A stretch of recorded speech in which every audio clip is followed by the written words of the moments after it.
Chapter 1. The Dimensional Rift. Within the realm of Planet Cyril. Ah! Cough, cough, cough. Huh. Frieza turned, flashing a wicked smile. Gazing down at the agonized forms of Goku and Vegeta sprawled on the ground, Frieza appeared outwardly composed, yet within, he was bubbling with exhilaration. Oh ho ho ho ho! At last, no one can impede my growth. I shall rise by 5 centimeters. With his hands clasped behind his back, Frieza suppressed his inner glee, adopting a more subdued demeanor as he addressed Goku and Vegeta, disappointment lacing his voice. Oh, dear, while you squander your time on this insignificant planet, I have inadvertently surpassed you. Goku and Vegeta struggled to rise, their bodies racked with pain, rendering them unable to voice a response. At that moment, a low humming filled the air. Vroom vroom vroom. A spacecraft descended from the heavens, gliding gracefully toward Frieza. Tilting his head to observe the approaching vessel, Frieza benevolently explained to Goku and Vegeta, "My intentions here do not involve you. Let this be sufficient for today." Upon finishing his statement, Frieza turned away from the fallen warriors and soared toward the spacecraft. However, as he ascended to a height of 2.5 meters, he seemed to sense something amiss and abruptly called out to the nearby boulder, "You too." Startled, Maki and Oyer, who were hidden behind the rock, trembled at the realization that their feeble presence had been detected by Frieza. Before they could utter a word, Frieza continued, "I trust there are no further matters? My ship is in need of a chef and a waiter." Taken aback by Frieza's unexpected offer, Maki and Oyer exchanged astonished glances. Returning to their senses, Maki and Oyer stood at attention, their expressions a mix of anxiety and excitement as they expressed their gratitude. "Thank you very much. We will excel in these roles." Frieza revealed a congenial smile, leading Maki and Oyer aboard his spacecraft. "Follow me." "Yes, X2. The trio entered the cabin, igniting the ship, which transformed into a streak of light, propelling them deep into the cosmos. Ha ha ha. Suppressing the pain in his chest, Goku and Vegeta exchanged astonished glances regarding Frieza's current strength. Suddenly recalling something, they hurriedly made their way toward Granola, inquiring with concern about Moneto's condition. "Granola, is Moneto still holding on?" Granola examined Moneto's injuries, his voice trembling as he anxiously replied, "It's dire. He has no pulse." In a moment of panic, Goku and Vegeta felt helpless, unsure of what to do. Just then, the seemingly lifeless Moneto abruptly rose. Did I just witness a resurrection? Granola's forehead glistened with cold sweat, his eyes wide in disbelief. Upon awakening, Moneto stared at his unscathed body, bewildered. Wasn't he supposed to be gone? How had he returned? He had been with the Elder, so how could he have come back to life? Goku and Vegeta, upon noticing the familiar presence beside Moneto, exclaimed in delight, "It's Whis." Whis smiled at Goku and Vegeta, explaining, "This individual appears to be your friend. I'm merely assisting this once." "Wow. Thank you." Whis, surveying the desolate surroundings, Whis remarked, "It seems this chapter has concluded." Goku chuckled, scratching the back of his head in a foolish manner, but upon recalling how he had been knocked out by Frieza, he sheepishly admitted, "Indeed, but we didn't perform very well this time." Recently revived Moneto and Granola, however, were unfamiliar with Whis. "Who is this person?" Vegeta, standing beside them, explained, "This is Whis. He is an angel." "An angel?" X2. Moneto and Granola exchanged puzzled looks. Suddenly, Whis turned to Goku and Vegeta with a smile, asking, "Could you both return with me immediately? Lord Beerus is struggling to prepare instant noodles." No problem at all." Goku blinked, momentarily bewildered, yet eager to comply. "It's as simple as pouring in the water." Vegeta sighed, incredulous that Beerus couldn't manage such a trivial task. However, as Goku and Vegeta realized their involvement was concluded, they turned to brief Moneto and Granola before preparing to accompany Whis back to assist Beerus. "Wait. Bardock's son, don't forget this," Moneto called out, halting Goku as he handed over the battle power detector once used by Bardock. Receiving the detector, Goku gazed at his reflection, which bore a striking resemblance to his father, save for a distinctive X-shaped scar across his face, a smile of joy gracing his lips. Noticing Goku's moment of distraction, Whis curiously inquired, Are you ready?" Snapping back to reality, Goku affirmed his readiness, joining Vegeta as they stepped behind Whis. Goku and Vegeta waved farewell to Granola and Monedo, calling out, "Goodbye, Granola, Monedo." Granola, sincerity etched on his face, expressed his gratitude. "Thank you, Goku and Vegeta. If you wish to challenge a Saiyan, come to Earth. We welcome the challenge." Vegeta crossed his arms, reminding Granola. Granola confidently replied, "No problem, I will win." Vegeta was pleased with Granola's self-assured demeanor. "Your attitude is commendable. Let us depart. Farewell, new friends." Whis, invigorated by memories of the exquisite taste of instant noodles, led Goku and Vegeta away in a dazzling flash of colors. As Whis, Goku, and Vegeta traversed the cosmos, Goku suddenly recalled the words of the prophetic fish and curiously asked Whis, "Do you remember the prophetic fish mentioning the universe's strongest warrior? Is it referring to Frieza?" Whis smiled faintly, withholding a definitive answer from the inquisitive Goku and Vegeta. Perhaps, but the strongest in the universe may be emerging elsewhere in this cosmos." "Really? Then I must return to training." Goku, filled with anticipation, expressed his eagerness to resume his practice. Seeing Goku's fighting spirit, Whis replied with satisfaction, "Excellent. I look forward to your efforts." After we finish the instant noodles. Yet before Whis could complete his thought crack, the dimensional barrier of the seventh universe suddenly shattered. An immense gravitational pull akin to a black hole's vortex sought to engulf the trio. In the face of this unforeseen event, Whis remained calm, observing the chaos as he prepared to restore the dimensional barrier. Suddenly, a peculiar message seemed to resonate within Whis's mind, prompting him to refrain from intervening with the crumbling barrier. "Ah, I see, understood." After receiving the enigmatic message, Whis gently shook his body, causing Goku and Vegeta's hands resting on his shoulders to suddenly slip away. "Ah! Oh no!" In an instant, before Goku and Vegeta could react, the dimensional rift swallowed them whole. The rift, having consumed Goku and Vegeta, vanished from the fabric of this universe. Whis observed the unfolding scene with an air of tranquility, completely unconcerned about the potential dangers faced by the two. However, an undercurrent of regret stirred within him. "It seems I shall not be able to indulge in instant noodles upon my return. I must seek assistance from Miss Bulma."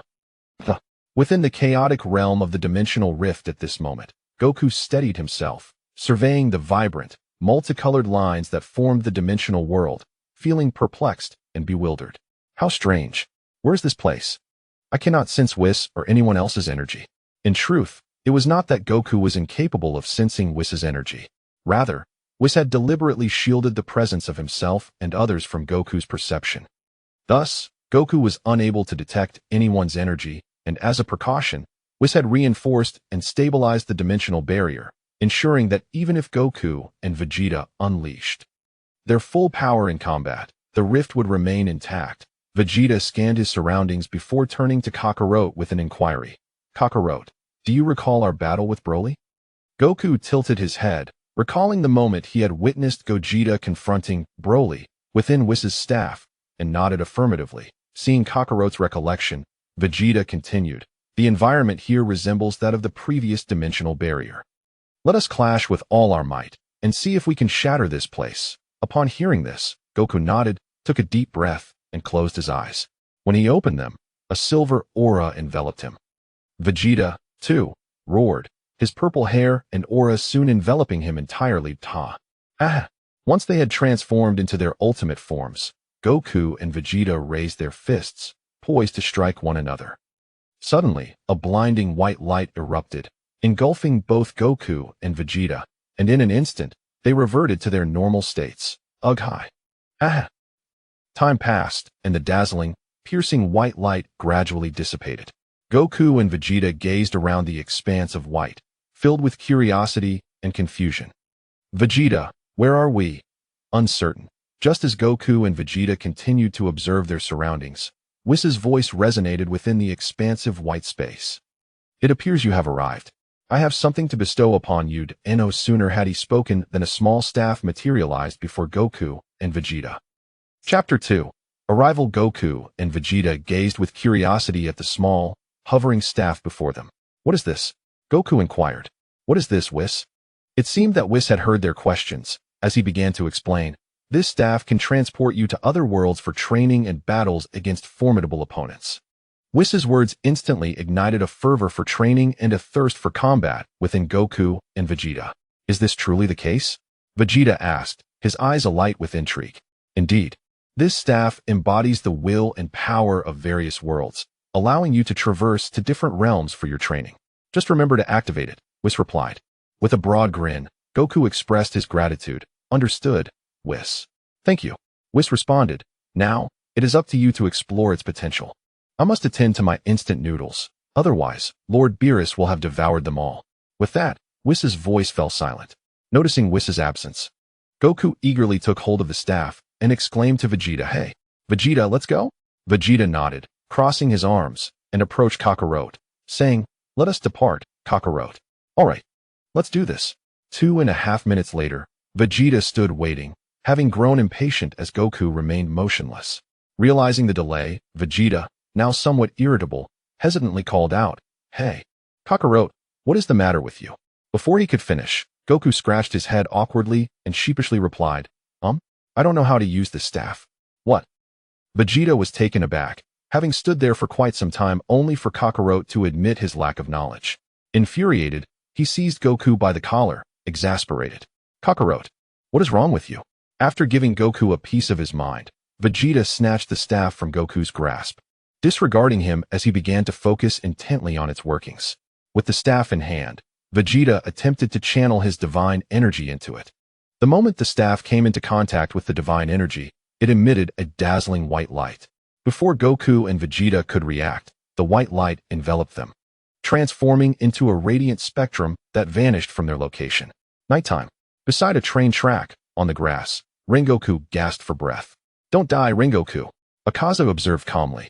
Watching Rengoku, whose right eye lay destroyed, bones shattered, and insides damaged, struggling to breathe, Rengoku was focused on utilizing his total concentration breathing to stabilize his injuries.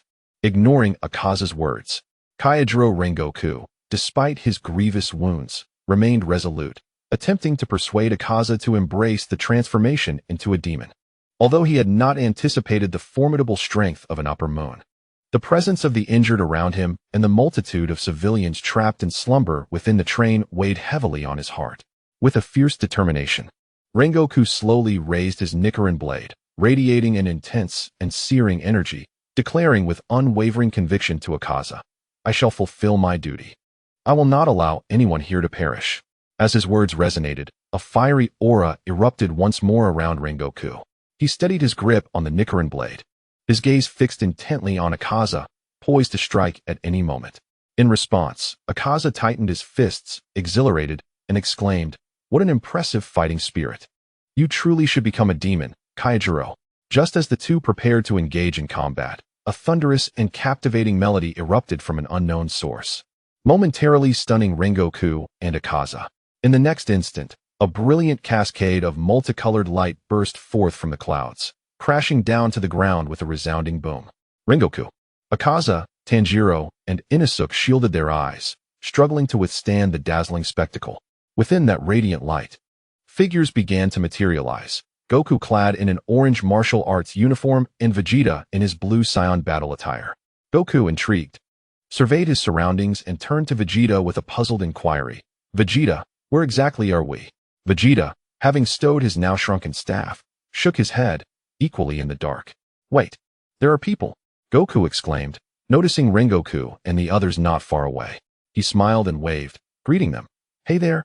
Though Rengoku was uncertain of their identities, he kindly urged, "You should leave quickly, it's very dangerous here." Upon seeing Goku and Vegeta, Akaza's demeanor shifted to one of exhilaration. Sensing the formidable fighting spirit emanating from them, he was convinced that these two were even stronger than his previous adversary. With that thought, Akaza unleashed his technique, Destruction Killing Air Style. Goku, initially poised to respond to Rengoku's warning, found himself under sudden attack from Akaza. A smirk crept across Goku's face as he adopted the turtle school stance, deftly evading the barrage of invisible punches with agile movements. In a swift lateral motion, he accelerated and appeared directly behind Akaza, delivering a powerful kick that sent him flying several dozen meters away. After sending Uozuo flying, Sun Wukong sensed something unusual within himself and, with a hint of surprise, turned to Vegeta and exclaimed, "Vegeta, it seems our powers have vanished." Vegeta, taken aback, quickly assessed his own condition and was startled to discover that his strength had nearly dissipated entirely. Note, at this moment, Sun Wukong and Vegeta could only temporarily use instant transmission. All else was available, albeit with diminished potency. And yes, crucially, their hair had been treated with a softening product. Although somewhat surprised, Vegeta dismissed the matter without much concern. Curiosity piqued as he inquired of Kakarot, "Kakarot, how formidable is that fellow?" Sun Wukong, undeterred by the diminishment of his own abilities, recalled the attack Yuzuo had launched against him and nodded, responding, "Indeed, quite powerful. I shall go confront him." Upon hearing this, Vegeta soared into the air, heading in the direction where Yuzuo had been sent flying. Observing Vegeta's immediate departure, Wukong complained from behind, "Hey, Vegeta, we haven't decided who goes first yet." Not far away, Tanjiro and Inosuke, witnessing Wukong effortlessly send Yuzuo flying and Vegeta take to the skies, were filled with astonishment. Incredible! Such speed. Kaijiro Rengoku, having seen Yuzuo dispatched so easily, felt a twinge of surprise in his heart, but quickly regained his composure, his gaze now warily fixed on Wukong. What on earth is going on? Lying amidst a grove of trees, Yuzuo was both shocked and bewildered, having not anticipated that after launching an attack on Wukong, he would be sent hurtling away in an instant. Noticing the injuries on Rengoku and the others, Wukong retrieved a small pouch from his waist and produced 3 senzu beans. Tossing them towards the injured trio, "Catch these." The 3 instinctively caught the senzu beans, eyeing the green morsels with a mix of curiosity and caution. "Can we eat these? Will it harm us?" Seeing their apprehensive expressions, Wukong chuckled nonchalantly, scratching his head as he explained, "Don't worry.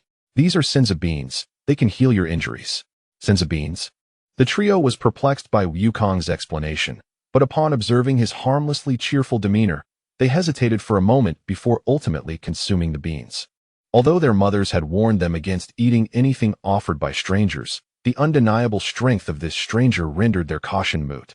After swallowing the senzu beans, Rengoku suddenly felt a tingling sensation in his damaged right eye and abdomen, as if his wounds were beginning to mend.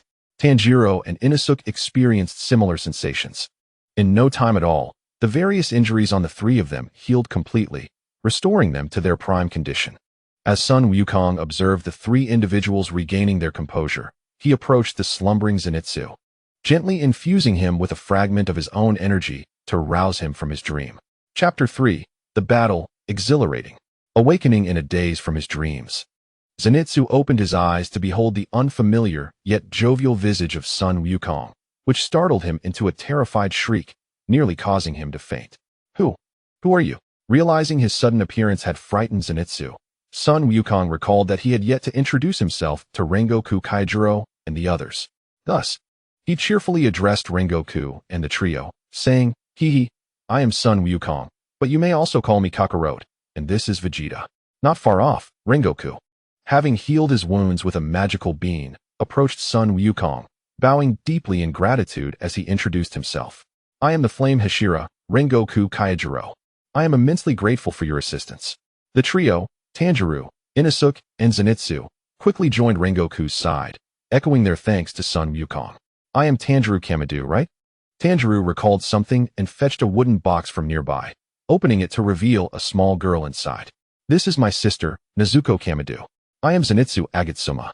And I am Inosuke Hashibara." After the introductions, Inosuke seemed to have an epiphany, his eyes sparkling with excitement as he inquired of Wukong, "If Mr. Vegeta can fly, can you also soar through the skies?" "Indeed. Don't you all possess the ability?"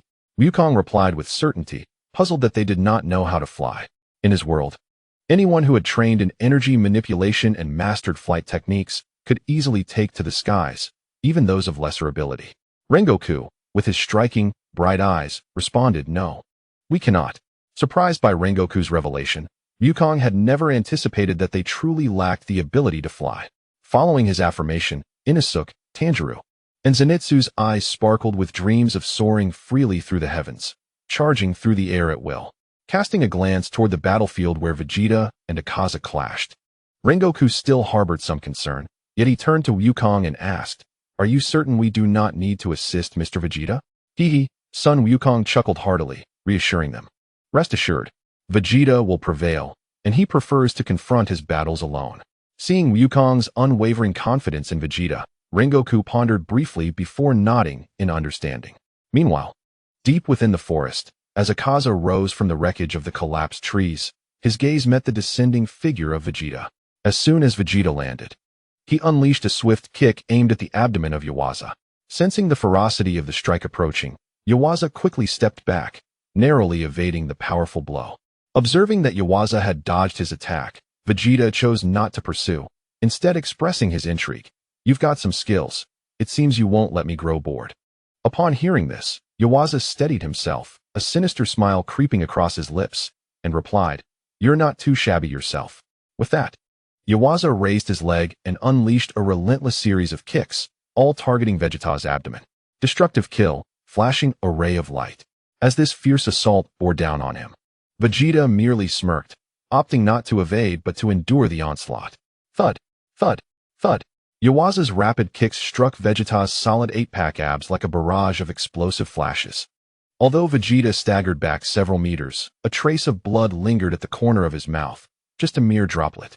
Acknowledging the pain coursing through his body, he wiped the blood away and complimented Yuasa's kick. Impressive strike. As he pulled back to create distance, Yuasa suddenly inquired about Vegeta's name. What is your name?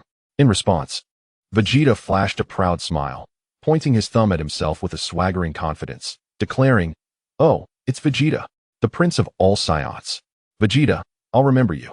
I am Yuasa, the third of the upper moons. With that, Yuasa's expression twisted into a fierce snarl, launching another attack at Vegeta. Destructive kill, flying star of the chaotic core.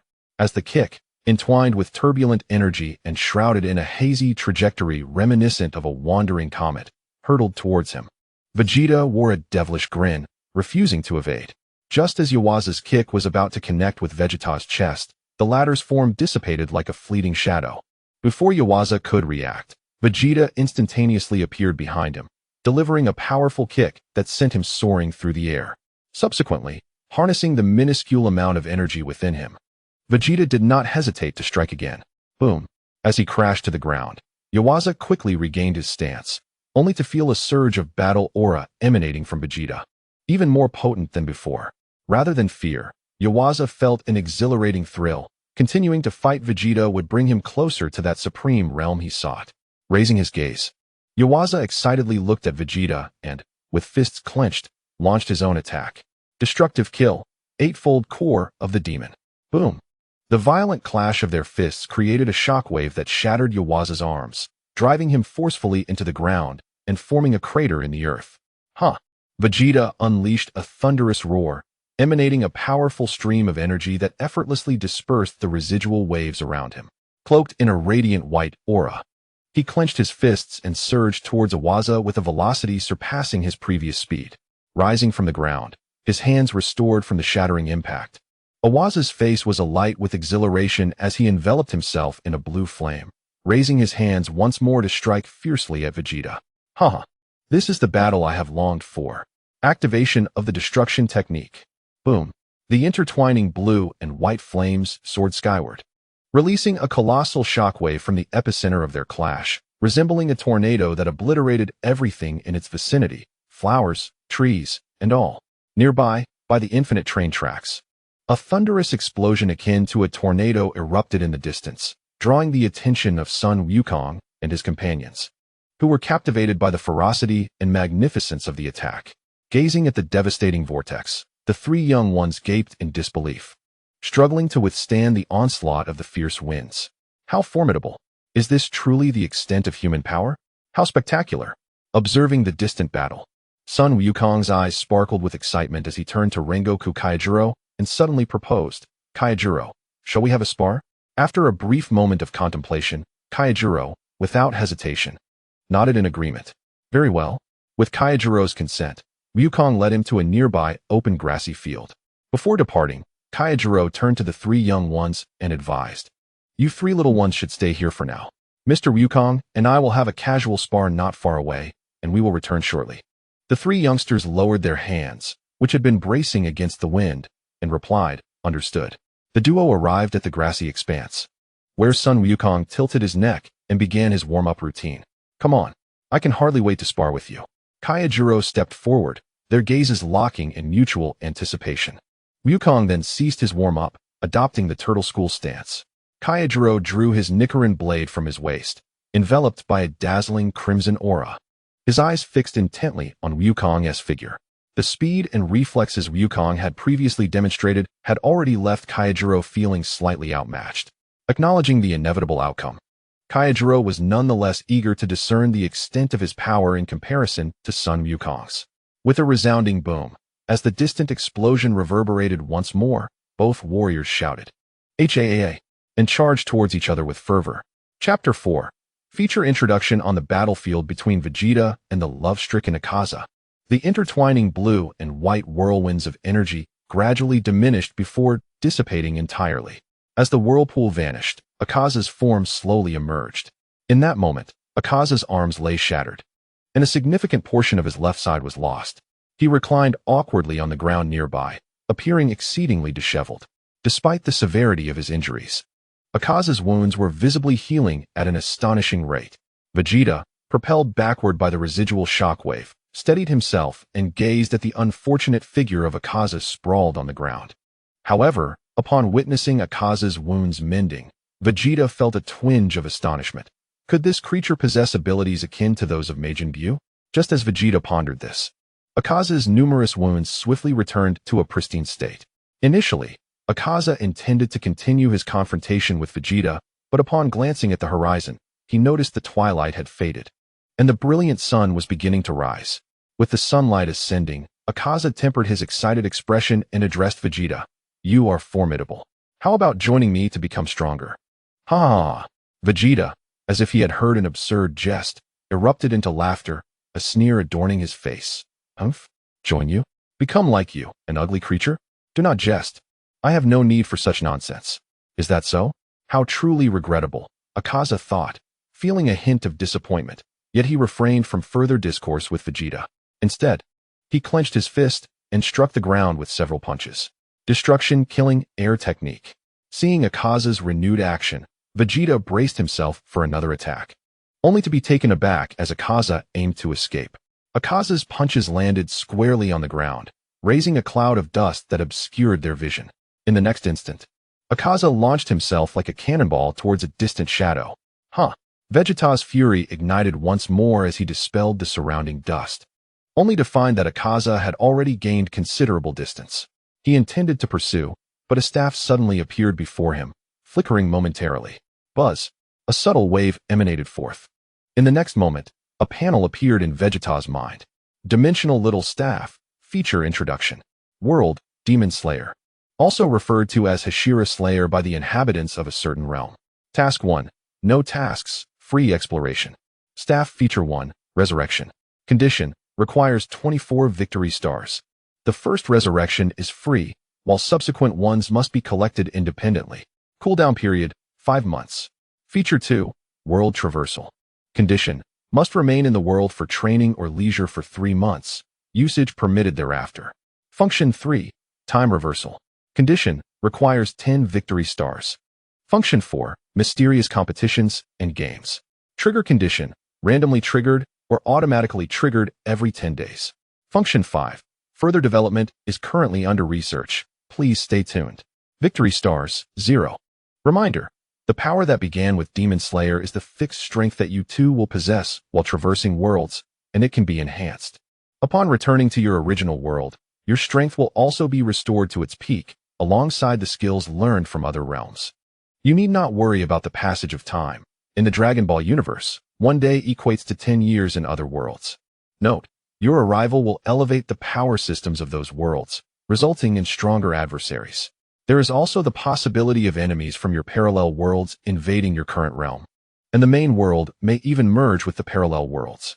At that time, your assistance will be required, and rewards will await you. Lastly, wishing Mr. Son Goku and Mr. Vegeta a delightful journey. Having absorbed the information conveyed by the staff, Vegeta was suddenly enlightened, grasping all the current functionalities of the artifact, and understanding why he and Kakarot had become so weak. Just as Vegeta was lost in contemplation, a thunderous explosion reverberated nearby. Turning towards the sound, he witnessed a clash of crimson flames and white energy in the distance. Is that Kakarot engaged in battle? Puzzled, Vegeta tucked the staff into his pocket and swiftly approached the source of the explosion to uncover the truth. In a match between Son Goku and Kaijiro Rengoku, the air was electric with intensity. Huh, they shouted, as Rengoku's Nichiren blade collided with Goku's fist, both exerting tremendous force in a fierce exchange. Flame breathing. Fourth form, burning vortex. Rengoku spun his blade, unleashing a torrent of flames that surged towards Goku like a fiery whirlpool. In response, Goku smiled slightly, channeling his energy into his fist as he prepared to meet the fiery onslaught. Their attacks collided, canceling each other out. Yet the residual force sent Rengoku skidding several meters back, rolling on the ground before regaining his footing. Meanwhile, Goku barely swayed, struggling to rise. Rengoku gripped his Nichiren blade tightly. As he looked up, he found Son Goku standing before him, ready to strike. With no time to evade, Rengoku reacted swiftly, raising his flaming blade and executing a downward slash towards Goku. Flame breathing, third form, flame of the universe. As the swift and powerful strike approached, Goku smiled faintly, instantly discerning the flaw revealed by the technique. He deftly sidestepped and, with a clenched fist, aimed a blow at Kaijiro's abdomen. Upon witnessing Goku evade his strike and counterattack, Kaijiro unleashed the second form of the breath of flames, Rising Sun Blaze. He reversed his Nichiren blade and swept upward, colliding once more with Goku's fist. The tremendous force of their clash sent Kaijiro hurtling backward. Quickly regaining his footing, he prepared to face Goku's next onslaught. Quite impressive, Kaijiro, Goku remarked with a smile, tossing a Senzu bean from a pouch at his waist to Kaijiro. With Goku pausing his assault, Kaijiro sheathed his sword. After consuming the Senzu bean and recovering from his injuries, Kaijiro couldn't help but marvel at Goku's strength, admitting, "I never imagined you were this powerful. I am no match for you." At that moment, Kaijiro was astounded by the vast gap between their abilities, realizing that throughout the battle, he had been at a distinct disadvantage. Their strengths were not of the same caliber. Goku approached Kaijiro, patting him on the shoulder with a cheerful grin, saying, "If you wish to grow stronger, join us in our training." Kaijiro's eyes lit up as he nodded in agreement. Meanwhile, the trio of young ones rushed over to investigate the halted battle, just in time to hear Goku extend his invitation to Kaijiro. Their eyes sparkled with excitement as they eagerly inquired, "Can we train with you too, Mr. Goku?" Of course, Goku affirmed with a nod, elated by his response. The trio sprang into the air, exclaiming, "Hooray! We can train with Kaijiro and Goku." Observing their jubilant celebration, Goku affectionately ruffled their hair, while Kaijiro wore a gentle smile. Warmed by their joy, as the five of them exchanged laughter and conversation, a voice emerged from the nearby forest. "Kakarot, what was that battle all about?" The group turned to see Vegeta striding toward them. Goku raised a hand in greeting, explaining, "Hey, Vegeta, we were just sparring. And how did the Upper Moon Demon fare?" Tanjiro curiously inquired of Vegeta. The recollection of Akaza's retreat irked Vegeta, causing him to frown. "Let that guy escape." "Huh? What?" The five individuals were somewhat taken aback, with Wukong expressing a particular surprise. "Vegeta, you actually allowed that fellow to escape," he remarked. Vegeta, slightly displeased, snorted in response, but then seemed to remember something. He reached into his garment and produced a staff, tossing it to Kakarot to familiarize him with its functions and significance. At the moment Wukong grasped the staff, images of Vegeta's earlier actions flooded his mind. Oh, what? As he gazed into the depths of his thoughts, beads of sweat began to form on his forehead. Some of the content was comprehensible, while other aspects eluded his understanding. Noticing Kakarot's bewildered expression, Vegeta disdainfully remarked, "If Kakarot cannot comprehend it, he should refrain from looking." However, Vegeta seemed to ponder another thought and turned to Rengoku and the others, asking with a quizzical expression, "Did Kakarot inform you of my name? And who are you?" Anticipating Vegeta's inquiry, Rengoku and the trio engaged him in casual conversation while introducing themselves. Just as Rengoku and the others continued their discourse, a rather untimely rumble emanated from Wukong's stomach. Seeing Rengoku and the others turn to him in unison, Wukong sheepishly scratched his head and chuckled, "Hee, I'm hungry." To Vegeta's chagrin, his own stomach soon echoed the sentiment. Instantly, Rengoku, the trio, and Wukong all directed their gazes at the blushing Vegeta. Under their scrutinizing stares, Vegeta erupted in annoyance. You lot. Since their skirmish with Jace and the subsequent defeat by Frieza, neither Wukong nor Vegeta had partaken in a meal, leading to their hunger. Noticing that Wukong and Vegeta seemed famished, Rengoku kindly suggested, the Demon Slayer core supplies have yet to arrive. If you're hungry, we can search for some bento in the train compartment. I shall cover the expenses. Is that permissible? Rengoku nodded affirmatively to Wukong. In response, Wukong sheepishly scratched the back of his head and smiled. Hee, I appreciate it. Vegeta, standing beside Kakarot, also expressed his gratitude to Rengoku. Thank you. Suddenly, Rengoku turned to the trio, displaying a warm smile as he said, if you little ones are hungry as well, then let us all share a meal. Upon hearing this, the trio joyfully raised their hands and exclaimed, Rengoku-san! Hooray, Rengoku-san! My dear Rengoku-san! Meanwhile, Nezuko appeared, holding a bamboo stick in her mouth, and joined her brother Tanjiro in raising her small hand in celebration. Although she could not speak, she emitted cheerful sounds. Chapter 5 concludes. The radiant sun ascends, and the delightful time of sharing a meal swiftly passes. As Sun Wukong and his companions emerged from the train, their bellies contentedly full, they spotted 8 individuals clad in black, each adorned with a character for extinction on their backs, approaching from a distance. Just as Sun Wukong and Vegeta were pondering the identity of these figures, Rengoku Kaijiro smiled and explained, Wukong, Mr. Vegeta. These individuals are the logistical personnel of our Demon Slayer Corps. The logistics team hurried to Rengoku's side, their curious gazes scanning Sun Wukong and Vegeta from head to toe, perplexed by the presence of these two unfamiliar faces. Oh, this is my friend Vegeta? Wukong cheerfully waved at the logistics personnel. Vegeta, upon hearing Kakarot introduce him, merely scoffed, saying nothing, though a subtle smile tugged at the corners of his mouth. After Rengoku issued some instructions to the logistics team, he turned to Wukong and Vegeta, proposing, once we conclude our business here, let us return to the headquarters of the Demon Slayer Corps together. Certainly, they both agreed with nods, expressing no objections. With their consent, Rengoku joined Zenitsu and Inosuke, who were carrying wooden boxes, to assist the logistics team. Meanwhile, several crows soared into the sky, heading towards the horizon, conveying the news to the remaining Hashira and the head of the Demon Slayer Corps. In a certain street, upon receiving the crow's message, Butterfly Shinobu and Kane were taken aback. They had not anticipated the formidable strength of the Upper Moon demons. It was astonishing that Rengoku Kaijiro had nearly perished. Yet individuals named Sun Wukong and Vegeta had effortlessly repelled the Upper Moon demon. Nevertheless, Shinobu felt relieved that Rengoku was unharmed. She turned to her companion and said, let us return, Kane. Kane, standing obediently beside Shinobu, calmly replied, yes, master. In a resting area, upon hearing the news relayed by the crow, Kenroji Mitsuri covered her mouth in surprise. Initially, she had been worried about Rengoku's safety, but upon learning that the Upper Moon demon had been defeated and that Rengoku was safe, she sighed in relief, exclaiming, it is truly wonderful that Mr. Rengoku is unharmed.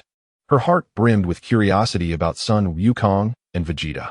I am so eager to meet Mr. Sun Wukong and Vegeta. In a bamboo grove, the sound of cawing crows echoed behind Takedo Machiro as he continued walking silently, lost in thought, with no one aware of the contemplations within his mind. In a nearby room, having listened to the news conveyed by the crow, Yusue Tenjin casually crossed his legs, a smirk gracing his lips as he murmured to himself, did the Upper Moon nearly defeat the Hashira? And to think that Sun Wukong and Vegeta could actually repel such formidable foes. Now, that is intriguing. In a nearby dwelling, having overheard the news conveyed by a raven, Iguro Abanai expressed his astonishment. What? That fellow in the purgatory was almost defeated? And those individuals named Sun Wukong and Vegeta managed to push back the Upper Moon? In a secluded grove, upon receiving the raven's message, the blind Yukimimi shed tears from his sightless eyes, his hands clasped in prayer. Nemu Amida Bai. It is a relief that Mr. Purgatory is unharmed. Beside him, the immortal Kawajiri Jinya's wide eyes reflected immense shock. How could someone so easily repel an Upper Moon that even the Hashira could not defeat? Within a training ground, chaos reigned as severed wooden beams lay scattered about. Holding the Nichiren blade, Kawajiri Shinobu stood still, silently absorbing the words of the raven at his feet. Upon hearing that Kyujuru Rengoku had nearly been slain by the upper moon, a surge of murderous intent enveloped him, reigniting his hatred for demons. Yet, when he learned that Son Wukong and Vegeta could vanquish what even the Hashira struggled against, an intense curiosity and shock stirred within him. Son Wukong and Vegeta, indeed? In a narrow street, after listening to the Raven's tale, Ju Tomioka spoke with serene composure. Is that so? In the courtyard of the Demon Slayer Corps headquarters, upon hearing the Raven's tidings, under the wisteria tree, Ubuyashiki Yoya rejoiced. Not a single one of the 200 passengers perished. Kyujuru truly did his utmost. He is indeed a remarkable child. His wife, Ubuyashiki Kanako, gently added, we must express our gratitude to Mr. Son Wukong and Vegeta. Gazing skyward, Ubuyashiki Yoya felt a flicker of hope rekindled within him. Rewinding the timeline to after Akaza's escape, within a two-story house, a young boy sat engrossed in a book while a group of individuals chatted downstairs. Sensing something amiss, the boy marked his place in the book just as Akaza's voice resonated from the balcony. My subordinates have come to report to you, Lord Muzan. Akaza knelt respectfully before Muzan Kabutsuji. Muzan observed Akaza's empty hands. His forehead creased with tension as he inquired, have you found it? Akaza lowered his head, quietly reporting, I conducted an investigation, but I could not uncover any concrete information nor confirm its existence. I was unable to locate the blue spider lily. And then, Muzan coldly urged Akaza to continue. Akaza's head bowed even lower, his voice trembling as he confessed, to meet Lord Muzan's expectations, I could have eliminated the Hashira. But his words trailed off, interrupted by a sudden surge of murderous aura emanating from Muzan. In the next moment, Akaza found himself half kneeling, his body marred by wounds and blood. Muzan's icy, cutting voice echoed once more. Are you implying that you could not even slay a mere Hashira? Is that so? I apologize, Lord Muzan. I could have vanquished the Hashira, but two individuals of even greater power unexpectedly appeared. So, you fled like a cornered beast, did you, Akaza? Muzan spoke with a chilling indifference. Akaza had intended to explain that his retreat was due to the impending dawn, but he realized that this was no different than admitting defeat and could only lower his head in response. Yes, Lord Muzan. As soon as the words left his lips, a resounding crash echoed through the air. Muzan's demeanor darkened, his terrifying aura swelling dramatically. In the next instant, the glass windows by the balcony shattered, and Akaza was jolted, blood spewing from his mouth and nose, barely maintaining his footing. Gazing at the bloodied Akaza, Muzan's expression was one of deep disappointment. Akaza, I am greatly disillusioned by you. As the upper rank 3, I did not expect you to be so thoroughly defeated. You have truly fallen. Regaining his composure, Muzan continued in a cold tone. Do you know the names of those two individuals? Akaza lowered his head, trembling, and replied respectfully, one is named Vegeta. The other remains unknown. Placing the book back on the shelf, Muzan's tone returned to a calm demeanor as he addressed Akaza. I see. You may withdraw for now. I shall have Nakeim summon you later. Upon hearing Lord Muzan's dismissal, Akaza said nothing further and turned to leave the balcony, his expression shadowed with gloom. After Akaza departed, Muzan, consumed by rage, tore the book in his hands to shreds, his thoughts simmering with discontent. Variables? The very thing I detest the most. Chapter 6. An unexpected turn of events. The following day, in the afternoon, after handling the aftermath of the train incident, Rengoku Kaijiro returned to the Demon Slayer Corps headquarters with Goku and the others. Note, let us assume they returned to headquarters after a day. Goku gazed at the magnificent building before him, his curiosity prompting him to exclaim, wow, is this truly the headquarters of your Demon Slayer Corps? It's truly beautiful. Rengoku Kaijiro nodded enthusiastically, replying affirmatively, indeed. Mr. Goku, let us proceed inside. During lunch, didn't I mention you could simply call me Goku? No need to add Mr. afterwards. Very well, Goku. Thus, Rengoku Kaijiro and the others engaged in lively conversation as they entered the headquarters. Within the open space of the Demon Slayer Corps headquarters, aside from Rengoku Kaijiro, the 8 Hashira had already gathered there. Upon entering the headquarters, Rengoku Kaijiro and his companions beheld the scene before them. Upon the return of the 8 pillars, their gazes turned in unison toward the figures of Goku and Vegeta standing behind them, curiosity glimmering in their eyes as they scrutinized the 2 warriors. In turn, Goku and Vegeta's eyes roamed over the 8 pillars, particularly fixating on Kyujiro Rengoku. Notably, upon encountering the presence of Kyogai, Goku and Vegeta sensed a formidable aura emanating from him, comparable to their own energy, leading them to believe that his strength was on par with theirs.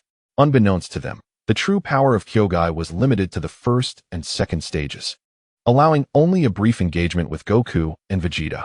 Moreover, it is crucial to note that the world of Demon Slayer was integrating aspects of the Dragon Ball universe, with their respective energies converging, resulting in an enhancement of their abilities.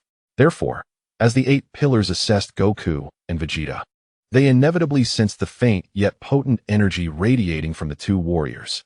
Tenjin Uzui, feeling the pressure exuding from Goku and Vegeta, brushed his forehead with a single hand and remarked, "The aura of such formidable beings is truly breathtaking." Mitsuri Kanroji, blushing profusely, muttered to herself, "Goku and Vegeta are so impressive. Their strength is remarkable. Wait, what am I thinking? How embarrassing." She shook her head, attempting to dispel her inappropriate thoughts. Ihei Kanroji, reclining against a tree, observed Mitsuri's bashful demeanor. Although he was aware of Goku and Vegeta's strength, witnessing the girl he adored blush stirred a hint of jealousy within him. Kyujiro Rengoku, already cognizant of the strength possessed by Goku and Vegeta, simply smiled at the unfolding scene without uttering a word. "Your strength is astonishing," Kyogai remarked, bringing his hands together in admiration for Goku and Vegeta. It is worth noting that the pressure emanating from Goku and Vegeta was perceptible to the other pillars due to their temporarily suppressed power. Though Shinobu Kocho was equally astonished by Goku and Vegeta's prowess, her concern for Kyujiro and the others prompted her to inquire, "Are you all uninjured?"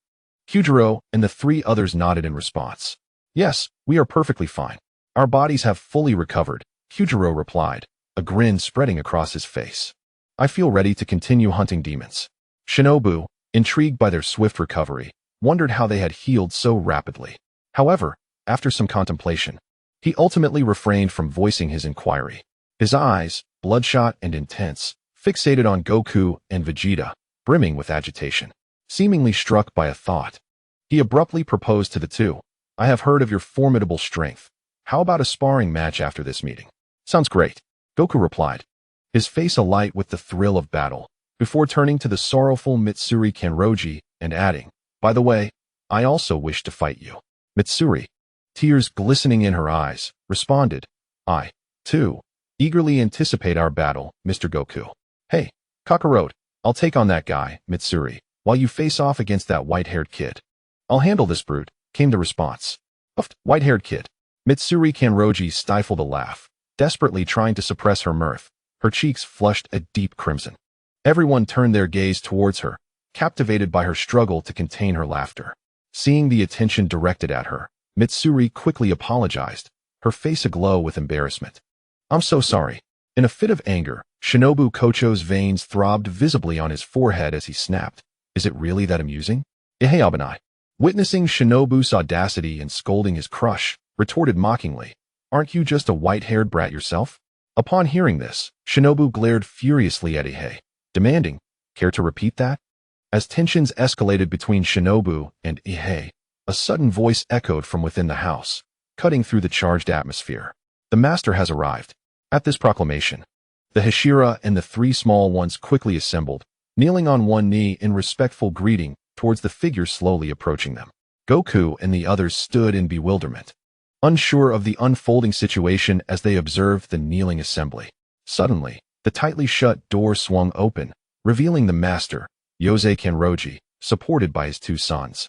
As he approached the crowd with a warm greeting, "Good afternoon, everyone." Unbeknownst to Goku, who remained blissfully unaware of the serious demeanor of the Hashira, he cheerfully responded, "Hee. Hello."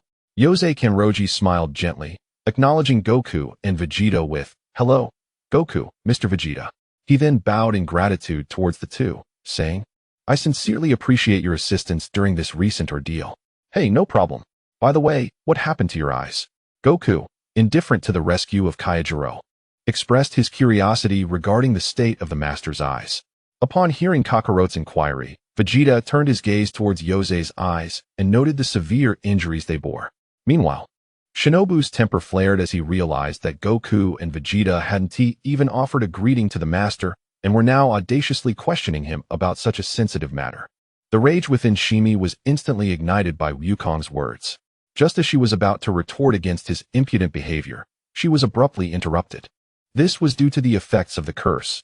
As time passed, the injuries on her eyes and body continued to worsen. The calm and composed Yoshiki Yuze gently addressed Wukong and Vegeta, attempting to explain the situation.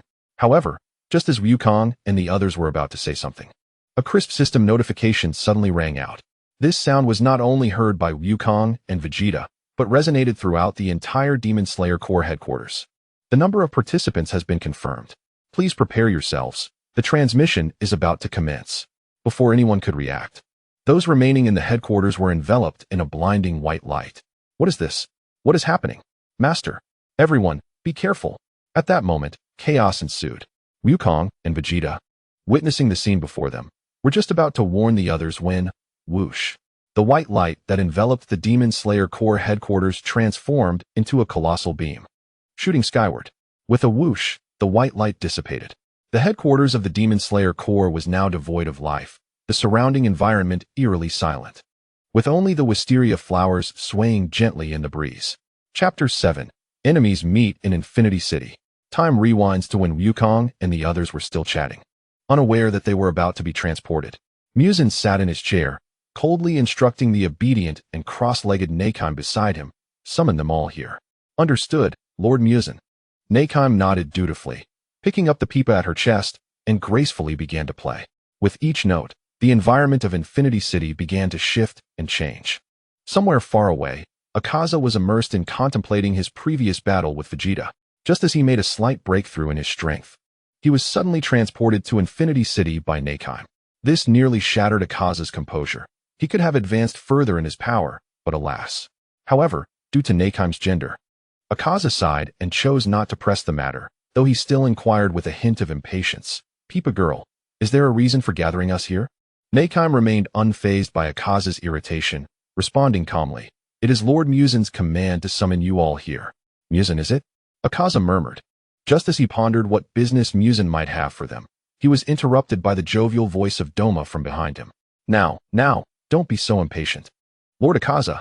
Hearing Doma speak, Akaza felt a surge of annoyance, yet he had no desire to engage with him at that moment. Suddenly, a new jade pot rolled out from a distance and landed steadily on the ground with a clatter. Gurgle, gurgle. The pot quivered and trembled, spinning and leaping as the jade vessel, eyes closed, shuddered for a brief moment before its true form emerged from within. In a voice that was utterly enchanting, it greeted Akaza and Doma. Ah, it has indeed been a long while, esteemed Akaza and Doma. Ah, you have a new pot, jade vessel, remarked Doma, gazing at the base of the jade pot. The vessel swayed and replied, indeed, it's 50 yuan each, buy one and get 3 free. If you are interested, Doma, I could sell you a favor and gift you the pot. Doma was profoundly moved by the jade vessel's words. Though he lacked an understanding of emotions, he could perform sincerity, and thus expressed his gratitude earnestly. Oh, I am truly touched. I've decided that once I acquire the new jade pot, I shall place a woman's head within as an ornament. Upon hearing Doma's cold tone, the jade vessel pondered for a moment before nodding in agreement. That can certainly be arranged. I shall try out the decoration you suggested when I return. Daki, holding on to her brother, Kabutsuji Muzan, cautiously remarked, Oni-chan. There are so many people. Kabutsuji Muzan gently patted Daki's head, reassuring her, it's all right, just stay by my side. Meanwhile, Hantengu, who was timidly crouched by the stairs, trembled incessantly at the sight of the upper moons. Akaza, surveying the surroundings, noticed that only Upper Moon 1 and Muzan were absent, and inquired of Nakeim. What is the matter? Has Muzan and Kokushibo not yet arrived? Detecting Akaza's impatience, Nakeim maintained her calm demeanor and replied, No, Lord Kokushibo arrived quite some time ago. He has merely been waiting for your arrival. Barely finished speaking, the sound of a pipa echoed, and Kokushibo's figure appeared before Akaza and the others, stating coolly, I am here. Lord Muzan will need to wait a little longer. Suddenly, Doma playfully draped an arm around Akaza's shoulders, teasing, Akaza, I've heard you were severely beaten by a human. Is that true? Akaza, already displeased by Doma's embrace, felt his irritation rise further upon hearing the mockery in Doma's tone, veins throbbing on his forehead, nearly ready to deliver a forceful blow. What on earth happened, Akaza? Kokushibo inquired, his 6 eyes fixed upon Akaza. Despite his inner frustration, Akaza knew he could not best Doma, and thus reluctantly recounted the events to all the upper moons. Is he truly stronger than me? Kokushibo listened quietly, a smirk forming on his lips as he murmured to himself. It seems this is becoming increasingly interesting. Doma, still with an arm around Akaza, shook his head and said, "Well, you truly were crushed. How pathetic, Akaza." Before Doma could finish his sentence, Akaza could no longer contain himself and swiftly delivered a powerful strike, instantly transforming Doma's jaw into a pulpy mess. As Doma retreated a few steps, he gazed at the punch just delivered by Yuoza, exclaiming in astonishment, "Ah, the speed and power of your fist have increased." In the next moment, Yuoza raised his right hand, intending to deliver another blow, but a flash of steel interrupted him. Black Shirtu swiftly severed Yuoza's right wrist. With an icy demeanor, Black Shirtu sheathed the Nichiren blade and remarked, "Transgressing your bounds will not be tolerated. Should there be a next time, your fortune will run out, Yuoza. Just wait. I will surely kill you." Yuoza retorted, his expression brimming with dissatisfaction. Black Shirtu, maintaining his calm, replied, "Very well. I await your attempt." As the remaining upper moon sat back to observe the unfolding drama, Black Shirtu spoke again. "Lord Muzan has arrived." The demons were taken aback momentarily before they raised their gazes towards the ceiling, where Muzan stood. With a chilling tone, Muzan addressed the upper moons. "You are all aware of Yuoza's situation, are you not?" "Indeed, Lord Muzan. We just heard Yuoza confess it himself." Doma chimed in from his seated position, swaying slightly. "Humph. Yuoza's recent actions have enraged me. You have brought shame upon the upper ranks," Muzan said, his eyes cast down upon the assembled demons, his voice as frigid as ever. Yuoza, kneeling on one knee, clutched the ground tightly, his inner turmoil evident, yet he dared not defy. Just as Muzan was about to continue, a system notification echoed throughout the Infinite Castle. "Ding! The number of participants has been confirmed. Please prepare yourselves. The transmission is commencing." Before the upper moons and Muzan could react, a brilliant white light began to emanate from Yuoza. The light enveloped the demons, slowly forming a pillar that shot upwards into the sky. As the luminous column gradually dissipated, Muzan and the other demons vanished from the Infinite Castle. Meanwhile, outside an empty yet remarkably clean movie theater, 2 beams of white light descended upon the deserted entrance. As the light faded, the members of the Demon Slayer Corps, led by Kaneo Tsuyuri, adjusted to their surroundings and found a sign indicating the entrance to the theater, seemingly inviting them inside. The Hashira, having acclimated to their new environment, instinctively reached for their Nichiren blades to ensure the safety of their leader, only to discover their swords were missing. Furthermore, their Demon Slayer uniforms had been replaced with modern attires. Even Goku and Vegeta found themselves clad in contemporary fashion, sporting suits, Lolita dresses, thigh-high stockings, casual wear, and various outfits that boldly exposed their chests. At this moment, Kaneo Tsuyuri's expression was one of delight, although the situation was perplexing. She could unexpectedly perceive all the details of her surroundings. In the midst of the unfolding drama, Kaneo Tsuyuri, the wife of Yoya Shinjuku, held her husband's hand and turned to address the members of the Demon Slayer Corps.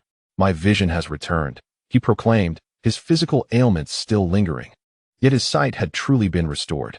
The joy and excitement within his wife and children were palpable, and even the Hashira were taken aback with astonishment and happiness upon hearing this news. However, just as the Demon Slayer Corps reveled in their lord's miraculous recovery, an inappropriate and cheerful voice echoed from behind. Is that a butterfly hairpin? It looks so familiar. I feel like I've seen it somewhere before." At this remark, Shinobu Kocho's form trembled slightly as she turned toward the source of the voice, only to find the grinning figure of Doma. Her pupils dilated in shock, and her body shook uncontrollably as memories of her deceased sister flooded her mind. Chapter 8. A Phone from Another World. The members of the Demon Slayer Corps, witnessing Shinobu's furious expression, instinctively turned to face the source of her ire, locking eyes with Muzan and the other demons. The saying goes, when enemies meet, their eyes burn with hatred. The hot-tempered Sanemi Shinazugawa was instantly ignited with rage upon seeing Muzan and his cohorts. Even without his Nichiren blade, he was determined to hurl a few punches at them. Yet, just as he took a few steps toward them, Yoya Shinjuku intervened. Puzzled by his lord's restraint, Sanemi inquired, "Lord, why do you stop me when the demons are right in front of us?" Yoya shook his head, glancing at the trembling Shinobu, whose eyes were filled with a fierce murderous intent, then looked toward the demon King Muzan before finally resting his gaze on Goku and Vegeta. Slowly, he spoke, "Shinobu, Sanemi, and the other members of the Corps, hold your impulses for now. Do not act just yet." Though reluctant, Shinobu and Sanemi suppressed their overwhelming urge to attack. The other members of the Corps, including the remaining Hashira, were left puzzled by their leader's decision. "Understood, my lord," they replied, though questions lingered in their minds. "Why do we not engage when the demons are before us? This decision baffles us greatly." Yoya raised his hand to silence the murmurs, continuing, "Why are we here? Why have we gathered with these demons? The answers lie with Mr. Goku and Mr. Vegeta." Upon hearing their lord's words, the members of the Corps instinctively turned to look at the dazed Goku and Vegeta. Meanwhile, Doma, noticing that Shinobu had disregarded him, lamented, "Oh dear, such a beautiful girl. And she ignores me. How truly disheartening. I suppose I shall have to eat her instead." As soon as he finished speaking, the tension in the air thickened. As Domo tightly grasped his iron fan and waved it towards Shinobu Kocho, he initially intended to unleash his blood demon art upon her. However, to his astonishment, he discovered that his abilities had inexplicably ceased to function. The other upper moons, witnessing this unexpected turn of events, were equally taken aback, only to find that their own blood demon arts had also become inoperative. Muzan, with a darkened expression, glanced at the production house where Yose was, before shifting his gaze to the suit-clad figures of Goku and Vegeta, who appeared momentarily dazed. Suddenly, Muzan inquired of Akaza, "Akaza, were you defeated by those two individuals?" Prompted by his superior's question, Akaza quickly regained his composure and replied, "Indeed, Lord Muzan." "Ah, so it was those two," Domo remarked, casting a glance at Goku and Vegeta in the distance, only to be further astonished to see that Yuro had sprouted legs. "Wow, Yuro, you actually have legs now." The other upper moons, pulled back to reality by Domo's exclamation, turned in unison to gaze at Yuro, who was standing there with newly formed legs. After familiarizing himself with this new sensation, Yuro could not help but exclaim, "So this is what it feels like to have legs." Meanwhile, Jotaro and Daki had long since separated into two distinct entities. Amidst this peculiar spectacle, Muzan found himself engulfed in a whirlwind of thoughts. Though he could not comprehend why the blood demon arts of the demons had become ineffective, one thing was abundantly clear to him. The reason they had converged with the Demon Slayer Corps was entirely due to Goku and Vegeta. With this realization, Muzan fixed his penetrating gaze upon Goku and Vegeta, contemplating his next course of action. At that moment, Goku and Vegeta were receiving various messages in their minds, completely oblivious to the myriad of strange looks directed at them by the Demon Slayer Corps and Muzan. Ding! All participants are present. A new feature has been activated. Competition event, Midnight Bus. Gameplay: board the Midnight Bus and ensure that 5 passengers survive until dawn to achieve victory. Number of participants: limited to 10 in the preliminary round. Note: remember, failure to board counts as a forfeit, and death does not represent true demise, but rather signifies failure in the competition. Dawn signifies victory, with rewards being exceedingly generous. New feature: otherworldly mobile phone. Description: upon entering the competition venue, everyone will find a mobile phone in their pockets or bags. This phone contains a short video application that provides a clearer understanding of the entire Demon Slayer world and information from your respective worlds. The chat application allows both of you to maintain contact with individuals from the Demon Slayer world, even when you traverse other realms. Currently, it only features Dragon Ball and Demon Slayer short videos. To access information or videos from other worlds, you must wait until you enter a new realm. In conclusion, all future competition introductions and rules will be meticulously recorded on mobile devices or screens, and no further reminders will be given. Wishing you all an enjoyable competition. After reviewing these messages, Goku and Vegeta were instantly brought to their senses. However, before they could fully comprehend the new information imparted by the staff, they became acutely aware of the peculiar gazes directed at them from those around. This made both Goku and Vegeta feel quite uneasy. Goku, beads of cold sweat forming on his forehead, awkwardly inquired of the crowd, "Hee hee, why is everyone staring at us? Is there something on my face?" Initially, The members of the Demon Slayer Corps and the Hashira intended to ask a question, but Yoya Shinjuro raised his hand, halting all inquiries from his subordinates.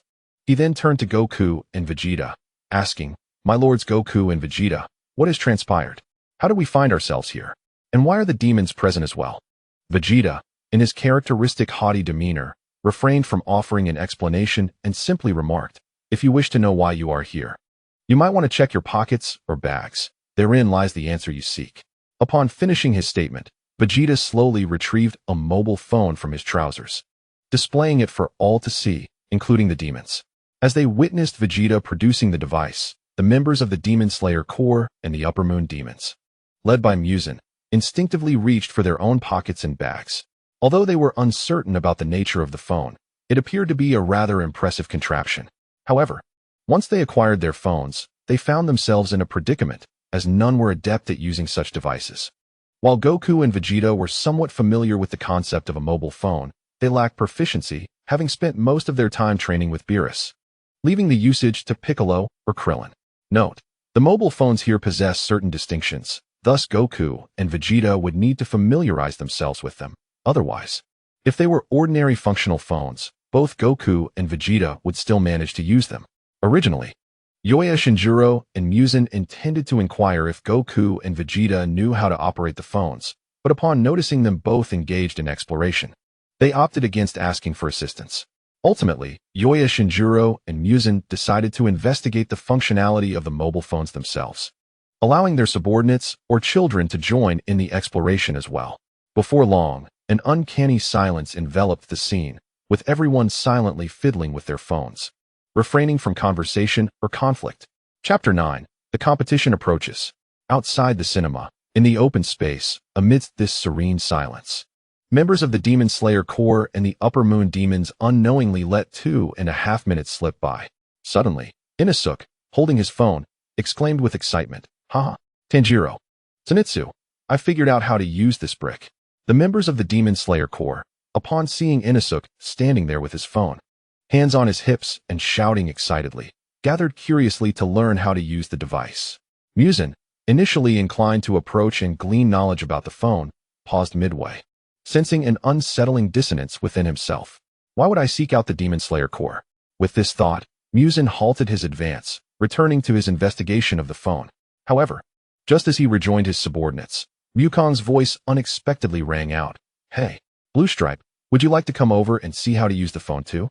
Upon hearing Wukong refer to him as Blue Stripe, Akaza's temper flared, his forehead throbbing with veins as he retorted irritably, "I am Akaza, not Blue Stripe. Remember that." Wukong, taken aback, quickly raised his hands in apology.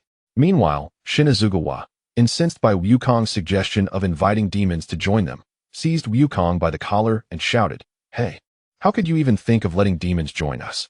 You fool. As the saying goes, humans and demons walk different paths and are destined to be enemies." Except for kind-hearted ones like Nezuko. Unfazed by Shinazugawa's outburst, Wukong remained oblivious to the impropriety of his words, scratching the back of his head and responding, "Huh. That blue-striped fellow is truly impressive. We could train together once we return." This infuriated Shinazugawa even further, igniting a volcanic rage within him. The remaining 8 Hashira were equally perplexed by Wukong's behavior. It was evident that Shinazugawa and the other members of the Demon Slayer Corps had little understanding of Wukong's character. Typically, Wukong would afford his adversaries several chances, unless they were intent on self-destruction or chose to engage in reckless behavior.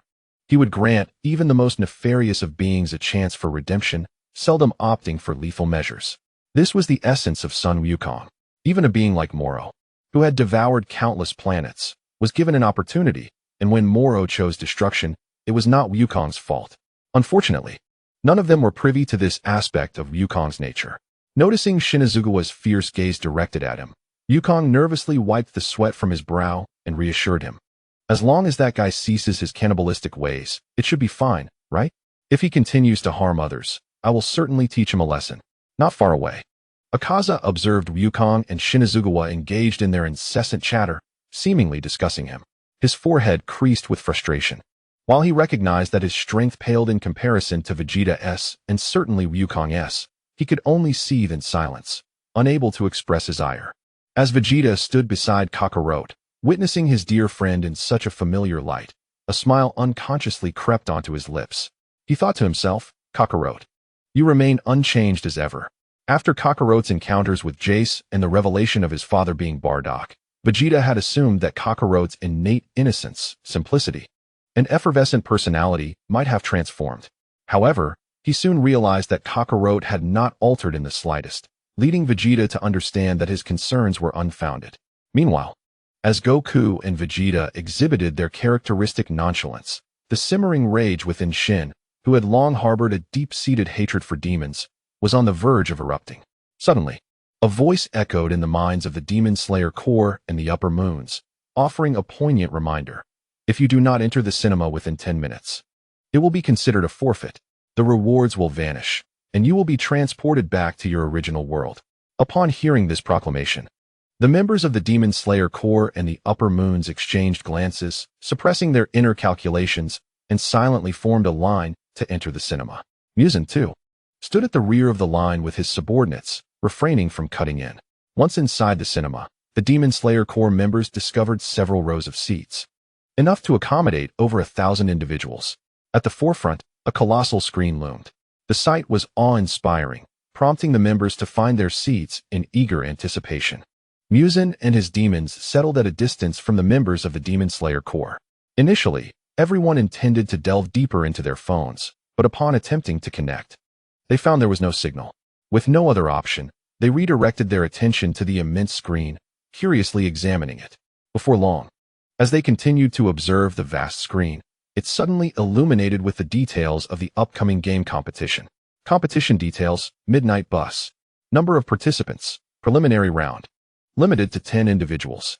You may voluntarily register or be randomly selected. Simply think of participating, and you will be entered into the competition. Victory condition: ensure the survival of 5 passengers until dawn to achieve victory. Note: death signifies the end of the game, but one will not truly perish. Successful completion will yield rewards, and the prizes are quite generous. As the screen concluded its introduction, the original 10 slots for contestants swiftly diminished to 8. The members of the Demon Slayer Corps and the Upper Moons gazed around with curiosity, eager to discover which brave soul would be the first to register. Just as everyone was scanning their surroundings, the voices of Goku and Vegeta resonated from the 7th row. Hey, Kakarot, don't let me down. Hehe. All right, Vegeta. I shall not yield to you. The esteemed Ubuyashiki Yoya observed that Goku and Vegeta had already entered the competition. After a moment of contemplation, he turned to his children and inquired, should you wish to participate, remember, while there is no imminent danger to life, your safety must always take precedence. No sooner had he spoken than Inosuke sprang to his feet, exclaiming with fervor, if Mr. Goku and Mr. Vegeta are competing, then I too shall join. Following Inosuke's declaration, the screen updated once more. Participants: Son Goku, Vegeta, Inosuke, 7 spots remaining. Rest assured, my lord, I shall take part. Rengoku Kyujuru shouted eagerly. Witnessing Inosuke and Rengoku's participation, Shinazugawa Sanemi also declared, understood, my lord. I shall participate. Allow me to create a splendid uproar. I am in. Uzui Tengen said, stroking his forehead with excitement. Tomioka Ju remained silent for a moment before coolly stating, I will participate. Current participants: 4. Rengoku Kyujuru, Shinazugawa Sanemi, Uzui Tengen, Tomioka Ju. 3 spots remaining. The members of Ubuyashiki were somewhat taken aback by Tomioka Ju's decision to join the competition. He had previously shunned participation in activities, often preferring solitude, which had led to his perceived aloofness. Thus, it was surprising to see him now willing to compete. Meanwhile, at the other end, Muzan observed anxiously as the slots were swiftly filled by the Demon Slayer Corps. He turned to his subordinate and asked, does anyone wish to participate? At that moment, all the Upper Moons bowed their heads in contemplation. They were indeed eager to join, yet uncertain of the competition's difficulty, leaving them hesitant to commit. Kabutsuji Muzan stroked the small demon, pondering for a moment before resolutely stating, I shall participate. Upon hearing Kabutsuji's announcement, Doma swayed with excitement, proclaiming, if Lord Kabutsuji is joining, then I shall also take part. Akaniko, seated beside Nakeim, unexpectedly declared, I shall participate as well. Current participants: 3. Kabutsuji Muzan, Doma, Akaza. 0 spots remaining. Confirmed participants: Son Goku, Vegeta, Inosuke, Rengoku Kyujuru, Shinazugawa Sanemi, Yuzui Tenjin, Kabutsuji Musen, Doma, Akaza. All competitions will be live-streamed on the large screen. Competitor: Son Goku. Entering the first match. Chapter 10. Genshin Awakens. Game commences. At the moment the game announced its commencement, a beam of white light erupted from the dim screen, illuminating Goku, who then vanished from his position. As Goku disappeared, the enormous ebony screen above flickered to life. The scene transitioned within the screen, revealing a pitch-black night shrouded in ominous mist. At the desolate and silent bus stop, a faint white light flickered, and Sun Wukong materialized beside the bus sign. Ha ha ha ha ha ha. Upon his sudden arrival, Wukong let out a furious roar, intending to unleash his energy. However, after a prolonged outburst, not even a speck of dust was disturbed. Outside the screen, the production manager, Yashiki Yose, observed Wukong's relentless shouting and tilted his head in confusion, asking, "What is Lord Wukong doing?" To which, Kanae Tsushima replied with uncertainty, "Perhaps Mr. Wukong is attempting to see if he can harness his power here." Rengoku Kyujuru nodded in agreement, affirming, "You are both correct. Wukong is likely trying to unleash his energy." Inosuke reminisced about the time he, Wukong, and Vegeta shared a meal, and how Wukong had showcased his energy release. He exclaimed excitedly, "Mr. Wukong's energy release is incredibly impressive." Iguro Abanai, stroking his sword, pondered, "What if he cannot utilize his abilities? Then our breathing techniques would be rendered useless." To which Tamanaga Ju calmly responded, "Indeed, it all depends on whether he can successfully wield his power." Vegeta, with a haughty demeanor, listened to the speculations of those around him, secretly contemplating, even if he cannot use his energy, clearing this competition should be a trivial matter for Kakarot. Meanwhile, from the direction of the boss, Musen narrowed his eyes, staring at the massive screen, speculating. It seems that Akaza and the others, should they enter this competition, will also be unable to use their blood demon arts. Akaza sat calmly in his chair, saying little. That guy is truly peculiar. Why does he keep shouting? It's rather annoying. Doma mocked Wukong's current antics. Hearing this, Akaza retorted sharply, "Do not underestimate him. He could easily kill you. I wouldn't be so casual if I were you." Returning to the scene on the screen. After an unknown duration of shouting, Wukong once more unleashed a powerful roar. Ha ha ha ha. Instantly, a tremendous aura erupted around him. "I suppose this is as far as I can go." Wukong's expression was one of resignation, yet he remained unfazed, though his energy felt constrained. It did not significantly affect him.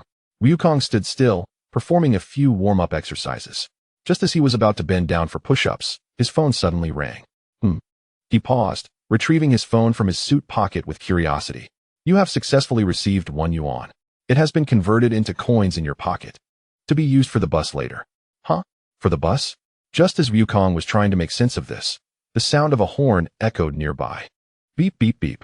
As he lifted his gaze, he found a public bus had come to a halt right before him. Gazing at the bus before him, Wukong inexplicably felt a peculiar sensation stir within. It was not fear. How could he possibly be afraid? But rather an unsettling chill that left him somewhat cold. With a creak, the bus doors slowly swung open.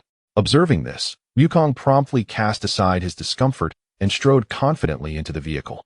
Curiously, he surveyed the interior of the bus, only to discover that amidst the spaciousness, there were merely 5 passengers. In the front row, by the window, sat a portly man clad in white casual attire. The last row housed a mother and her child, both dressed in red and vociferously chattering away. In the second row on the right, a couple was seated together. "Hello, I am Wukong. I look forward to your guidance." He greeted the 5 passengers with a raised hand. Yet, they were all engrossed in their own affairs, their heads bowed, and none acknowledged his presence. Unperturbed by this, Wukong continued to curiously inspect the bus's interior. As he was engrossed in his observations, a vibrant and spirited voice resonated from behind him. "Young man, to ride the bus, simply drop in 1 yuan, or you may also show some support with a trifecta." Wukong turned to see the bus driver giving him a thumbs up. "What is a trifecta?" he inquired, intrigued. "Bring me your phone, and I shall assist you," the driver replied. "Oh, certainly," Wukong responded without hesitation, handing his phone to the driver while leaning closer, eager to discover the meaning of this trifecta. Upon receiving Wukong's phone, the driver swiftly located the app named AB, searched for his own name, Midnight Bus Driver Crow, and found the latest video to execute the trifecta before returning the phone. All set. You've got your trifecta. Feel free to choose a seat as we are about to depart, the driver announced. Thank you, Wukong said, contemplating before settling beside the man in white. Current time, 0:30. Dear passengers, please take your seats. Our next destination is the abandoned villa. The bus's automated voice alerted everyone, and the driver gently began to maneuver the vehicle. Coincidentally, Wukong's phone vibrated, revealing a notification on the screen. Task: protect the portly man. He glanced at the message, dismissed it without much thought, and resumed his observation of the surroundings. Outside the bus, Zenitsu watched Wukong's actions with a hint of confusion. Is the competition truly that simple? Inosuke, filled with excitement, shouted as he stood, brimming with confidence. Then surely I too shall triumph in this contest. Hee. Inosuke, perhaps you should wait and see. The real competition is only just commencing, Tanjiro quickly advised. Indeed. What the young man said is correct. Since we have entered this competition, we must observe everything meticulously. Kaijiro Rengoku gently cautioned Inosuke, not wishing to see him fall prey to complacency and lose the match. What significance could the 3 coins and the $1 coin from the phone hold? He mused. After a moment of contemplation, Tenjin Yuzui responded, yet it may simply be an ordinary coin. Mitsuri Kanroji interjected, indeed, it is worth considering. Ju Tomioka remained silent, his gaze fixed coldly upon the screen, though he meticulously scrutinized every detail. Meanwhile, Vegeta sat in place, his thoughts consumed by the recollections of Goku's actions before and after boarding the vehicle, yet he failed to detect any suspicious nuances or behaviors. If one were to note behaviors, it was merely that the driver appeared oddly animated before driving but lethargic thereafter. On another front, Muzan queried his subordinates. Have you discerned anything? Kokushibo shook his head in negation, asserting there was nothing of note. This is merely an ordinary occurrence. Tamayo deemed the scene before them to be insipid. Akaza also shook his head, indicating he had observed nothing. Returning to the screen, Goku sat quietly in his seat, having surveyed his surroundings for quite some time without uncovering any clues. Frustrated, he muttered, I still haven't found anything. Just as Goku was on the verge of moving to a different seat for a better look, the rotund figure beside him abruptly seized his phone and exclaimed, Genshin Impact. Activate. Chapter 11.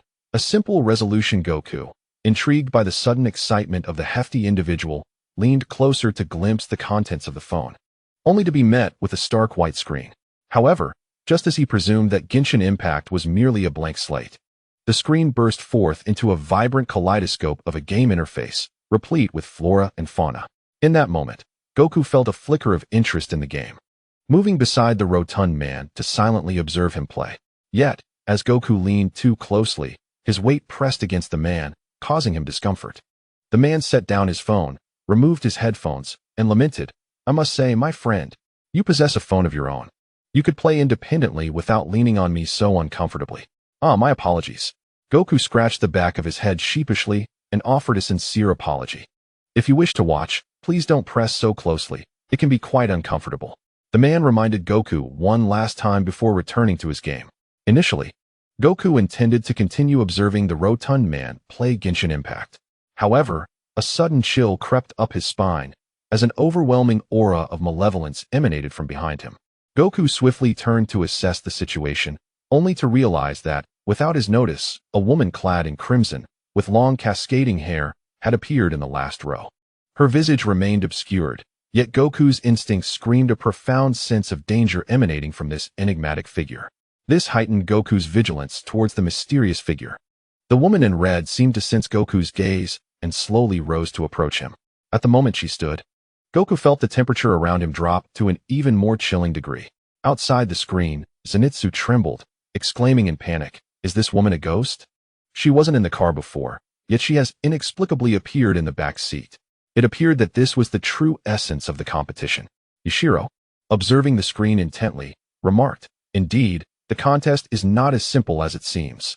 Kaijiro Rengoku interjected, It seems the challenge is far from straightforward.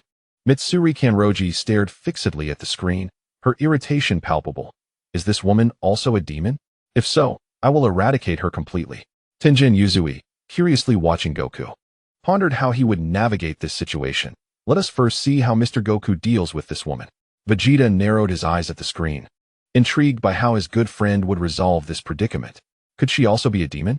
Muzan mused, fixated on the woman in red. Kokushibo, with his 6 eyes, observed her closely, replying, if she is indeed a demon, she is nothing like us. Ah, a beautiful woman. I can hardly contain my eagerness to devour her. Doma licked his lips, his gaze filled with insatiable greed. Returning to the scene on the screen, Goku inquired cautiously, who are you? The woman in red, however, did not respond. Instead, she began to cry inexplicably, her resentment swelling. Goku took a deep breath, closing his eyes to cast aside all distractions from his mind. When he opened them again, although he lacked a silver aura, his presence was eerily calm, almost unnervingly so. The woman in red, who had been advancing towards him, halted in her tracks. Goku was attempting to apply the principles of his Ultra Instinct in a natural state, almost instinctively. Who are you really? He asked once more, ready for confrontation should she choose to attack. Suddenly, the woman roared in fury before dissipating into a cloud of black mist, vanishing from sight. Goku stared at the spot where she had been, momentarily stunned, surprised that the anticipated battle had not even begun. Outside the screen, Inosuke watched Goku with wide eyes, excitement illuminating his expression. Mr. Goku is amazing. Mitsuri Kenroji expressed her astonishment at Goku's demeanor, noting, he feels so calm, yet undeniably dangerous. Yusue Tenjin reclined with his legs crossed, savoring the tranquil aura emanating from Wukong, and remarked, what a serene yet magnificent performance it is. Rengoku Kudero gazed at Wukong's recent demeanor and said helplessly, did he truly escape solely relying on his aura? It appears that Mr. Wukong had been holding back during our earlier duel. Vegeta, observing Kakarot's stance on the screen, smirked and speculated, is it the Ultra Instinct? No, it cannot be Ultra Instinct. Then what could it possibly be? Muzan fixated on Wukong's calm visage, his eyes wide with astonishment and shock. There are no flaws to be found. Meanwhile, Muzan's body bristled with fear, his gaze locked onto Wukong on the screen, the tranquility of Wukong's appearance instilling an overwhelming sense of dread within him. This evoked memories of the terror he felt under the dominion of Kagaya Ubuyashiki. This is the exalted realm I yearn for most. Akaza gazed at Wukong's demeanor, his eyes filled with admiration and longing. At this moment, Doma scrutinized the serene figure of Son Wukong on the screen, remaining silent, merely licking his lips slightly, leaving no one aware of his thoughts. Back within the confines of the screen, Wukong had arrived at the location where the red-clad woman had vanished, scanning his surroundings but finding nothing amiss. Just as he was about to return to his seat, the bus suddenly jolted to a halt, and the announcement echoed once more. We have arrived at the abandoned villa. Passengers wishing to disembark, please use the rear door. Wukong curiously peered outside the bus, the fog swirling in the air rendering visibility nearly non-existent, and murmured, have we reached a new stop? It's so dark outside. At that moment, as Wukong gazed out the door, a dozen individuals clad in white funeral garments entered through the front of the bus. The peculiar aura surrounding these figures successfully captured Wukong's attention. Chapter 12. The Academy of Resentment. Wukong fixated on the group of individuals in white garments, scratching the back of his head, internally musing, this unsettling aura again. Although he found the presence of these individuals odd, he noticed that after boarding, they simply seated themselves without further action. Wukong returned to sit beside the portly figure, continuing to watch as he played Genshin Impact. The driver, seeing no one else boarding, closed the bus door and resumed driving. Passengers, please take your seats. We are about to depart. The next destination is the Academy of Resentment. Meanwhile, outside the screen, as the audience and the various demons continued to observe intently, the screen abruptly darkened before slowly revealing new subtitles. Event: Midnight bus ride changed to the Academy of Resentment. Victory condition: eliminate all malevolent spirits within the Academy. Only then shall it conclude. Participants: Son Wukong, Vegeta, Inosuke, Rengoku Kaijiro, Mitsuri Kanroji, Yusue Tenjin, Ju Tomioka, Muzan Kabutsuji, Doma, and Akaza will participate together. As it is a team event, mutual harm is prohibited. A definite treat. Rewards guaranteed. After the crowd finished viewing the content on the screen, before they could fully comprehend the situation, the remaining 9 competitors were suddenly enveloped in a blinding white light. As Inosuke was about to be whisked away by the luminous glow, Tanjiro urgently cautioned, Inosuke, please be careful. Yes. Inosuke, Do exercise caution, Zenitsu echoed with concern. Meanwhile, Kyojuro Rengoku, seated behind the trio, placed his hands on Tanjiro and Zenitsu's shoulders, exclaiming, "Rest assured, I shall protect our boar-headed friend." Inosuke, hearing Rengoku's words, felt a warm glow of colorful bubbles surrounding him, softening his heart. Ju Tomioka, seated in the third row, gazed at his older brother, Shinazugawa Sanemi, intending to speak, yet the words remained unuttered. Sanemi, sensing the concerned gaze from behind, chose to remain silent. Yoyai Kenroji, observing his children, reminded them, "Remember, safety is paramount." "Yes, understood, master." Vegeta clenched his fist, a smile creeping onto his lips as he exclaimed, "Kakarot, wait for me. I am coming." In another location, Muzan Kibutsuji observed, "Be wary of the demon slayers. Though the orders state not to harm allies, caution is still necessary." Muzan coolly advised his subordinates. Kokushibo nodded in understanding, while Doma, perceiving Muzan's apparent concern for them, exclaimed with enthusiasm, "Ah, is Lord Muzan showing us care? How delightful." Hearing Doma's words, Muzan's expression darkened as he cast a cold glance at him. Noticing Muzan's anger, Doma feigned fear, saying, "Oh dear, Lord Muzan, please don't look at me like that. It's quite terrifying." Akaza remained silent in his seat, his gaze filled with fierce determination as he watched Goku on the screen. After having battled Vegeta, his greatest desire now was to face Goku. With a soft sound, the 9 contestants vanished from the cinema.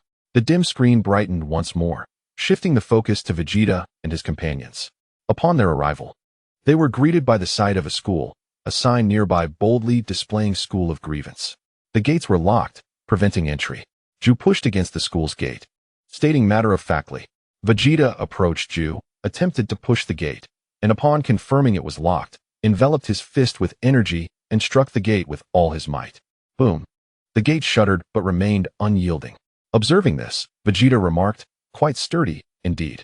Meanwhile, Sanemi Shinazugawa, Tenjin Uzui, and Inosuke stood in confrontation against the 3 demons, Kokushibo, Doma, and Akaza.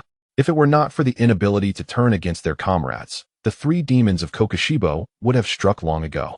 Just as both sides were poised for confrontation, the sound of a bus horn echoed nearby. Vegeta and his companions turned in unison, witnessing the bus come to a halt right in front of the entrance to the Academy of Grievance. The bus doors creaked open, and Goku's excited voice rang out, "Vegeta, Inosuke, Kyojuro, and you lot, why are you all here?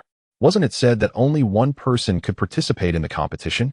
Hearing this, Vegeta sighed and began to explain the situation to Kakarot, while also inquiring, "Kakarot, is this your doing? Do you know that the competition format has changed?" Goku paused momentarily, then grabbed his phone to check the details of the contest. Competition format: Midnight Bus changed to Academy of Grievance. Victory condition: eliminate all evil spirits within the Academy to conclude the match. Team extermination match: do not harm your teammates.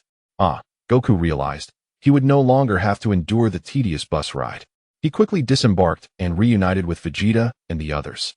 Just as the 10 of them gathered, the grand doors of the Academy of Grievance swung open with a thunderous roar. A chilling wind surged forth from the entrance. And as Goku and his companions felt the eerie gust, determination ignited in their eyes. They showed no fear of the oppressive academy before them.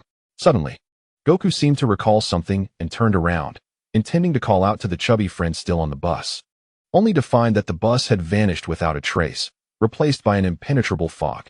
What happened to the bus? "The chubby guy who loves Genshin, hasn't he gotten off yet?" Goku exclaimed, puzzled by the sudden disappearance. Was it due to the change in the competition format? Ju Tomioka stroked his chin, calmly analyzing the scene. Meanwhile, Inosuke slowly approached the academy's entrance, kneeling on one knee with arms outstretched, invoking his boar's map. He sensed the myriad resentments within the academy, beads of sweat trickling down his forehead as he exclaimed, "So much evil energy, I can't count it all." Upon hearing Inosuke's words, Goku clapped his fists together, excitement bubbling within him. With a swift motion, he vanished from sight, followed closely by Vegeta. Seeing the academy doors wide open and recognizing that Goku and Vegeta had already entered, Mitsuri Kanroji casually picked up a stick from the ground, transforming it into a streak of green wind as she charged into the academy. "Our task is merely to slay all the evil spirits within. Let us act independently," Ju stated, trailing closely behind Mitsuri as they entered the academy. Then let us proceed with grandeur. As Yusuimaru observed many individuals entering, he too stepped onto the ground. Advancing into the academy. Rengoku Kaijiro, would you care to join me? Akaza suddenly extended an invitation, hoping to have Kaijiro accompany him in his endeavors.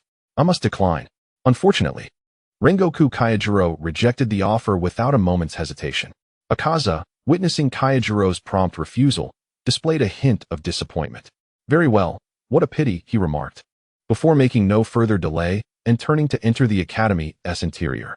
Meanwhile, noticing the tranquil scene and unable to harm his comrades, Doma idly bid farewell to Kaijiro and the others. Farewell, demon slayers. I eagerly anticipate our next encounter. Kokushibo cast a calm glance at the entrance, uttering no words. Before turning to walk into the academy, Rengoku Kaijiro clapped Inosuke on the shoulder and said, "Pig-headed youth, let us proceed. Consider this competition a training session." Oh, big-eyed one. Inosuke deactivated his boar mask and promptly followed Kaijiro into the academy. Chapter 13, Love in the Snow. At this moment, on the academy's playground, Shinobu had become frenzied, wielding a small branch and continuously employing her breathing techniques. Breath of Wind. First form, Dust Whirlwind Slash. Second form, Claw of the Wind. Not enough, still not enough. I must continue to improve. She relentlessly felled the demons on the playground. Despite the overwhelming advantage, Shinobu felt her strength was still inadequate. Memories of Goku's earlier confrontation with the crimson-clad female demon flashed in her mind, tightening her grip on the stick. Breath of Wind. She swiftly maneuvered around the playground, executing a series of spinning slashes, unleashing a torrent of wind blades that reduced all demons to mere ash. Ninth form, Varakana Typhoon. Within the academy's teaching building. On the second floor, a powerful horizontal slash akin to a sweeping wave erupted from a classroom. Ju Tomioka surveyed the now desolate classroom with an indifferent expression, though the broom in his hand had already snapped in two. After ensuring no demons lurked nearby, he approached the trash can, retrieved the broom, and proceeded to the next classroom. In the music room of the teaching building, Uzui Tenjin wielded two chair legs, systematically dispatching the surrounding demons. Too weak, far too weak. Once he eliminated all demons within the music room, Uzui's ears perked up, prompting him to venture in another direction. Throughout the rest of the academy, Akaza, Doma, Kokushibo, Rengoku Kaijiro, Inosuke, Goku, and Vegeta were all engaged in cleansing the academy of demons. Although Goku refrained from striking his enemies, Vegeta, shadowing him, assisted with the finishing blows. Time slipped away unnoticed, and when the group reconvened at the academy's entrance, each individual's phone began to ring simultaneously. The competition has concluded, the task accomplished, and rewards have been bestowed. The available rewards include 1. Fortification of one's physical body. 2. Shadow Clone Technique. 3. Devil Fruit. Random, without side effects. 4.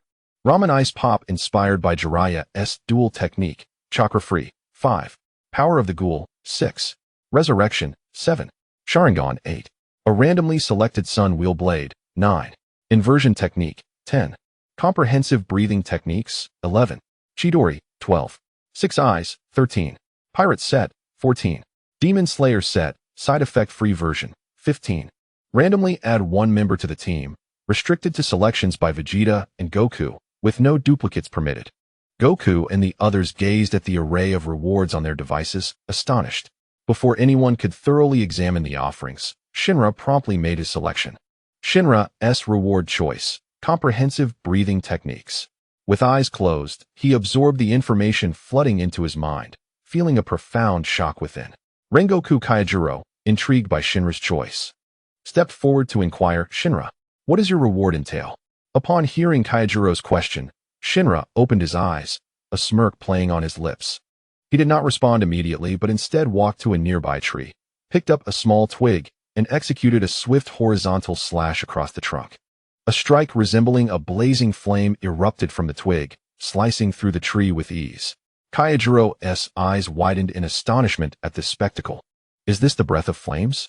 Uzui Tenjin, observing the strike, curiously asked, "Your comprehensive breathing techniques? Can you utilize all breathing styles? That is indeed magnificent." "Indeed. Shinra's eyes sparkled with excitement as he glanced at Goku before directing his gaze toward Muzan and the other demons, declaring, "I shall eradicate each one of you demons entirely." Although Muzan appeared somewhat surprised, he coolly replied, "I am always ready for a challenge." Goku, with eyes radiating golden light, fixed his gaze on Shinra and asked, "Can we spar when we return?" Upon hearing this, Shinra grinned wickedly, responding with fervor, "Absolutely. I'm eager to test the extent of our differences." With Shinra's agreement, Goku turned to Vegeta, saying, "Hey, Vegeta, if you wish to spar with him, we'll have to settle it with a game of rock, paper, scissors this time." "Humph, understood, Kakarot." Vegeta replied with a dismissive grunt. While Goku and the others continued their banter, another individual made a reward selection. Akaza's reward choice, resurrection. Damn it. Ju Tomioka clenched his fists in frustration, regretting his slow reflexes. He had intended to choose resurrection as well, but it had been snatched away. Strangely, Akaza himself was uncertain why he chose this reward, yet a persistent voice within urged him to select resurrection. As Akaza made his choice, lost memories surged back into his mind. Tears streamed down his face as he recalled a beautiful, charming little girl confessing her feelings to him. "I only need Mr. Koma to be my partner. Can we unite as husband and wife?" It seems that Yuoza should indeed acknowledge Koma's agreement. "Yes, I shall become stronger than anyone else, dedicating my life to protect you." Just as tears streamed down Yuoza's face and he clutched his head in anguish, a gentle feminine voice reached his ears. "My dear." Upon hearing that familiar tone, Yuoza incredulously looked up, and upon seeing the woman before him, the pain within him could no longer be contained. "I'm so sorry. I couldn't protect you. I wasn't there when it mattered. Forgive me." Listening to Yuoza's heartfelt words, Lianxue smiled tenderly, embracing him and softly reassuring, "It's all right, my dear." Rengoku Kyujuru was taken aback by the sudden appearance of Lianxue, astonished that resurrection was indeed possible. He anticipated that it could be true, and memories of his gentle mother flooded his mind. Even the usually silent Tenjin Uzui was visibly astonished. Goku, scratching the back of his head, remarked, "Vegeta and Bulma share a wonderful bond, just like you two." "Humph," Vegeta scoffed, turning his head away, blushing and ignoring Kakarot. Meanwhile, upon seeing Lianxue, Doma's eyes gleamed with greed as he licked his lips and exclaimed, "Ah, what a beautiful girl." Hearing this, Yuoza immediately halted his tears, wiping away the moisture from his eyes. He pulled Lianxue behind him, glaring fiercely at Doma, his voice filled with fury. "Doma, if you dare harbor any ill intentions towards Lianxue, prepare to meet your demise." "Oh dear, how frightening," Doma teased Yuoza, though his gaze on Lianxue grew more avaricious. Lianxue, standing behind Yuoza, clutched the hem of his garment, feeling a tinge of fear towards Doma. Yuoza could sense the trepidation emanating from the woman he cherished. He turned to her with a gentle smile, reassuring, "Do not worry. This time I will protect you and ensure you suffer no harm. Do you believe me, Lianxue?" Feeling the determination in Yuoza's voice, Lianxue's fears began to dissipate. "Yes, I believe you, my dear." Just as Doma was about to speak again, another reward was chosen. Rengoku Kyujuru's reward choice, Demon Slayer set, no side effects version. As Rengoku Kyujuru completed his reward selection, fiery patterns suddenly appeared on his face, and the aura surrounding him intensified dramatically. Kokushibo stared at Kyujuru, astonished, pondering the existence of such patterns in the transparent world. Kyujuru, your presence has become incredibly powerful." Goku exclaimed in surprise, sensing the energy radiating from Rengoku Kyujuru. Yuoza turned to Rengoku Kyujuru, astonished. "You have already entered the Supreme Realm?" The Supreme Realm? Everyone was uncertain about what this Supreme Realm entailed, but it certainly sounded formidable. Chapter 14, The Mysterious Boy. Upon witnessing Vegeta's choice of a twofold enhancement of his own physical form, Goku expressed his curiosity, inquiring, "Vegeta, what purpose does this reward serve?" "It seems to lack any noticeable change." Vegeta, feeling somewhat irked by Kakarot's remarks, retorted, "Kakarot, this is not merely an enhancement of power, hence you cannot perceive it. However, I can certainly feel it within myself. My physique has grown considerably stronger." "Is that so?" Goku pondered, scratching the back of his head in astonishment. The choice of reward for Uzui Tenjin was the Shadow Clone Technique, chakra-free version.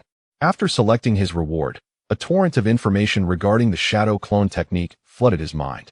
Shimi, noticing Uzui Tengen's excitement, inquired, "Uzui, what reward did you obtain?" Snapping back to reality, Uzui Tengen exclaimed, "What a magnificent ninjutsu!" As Shimi and the others expressed their curiosity about his reward, Uzui Tengen simply formed hand seals and declared, "Shadow clone technique." With a puff of white smoke, a figure identical to Uzui Tengen materialized before the onlookers. Inosuke's eyes sparkled with excitement as he gazed at Uzui Tengen. Kaijiro remarked, "That is indeed an impressive ability." Goku, observing the clone, expressed his astonishment. "It resembles the afterimage technique." Toma's reward was the devil fruit, ice fruit. As the knowledge of the ice fruit flooded his mind, a slight smile crept across Toma's lips, revealing his exhilaration. Kokushibo, noticing the drop in temperature surrounding Toma, inquired with curiosity, "It seems this fruit has enhanced your strength, Toma." "Huh, I may finally stand a chance against you, Kokushibo," Toma proclaimed, conjuring an ice spike with a teasing grin aimed at Kokushibo. Unfazed by Toma's provocative words, Kokushibo replied, "If you wish to contest for the upper position, then let us engage in a bloody battle." "Just kidding." Toma dismissed the ice spike, turning his attention to Koiki. Though his gaze was swiftly obstructed by Akaza, Goku, brimming with enthusiasm, focused on Toma and suggested, "Let us practice together when we return." "Oh, if Mr. Goku is joining, I would be delighted," Toma replied without a hint of fear. Goku clenched his fist, filled with fighting spirit, and said, "Hee hee, I will seek you out, Kakarot. This time I shall take my turn to battle him," Vegeta declared, his expression haughty as he addressed Kakarot, with a peculiar smile gracing his lips. Toma acknowledged Goku and Vegeta's eagerness to spar, stating, "Ah, I shall eagerly await your arrival." Inosuke's reward selection, Radiant Ice Popsicle-inspired Spiral Sphere, chakra-free version, referred to as Spiral Sphere. After selecting the reward, Inosuke extended his palm, and a swirling blue vortex began to flow and compress in various directions, forming a high-density blue orb. Note, this spiral sphere does not require chakra to form. It can be effortlessly condensed into a spiral sphere, differing naturally from the one in Naruto. Inosuke gazed at the orb in his hand, brimming with excitement. This orb is incredibly cool." Rengoku Kaijiro stared at the spiral sphere, curiously inquiring, "Pig-headed youth, just how powerful is this blue orb of yours?" "Hee. Keep your eyes peeled, Grand Eyeball. This is called the Radiant Ice Popsicle-inspired Spiral Sphere. No wait, it's the Spiral Sphere," Inosuke replied, as his boar mask exhaled a puff of white vapor. He then forcefully pressed the spiral sphere against a nearby tree. Boom. The entire tree was instantly obliterated by the force of Inosuke's spiral sphere. Uzui Tengen dispelled his shadow clone and, upon witnessing Inosuke's abilities, marveled, "What a splendid power." Kaneo Tsuyuri observed the tremendous destruction wrought by the spiral sphere, feeling a sense of astonishment. She had not anticipated that such a small blue orb could possess such immense power and destructive capability. "My, what overwhelming destructive force," Doma remarked, eyeing the shattered tree with a mocking grin. Kokushibo merely cast a glance before returning his focus to the reward selections. After what felt like an eternity, Kokushibo ultimately chose his desired reward. Kokushibo's reward selection, a random Nichiren blade. Description, to be studied at his leisure. Upon completing his selection, an unassuming Nichiren blade appeared in his hand. Goku and the others looked curiously at the Nichiren blade in Kokushibo's grasp, perceiving it as an ordinary weapon. Kokushibo himself sensed the blade's commonality, reaching for the hilt and slowly drawing the blade, only to find it riddled with countless cracks, as if a mere touch would cause it to shatter. Doma, noticing the nearly fractured Nichiren blade, jested, "Haha, Kokushibo, your choice of reward is quite peculiar, isn't it?" Listening to Doma's words, Kokushibo maintained his calm demeanor, unfazed by the remark. After all, he could take his time to study the Nichiren blade once he returned. Tomioka Ju's reward selection, Pirate Trio Set. Description, the fearsome conqueror's haki, the foresight of observation haki, and the unseen armor of armament haki. Upon selecting his reward, a wealth of knowledge regarding the three types of haki surged into Tomioka Ju's mind. As the reward integrated into his being, an aura of regal authority emanated from him. Kaijiro Rengoku, Inosuke, Mitsuri, Uzui Tengen, Love, Akaza, Doma, and Kokushibo were all momentarily subdued by the regal aura emanating from Ju Tomioka. Inosuke and Mitsuri, beads of cold sweat trickling down their foreheads and feeling dizzy, knelt on one knee, taking a full 2.5 minutes to regain their composure. The other 6 merely shuddered before returning to their senses, while Goku and Vegeta remained entirely unaffected. The formidable presence was palpable. Kokushibo stared intently at Ju Tomioka, his expression one of astonishment. When Akaza noticed Mitsuri nearly fainting, he swiftly approached and grasped her hand, inquiring with genuine concern, "Are you all right, Mitsuri?" "Yes. I just feel a bit dizzy," she replied, resting her head against Akaza's chest. Goku, with his wide eyes and scratching his head in confusion, was oblivious to the unfolding events, yet he continued to select his reward on his phone. Goku's self-selected reward: randomly add 1 member to the team. Vegeta, upon hearing Kakarot's choice, was somewhat taken aback. "Kakarot, aren't you going to choose to enhance your own strength?" "Huh." Goku scratched his cheek and smiled at Vegeta, explaining, "I still prefer to rely on my own training to gain strength." Hearing Kakarot's words, a knowing smile spread across Vegeta's proud face. After understanding their respective rewards, the others turned their attention to Goku. Goku had selected the reward of randomly adding a member to the team, yet after a considerable amount of time, there had been no change. Goku looked at his unfulfilled reward, puzzled. Has it malfunctioned? Before anyone could ponder this, a beam of white light enveloped them, and they vanished from the academy, reappearing inside the cinema. Inside the cinema, the white light dissipated, leaving Goku and the others back in their seats. Yoya Shinjiro, noticing their return, hurried over to check if anyone was injured. Tanjiro sniffed the air, scrutinizing Inosuke, sensing a notable change in him, and curiously remarked, "Inosuke, have you become stronger?" Inosuke proudly pointed to himself, declaring, "Of course. The current me is quite formidable." Meanwhile, Kyojuro Rengoku, observing the others, realized they had only witnessed the conclusion of the match and were unaware of the subsequent rewards, prompting him to ask, "Did you not see the aftermath of the match?" Yoya Shinjiro nodded in response, saying, "After you all dealt with the entire Academy of Vengeful Spirits, the screen turned completely black." Shinobu Kocho looked at Rengoku and the others, now seemingly stronger than before, and inquired with curiosity, "What happened after you eliminated the demons in the Academy?" Yuzui Tenjin pondered for a moment before responding, "My lord, let us discuss it more thoroughly when we return, as it's not something that can be easily explained at this moment." Yoya Shinjiro nodded in agreement with Yuzui Tenjin's suggestion. Yawazawa and Doma, along with the 3 demons of Kokushibo, naturally returned to Muzen's side. However, as Yawazawa made his way to Muzen, he temporarily entrusted Koyuki to the care of the Demon Slayer Corps. Although Shinobu harbored a deep-seated hatred for demons, Koyuki was human. And moreover, Goku had pledged to assist Yawazawa in looking after his wife. Thus, no one objected to Yawazawa's request at the time.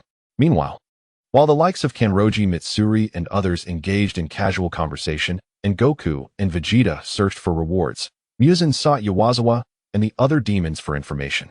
Suddenly, a beam of white light slowly converged into a large orb on the screen, revealing a figure within.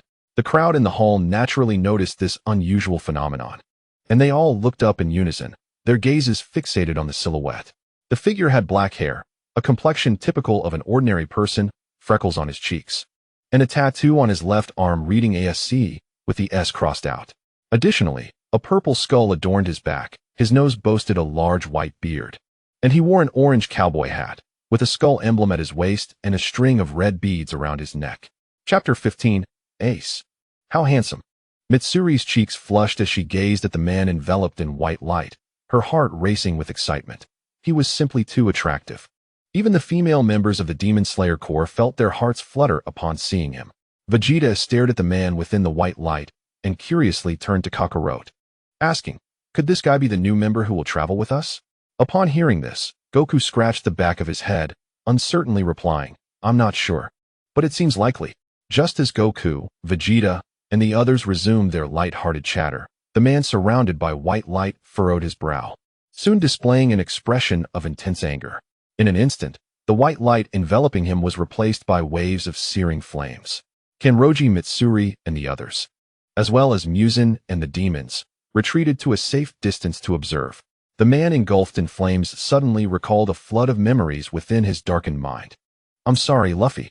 Ace, I must hurry to heal you. I'm sorry, I ultimately couldn't save you." "What are you saying?" Don't speak nonsense, Ace. What I'm about to say, you must relay to everyone. To Dad, to everyone, and to Luffy. I am eternally grateful for the unconditional love bestowed upon me. A hopeless inheritor of the devil's bloodline. As the memories flooded his mind, the man named Ace slightly stirred his eyelids, eventually opening his heavy and weary eyes. The white light that had enveloped him had already dissipated, and the flames surrounding him faded along with it. Ace slowly rose, murmuring in confusion, "Wasn't Ti dead?" As Goku approached Ace, he was taken aback by the latter's words. "You actually died." Ace had just risen to his feet, and, upon noticing the unfamiliar presence beside him, his gaze turned exceedingly vigilant, preparing himself for an imminent confrontation. However, as he contemplated employing the abilities granted by his Mera Mera no Mi to deter the intruder, he was astonished to realize that he had completely lost his powers, reduced to a being slightly more formidable than an ordinary human, albeit still possessing his 3 types of haki. With utmost caution, Ace fixed his gaze upon Goku and his companions, inquiring, "Who are you exactly? And did I not perish?" In response, Goku thoughtfully stroked his chin, pondering how best to articulate his response. Yet, he soon deemed this mental exercise unnecessary and simply declared, "Oh, it's Goku. Pleased to meet you." Seeing Goku's politeness, Ace promptly introduced himself. "I am Ace." Kenroji Mitsuri, noticing the exchange between Goku and Ace, chimed in, "Hello. I am Kenroji Mitsuri." After comprehending the situation and the identities of Goku and the others, Ace was profoundly astonished. He had never anticipated that he would be resurrected after his demise. After a brief silence, Ace, with a tense expression, nervously inquired about his father. "Mr. Goku, may I ask if my father is well?" Hearing this, Goku shook his head. Scratching the back of his head, "I am not sure." "Is that so?" Ace's demeanor dimmed slightly upon learning Goku's uncertainty. Meanwhile, as Goku and the others continued their light-hearted conversation with Ace, the darkened screen flickered back to life. "The competition has concluded. You may rest in this world for one day. Come dawn, you shall be returned to your original realm. Except for Goku and resurrected Ace, all others will return to their former world. To the left of the cinema exit lies a shopping mall. The girls may indulge in shopping. Lastly, wishing everyone a delightful experience." Chapter 16. Leisure time. After delivering this message, the screen went dark once more, and the sounds of footsteps and voices emanated from outside the cinema. Curiosity piqued. The group exchanged glances, signaling one another before they collectively stepped out of the cinema. Upon emerging onto the 3rd floor of the shopping mall, they were struck speechless by the scene before them. The previously deserted cinema and mall were now bustling with a throng of people, resembling a sea of green beans, with families, couples, students, and many singles filling the spaces. The group stood agape, at a loss for words to describe the spectacle that lay before them. As Ace and Lianxue exchanged bewildered glances, they found themselves perplexed by the astonishment displayed by Wukong and his companions upon encountering a throng of people before them. Once the initial surprise subsided, the crowd regained their composure, yet their gazes remained fixated on the vast assembly of individuals, silent and spellbound. Just as Wukong and the others were lost in their reverie, a sudden exclamation broke the air from a short distance away. They all turned in unison to the source of the sound, and their eyes fell upon a scene unfolding at the center of the nearby shopping mall. In the heart of the mall, encircled by a ring of roses arranged in the shape of a heart, a reasonably handsome man knelt on one knee, holding a small white box before a woman. His tone was earnest, albeit tinged with nervousness. "Wang Feifei, will you marry me?"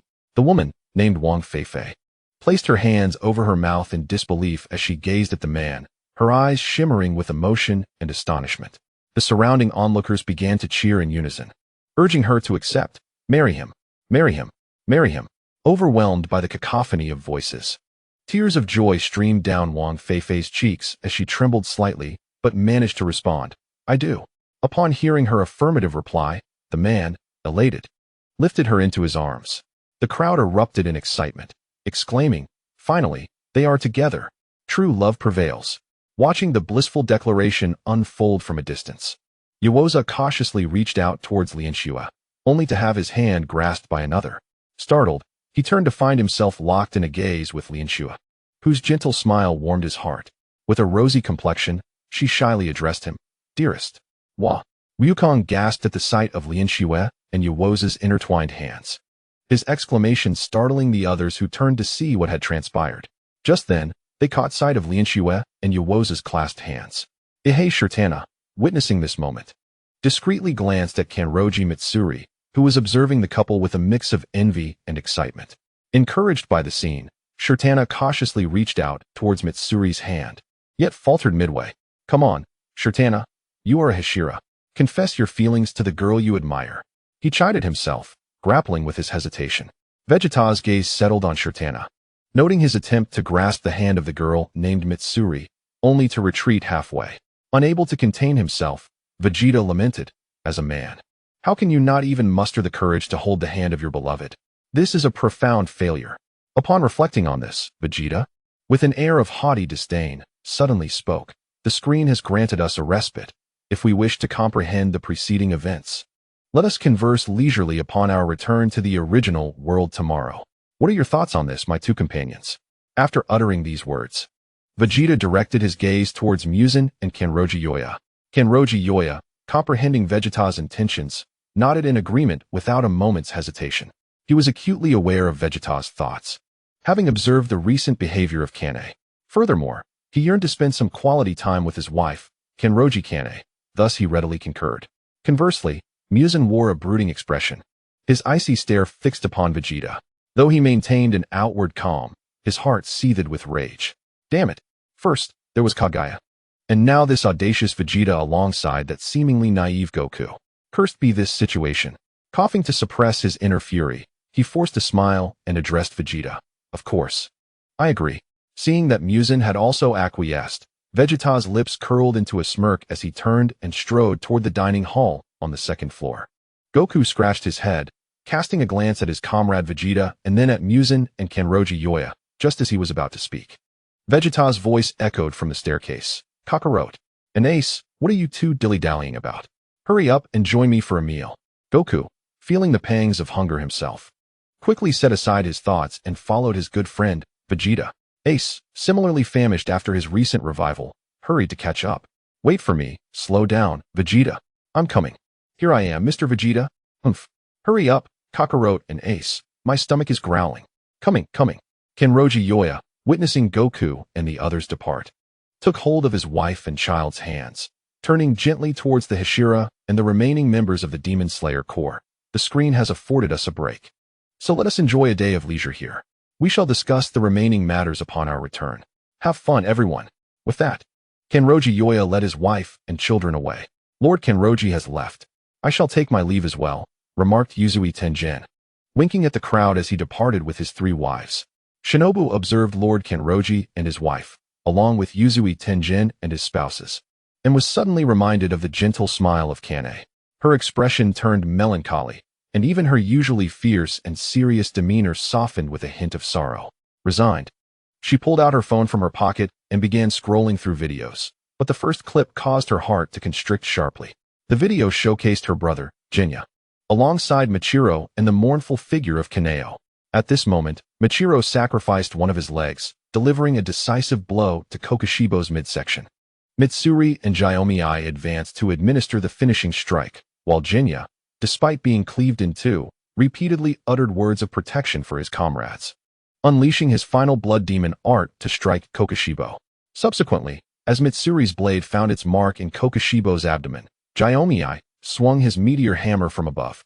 Already hindered in his movements, Kokushibo found himself further incapacitated by Jinya's attack. Jiaomi's meteor hammer crashed down upon Kokushibo's head, working in tandem with Mitsuri to sever the foe's head from his body. Yet, rather than succumbing to death, Kokushibo's head reformed, emerging even stronger than before. However, after a brief continuation of the battle, upon recognizing his own reflection, Kokushibo abandoned the fight against Mitsuri, Michiro, and Jiaomi, ultimately leading to his demise. Thus concluded the fierce encounter between the Hashira and the upper rank one. Regrettably, this battle exacted a heavy toll on the Demon Slayer Corps. Mitsuri had lost consciousness, yet continued to wield her Nichiren blade, while Michiro had also perished in the fray. In his final moments, Jinya called out his brother's name, repeatedly apologizing. As his body began to fade, he wished for his brother's happiness, hoping he would not meet the same fate. In his last breath, cradled in Mitsuri's arms, Jinya expressed his heartfelt gratitude, declaring, "For my brother is the kindest person in this world." Thank you, brother. Synopsis: one of the most tragic battles in Demon Slayer. As the video concluded, Mitsuri trembled, tears streaming down her face. At that moment, Jinya's quivering voice echoed from behind her. "Brother, there's an arcade on the 4th floor. Will you accompany me? I wish to see what it is like." Jinya stood apprehensively, fearing rejection. Mitsuri wiped her tears with her sleeve, gave the video a thumbs up, and turned back into her usual fiery self, albeit with reddened eyes. Gazing at Jinya, she gently placed her hand on his head and smiled warmly, saying, "Let us go. As your older sister, it is my duty to take good care of you. We shall visit the arcade on the 4th floor." Jinya, initially bracing for a reprimand, was pleasantly surprised by the affectionate gesture and the promise of companionship, filling his heart with joy. "Thank you, sister. You are the best. Enough chatter. Let us be off." Chapter 17. Leisure Time. Michiro, noticing the departure of so many, found himself without a destination and stepped outside the mall to bask in the sun, contemplating his life's goals. Xiaomi surveyed the remaining few, clasped his hands together, and said, "Then, I shall take my leave." With that, Mitsuri turned and wandered off to find some entertainment. Shinobu found herself in the company of Kaneo, and the two young women naturally set off to browse through garments, having no other intentions. Meanwhile, Zenitsu, standing beside Tanjiro, took Nezuko's small hand, leading her towards delightful treats or engaging in benevolent activities. Tanjiro, witnessing Zenitsu's audacity in taking his sister away, initially contemplated pursuing them. However, he ultimately refrained, for by the time he gathered his thoughts, Zenitsu and Nezuko had already vanished into the distance, their pace swift. Rengoku Kyujiro, with a piercing gaze, turned to Tanjiro and invited, "Would the young man from the Kamadu family and the boar-headed boy care to join me for a meal?" Tanjiro, inclined to accept Kyujiro's invitation, hesitated as he spotted Ju Tomioka quietly walking alone a short distance away. After a moment's reflection, he extended an invitation. "Mr. Ju, would you care to join us?" Ju paused, considering Tanjiro's invitation. Although he initially intended to decline, hunger soon overtook him, and he nodded in agreement. "Hey, why is it just me left here?" Inosuke crossed his arms, his expression tinged with irritation as he noticed the dwindling company around him. Aoi, left with only the boar-headed boy, cautiously inquired, "Would you like to play together, boar-headed boy?" Inosuke's eyes sparkled with excitement as he replied, "Absolutely. Watch me charge ahead." Thrilled that Aoi was willing to team up with him, he eagerly took her hand, and they departed together. Seeing that most had already left, Kanao turned to Mitsuri and suggested, "Shall we also visit the arcade on the 4th floor?" Mitsuri, her cheeks flushed and feeling bashful, nodded in agreement, her heart brimming with joy. "Is this a date with Mr. Kanao? How delightful." On the other hand, Muzan observed that the Demon Slayer Corps members were either off on dates or indulging in leisure. He had initially intended to take action, but finding himself powerless in this environment, he resigned to inaction. Akaza, grasping Koyuki's hand, approached Muzan, saying, "If we have no business here, we shall take our leave." Without awaiting a response, Akaza led Koyuki away. "Brother, let's go too." Daki urged her elder brother, Jitaro, as they exited the cinema. Doma, eyeing the alluring Nakime, inquired, "Miss Nakime, would you care to join me for a date? I assure you it would be a most delightful experience." Without lifting her gaze, Nakime declined, stating, "I must respectfully refuse." Doma, feeling a twinge of disappointment at her rejection, lamented, "What a shame." With that, he turned and departed without looking back, his retreating figure exuding a certain nonchalance. Kokushibo stood beside Muzan for a moment before announcing, "I shall take my leave now." "Very well," Muzan nodded, uttering no further words as he turned away, with Nakime silently trailing behind him. As the specters departed, the remaining companions of the half-day dog left the cinema entrance together. They made their way to a restaurant on the 2nd floor of the shopping mall, a place known as Hai Di Lao. Noticing the establishment's opulence, Vegeta decided to enter. After all, the expenses were not to be borne by them. Each individual carried a mobile phone linked to a bank card containing a staggering sum of 1 billion, rendering any concerns about overspending utterly unfounded. Every person was aware of this fact, having checked the phone's functionalities during their exploration, thus alleviating any anxieties regarding financial constraints. Upon entering Hai Di Lao, Goku and his companions eagerly perused the menu, placing extravagant orders, with each dish being requested in quantities exceeding 5. The server, taken aback by the sheer volume of their orders, expressed concern, stating, "Gentlemen, ordering so much may lead to food wastage." Vegeta waved dismissively, confidently retorting, "Just bring the dishes. We will finish them."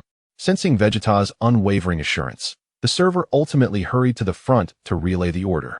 Once the orders were placed, Goku pulled out his phone and beckoned Vegeta and Ace, saying, "Vegeta, Ace, come, let us play Genshin Impact." Ace, puzzled and bewildered by the unfamiliar term, handed his phone to Goku, requesting assistance in logging in. Vegeta, maintaining his aloof demeanor, contemplated for a moment. After all, they were merely waiting for their food, and the video content was not particularly captivating. They could always watch it later. Moreover, he was intrigued to discover what sort of game could so thoroughly captivate Kakarot. This curiosity was further piqued by the earlier outburst from the portly figure on the cinema screen. Genshin Impact, activate. Chapter 18, a time of leisure while awaiting their meals. Goku and his companions not only indulged in Genshin Impact, but also engaged in casual conversation about Ace. Goku, glancing at the loading screen of the game, recalled Ace's words upon awakening and inquired with curiosity, "Ace, how did you meet your demise?" At Goku's inquiry, Vegeta, who had just taken a sip of sour plum juice, nearly spat it out, managing to suppress the urge just in time. Internally, he found himself exasperated by Kakarot's bluntness. Such a direct question about someone's death was bound to create an awkward atmosphere, even for a friend like himself. Ace, upon hearing Goku's question, felt his hand tremble slightly while holding the phone. However, he brushed it off and recounted the events leading to his end to both Vegeta and Goku. After hearing Ace's tale, Vegeta felt somewhat incredulous. As the son of the world's strongest man and captain of the 2nd Division, Ace had pursued a traitor named Marshal D. Teach. Unfortunately, Teach's devil fruit possessed the ability to nullify the powers of other fruit users, rendering Ace's formidable martial prowess a mere liability, ultimately leading to his defeat despite his attempts to unleash a climactic attack. Afterward, Ace was captured and taken to the underwater prison following his defeat. During the War of the Best, Ace could not tolerate the insults hurled at his father by the opposing commander. He charged forward to confront the commander, only to be sent flying by a single punch. Ultimately, in a bid to protect his younger brother, Luffy, he was fatally pierced through the abdomen by the commander's blow. Reflecting on this, Vegeta set down his phone and remarked, though lacking in power, "He is indeed a commendable and devoted brother." Goku chimed in enthusiastically, "Absolutely." Upon hearing their words, Ace smiled faintly, saying little, yet feeling a sense of resignation about his previous shortcomings.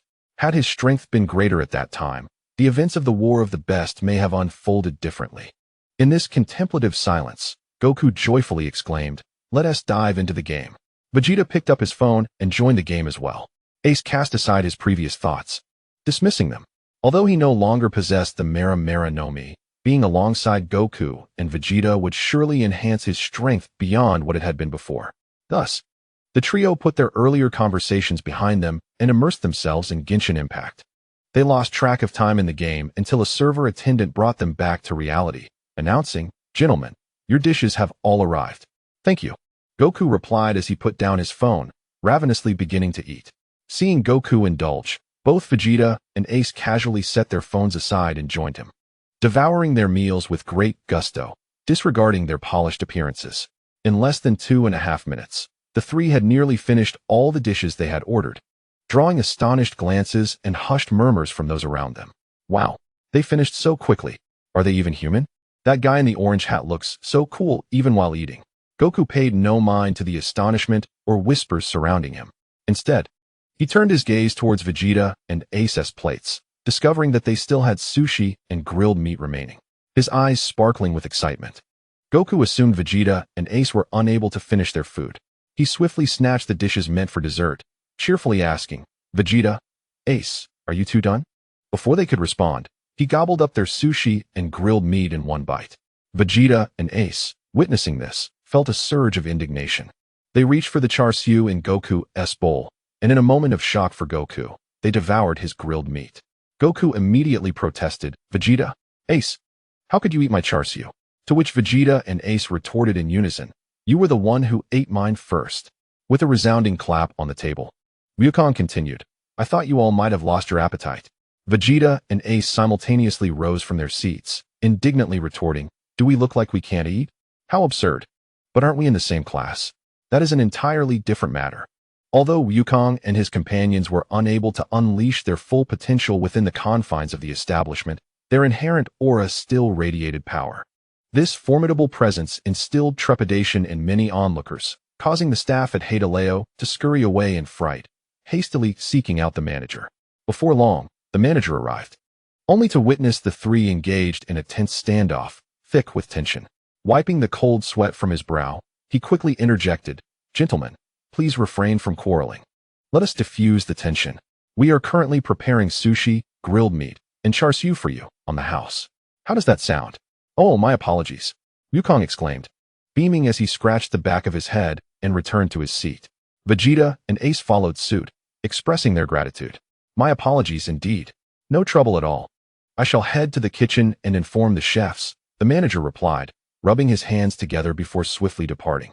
Vegeta, with an air of haughtiness, fixed a piercing gaze on Kakarot and warned, "Kakarot, should you dare to snatch my sushi, I will not let this matter rest." Ace chimed in, "Mr. Wukong, you must also refrain from pilfering my grilled meat." "Oh, haha, that won't happen." Wukong chuckled, still rubbing the back of his head. Just as the trio prepared to continue playing Genshin Impact while awaiting their meal, their phones suddenly erupted with notifications. Group created, family united in love, Shinobu Kocho, unity, love, family. What is this? Son Wukong, wow? Is everyone here? Tanjiro Kamado, Mr. Wukong, we just saw the three of you enter Hadaleo at the entrance. Ace, what a fascinating phenomenon. Yoyashiba, how is everyone enjoying themselves? Kyajiro Rengoku, we are having a splendid time. There is an abundance of delectable food. My lord, Muzan Kabutsuji, Son Wukong, do you know what this is? Quite delicious. Image, Son Wukong, Muzan Kabutsuji, this is simply takoyaki. Vegeta, I recall you once prepared this for Lord Beerus. Vegeta, Mui Ichiro, dear family, the sun is exceptionally radiant today.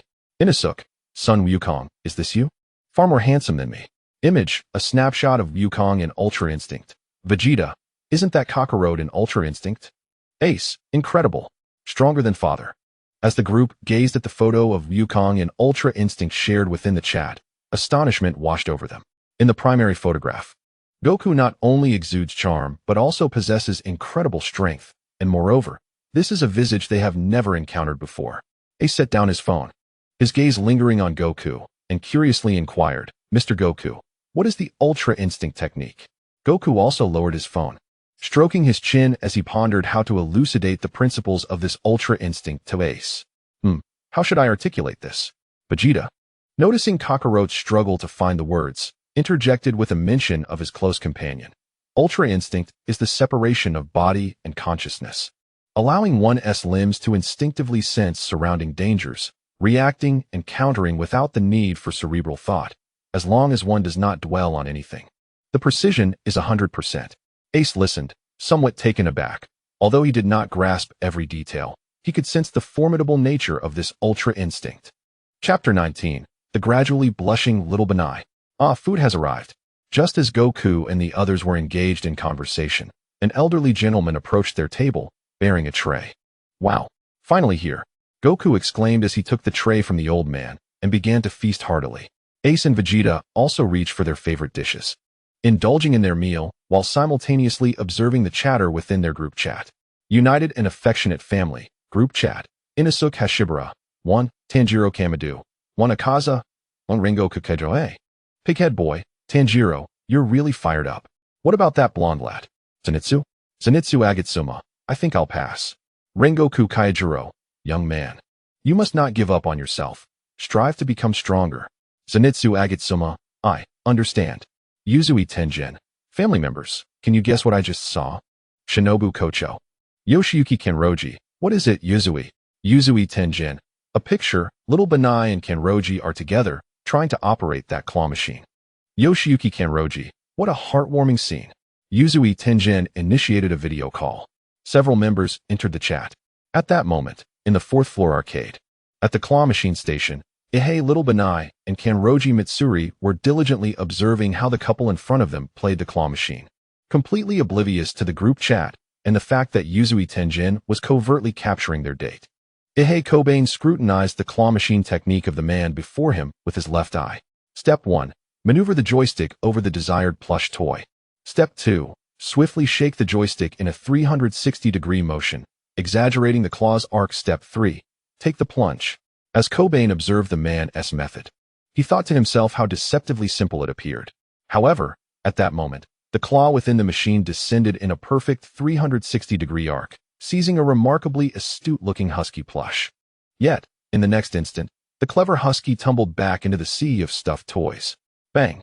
The man, witnessing this disheartening scene, slammed his palm onto the joystick in frustration, exclaiming, "This is the 20th attempt, and I haven't snagged a single thing.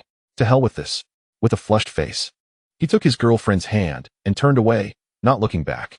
Cobain, maintaining his aloof demeanor, gazed at the departing couple and, after a moment of contemplation, gently turned to Kenroji Mitsuri and said, "Mitsuri, please wait here for a moment. I shall go to the front desk to exchange for some tokens and return." "All right, mister." "Hey," replied Mitsuri, her cheeks flushed as she nodded. Before long, Cobain returned with several hundred game tokens and approached Mitsuri, standing before the claw machine. Despite his cold expression, he inquired softly, "Mitsuri, which plush would you like?" Mitsuri, blushing, gazed at the array of stuffed animals within the glass enclosure and pointed to a small pink pig, exclaiming, "Mr. Ahei, I want that little pink pig. It looks so adorable." "Very well, I shall ensure that you obtain it," Cobain declared confidently, inserting a token into the machine. Gripping the joystick with his left hand and raising his right hand in the air, he began his endeavor. Step 1. Position the claw above the little pink pig plush. Step 2. Slowly rotate the joystick, guiding the claw in tandem. Step 3. With a decisive press of the button, the claw descended, grasping the pig's rear, but alas, it fell back down almost instantly. Huffing, Cobain took a deep breath, suppressing the nerves of his inaugural attempt at the claw machine, and continued to feed in tokens. Step 1. Once again, position the claw above the pink pig. Step 2. Replicate the previous maneuver. Step 3. Pressing the button, the claw descended, successfully grasping the pig's head and suspending it in midair. Regrettably, halfway through the movement, the pink pig plummeted back down. "Come on, Mr. Ahei," Mitsuri encouraged, standing by his side, cheering him on. Hearing her support, Cobain inserted another token and resumed his attempts at the claw machine. On the third try, the claw dropped, barely missing its target. "Almost there. It's all right. I believe in you, Mr. Ahei," she reassured him. On the fourth attempt, the claw failed to grasp the toy, veering off course. How vexing. The claw has swung over the head once again. "Just a moment, Miri. Keep it up, Mr. Ahei." On the fifth attempt, I dropped a coin, only to grasp at emptiness. A hint of anxiety surfaced. "Mr. Ahei, perhaps you should take a breather. Your face appears rather flushed." "No worries. I shall succeed." On the sixth attempt, the claw nearly reached the exit but then fell short. "It can still drop?" "Mr. Ahei, your face seems quite red. Is it too warm for you? Perhaps a short rest would do you good." "Fear not, Miri. I shall grasp it." Chapter 20. The Confession in the Group Chat. Ace. Family, is this claw machine particularly challenging? Yashitora, it's manageable. I managed to snag a little bee plushie for my sister after 25 tries. Image. Daki, isn't my Oni-chan impressive? Sun Wukong, for countries. Quite remarkable. I shall also try my hand at this claw machine shortly. On the second floor of the mall, within the Heideleo restaurant, Vegeta noticed Kakarot attempting to stir trouble. He tapped Kakarot's shoulder and said haughtily, "Kakarot, when we step outside to bask in the sun, refrain from playing with that claw machine, and that includes you, Ace. Understood?" Wukong and Ace, though unclear about the situation, nodded in agreement with Vegeta. Vegeta, Shido Michiro, is there anything interesting happening outside the mall? Shido Michiro, it's sunny. Image, Vegeta. My wife, Zenitsu. I made a lovely flower crown for little Nezuko. Image, Tanjiro. Thank you, Zenitsu. You crafted a crown just for Nezuko. Inosuke, I also made a flower crown for little Aoi. Image, Kenzaki Aoi. Thank you, Inosuke. I love it. Kenroji Mitsuri. By the way, how many times has little Bane attempted to grab something? I just noticed a new group on my phone. Yuzui Tenjin. Including the latest attempt, it's now the 15th time. In the fourth floor arcade, under the gaze of several onlookers, little Bane pressed the button for the 15th time.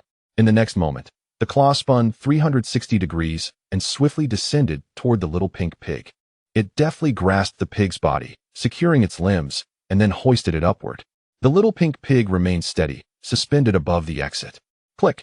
With a crisp sound, the claw's grip released, and little Bane successfully retrieved the pig. As Bane triumphantly held the pink pig, he intended to hand it directly to Kanroji Mitsuri. However, as he turned, she embraced him from behind, her voice radiating joy. "Thank you, Mr. Ihei. I am so happy. Truly, I am overjoyed." Ihei Kobane was taken aback by the sudden embrace from Kanroji Mitsuri, her cheeks flushing a delicate shade of pink, while wisps of steam and white smoke emanated from her head, leaving her momentarily dazed. As she stood there, lost in thought, the small creature, Tamari, coiled around her neck, flicked its tongue toward her face, gently nudging her back to reality with a subtle itch. Ihei Kobane gazed down at the elated Kanroji Mitsuri, who resembled a joyful child in her delight, and after a prolonged moment of contemplation, she suppressed her own feelings of vulnerability and slowly tightened her embrace around the girl. Mitsuri, overwhelmed with emotion and excitement, blushed deeply, her cheeks radiating a shy glow as she felt Ihei Kobane hold her closer. "Mitsuri, what is it?" Ihei Kobane inquired. Taking a deep breath, after enduring countless internal battles of confession, she finally mustered the courage to speak. "Mitsuri, I wish to protect you for a lifetime, to ensure you live a joyous and fulfilling life. Will you do me the honor of becoming my wife?" Upon hearing this unexpected declaration, Kanroji Mitsuri's eyes widened, shimmering tears accumulating in her lovely gaze. "Ihei-san, do you truly wish to marry me?" Ihei Kobane responded gently. "Of course, as long as you do not find me lacking." "Of course not. I also wish to be Ihei-san's wife." In that tender exchange of confessions, they embraced one another, creating a heartwarming scene that captivated onlookers. Within the group chat, the atmosphere was abuzz with excitement at the news of their union. Shinazugawa Yozu. Those two have finally come together. Kanroji Mitsuri. Truly a cause for celebration. Son Goku, how wonderful. Koigetsu. They appear genuinely thrilled. Akaza. I shall always protect you, Koigetsu. Koigetsu, yes. I trust you, my dear. Doma. I find myself feeling a tinge of envy. Shinobu. Doma, what are you envious of? The demon that murdered my sister. One day, I will seek vengeance. Shinazugawa Sanemi. Doma, you were the one who killed Kane. Image of Kane. Doma, is this the girl with the butterfly hairpin you speak of? Shinobu, you will pay for your actions. Doma, I look forward to your arrival. Yes, you are quite the irritating fellow. Yuzui Tenjin, video call ended. Yuzui Tenjin, what a splendid confession indeed. In the square, with the sun blazing overhead, the time was precisely 12:30. After finishing their meal, Vegeta, accompanied by Kakarot and Es, strolled leisurely through the plaza outside the shopping mall. "How do you feel?" Vegeta walked at the forefront, inquiring towards the rear where Kakarot was. Upon hearing Vegeta's question, Goku scratched the back of his head and, without a hint of hesitation, replied with a smile, "I'm quite happy. It's a pleasure to meet so many intriguing individuals, and their strength is commendable." Listening to Kakarot's response, Vegeta, with his arms crossed, wore a slight smile and chose not to elaborate further. Following behind Goku and Vegeta was Ace, engrossed in watching videos on his phone. Each video showcased what it meant to be a true warrior, the battles characterized by raw intensity and impactful strikes, devoid of any superfluous flair. Even when faced with flashy techniques, pure strength prevailed. Ace reminisced about his own battles, relying solely on the powers granted by his devil fruit, lamenting his lack of martial prowess. Had it not been for his inadequacy in hand-to-hand combat, and the possibility of his abilities being countered, would he have succumbed to the betrayal of Teach? After a long contemplation, Ace lifted his gaze towards Goku and Vegeta ahead, abruptly halting his steps, bending slightly as he earnestly requested, "Mr. Goku, Mr. Vegeta, please teach me how to train." Goku and Vegeta paused, turning to face the bowing Ace. Just as they were about to respond, Ace continued, "I wish to grow stronger. If I ever return to my original world, I want to wield this power to protect my younger brother and avenge my father." Bowing deeply, Ace felt a surge of anxiety regarding Goku and Vegeta's response, fearing rejection. However, before he could dwell on his worries, two warm voices resonated from the front. Once we return, you can train with me and everyone else. Our training is quite rigorous, so don't give up halfway, or I will lose respect for you, Ace." Upon hearing Vegeta and Goku's acceptance, Ace looked up, his heart swelling with joy as he quickly affirmed, I will strive to become stronger, no matter how difficult it may be. When the time comes, I will surely astonish Luffy. Goku, pondering Ace's repeated mention of the name Luffy, stroked his chin, feeling an odd familiarity with the name, as if he had heard or even met this Luffy before. However, he couldn't recall at that moment and decided to shake off the thought, finding it a bit taxing. Let us go, Vegeta called out from the front, turning to continue onward. All right. However, what Goku and the others failed to notice was that nearby, at the bubble tea shop, Takeda Michiru, while looking down at his phone, happened to catch sight of the three. Chapter 21, Registration. The first martial arts tournament of the Multiverse in the group chat. Takeda Michiru. Son Goku, are you all out basking in the sun? I just saw the three of you. Son Goku, I didn't see you. Where are you? Takeda Michiru. Picture, at the seating area in front of the bubble tea shop. Son Goku, wait for us, we'll come over soon. Takeda Michiru, alright. Inosuke, Doma, you bastard. You killed my mother. Doma, who is your mother? Inosuke, bastard. In a flower shop located outside a shopping mall. Inosuke gazed at the chat history with Doma on his phone, a surge of sorrow and rage swelling within him. With a sudden grip, he shattered a nearby vase. Aoi Kanzaki stood beside him, observing the tears streaming down his face, feeling an inexplicable pang of discomfort in her own heart. She gently patted Inosuke's back, offering warm words of comfort. Are you alright, Mr. Inosuke? Sniff. My mother was killed by that demon named Doma. Upon uttering these words, Inosuke dismissed the chat group, his gaze fixed on the video of his mother being devoured by Doma as she tried to protect him. Tears burst forth like a gushing faucet. Aoi, witnessing Inosuke's intense grief, quickly embraced him, attempting to console him. It's alright. It's alright. I'm here by your side. What you need to do now is to become stronger. Meanwhile, within the chat group, Sun Wukong. Oh, Muzan Kabutsuji. You have committed so many heinous acts. Muzan Kabutsuji, what do you know? Vegeta, Muzan Kabutsuji, it seems you need a proper lesson. Kaijiro Rengoku. I concur with Mr. Vegeta. Ju Tomioka. 1 Sanemi Shinazugawa. 1 Yoshiyuki Kanroji. Vegeta, do you have confidence? Vegeta, humph. Don't underestimate me, I will teach him. Muzan Kabutsuji, TCH. If it weren't for your unexpected appearances, I could have annihilated the Demon Slayer Corps. Jiomi I Himejima. Muzan Kabutsuji, I just finished watching the Infinity Castle arc, I must admit. You are indeed formidable, but in the end, were you not vanquished by us? Muzan Kabutsuji. Tanjiro, let us join forces and become true demon kings. Tanjiro, impossible. You demons have caused my family such suffering. How could I possibly ally with you? Tenjin Uzui, did I retire that early? Jotaro, Tenjin Uzui, I defeated you. Sun Wukong, if you want to fight, come here. We can all compete with our full strength then. Akaza, I truly look forward to your full power, Sun Wukong. Yoshiyuki Kanroji, Mr. Wukong, what kind of competition is this? Sun Wukong, hold on. Sun Wukong initiated a registration for the first Multiverse martial arts tournament, sending the link to all members. In that moment, regardless of whether they were human or demon, upon seeing the registration link from Sun Wukong, everyone clicked on it without hesitation. First Multiverse Martial Arts Tournament Introduction. A monthly martial arts tournament. On the third day after registration, everyone will be teleported again. Those who did not register will observe from the sidelines, while registrants will compete. The competition encompasses a myriad of events from which you may choose, including martial arts, dancing, cooking, and playing musical instruments, among others. The contest is established on a foundation of fairness, with martial arts serving as a means to maintain a balanced level of skill among participants. Victory or defeat hinges solely on technique, strategy, and experience. Regardless of whether the arena is destroyed or one is pushed out of bounds, such circumstances are deemed a loss. There is no risk of death involved. The regulations of the competition will be explained upon arrival. Those who secure the first, second, and third places will be rewarded with substantial prizes, while those who achieve consecutive championships will be granted extraordinary rewards. Participants include Sun Wukong, Vegeta, Ace, and Takeda Michiru. In the group chat, Rengoku Kyujiro, Takeda Michiru. You have already signed up. Takeda Michiru, indeed. IB Cabaneri, I am registering. Uzui Tenjin, IB Cabaneri, have you returned from your romantic escapades? Kanroji Mitsuri, did everyone see that? How embarrassing. Shinazugawa Sanemi, the previous match was lackluster. This time, I can finally engage in combat with you wretched demons, Kakushibu. Kakushibu, then let it be so.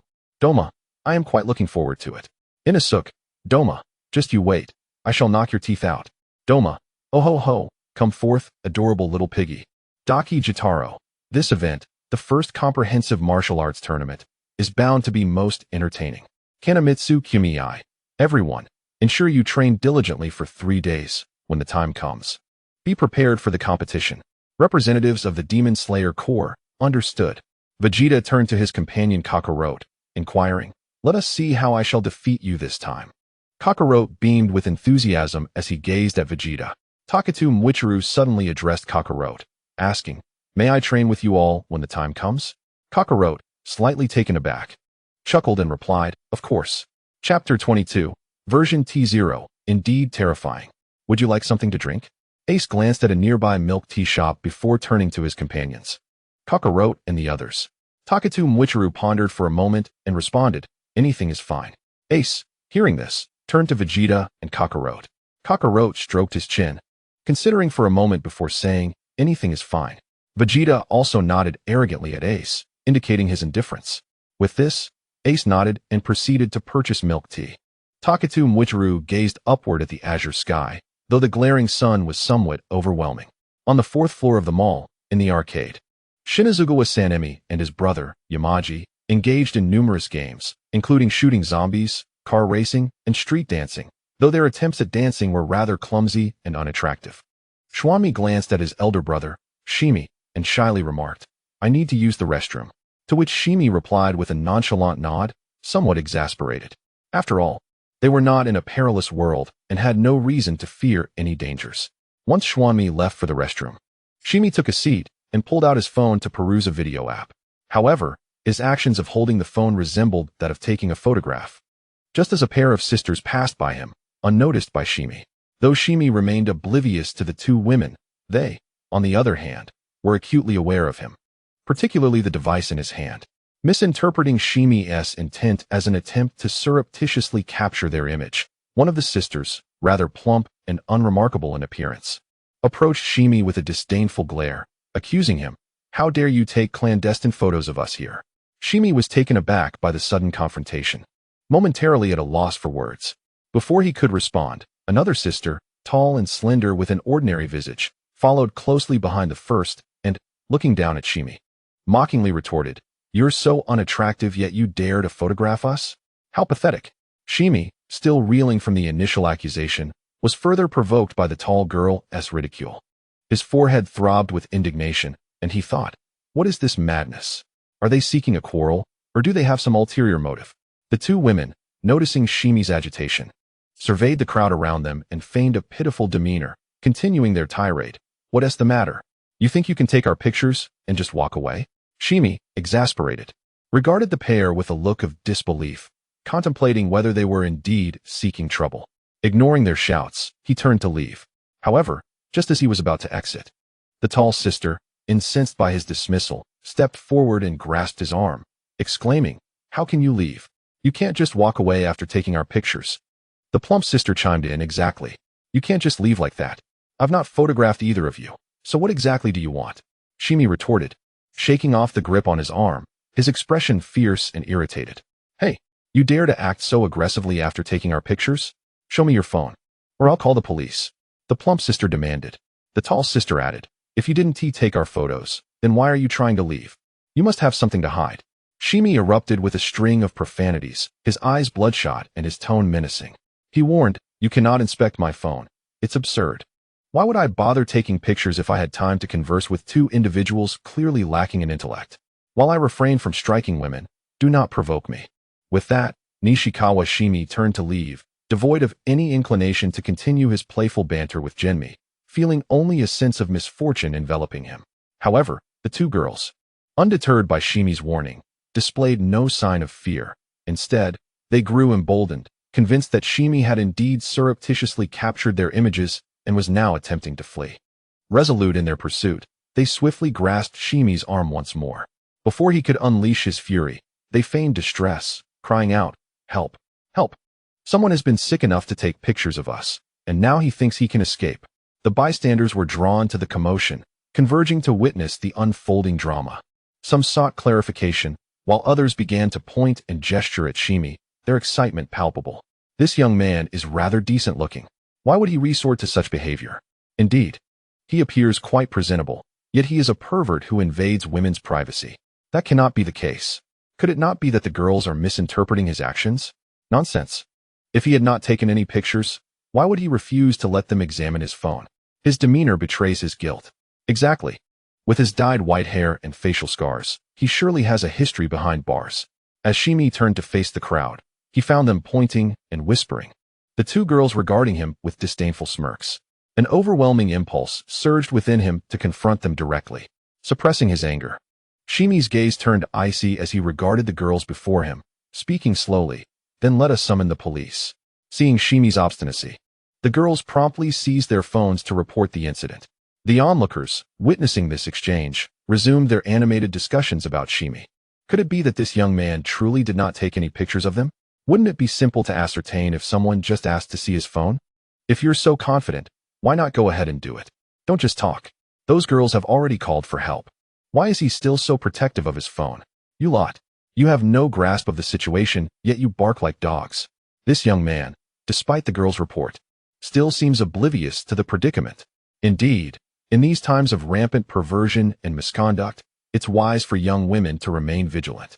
Listening to the cacophony of opinions surrounding him, Nishikawa Shimi felt a profound sense of exasperation. These individuals, devoid of inquiry into the specifics, had hastily drawn conclusions based solely on the fact that the accusers were women, revealing the lack of discernment in their judgments. Before long, the police arrived. Upon seeing the officers, the surrounding crowd quickly made way. Once the four officers entered, they gathered again to witness the unfolding drama. One tall and handsome officer approached the two women and inquired, "Are you the ones who reported the incident?" The women nodded affirmatively. "Please, tell me what transpired," he urged, pulling out a small notebook to take notes. The two women, captivated by the officer's striking appearance, stole a few more glances before continuing. "It was this pervert, sitting there and secretly filming us. When we demanded he hand over his phone for inspection, he simply turned and walked away. If he hadn't captured anything, why would he be so eager to escape?" The tall officer, taken aback by their claims, appeared to understand the character of the two women before him. However, he said little, merely nodding in acknowledgement before turning to Shimi and asking, "Did you truly film them as they allege?" Without uttering much, Shimi darkened his expression and handed his phone to the officer, stating, "You may check for yourself." The officer smiled faintly as he accepted the phone and began browsing through the gallery. The two women leaned in closer, peering at the contents of Shimi's phone. Yet, with each image they examined, their expressions grew increasingly grim. They discovered that there were no pictures of them at all. Only a recently saved image of a butterfly motif and a void of blank space beyond that. The officer's demeanor shifted to one of seriousness as he exclaimed, "He didn't film you at all. How dare you falsely accuse this young man? Of course, he must have deleted them when he turned away." The plump woman retorted defiantly, her face darkened with anger. "Indeed, he must have erased the photos," the tall officer echoed in agreement. Meanwhile, two impassioned young men in the crowd were taken aback by the scene, whispering to one another, "Version T0, it's terrifying." Chapter 23, Discussing Without Facts. "Do you not share the blame? Shimi, I can't endure this any longer." As the officer's words settled in, the crowd began to realize that Shimi had not been filming the two women. Rather, it was they who had been persistently harassing him. "You're free to go now," the tall officer said with a smile directed at Shimi. "All right." Shimi nodded, choosing to ignore the two women as he turned to leave. The women, undeterred, attempted to pursue him, but all four officers simultaneously turned their gaze, fixing their eyes intently upon them. Seeing this, the two women became even more incensed, disregarding the presence of the officers as they boldly stepped forward, calling out, "You pervert, stop right there." The simmering fury within Shimi reached its boiling point. Ignited by the provocations of the two women, a gust of wind swirled around him as he unleashed a powerful punch, crashing it into the wall on his left, shattering the surface entirely. The surrounding individuals, be they police officers or curious onlookers, as well as the two young women, were all taken aback by the formidable punch delivered by Fushikawa Sumiya. "I have warned you. Do not provoke me again," Sumiya growled, casting a fierce glance at the two women before turning to leave. Regaining their composure, the girls hastily clutched the arm of a police officer, exclaiming, "Officer, look at this maniac. He is so aggressive, he must apologize to us." The tall officer, shaking off his astonishment, gazed at the two women feigning distress and replied helplessly, "The truth is, he has done nothing wrong. It is you who have been harassing him." Setting aside the facts, one of the girls retorted angrily, "Does that mean he is blameless?" Meanwhile, Fushikawa Jinya, having just exited the restroom, witnessed his brother Sumiya being unjustly accused and defamed by the two women. Initially intending to intervene, he was restrained by Sumiya's command to refrain from action. However, upon hearing the dismissive remarks about his brother, Jinya's anger surged. He charged directly at the two women, delivering a powerful slap that struck both, exclaiming, "I can no longer tolerate this. How dare you slander my brother?" The force of Jinya's strike sent the women reeling, causing them to lose several teeth and nearly rendering them unconscious. An aura of terror emanated from Jinya as he glared at the bloodied women sprawled on the ground. After dealing with them, he hurled a handful of small stones at those who had previously slandered Sumiya, causing them to writhe on the ground, howling in pain. Subsequently, Jinya seized his bewildered brother's hand and swiftly fled the scene. The four police officers, witnessing Jinya's violent outburst and his subsequent escape with Sumiya, were left uncertain about whether to pursue them. Nevertheless, the tall officer issued a command. Although these women have falsely accused someone, resorting to violence is also wrong. We can only take them into custody. The three officers nodded in agreement and turned to chase after Jinya and Sumiya. However, just as the officers began their pursuit, an astonishing scene unfolded before them, leaving them and the surrounding crowd in shock. Sumiya, suddenly snapping back to reality, bore an excited smile as he grasped Jinya's hand. With a powerful leap, he propelled himself and his brother over the fourth-floor railing, plummeting downward. Everyone stood in disbelief, and as if awakening from a trance. The crowd leaned forward to witness the unfolding drama. The four officers and the two injured women also leaned out to catch a glimpse. In that moment, as the two brothers descended, Sumiya skillfully adjusted his arms mid-air, ensuring that both he and Jinya landed safely on the third floor. Shimi raised her head, gazing at the crowd of individuals filled with fear and astonishment. With a sardonic smile, she remarked, "Were it not for your lack of malevolence, I would have dispatched you both long ago." Having uttered these words, Shimi and Jinmi swiftly vanished into the depths of the shopping mall, leaving behind a group on the fourth floor, exchanging bewildered glances and wide-eyed stares. Chapter 24, The Evening Banquet. After departing from the third floor of the mall, Shimi and Jinmi casually entered a nearby restaurant to rest. However, Jinmi, seated at the table, remained irate. His brother, Shimi, as a wind pillar, had vanquished countless demons. Yet he found himself unjustly accused by two foolish women, being scolded without reason, an affront his younger brother could scarcely tolerate. Shimi, sitting nearby, felt a twinge of frustration at encountering such irrational women for the first time, yet he refrained from voicing his thoughts. He glanced at his fuming brother, Jinmi, suppressing his own vexation. "Let us not dwell on this unfortunate matter any longer. Did you enjoy your day?" he inquired. Jinmi, still fuming, paused momentarily upon hearing this, then broke into a radiant smile. "Indeed, today was the most joyful day I've had." Observing the beaming countenance of his brother, Shimi's own discontent melted away, replaced by happiness. "Is that so? That is wonderful." In the group chat, "Ehei Bani, Shinazugawa Shimi, Shinazugawa Jinmi, what transpired on the fourth floor? Why did so many gather? And what about those two women?" Kanroji Mitsuri, "Indeed, Mr. Shinazugawa, the commotion you caused was quite significant. Everyone could hear the shouting from those two women." Shinazugawa Shimi, "Two brainless women.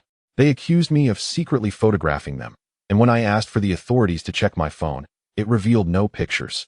Yet they persisted, still attempting to entangle me."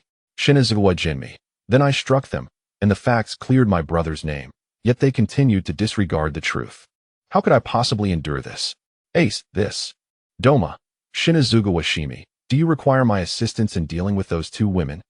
Shinazugawa Shimi, "Begone. We have already reached the restaurant." Doma, "What a pity." Kanroji Mitsuri, "I am relieved nothing unfortunate occurred." Tomioka Ju, "The photos you mentioned, are they of those two women?" Shinazugawa Shimi, "Yes. The two foolish women." Shinazugawa Jinmi, "Indeed. Mr. Ju, those are the very women." Tomioka Ju, "Understood." Rengoku Kyujiro, "So it was these two young ladies." Tanjiro, Thankfully, there was no conflict at that time. Returning to the entrance of the milk tea shop outside the mall, Ace returned with 4 cups of milk tea, handing them to Goku, Vegeta, and Michiro, and curiously inquired, "Did you see the messages in the group chat?" Michiro nodded, took a straw, and inserted it into the milk tea, sipping it before continuing. "Those 2 women in Rengoku's photo were here arguing with a few young men with yellow hair before you arrived." Hearing yellow hair, Ace glanced at Goku and Vegeta sitting before him. The thought of the 2 transforming into Super Saiyans, characterized by their golden locks, sparked a curiosity within Ace that he refrained from voicing. Meanwhile, Goku and Vegeta remained oblivious to Ace's peculiar gaze, engrossed in their phones, seemingly engaged in some game. "Vegeta, your pool skills are pathetic," Goku mocked, observing the screen where Vegeta was playing billiards. "Humph, what do you know, Kakarot? I'm just setting up for a better shot," Vegeta retorted disdainfully, manipulating the virtual cue with an air of profundity. Ace and Michiro, intrigued by Goku and Vegeta's apparent gaming activity, leaned in to take a closer look. At that moment, Goku and Vegeta were intensely competing in a billiards game on their phones, with the outcome teetering on the edge. "Hee, Vegeta, I won," Goku exclaimed, his face alight with joy. "TCH, if I were more familiar with the game, you wouldn't stand a chance," Vegeta replied, visibly unconvinced. Goku then dismissed the billiards game from his phone. Turning to Vegeta and the others, he suggested, "Let us go. After dinner tonight, we can rest for a bit before returning. It will be a good time for training." Vegeta, Ace, and Michiro nodded in agreement and followed closely behind Goku as they departed. Note: at this point, both Vegeta and Goku are in a relaxed state. Goku adheres to the rules, stating that when it is time to rest, they will indeed rest. However, once the break is over, they will plunge into fervent training. Vegeta's sentiments echo this, though the current setting lacks an appropriate space for their training endeavors. As time passed, it was soon 6:00 p.m.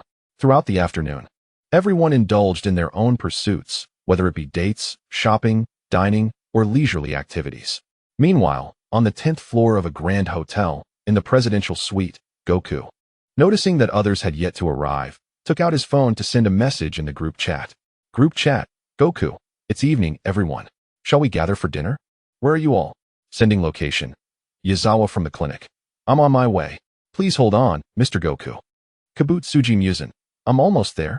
Doma, I thought Musen wouldn't be joining us. Kokushibo, I'm at a distant swordsmanship dojo. It will take me some time to arrive. Please wait. Rengoku Kyujiro, Anju and Tanjiro are already on the first floor. Inosuke, Aoi and I are close behind. Sanemi Shinazugawa. My brother Jinya and I still need to wait for 3 more minutes. Zenitsu Agatsuma, my dear Nezuko and I accidentally wandered too far.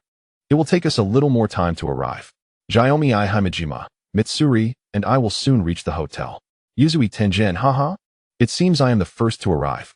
As soon as Yuzui Tenjin sent his message, he put away his phone and, accompanied by his 3 wives, pushed open the door to the presidential suite before him. Upon entering, he was greeted by the sight of Goku, Vegeta, Michiro, Ace, Daki, Hyogai, Tamayo, Hantengu, Akaza, and Koki. A total of 10 individuals already seated inside. How did you all arrive so early?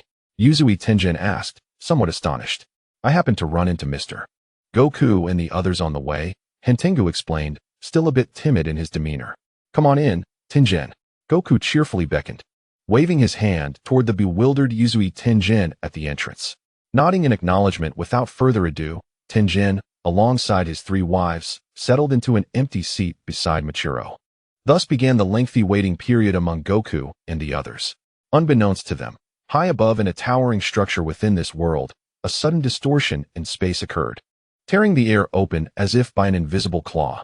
From this rift, several figures began to emerge, stepping forth with deliberate grace.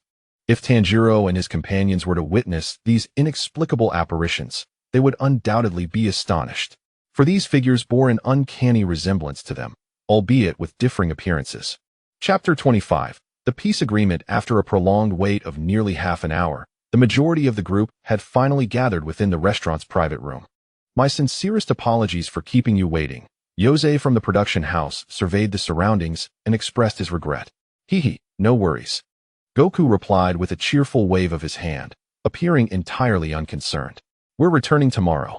Mitsuri Kanroji thought with a tinge of wistfulness, still longing to enjoy the evening. Ikaku Shinazugawa glanced at Mitsuri, who was lost in thoughts of further amusement, and spoke with resignation, "Mitsuri, let us not forget our duties." Upon hearing Ikaku's words, Mitsuri blushed and nodded obediently, feeling a bit embarrassed. "Ah, didn't you reconcile with the demons?" Goku scratched his head in confusion. Sanemi, who had been happily conversing with Jinya, instantly transformed from a gentle older brother into a volatile younger one upon hearing this, vehemently denying, "Impossible. Absolutely not. Where did you see us reconciled with demons? Is that so? I had thought you had made amends." Goku chuckled awkwardly, rubbing the back of his head. "Please don't say such things, Mr. Sanemi. Your words wound us deeply," Doma interjected, feigning a sorrowful expression as he placed a hand over his heart.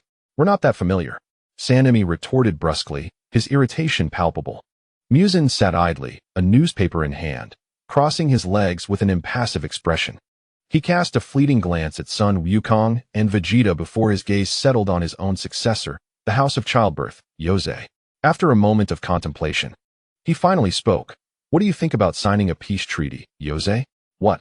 Is this a jest?" The incredulity was palpable.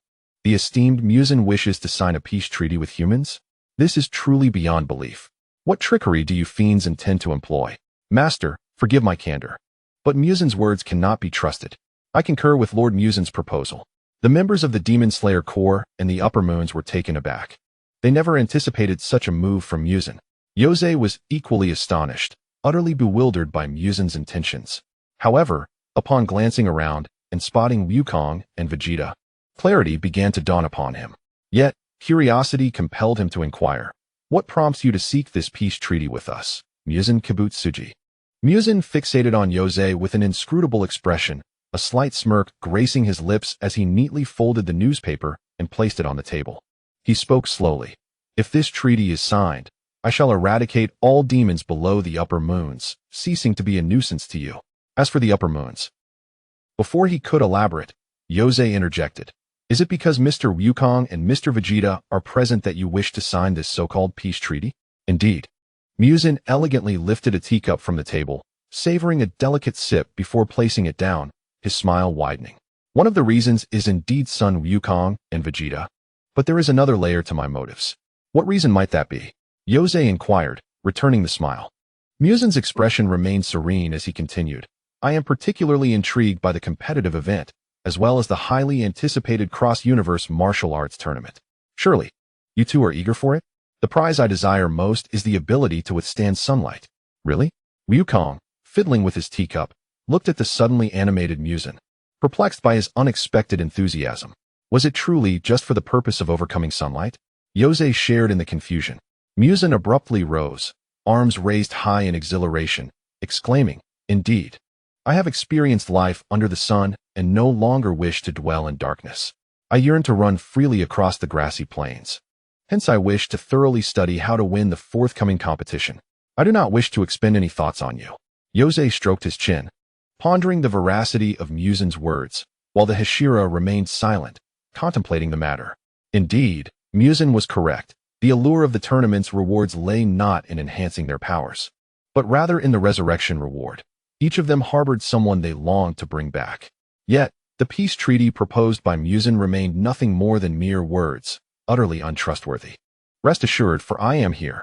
Should they dare to commit misdeeds again, I shall undoubtedly intervene and teach them a lesson." Goku wiped his nose and confidently declared his assurance. Uchiha, the head of the production house, observed Goku's proclamation and turned to his children, eager to discern their opinions. Shinobu, with gritted teeth and veins bulging on her arms, stood up to voice her dissent. "I object." Muzan also expressed his disagreement. "I will not trust a demon. Even with Mr. Goku's assurance, I remain opposed. My lord, I too cannot agree to this condition." Kaijiro Rengoku raised his hand in opposition. Uchiha smiled at Muzan, remarking, "You see, my children are all against it. Is it your intention to incite battle?" Muzan's initial enthusiasm began to wane, replaced by a chilling demeanor. The veins on his forehead throbbed as a terrifying aura emanated from him, causing Tanjiro and the others to find it difficult to move. While only a few who had received rewards could withstand the dread-inducing pressure, Uchiha staggered, nearly losing his footing, prompting the Hashira to prepare for combat, rising to shield Muzan. On Muzin's side, each of the upper moons stood up, confronting the Hashira with equal resolve. Love and Snow, however, cowered behind Goku and Vegeta, oblivious to the tension, merely sensing the intimidating presence of her husband's superior. Humph, Vegeta scoffed, sipping his tea with disdain as he glared at Muzin, then spoke, having committed so many heinous acts. If you wish to negotiate terms for peace, you must first atone for your sins. Muzin, feeling his oppressive aura so easily dissipated by Vegeta, contemplated a retort, questioning who he thought he was to issue commands. However, he reconsidered. Despite appearing weaker, what if this was merely a facade? If that were the case, he would be at risk.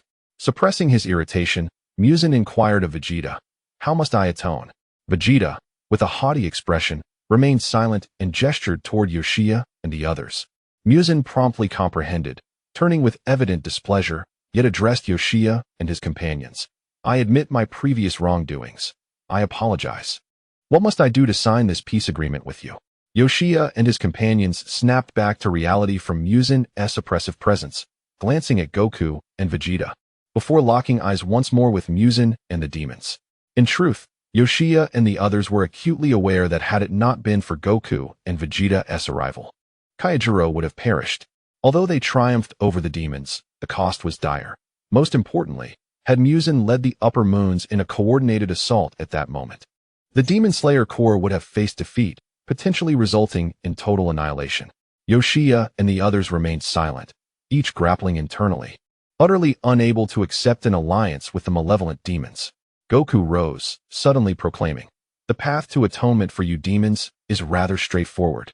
As long as you win the competition, you simply need to assist in reviving their families. After all, there will be plenty of opportunities for contests. 1 or 2 rounds do not make a difference. I can accept this. But what about you, Kinyin Yashiki?" Muzin gazed at Goku with a smile, then turned his attention to the complex expressions of Kinyin Yashiki and the others, awaiting their response. After a moment of contemplation, Kinyin Yashiki and his companions nodded in agreement. However, someone like Nakeim, who harbored a deep disdain for demons, found it somewhat difficult to accept. Yet, they all understood that without Goku and Vegeta, their fates would be dire. Following their agreement to a peace treaty with Muzin and the other demons, the door to the private room suddenly swung open with a loud thud, and several waitstaff entered, bearing trays of food. Finally, the meal had arrived. Goku eagerly snatched a large bowl of fried rice from the service cart and began devouring it voraciously. Mitsuri Kanroji, witnessing Goku's comical eating habits, could not help but cover her mouth and chuckle softly. All eyes turned towards her, the others gazing at her with innocent expressions. It was precisely this light-hearted moment that dissipated the previously tense and oppressive atmosphere. With the matter settled, everyone returned to their seats, focusing intently on their meals. "May I go over to Mr. Kobayashi's side?" Koyuki cautiously inquired of Goku. Goku, with a silly grin, patted Koyuki on the head and replied, "Hee, of course." The earlier tension melted away as everyone began to eat joyfully together. Among them, Ace and Goku were the most enthusiastic and carefree. However, just as they were savoring their meals, the door was pushed open from the outside. "You're all here." Chapter 26. First Encounter. The door swung open, instantly halting Goku and the others in their tracks as they turned their gazes toward the entrance. There stood a figure with deep red hair tied in a high ponytail, crimson irises, clad in a red haori, bearing a red mark on his forehead, and adorned with peculiar patterns on his face. Upon seeing this individual, Muzin and Kokushibo sprang from their seats, their faces etched with fear and disbelief. "It's you, Kagaya Yurichi." Kinyin Yashiki and the others were equally astonished. For among the crowd at the door loomed the figures of the Hashira. Yet, these Hashira were drastically different from their true forms. They had transformed into demons. Demonized Yurichi cast a glance at Kokushibo and nodded slightly. "Brother." Then, Yurichi stepped aside, allowing a figure who closely resembled Tanjiro to approach the group, facilitating their meeting. "I never expected to encounter you here," the Demon King Tanjiro remarked coldly, regarding Muzin with a mocking gaze. "We have merely come to scout the area. Whether we meet again in the future remains uncertain." The Demon King Tanjiro cast a sweeping glance over all those present and began to explain. Kocho Shinobu, resembling Kanroji Mitsuri with her similarly pastel green hair styled in twin tails, adorned with 2 pink hearts on her cheeks. gazed at Iguro Abanai with adoring eyes full of affection. The demonized Mitsuri's intense gaze made Abanai tremble slightly. His cheeks tinged with a blush as he dared not lift his gaze to meet that of the overly enthusiastic Mitsuri, whose presence radiated a peculiar obsession. Meanwhile, Kanroji Mitsuri, the Hashira, looked at Abanai beside her, somewhat surprised. Could it be that Mr. Iguro is fond of me in such a manner? Beside the demonized Mitsuri stood the demonized Abanai, who appeared even more fearsome than the notoriously aggressive Sanemi. The demonized Abanai was entirely white, with a hint of serpentine scales, 2 white horns protruding from his head, and his neck adorned with a larger version of the Hogan, emitting an unsettling aura of murderous intent. To be stared at by Abanai felt akin to being scrutinized by a snake. But to be gazed upon by the demonized version was like being the target of a ferocious, ancient python. At that moment, Tanjiro felt this very sensation, perplexed by the hostile glare from the demonized Abanai, leaving him utterly bewildered. The remaining Hashira also observed their own demon forms, some unchanged while others were drastically different. After exchanging pleasantries with Muzan, the demon king Tanjiro turned his attention to the curious Goku and Vegeta, who were observing him and the others intently. Yorichi leaned in closer to Tanjiro's ear, whispering, "These two are exceptionally strong. However, I cannot ascertain the extent of their strength." "Indeed, I sense it as well," Tanjiro acknowledged, having perceived the overwhelming presence emanating from Goku and Vegeta, though the precise magnitude of their power eluded him. "Good evening to you both." Tanjiro greeted Goku and Vegeta with utmost politeness. Goku, in his eagerness, hastily stuffed a piece of grilled meat into his mouth, only to choke on it, causing him great discomfort as he pounded his chest and neck in distress. Observing this, Vegeta promptly handed a large jug of water to Kakarot. Goku gulped it down in one swift motion, and within moments, the suffocating sensation dissipated, allowing him to exhale in relief. Goku glanced over to see Ace, who had unknowingly fallen asleep while still clutching a skewer of grilled meat, and smiled gently. Suddenly recalling something, he raised his hand to greet Tanjiro as well, saying, "Hee. Hello to you all." However, at this moment, everyone in the room wore expressions of bemusement, gazing at Wukong and Ace as if they were simpletons. Ahem. The demon king Tanjiro cleared his throat several times, shattering the awkward atmosphere, and continued, "We are about to depart, so may we share a meal together?" Upon hearing this, Wukong joyfully acquiesced, of course. Meanwhile, Muzan, with an impassive demeanor, regarded the demonized Kaneo, and both remained silent, unsure of how to initiate conversation. Chapter 27. Farewell. After a prolonged silence, it was Kaneo who broke the stillness. "It has been a long time, brother." "Indeed, it has been quite a while, Kaneo," Muzan replied, nodding with a smile, as he patted Kaneo's shoulder. On the other side, the demon king Tanjiro instructed his subordinates, "Please find a place to sit." "Understood." The demonized Hashira responded with a nod, casually selecting a spot to sit. Observing this, Muzan guided his brother, Kaneo, back to their original seats, where they began to engage in light conversation. Butterfly Shinobu fixed her gaze on her counterpart, demonized Shinobu, seemingly wishing to say something but hesitating. The demonized Shinobu, noticing her sister's indecisive expression and her unspoken inquiries, offered a gentle smile. "Though I perished in my world, I personally dealt with Doma. Oh, so I met my demise in another world." Doma listened to the dialogue between the two women with a smile, somewhat surprised that his alternate self had met such an end. "Humph," the demonized butterfly Shinobu scoffed, casting an irritated glare at Doma. Muzan, overhearing Shinobu's words, glanced at the demonized Hashira before refocusing his attention on the demon king Tanjiro, inquiring curiously, "What became of the original upper moons?" With a slight smile, Tanjiro elegantly lifted his teacup, taking a sip before gesturing toward the demonized Hashira.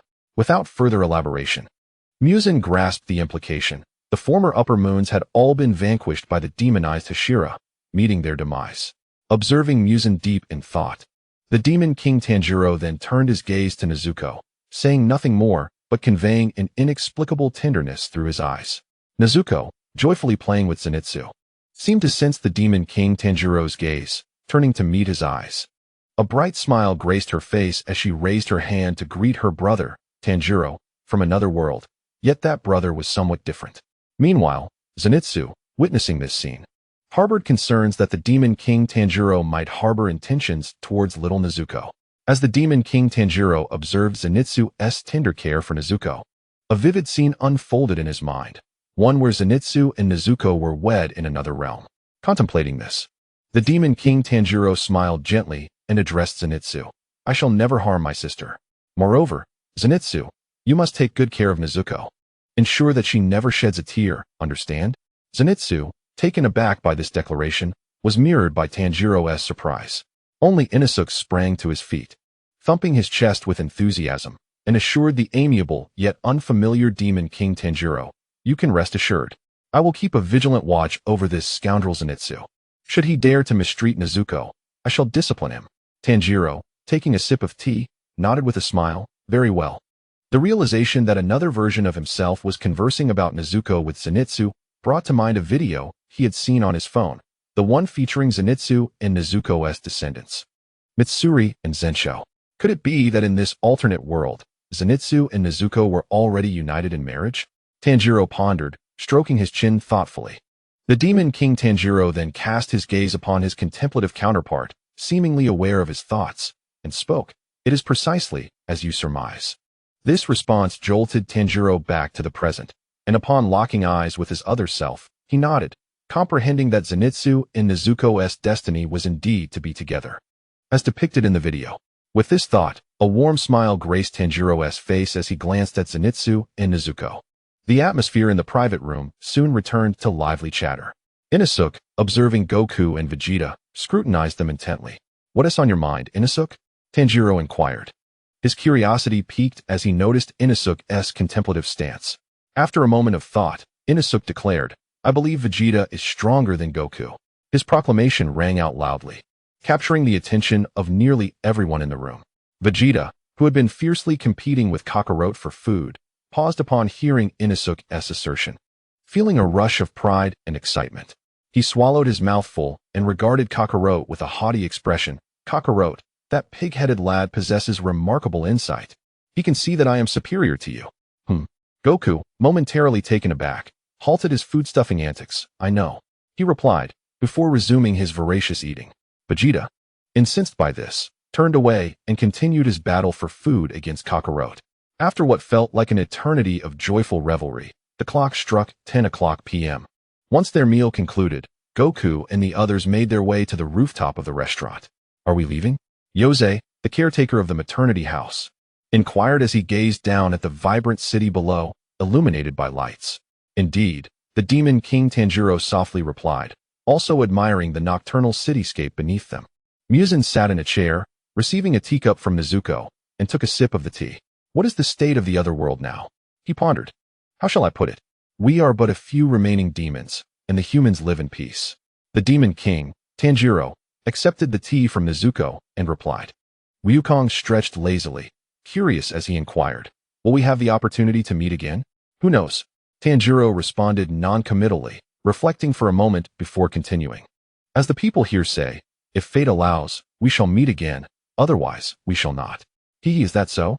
Wukong replied, scratching the back of his head, though a hint of melancholy lingered in his tone. Just then, a small area before Wukong and the others suddenly warped, forming a miniature black hole. Upon noticing this unexpected phenomenon, Tanjiro leaped up, brushed himself off, and cheerfully addressed the Hashira, let us go. The demonized Hashira nodded and followed Tanjiro towards the black hole. Let us depart, everyone. It has been a pleasure meeting you. With that, Tanjiro and the demonized Hashira were drawn into the black hole, their forms vanishing from sight. They've left, haven't they? Yose from the Demon Slayer Corps remarked, gazing in the direction Tanjiro had departed. Muzan remained silent, quietly observing the fading silhouette. Let us return as well, Wukong declared before turning to leave. The others nodded in agreement, each turning to depart for their hotel to rest. At a luxurious 9-star hotel. At the front desk, the attendant smiled and suggested to Mitsuri and Kanroji, you must be a couple. How about a couple's room? Hearing this, both Kanroji and Mitsuri's cheeks flushed crimson, steam practically rising from their heads as they hesitated over whether to book a room together. Will Mr. Iguro agree to share a room with me? Will Mitsuri agree to share a room with me? Chapter 28. An unexpected turn of events. The front desk attendant noticed the flustered expressions of Mitsuri and Kanroji and wore a polite, yet understanding smile. Clearly, you are a couple. Let us book a couple's room. Upon hearing this, both Kanroji and Mitsuri's faces turned even redder as they exchanged glances, instantly comprehending each other's thoughts. Then let us book a couple's room, Mitsuri exclaimed, closing her eyes, her face ablaze. Hearing Mitsuri's declaration, Kanroji could no longer maintain his aloof demeanor as he blushed from head to toe, but still handed his phone to the male hotel attendant. Please book us a couple's room. Hee. The hotel attendant chuckled, taking Kanroji's phone and proceeding to reserve a couple's suite. Note: this otherworldly phone can serve as an ID to book hotel rooms. Having received the room card number, my friend has secured a wonderful room number 520 for you. Good luck. The front desk attendant handed the room card and phone to Cobain, giving a thumbs up to encourage her. Cobain shivered slightly, accepting the card and phone, and took Miri's hand, heading towards the couple's room they had booked. Miri, being pulled along by Cobain, blushed adorably, excitement radiating from her. They were truly going to share a night with Mr. Akihira. Once again at the hotel front desk, Owazawa held Rinka's hand as they approached. Would you like a couple's room, a single room, a double room, or a presidential suite? The front desk attendant inquired, glancing up at Owazawa and Rinka. I want to be with Mr. Kamaji. Rinka shyly murmured, her head bowed. All right. Owazawa gently patted Rinka's cute little head, then handed the phone to the front desk. Please book us a couple's room. Okay. I will prepare a room for you shortly. The front desk attendant took Owazawa's phone, arranged the room, and returned the card and phone to him. Let's go, Rinka. MHM. The front desk attendant watched as Owazawa and Rinka walked away, quietly thinking to herself, this guy is even braver than the last one. Just then, the attendant was startled back to reality by a raucous voice. Boss, book me a double room. He was taken aback by Inosuke's boisterous tone. A double room, you say? Yes. After confirming, the attendant accepted Inosuke's phone and completed the booking, handing back the card and phone. Hee. I'm going to be the first to reach the room. Charge ahead. Inosuke grabbed the room card and phone and dashed off, disappearing from sight. Behind him, Tanjiro, Zenitsu, and Nezuko exchanged exasperated glances. Why is he running so fast? Who knows? We should hurry and catch up. Whoa. After reminding Zenitsu, Tanjiro quickly pulled his cheerful sister Nezuko along, accelerating to follow Inosuke's retreating figure. Zenitsu struggled to keep pace with the trio. Hee. Charge ahead. Charge ahead. Ha ha ha. Inosuke, slow down. Whoa. Wait for me. Tanjiro, Inosuke. Observing the gradually disappearing figures of the four, the front desk attendant shook her head, feeling a twinge of nostalgia. Youth is truly splendid. Group chat. Yayoi of the maternity house. Have you all settled into your rooms? Kanroji Mitsuri. Yes. Ikihira Kobain. It's booked. Yuzui Tenjin. Kobain Mitsuri. Are you two in a couple's room? Kanroji Mitsuri. How embarrassing. Doma. Mingnu. Would you care to join me in a couple's room? Mingnu. I must graciously decline. Doma. How disheartening. Ace. I am currently strolling through the night market with Goku and Vegeta. Tomioka Ju. I am present as well. Rengoku Kyujuru. Indeed. I too am at the night market. Tanjiro. The four of us have arrived at the room and have yet to sleep. Inosuke. I too wish to visit the night market. Zenitsu. It is rather late. Perhaps we should wait for another opportunity. Inosuke. Time. 2300 hours. A bustling street in the night market. The atmosphere feels even more vibrant at night, Ace remarked, astonished by the throngs of people around him.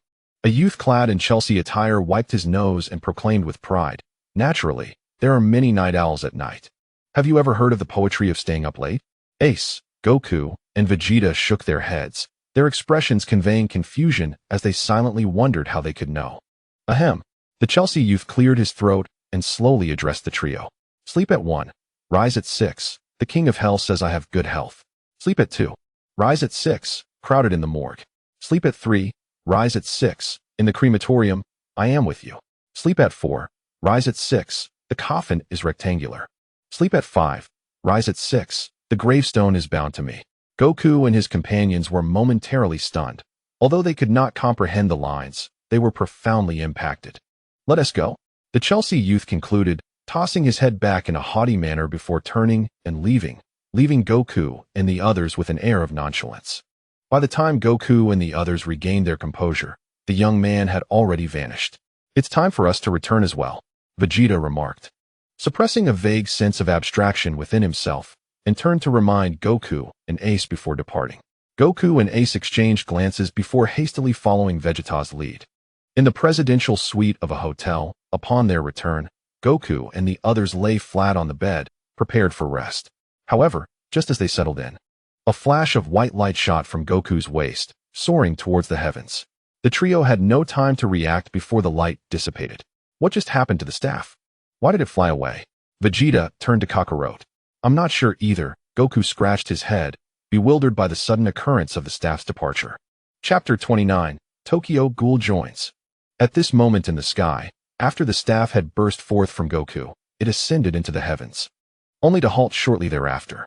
The small orb atop the staff flickered for a moment, and a beam of white light shot forth, striking the air before it, though it was more akin to the very fabric of space. As the space was struck by a beam of white light, it twisted and spiraled, gradually forming a small black hole. The moment the staff beheld the emergence of the black hole, it transformed into a streak of white light and plunged into it, vanishing from this harmonious and tranquil world. Meanwhile, in another realm, it was a pitch-black night, yet delicate snowflakes descended from the sky. By a riverside, a young man with white hair bowed his head and spoke to a girl resting against a tree beside him. Dong Xiang. I will not return to the Ending district. I wish to join the bronze tree. Upon hearing this, the girl named Dong Xiang's eyes widened, as if she had heard something utterly incredulous. After uttering his declaration, the white-haired youth turned and walked away into the distance. Observing this, Dong Xiang, her injured body trembling, stepped forward with urgency, wanting to reach out and call after him. However, after taking only a few steps, she ultimately halted, kneeling on the ground. Oblivious to Dong Xiang's plight behind him, the white-haired youth continued his journey. Yet, after a few paces, he seemed to sense something in the air and looked up towards the sky. Dong Xiang, kneeling on the ground, noticed that the white-haired boy had stopped and was gazing upwards, prompting her to lift her own gaze to the heavens. In the Ending district, inside a cafe, the manager also sensed something unusual in the air and looked up. A brown-haired girl entered the cafe, curious to see the manager staring at the sky. In the CCG headquarters conference room, the director was in the midst of a meeting when an ordinary member knocked hurriedly on the door and rushed in, speaking with urgency. Director, there seems to be a black hole in the sky. What? Everyone in the conference room stood up, their expressions a mix of shock and skepticism regarding the accuracy of this information. The director, Yoshikazu, noted the sweat on the brow of the ordinary member. Sensing he was not fabricating the tale, suppressing his inexplicable emotions, he commanded, Shinohara, you and a few others come with me. He then turned his gaze back to the anxious member and continued, you go inform Canoe that we need to investigate outside. Yes. The ordinary member nodded and swiftly exited the conference room to notify Canoe, known as the White Reaper within the CCG. As the member departed, Yoshikazu turned and led Shinohara and the others outside. In the Bronze Tree organization, Todoroki, Ayato, Noro, and Ayato Kirishima all looked up towards the sky. What could that vortex in the heavens possibly be? Ayato asked, hands in his pockets, a look of confusion on his face as he addressed those around him. 8 sat at a height not far away, swinging his legs and tilting his head in curiosity as he gazed at the distorted vortex in the air. That must be a black hole, right? Surely no one at CCG could create a black hole, he remarked. Who knows? 8 replied nonchalantly. Meanwhile, both ghouls and CCG personnel looked up towards the sky. In that very space, the atmosphere twisted and swirled, and amidst the astonishment and vigilance of all present, a small black hole gradually formed. At the moment of its emergence, a flash of white light erupted from within. Beep. The world, Tokyo Ghoul, is recognized by outsiders as Tokyo Gourmet or Tokyo Ghoul. A portal between the Demon Slayer world and the Tokyo Ghoul world is about to be established. The scepter emanated a brilliant glow upon confirming the world's information, blinding those below who gazed up in awe. When they opened their eyes again, the black hole and the white light had vanished without a trace, as if they had never existed. Yet, those enveloped by the white light understood that the phenomenon had indeed been real. The silver-haired youth, Kaneki Ken, saw the white light dissipate and intended to approach the Bronze Tree organization, but accidentally brushed against his pocket, discovering a mobile phone within. A phone, Kaneki mused, quizzically extracting the device and opening it out of curiosity. Peering at the screen, he found only a few applications, and driven by his inquisitiveness, he clicked on a short video app. However, the first video left him momentarily speechless. Video title: The Happy Times of Tuka and Kaneki. In a room one night, Tuka and Kaneki gazed deeply into each other's eyes, their memories flashing through their minds. They embraced tightly, sharing a kiss before lying on the bed and beginning to create little kittens. Subsequently, Tuka became pregnant, and Kaneki rushed to her side upon hearing the news. They left indelible bite marks on each other's shoulders. Finally, Tuka and Kaneki got married. The video concluded with a little girl, her hair partly black and mostly white, tugging at Kaneki's pants, while Tuka stood beside them. The family of three gazed at the azure sky, radiating happiness and warmth. Note: since this is not a video edit, many details are omitted. A simple overview suffices. After watching this, Kaneki's pupils widened in astonishment and joy. I actually married Tuka, and we have a child. Just as he was still reeling from the shock of the video, he was unaware that Tuka had silently approached from behind, standing quietly. Kaneki. Tuka's trembling voice called his name from behind. In an instant, Kaneki regained his composure, liking the video, then turned to share a brief glance with Tuka, his cheeks tinged with a faint blush. As their gazes intertwined, he quickly averted his eyes, unable to maintain the connection. Noticing Kaneki's sudden shyness and nervousness, Tuka felt a flicker of confusion but nonetheless mustered the courage to invite him to return with her to the cafe, a place imbued with warmth and comfort. "Would you accompany me back to the cafe?" she asked, her heart heavy with the fear of rejection. To her astonishment, Kaneki agreed. "All right, let us go back together." With that, Kaneki, amidst Tuka's surprised and puzzled expression, approached her, squatted down, and said, "Hop on my back." At his words, Tuka's face flushed crimson, caught in a moment of indecision about whether to accept his offer. Observing her hesitation, Kaneki gently urged, "Come on, Tuka." Without further delay, her cheeks still rosy, she leaned against his back, and he began to carry her toward the cafe. Initially, Kaneki had intended to continue towards the bronze tree, believing that all adversities stemmed from the inadequacies of those involved. To safeguard his future wife, Tuka, he felt he must become stronger than anyone else. However, the thought that those enveloped in light might possess similar devices made the task of protecting both Tuka and in no way seem ever more daunting, with the ensuing uncertainties adding to his concerns. Thus, he chose to return with his future wife to the cafe that offered such comfort. Yet, as he walked with Tuka on his back, the image of them together creating small cats flashed in his mind, causing his face to redden and his breath to quicken. "What's wrong, Kaneki?" Tuka inquired, resting her head on his shoulder, puzzled by his sudden change in breathing. "And nothing at all," he stammered, regaining his composure. When a thought struck him, if he could view the video, then surely Tuka, too, enveloped in light, would be able to see it. As he leaned back slightly to check on her, his face brushed against hers, igniting a deeper blush across his cheeks. However, when Kaneki turned to look closely at Tuka, he discovered she had fallen asleep, a blissful smile gracing her face. Seeing this, he smiled softly and vowed in a hushed tone, "I will protect you, even at the cost of my own life. I promise to keep you safe, Tuka." With that, he continued onward toward the cafe, unaware that Tuka was not truly asleep.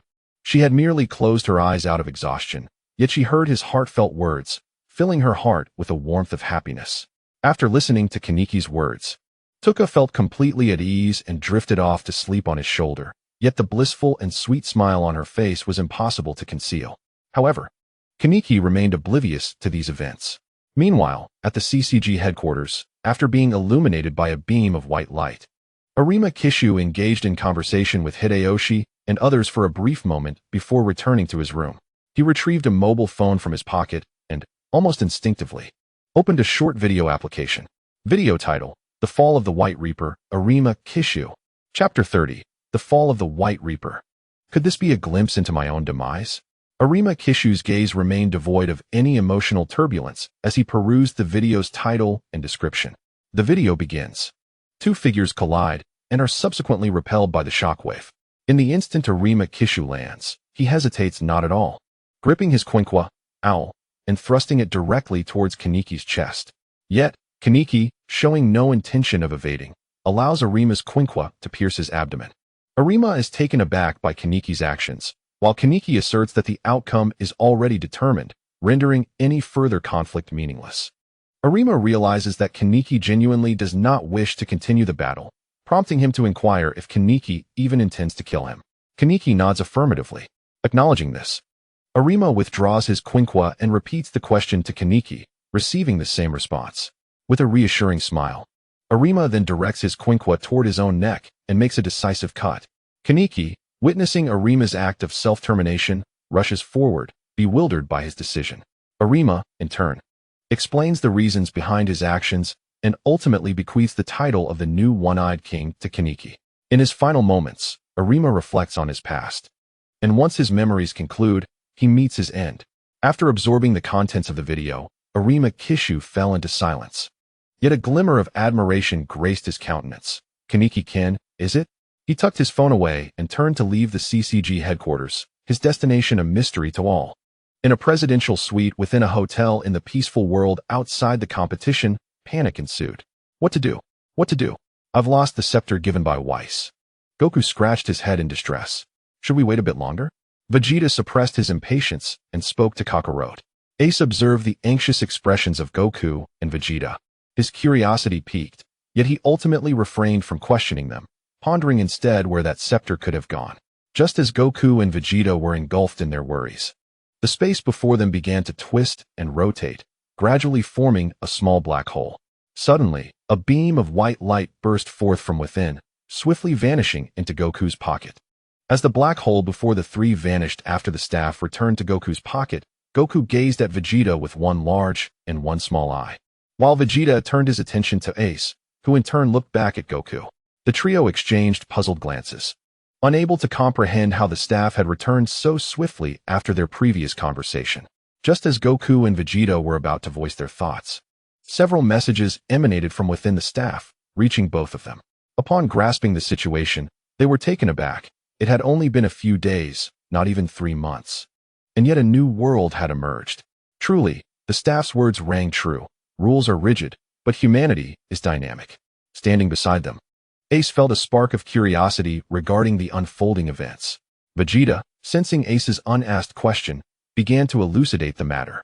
Ace, upon hearing, was equally astonished, realizing that a new world had indeed joined their ranks. After a moment's contemplation, Goku picked up his phone and sent a notification to the group. Chapter 31, The Challenge.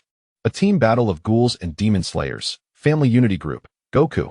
Hello, dear family. Are you all awake? Yoyai Ubuyashiki. Not asleep yet. What is going on? Mitsuri Kenroji. The bed is so soft and comfortable. Machiro Takedo. Goku, what has happened? Tanjiro Kamadu. Inosuke and Zenitsu. Have you gone asleep? Iguro Abanai. I'm still awake, but Mitsuri has dozed off. Kyajiro Rengoku. Still awake, Mr. Goku.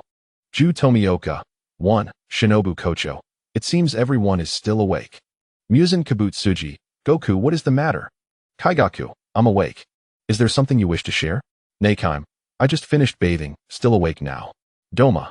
Neikime. Oh, how I long to behold your flawless skin. At that moment, Doma, in his hotel room, fixated on Neikaime's message, wearing a sly smile that hinted at mischief. Returning to the family group, Neikime. Muzan Kabutsuji. Doma, you truly are something. Doma, is Lord Muzan praising me? Muzan Kabutsuji. Akaza, still awake. Contemplating the principles of your unrestricted domain attack. Goku. Akaza, would you like to learn? I can teach you. Akaza, really? Goku, indeed. Vegeta, Kakarot. Stop wasting time and tell everyone. Goku. Oh yes. There is something very important I need to share with everyone. Son Wukong. It appears that tomorrow you shall not return to your original world, for a new realm known as Tokyo Ghoul is set to join us. I will send you the coordinates. We possess a gravity chamber where you can all train together. Hyaming Yu Xingming. I shall certainly visit the gravity chamber. Shido Machiro. But is the gravity chamber not exceedingly heavy? Can we truly enter? Son Wukong. This gravity chamber is unlike any other. Its space is infinite, filled with numerous rooms for you to choose from, allowing for personalized training. It also boasts various features that you will discover upon your arrival tomorrow. Rengoku Kaijiro. Tanjiro. You three youths must attend. Tanjiro, certainly. I will notify Inosuke and Zenitsu in the morning. Rengoku Kaijiro. Splendid. Your enthusiasm is commendable. Ehei Shobane. I shall ensure Mitsuri accompanies me. Akaza. Splendid. This is precisely what I desire. Doma, Kaneo, Shinobu. How delightful it would be if I had the company of both lovely ladies within the gravity chamber. Shinobu, absolutely not. That is impossible. Kaneo, no way. Akaza, Doma. Can you not function without the presence of women? Doma, do you not understand? Akaza, Kabutsuji Musen. May I inquire what this new world, Tokyo Ghoul, is like? Ubuyashiki Yoya. Indeed, I too am curious about this realm known as Tokyo Ghoul. Ace, I had assumed you were only focused on the gravity chamber, oblivious to the arrival of the Tokyo Ghoul world. In the presidential suite, the atmosphere was thick with steam as a bubbling spicy hot pot simmered on the table. Ace set his phone back on the table, wiping the beads of sweat from his brow caused by the spicy hot pot, before addressing Wukong and Vegeta, who were seated before him. When will the inhabitants of the Tokyo Ghoul world arrive? Vegeta, picking up a piece of meat, pondered for a moment before responding. They will arrive at precisely 10 o'clock tomorrow morning, and the people from the Tokyo Ghoul world will converge with us. Wukong wiped the sweat from his forehead and remarked, their arrival will certainly heighten the anticipation for the inaugural martial arts tournament of the comprehensive universe.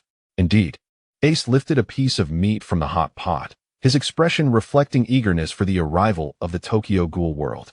Within the group chat, Ehei Shobane, we shall not return tomorrow, and a new world is joining us? Shinazugawa Sanemi, Tokyo Ghoul? Does that world also harbor demons? Hyaming Yushingming, oh no, is it yet another tragic world? Rengoku Kaijuro, is it a world akin to ours? Shinobu, Tokyo Ghoul? What manner of world is this? Ace, no. Goku mentioned that this world of Tokyo Ghoul has alternative titles as well, such as Tokyo Gourmet and Tokyo Ghoul. Kabutsuji Musen, Tokyo Ghoul sounds intriguing. Ubuyashiki Yoya, I find the title Tokyo Gourmet rather appealing. Doma, I wonder if there are any captivating women in that world? Akaza, I eagerly anticipate encountering the formidable warriors of that realm. Takedo Machiro, the stars are visible in the night sky. Tanjiro, Goku Vegeta. Can they participate in the first multi-anime martial arts tournament? Goku, yes, they can participate. Vegeta, precisely. Kakarot and I have made a spontaneous decision. Kabutsuji Musen, what decision? Ubuyashiki Yoya, one Vegeta, I will train you all, while Kakarot will train the denizens of the Tokyo Ghoul world. After the first multi-anime martial arts tournament concludes, we will hold a 10-match competition between you and the people from that world. Goku, yes, this is the decision Vegeta and I have just made. What do you all think? In the presidential suite, Ace set down his white wine, turned to Vegeta and Goku, and inquired with curiosity, what about me? Who will I partner with? Of course, it will be with me and Vegeta. Goku chuckled, scratching the back of his head. Ace nodded and resumed drinking. In the group chat, Ubuyashiki Yoya, sounds good. Rengoku Kyujuru, I agree. Takedo Machiro, that works for me. Kabutsuji Musen, quite interesting. I have no objections. Akaza, this is fantastic. I love it. Himejima Jiomi, I think it's acceptable. Tomioka Ju, I have no issues. Kokushibo, even if we agree, will the people from the Tokyo Ghoul world consent? Goku, hee, don't worry, you all need not be concerned. Yuzui Tenjin, let us engage in a splendid battle. Goku, alright. I've shared everything with you. Now, everyone should rest. They will be transported here tomorrow. Chapter 32, Battle of Clones in the Gravity Room. After Goku sent this message in the group, he turned and bounced into bed. Falling asleep, Vegeta and Ace observed Goku's swift descent into slumber and felt a mix of resignation. How could he fall asleep so quickly? Yet, they said nothing and turned to lie down in their respective beds, although Ace was preoccupied with thoughts of Luffy and his father. In the group chat, Ubuyashiki Yoya, family, I shall retire for the night as well. Everyone, please rest early and take care of your health. Rengoku Kyujuru, yes, my lord. Shinazugawa Sanemi, understood, my lord. Tomioka Ju, indeed. Takedo Machiro, excellent. Shinobu Kocho, understood. Kabutsuji Musen, I never anticipated that we demons could experience drowsiness. This is indeed surprising. Tamayo, the sensation of sleeping in a bed is truly distinct from that of resting in a jar. Doma, haha, of course. Your jar is quite small, while the bed is soft and spacious. Daki, it's wonderful to be able to sleep alongside my brother. Jotaro, enough chatter, let us retire for the night. Daki, alright. Brother. Kanroji Mitsuri, everyone, it is time for slumber. Demon Slayer Corps, yes. On the following morning, at the summit of Mount Kakarot, in a clearing behind the mountain, Goku, Vegeta and Ace commenced their search for a suitable location to establish the gravity chamber as dawn broke. They soon discovered the area atop Mount Kakarot. Meanwhile, the Demon Slayer Corps and the demons were primarily engaged in breakfast and had yet to arrive. It truly bore no significant distinction from an ordinary gravity chamber. Goku's gaze lingered on the gravity chamber. Astonished, he had initially presumed that the chamber, with its infinite space, would be far larger than those in their world. To his surprise, it was quite similar. The chamber was adorned in black and white hues, with no notable differences from the gravity chambers in Dragon Ball. "Let us go inside and take a look," Vegeta suggested, turning toward the entrance of the chamber. Without a moment's hesitation, Goku and Ace followed suit. With a click, as Vegeta approached the gravity chamber's entrance, a button activated, opening the door. He stepped inside first, with Goku and Ace closely behind him. Upon entering the interior of the gravity chamber, they were somewhat perplexed. It appeared to be the original training room, merely with several additional rooms. Goku pondered for a moment, stroking his chin, then propelled himself with a powerful kick, soaring like a cannonball towards the opposite side of the chamber. Yet, no matter how fast he flew, he could not reach the end, and with the passage of time, the space continued to expand. So many rooms, Goku mused, realizing that each time he traversed a few gravity chambers, he would encounter them again, as if caught in an endless loop. Turning to glance back, Goku noted that the figures of Vegeta and Ace were indeed shrinking in his view, indicating that he was still in motion, not merely standing still. Witnessing this, Goku halted his advance and retraced his steps. In a short while, Goku returned to Vegeta's side, expressing his astonishment. "There are so many rooms. It feels as though there is no end in sight. It is truly remarkable." Ace's eyes were filled with shock. Upon hearing this, Vegeta approached the entrance of a gravity chamber, extending his hand to push the door open before stepping inside. As he closed the door, he glanced back at Kakarot and Ace, saying, "Kakarot, Ace, you two should find a gravity chamber for your training as well. I shall commence my training now. We can discuss subsequent matters once the individuals from the Tokyo Ghoul world arrive." With that, Vegeta firmly shut the door of the gravity chamber. Goku and Ace exchanged no further words, but merely nodded in understanding before each seeking out their respective gravity chambers. Once Goku entered the interior of the gravity chamber, he meticulously observed his surroundings, noting that the interior was nearly identical to the exterior, albeit within a confined space of merely 100 meters, which was indeed sufficient. As Goku approached the gravity control machine, he found the familiar buttons for adjusting gravity, accompanied by an intriguing new option: create a duplicate with equal strength to oneself. Curiosity piqued, Goku examined this new feature. After absorbing the description, his eyes sparkled with excitement, ready to dive right in. This option allowed him to create a duplicate that mirrored his own strength and appearance, capable of utilizing the same skills and techniques. Furthermore, this duplicate would not be restricted by gravity, effectively allowing him to battle against a lighter, equally matched version of himself under increased gravitational conditions. Essentially, this was a remarkable opportunity to transcend his own limits. Moreover, engaging in combat with the duplicate posed no risk to his life, should he find himself in peril. The duplicate would automatically cease its assault. Goku was in dire need of such training, a fully capable duplicate with no diminishment in strength, perfect for pushing his boundaries. Note: abilities can be utilized within the gravity chamber without restrictions. As he activated the gravity chamber, Goku retrieved his phone, opened a short video app, and set it aside to commence recording. With the video rolling, he took a deep breath, flashed a slight smile, and selected the options to create a duplicate and to set the gravity to 5 times normal. Instantly, the surrounding colors shifted to red, and a figure identical to Goku materialized before him, his duplicate. Goku inhaled deeply, suppressing the faint gravitational pressure around him, and assumed the initial stance of the turtle school technique. Observing Goku's readiness to strike, his duplicate swiftly moved to initiate an attack. "Here I come," the duplicate exclaimed, launching a brilliant blue energy wave towards Goku. Initially intending to spar tentatively with his duplicate, Goku was caught off guard as the duplicate immediately unleashed a Kamehameha wave, startling him. Fortunately, his quick reflexes allowed him to narrowly evade the attack. Wiping the sweat from his brow, Goku exhaled in relief. "Phew, that was close. I almost got hit." Regaining his composure, Goku once again assumed the initial stance of the turtle school, fixing his gaze upon the duplicate Goku. After exchanging a brief glance, he exclaimed, "Huh," with a smirk, and charged directly at the replication. "Huh." The duplicate Goku, sensing the imminent assault, bellowed and lunged forward, mirroring Goku's urgency. The air crackled with intensity as their fists collided, a symphony of impacts echoing through the arena. The two figures flickered in and out of view, engaged in a relentless exchange of blows. At times, Goku would land a strike on the duplicate, following it up with a flurry of rapid punches, sending the copy reeling.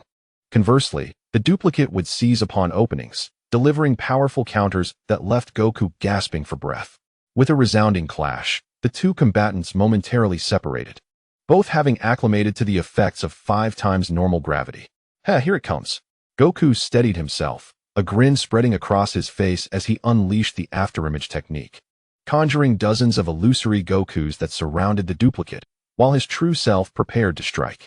The duplicate Goku, encircled by the phantoms, concentrated his energy and began to spin like a top, propelling himself at astonishing speed towards the surrounding images and the real Goku.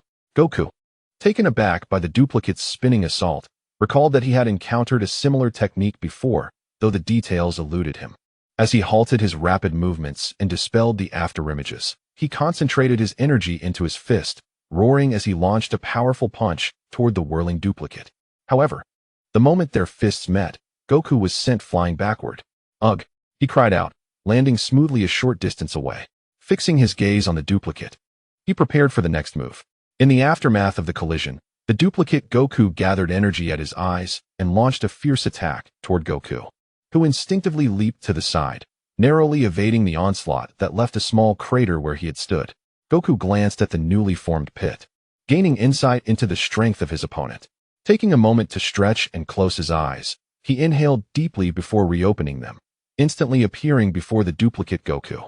The copy of Wukong was taken aback. The Wukong that had been several dozen meters away had astonishingly appeared before him in the blink of an eye.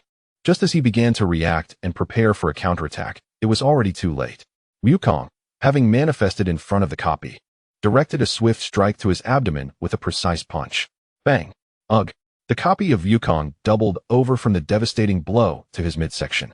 Without granting the copy a moment to recover, Wukong followed up with a powerful elbow strike that sent the copy hurtling back 20 to 30 meters. Fixating his gaze on the copy that had been launched away, Wukong noticed it had not risen again. He intended to approach and check on it. But before he could take more than a few steps, the figure inexplicably transformed into a wisp of afterimage and dissipated. "What?" Wukong exclaimed, feeling a dangerous aura emanating from behind him. Instinctively, he sidestepped and delivered a swift kick backward. Whoosh! Bam! Their legs collided, and both Wukong and the copy were thrust backward by the force of their impact. With a resounding thud, they regained their footing. Wukong noticed a trickle of blood at the corner of the copy's mouth, confirming that his previous punch had indeed made contact. It seemed that the copy had employed an afterimage technique during the elbow strike, but it had given Wukong the sensation of striking a solid entity. However, it appeared the copy lacked the finesse to wield the technique effectively. Disappointment settled in Wukong's heart, yet before he could delve further into his thoughts, the copy of Wukong raised a hand towards him, a yellow energy sphere slowly coalescing in his palm. Wukong, sensing the sudden weariness creeping in, quickly steeled himself, recalling that this copy could utilize energy waves, a skill he himself could not. The copy of Wukong roared, unleashing the gathered yellow energy wave at an astonishing speed toward Wukong. Unfazed, Wukong met the energy wave head-on with his hands. "Oh!"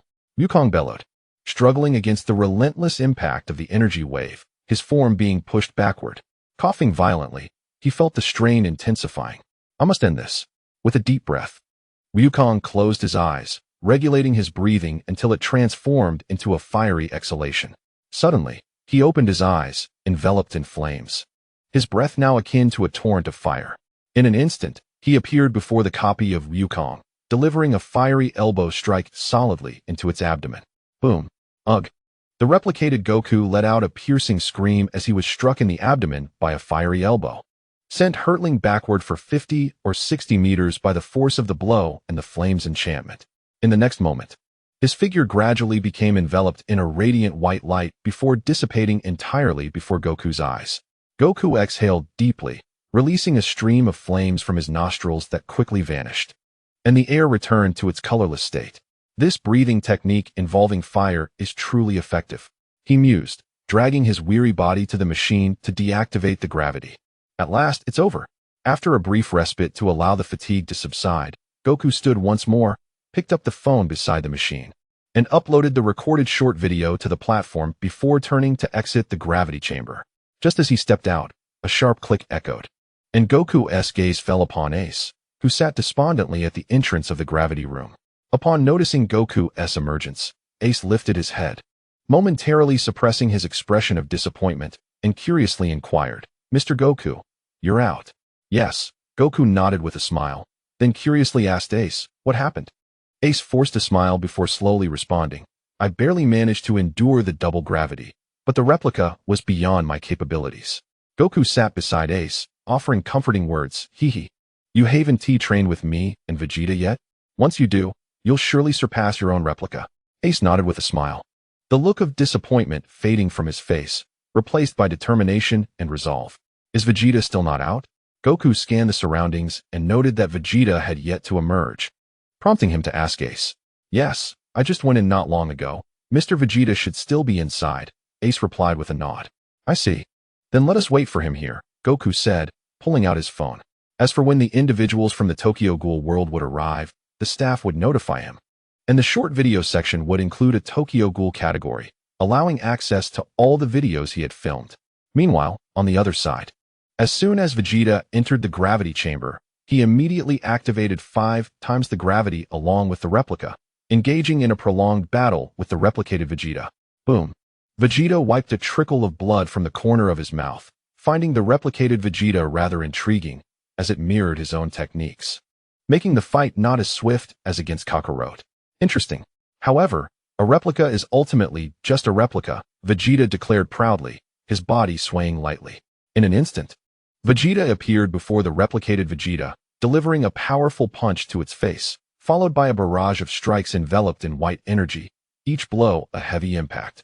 Without a single moment of defense throughout the exchange, the replicated Vegeta felt that with each punch landed upon him, the original seemed to grow stronger, allowing him to unleash a continuous assault.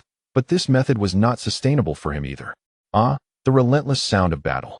After an indeterminate period, Vegeta finally ceased his relentless efforts, yet the doppelganger of himself dissipated within the confines of the gravity chamber.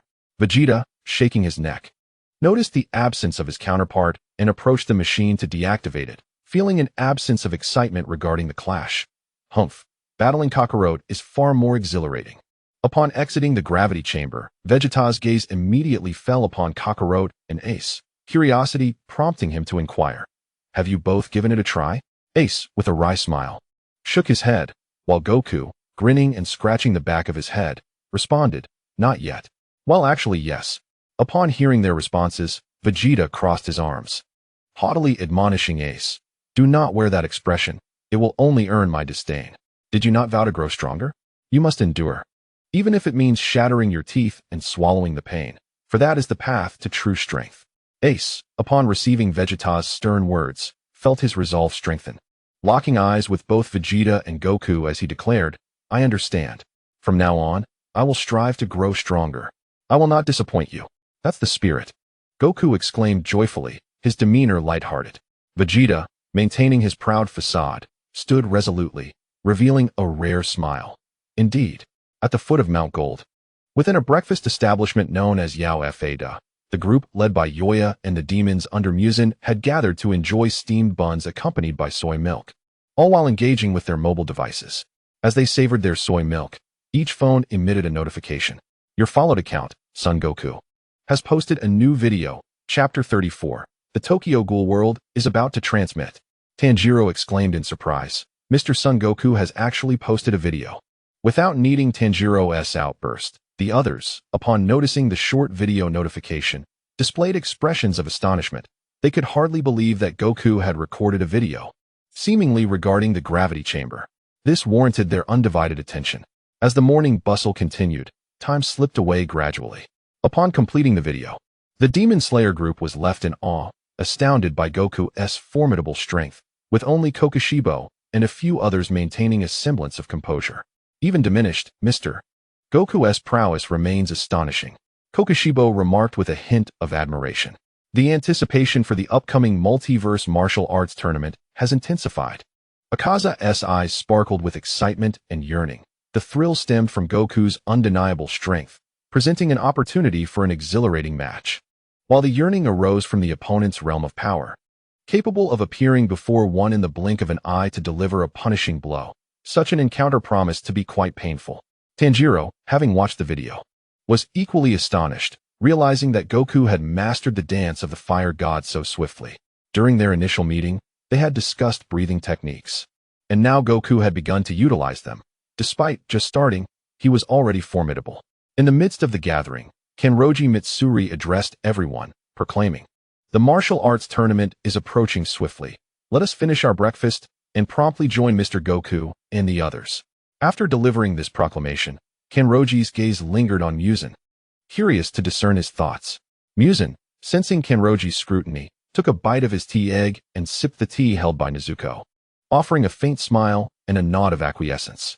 "Let us hasten to consume our breakfast, lest we keep Mr. Goku, Mr. Vegeta, and Brother Ace waiting for too long." Kanroji reminded them one last time. "Yes, my lord," came the chorus of agreement, as they swiftly devoured their breakfast with remarkable efficiency. Once they had tidied up, the group set off towards Mount Kinokura, headed for the location indicated by Goku. In the world of Tokyo Ghoul, significant transformations had transpired, despite merely a day having passed. Thanks to the advent of the interdimensional mobile phone, both ghouls and the CCG had glimpsed the potential resolution of their conflict, a harmonious coexistence between humans and ghouls. However, there remained individuals within both factions who struggled to accept this outcome, particularly those whose parents or loved ones had fallen victim to the CCG or ghouls. The revelation that they might now share a life with their former adversaries was startling and profoundly unsettling. Within a cafe in the tranquil district, Arima Kishu stood poised, surveying the establishment.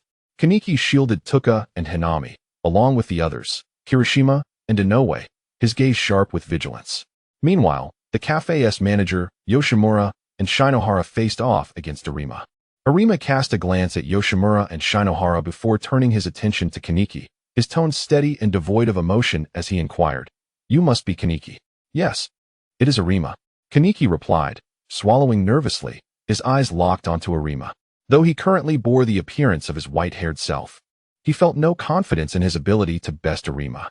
He recalled their initial encounter in the sewers, where he had been thoroughly outmatched, leading to his amnesia and the subsequent emergence of his alternate persona, Hei's Sasaki.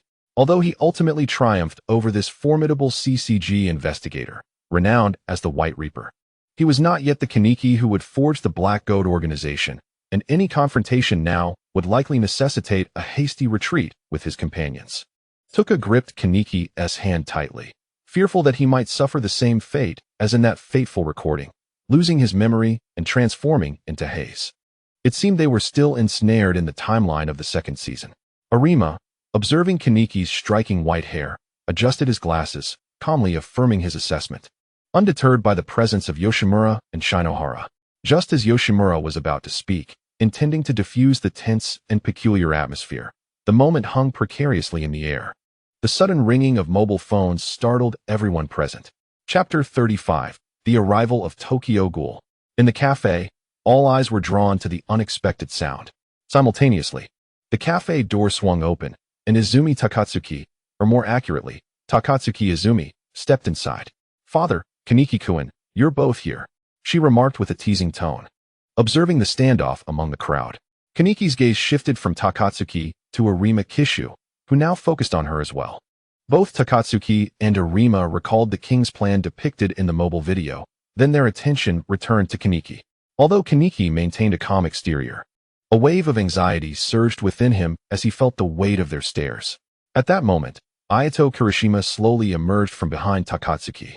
He glanced at his sister, Tuka Kirishima, then back at Kaneki, his expression complex as he processed the startling revelation that Kaneki was his sister's husband. However, upon seeing Arima, a fierce intent flickered in his eyes. After all, Arima had been responsible for the death of their mother, and though he felt the urge to confront him, he restrained it. Before anyone could speak, A blinding white light enveloped the cafe. The strongest among them, Arima, Takatsuki, and Kaneki, felt their pupils contract in shock. Left with no time to react, the radiant light surged skyward before gradually dissipating. This phenomenon extended beyond the cafe, enveloping various locations such as the CCG headquarters, the Bronze Tree, the Jukiyama family, the Clowns, and the V organization, among others.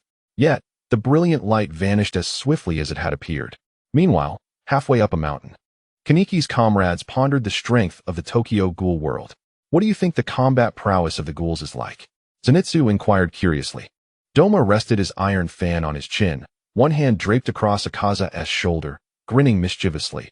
As long as they're women, it's all good, right? Don't touch me, Akaza retorted, shaking off Doma's hand with irritation, only to suddenly brighten at the prospect of facing strong opponents. Koyuki grasped Akaza's other hand, her face radiant with a smile. Darling, you haven't changed at all. I've promised to grow stronger than ever, to protect you, Akaza declared with unwavering resolve. Thank you, my dear. Koyuki felt a warm flutter in her heart, expressing her gratitude before playfully pecking his cheek like a chick pecking at grain. Mitsuri Kanroji, following closely behind Akaza and Koyuki, witnessed the tender moment, her cheeks flushing crimson as she gasped, covering her mouth in surprise. Wow! As the crowd gathered before Kanroji Mitsuri, they were all drawn in by a sudden exclamation, turning their gazes toward one another. Only Iguro Abanai, holding Mitsuri's hand while resting his forehead with the other, let out a resigned sigh. What is the matter, Mitsuri? Asked Ubuyashiki Yoya with curiosity. Nothing at all, Mitsuri replied, her cheeks flushed with embarrassment. Kokayuki, with a playful grin, winked at the bashful Kanroji Mitsuri, linking her arm with Akaza's as they continued to move forward. Seeing that Mitsuri was fine, Ubuyashiki led the group onward in the direction of Goku and his companions. Kono Yashiro, Zenitsu, what is wrong with you? You've been so silent, Inosuke exclaimed, shaking the unusually quiet Zenitsu, baffled as to why he had been so lively this morning while watching videos. Only Nezuko gently patted Zenitsu's small head, seemingly offering him comfort. Tanjiro, curious about Zenitsu's sudden change, glanced at his sister Nezuko, wondering if she knew the reason, as Zenitsu had been sitting beside her during breakfast, engrossed in videos. Noticing her brother's gaze, Nezuko retrieved Zenitsu's phone from his pocket, opened a short video, and handed it to Tanjiro to watch. Video title: The Most Hated Character in Demon Slayer, Kaigaku. After watching the video, Tanjiro felt a surge of anger, wishing to deliver a couple of swift blows to that Kaigaku. Kono Yashiro, what a scoundrel! Inosuke shouted furiously, flailing his arms in frustration. Seeing the commotion among the three youngsters, Ubuyashiki Yoya curiously inquired, what is going on, Tanjiro? Upon being asked, Tanjiro's gaze shifted to Kokoshibo, and he pulled out his phone to ask, Mr. Kokoshibo, do you know this person? Turning at the sound of someone calling him, Kokoshibo found Tanjiro holding out his phone, inquiring about a matter concerning him. After glancing at Tanjiro, and then at the photo of Kaigaku on the screen, he remained silent for a moment before shaking his head with an odd expression, asking, who is this? What does it have to do with me? Curiosity piqued, Ubuyashiki and the others gathered around to see the photo on Tanjiro's phone, their expressions reflecting intrigue. Tanjiro, noticing their interest, shared the details regarding Kaigaku with the assembled group. After hearing Tanjiro's account, everyone was filled with indignation. That guy deserves to die? Mitsuri's fierce words echoed the sentiment. How could this happen? She gasped, covering her mouth in disbelief. Then let us take his head in a grand display. Yuzui Tenjin, leaning casually with one hand on his forehead, quipped with a teasing tone. Ah, I never expected someone to be even more despicable than me, Doma remarked with a smile, reflecting on Kaigaku's reprehensible actions. Muzan cast a glance at the photograph of Kabutsuji, then took the teapot from the hands of Shinobu and proceeded to enjoy his tea, feeling unperturbed as this matter did not concern him. Such individuals ought to be expelled from the Demon Slayer Corps or eliminated entirely, Ikui Shobana stated with a chilling tone. Takedo Machiro had regained his memories the previous night, appearing notably more spirited. After a moment of contemplation, he ventured, this must pertain to future events. Therefore, let us refrain from acting impulsively. Beside them, Kanroji Mitsuri joined his hands in prayer and remarked, Machiro speaks truth. Kabutsuji has likely not yet allied with the demons. Or rather, he is still among the Demon Slayer Corps. However, Mitsuri withheld further commentary, as he was already aware of the individual responsible for having previously allowed demons into their midst, inciting a sense of frustration and helplessness within him. Time had elapsed, and seeking retribution now would yield no results. Everything had irrevocably changed. While the discussion regarding Kibutsuji continued, the usually reticent Zenitsu revealed a smile, stating, "Thank you, everyone. However, I must resolve this matter on my own." Seeing this, Kagaya Ubuyashiki approached Zenitsu gently, ruffling his hair and speaking softly. "Very well, once we return, you shall handle this matter yourself, and the rest of us shall refrain from intervening." With their leader's endorsement, the others nodded in agreement, ceasing further discussion. Zenitsu then reverted to his whimsical nature, seeking out Nezuko to play. Unbeknownst to Ubuyashiki and the others, a radiant light suddenly emerged at the foothills of Kinkakuji Mountain. As the light dissipated, Kaneki and his companions gradually materialized into this realm. Are ghouls truly present here? Shinohara Yukinori observed Kaneki and the others with a vigilant gaze, particularly fixated on Kaneki, the one-eyed king. The ghouls and CCG, upon encountering one another, quickly formed several factions.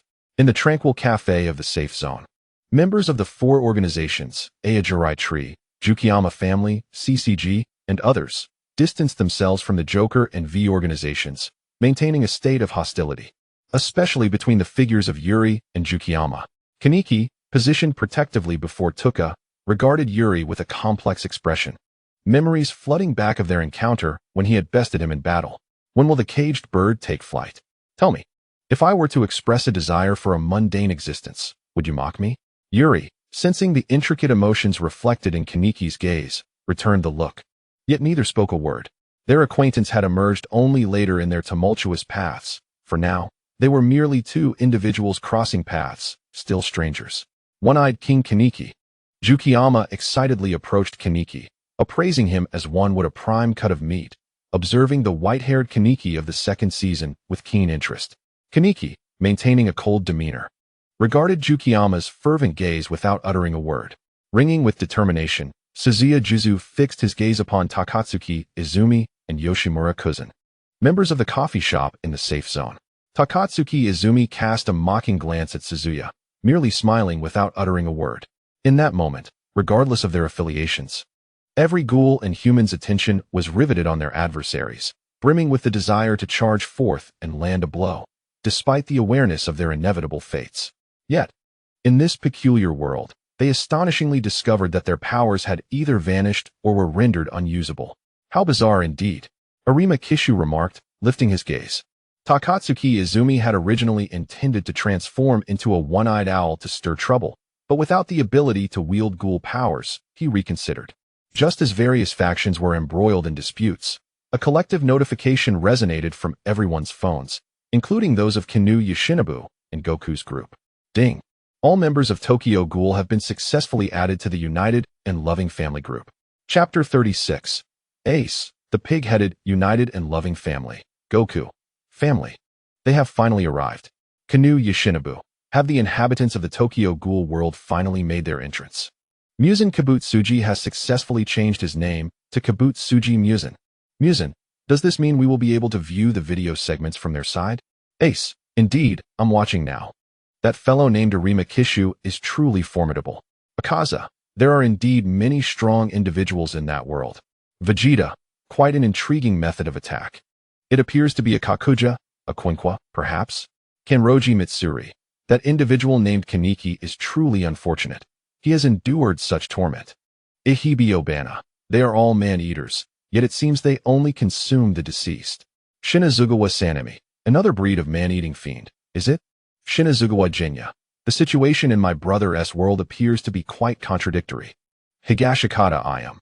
The ghouls yearn for a normal life, while humans wish to eradicate them. Thus, both parties persist in their relentless conflict, unwilling to relinquish their hatred to find peace. Alas, Namu Amida Butsu. Doma, Higashikata I am. Is your notion of reconciliation akin to the relationship between our demons and your Demon Slayer Corps? Higashikata I am. Should you dare to harm humans, I shall still take action against you demons. Doma, ahaha, understood, understood. Ace, those named Jukiyama and Kaneki are incredibly strong. Kurazawa Michiru, Takatsuki Izumi, Arima Kishu. and Yoshimura Cousin possess remarkable strength. Kanroji Mitsuri, Mr. Kaneki is so pitiable. Yuzui Tenjin, the fault does not lie with me, but with this world. That phrase is quite eloquent. Shinobu Kocho, are all the adverse circumstances in this world merely the result of the inadequacy of those involved? Sun Wukong He, as long as I focus on becoming stronger, that's all that matters. If I can't win, I will continue to grow more powerful. Inosuke, Brother Wukong is right. I too aspire to be as strong as him to protect the world. Zenitsu, but Inosuke, your goal seems rather distant. Inosuke, how dare you belittle my grand aspirations? Tanjiro, as long as we strive diligently and train alongside Mr. Wukong, we will undoubtedly grow formidable. Kyujiro Rengoku, young ones, I wholeheartedly endorse your noble ambitions. Once we join Mr. Wukong, let us devote ourselves to rigorous training. Tanjiro, all right. Brother Rengoku. Inosuke, 1 Zenitsu. 2 Wukong has activated location sharing. Son Wukong, to all the family members of Tokyo Ghoul, if you see this message, please come here. We are all gathered at this location. Aoyama and the others are also on their way. Meanwhile, at the mountainside, Kaneki and his companions stared at the messages on their phones, bewildered, wondering if they were from another world. Takizawa adjusted his glasses, closed the group chat, and casually opened a short video app. The first video featured Wukong battling his own clone in the gravity chamber. Naturally, the others noticed Takizawa's action and followed suit, watching the short video. Before long, as they finished watching the video alongside some clips from Demon Slayer and Dragon Ball, astonishment spread across their faces. They had not anticipated the existence of individuals from other worlds, especially given the adversarial relationship between humans and demons in that realm. Yet, the conversations in the chat revealed no signs of animosity. Rather, it felt more akin to camaraderie. Was there another underlying reason? Takizawa pondered deeply as he absorbed the contents on his phone. Kaneki, watching the short videos about Dragon Ball and Demon Slayer, felt a surge of surprise. While he contemplated how to grow stronger to protect his loved ones and friends, that figure known as Sun Wukong, or Kakarot, was already safeguarding the Earth and even the universe. Just as Kaneki was reflecting on Wukong's immense strength, he heard a familiar voice nearby. Kaneki, where are you? Turning in shock towards the source of the voice, he saw Hideyoshi Nagachika curiously observing the crowd. What are you doing here, Hyde? Kaneki exclaimed, astonished to find his dear friend standing before him. Tuka recognized Nagachika as well. He was Kaneki's good friend and her acquaintance. However, she too was intrigued by his unexpected presence. Nagachika scratched his head awkwardly, preparing to explain to Kaneki and Tuka. It so happened that he desired a cup of coffee today. As he arrived at the entrance of the cafe, he witnessed Jinmu and the others enveloped in a brilliant white light. Concerned for Jinmu's safety, he rushed in just as the light dissipated, only to find himself transported to this place as well. Jinmu and Dongxiang were momentarily at a loss for words. After a brief silence, Jinmu stepped forward and embraced Yoshinobu, tears streaming down his face. Thank you, Yashin, he uttered. Yoshinobu was perplexed by Jinmu's gratitude, especially as he wept. Why are you crying, Jinmu? It's nothing, Jinmu replied, holding Yoshinobu tightly, the true reason known only to himself. Dongxiang approached from behind Jinmu, gently patting him to offer comfort, aware of the bond between Yoshinobu and Jinmu. Indeed, it's quite impressive, Takatsuki Izumi remarked, gazing curiously at the video showcasing the strikingly handsome and awe-inspiring Super Saiyan Goku from the Frieza saga. What does it feel like to combat a demon? Shizuku stood beside Shinohara Yuki, eagerly pondering. Though Arima Kiyoshi was astonished by the existence of other worlds, he reminded everyone. Let us first regroup at the designated location. Indeed, Yoshimura Kozen concurred, exiting the short video to access the shared location in their group chat. Accompanied by the cafe staff and members of the Bronze Tree, they set off towards Goku's direction. Let us go? Arima Kiyoshi stated to the CCG members before turning to leave. The others exchanged glances and ultimately followed suit, departing behind him. The remaining members of various organizations said little as they proceeded towards the designated location. In the group chat, Tanjiro, Goku, can you use the Kamehameha now? Goku, yes. Though its power isn't very strong, Akaza could easily block it. Tanjiro, I thought you couldn't use it at all. Goku, not at all. I just prefer not to use it. If I wanted to, I could, although it wouldn't be as powerful as before. Akaza, were you able to use the Kamehameha when you first arrived in our world? Vegeta, back then, it was not possible. But after getting accustomed to the situation, it became feasible. Tanjiro, how is Ace doing now? Ace, huh? Me? Video content. Training under double gravity. Being instructed by Vegeta. Note. Here, Ace has already learned to harness his energy, so he is sparring with Vegeta. Zenitsu, this is terrifying.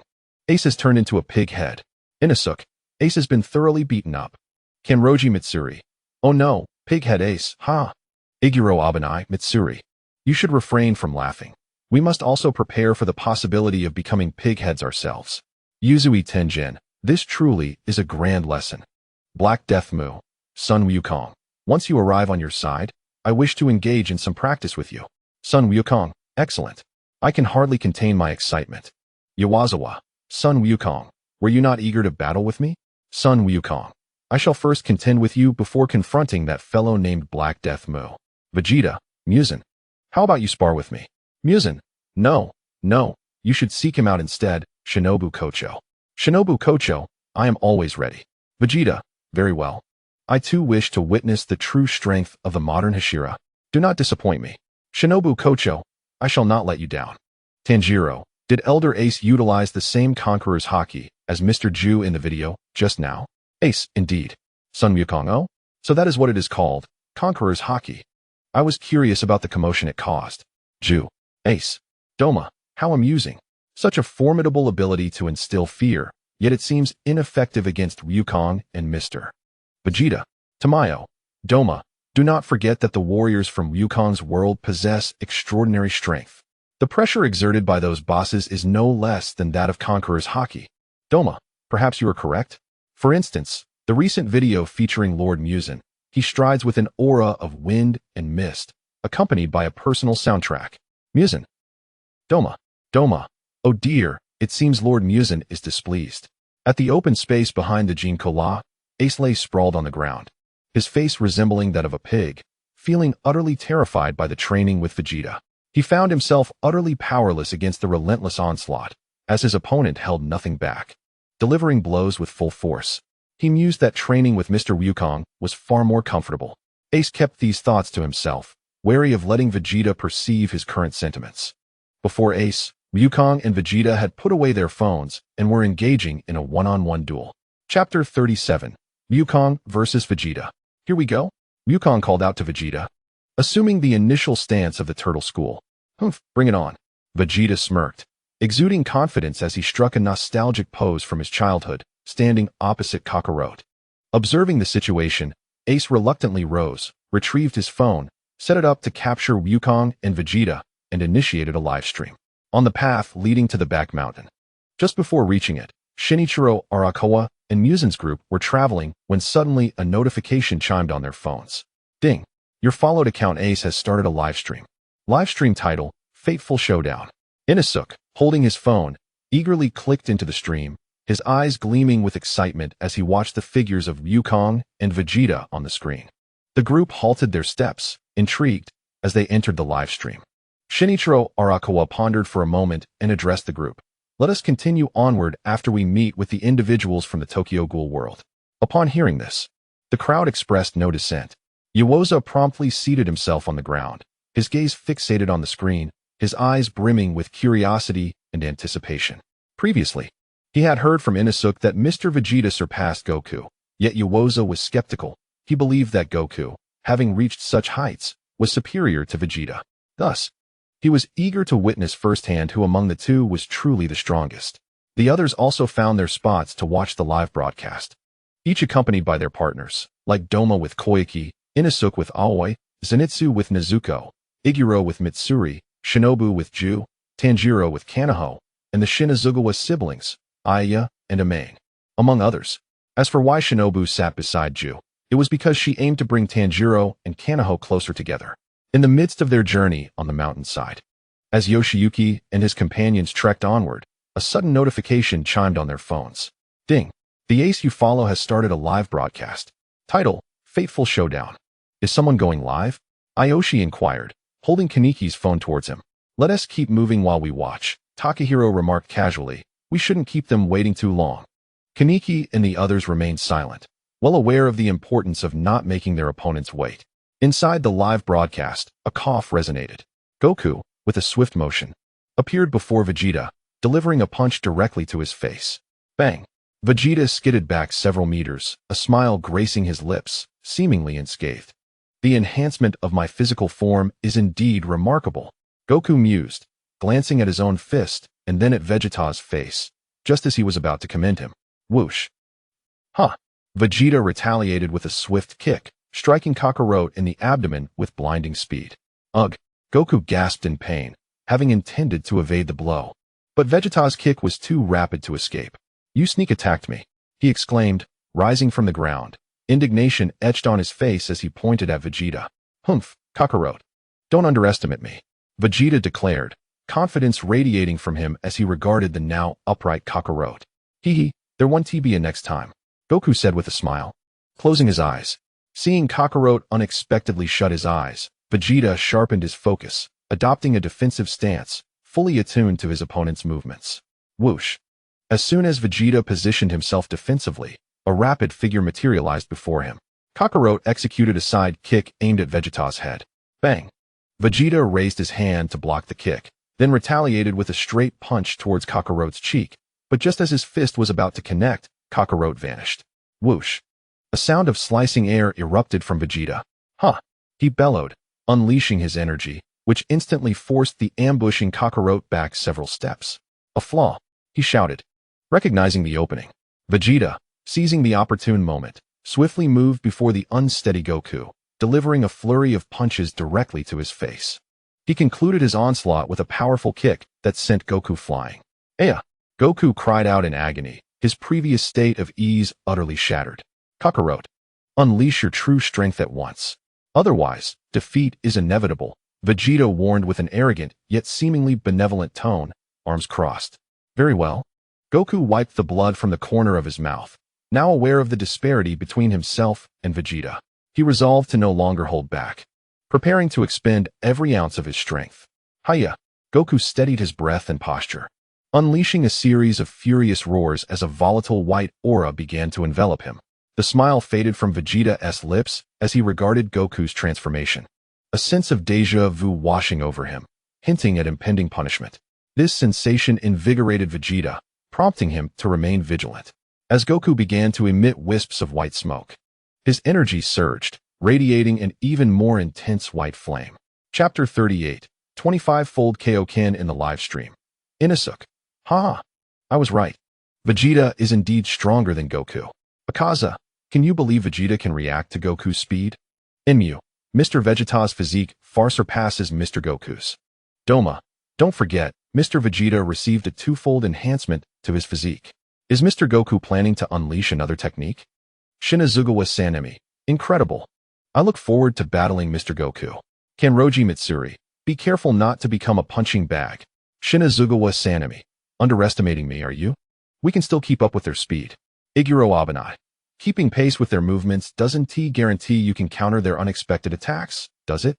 Rengoku Kyujuru, even if you can match their speed, their power is on an entirely different level. Exercise caution. Shinobu Kocho, is poison effective? Ace, Shinobu. It's futile. I just fought in the gravity chamber using the poison from my weapon selection, but it had no effect on either Mr. Goku or Mr. Vegeta. Kanroji Mitsuri, so that is how you ended up as a punching bag. Ace, Yuzui Tengen. What a magnificent duel it is. Takedo Machiro, are they still testing each other's strength? Now is when the real battle begins. Shinazugawa Jinya, have they not been using their full power from the start? Shinazugawa Sanemi, from the short clips. It's clear they are indeed testing each other's strength. Now is when they will truly engage. Takedo Machiro, Mr. Goku's aura has intensified. Ju Tomioka, Ken Kaneki, quite impressive. Inosuke, how about you, Kaneki? Can you contend with Goku and Vegeta? Kataru, are you seriously saying you can face Goku and Vegeta? Tuka Kirishima, Kaneki isn't at his strongest yet, he cannot prevail. Yoshiyuki Arima, so, what stage is Kaneki currently in? Kisaki, he is still at level 1 of Season 2. Mitsuri Kanroji, how unfortunate, having endured such torment from the gecko for so long. Naki, Kaneki, you are the one who killed my brother. Wah! Kaneki, Inosuke, so, who is the strongest among you now? Izumi Takatsuki, it must be Arima. Cousin Yoshimura, Arima is indeed the strongest. Kataru, setting aside the later versions of myself and Kaneki. It ought to be Arima. Yoshiyuki Arima me? Akaza, indeed. The one who can suppress a level 3 ghoul, even if you both were merely acting at that time. Yoshiyuki Arima. Izumi Takatsuki. Kisuke Urahara. Let us not debate who is the strongest. Goku is about to engage. Kyojuro Rengoku. Tanjiro, Zenitsu, Inosuke, focus and learn well. Tanjiro, yes. Rengoku-san. Zenitsu, alright. Inosuke, I have opened my eyes to their fullest extent. Ha ha. In the live stream, a cough is heard. Goku, reminding Vegeta, unleashes his energy and charges towards him once more, but midway, his aura erupts again. 25 times Kaioken. Note, this is a minor adjustment. Kaioken cannot truly reach 25 times. With a resounding roar, Goku envelopes himself in a crimson aura, moving faster than before, arriving before Vegeta in the blink of an eye. Without giving Vegeta a moment to react, he delivers a swift punch to his cheek, maintaining his momentum around him, striking Vegeta like a volleyball, launching him skyward before bringing him crashing back down, instantly appearing at Vegeta's back to continue the assault, offering no chance for retaliation. Vegeta screams in agony, utterly unable to counter. Despite the immense backlash from the Kaioken, Goku kicks Vegeta into the air, swiftly appearing behind him, hands forming a lotus shape as blue energy begins to coalesce slowly. Here it comes. Goku shouts, thrusting his hands forward. The blue energy surging forth as if to obliterate everything in its path, hurtling towards Vegeta. In midair, Vegeta senses the imminent danger from behind, but remains composed. Merely wiping the blood from his lips, he turns and retaliates with a ki blast. Gallic Gun. The azure waves of energy clashed violently with the violet waves in midair. Boom. The two energy shock waves held their ground, neither yielding to the other. Huh. Goku shouted, channeling more power. Huh.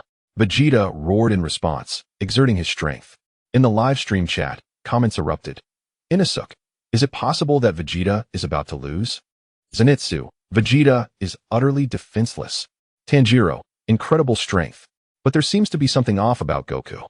Kyojuro Rengoku, does the Kaioken technique have any side effects? Akaza, it appears that the Kaioken places a significant strain on the body. Doma, despite its drawbacks, the enhancement to power is substantial.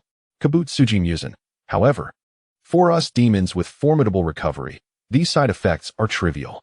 Shinazugawa Sanemi, Musen, you should abandon that thought. Those with wicked hearts like yours will never master it. Akaza, I have no need for such techniques. Kenroji Mitsuri, it seems we cannot utilize it either. The strain on our bodies is too great. Iblak Kabanai, although we cannot use it, it could serve as a last resort against opponents. Taketu Mwichiru, just like the pattern preserved by Kaneo in the Infinity Castle.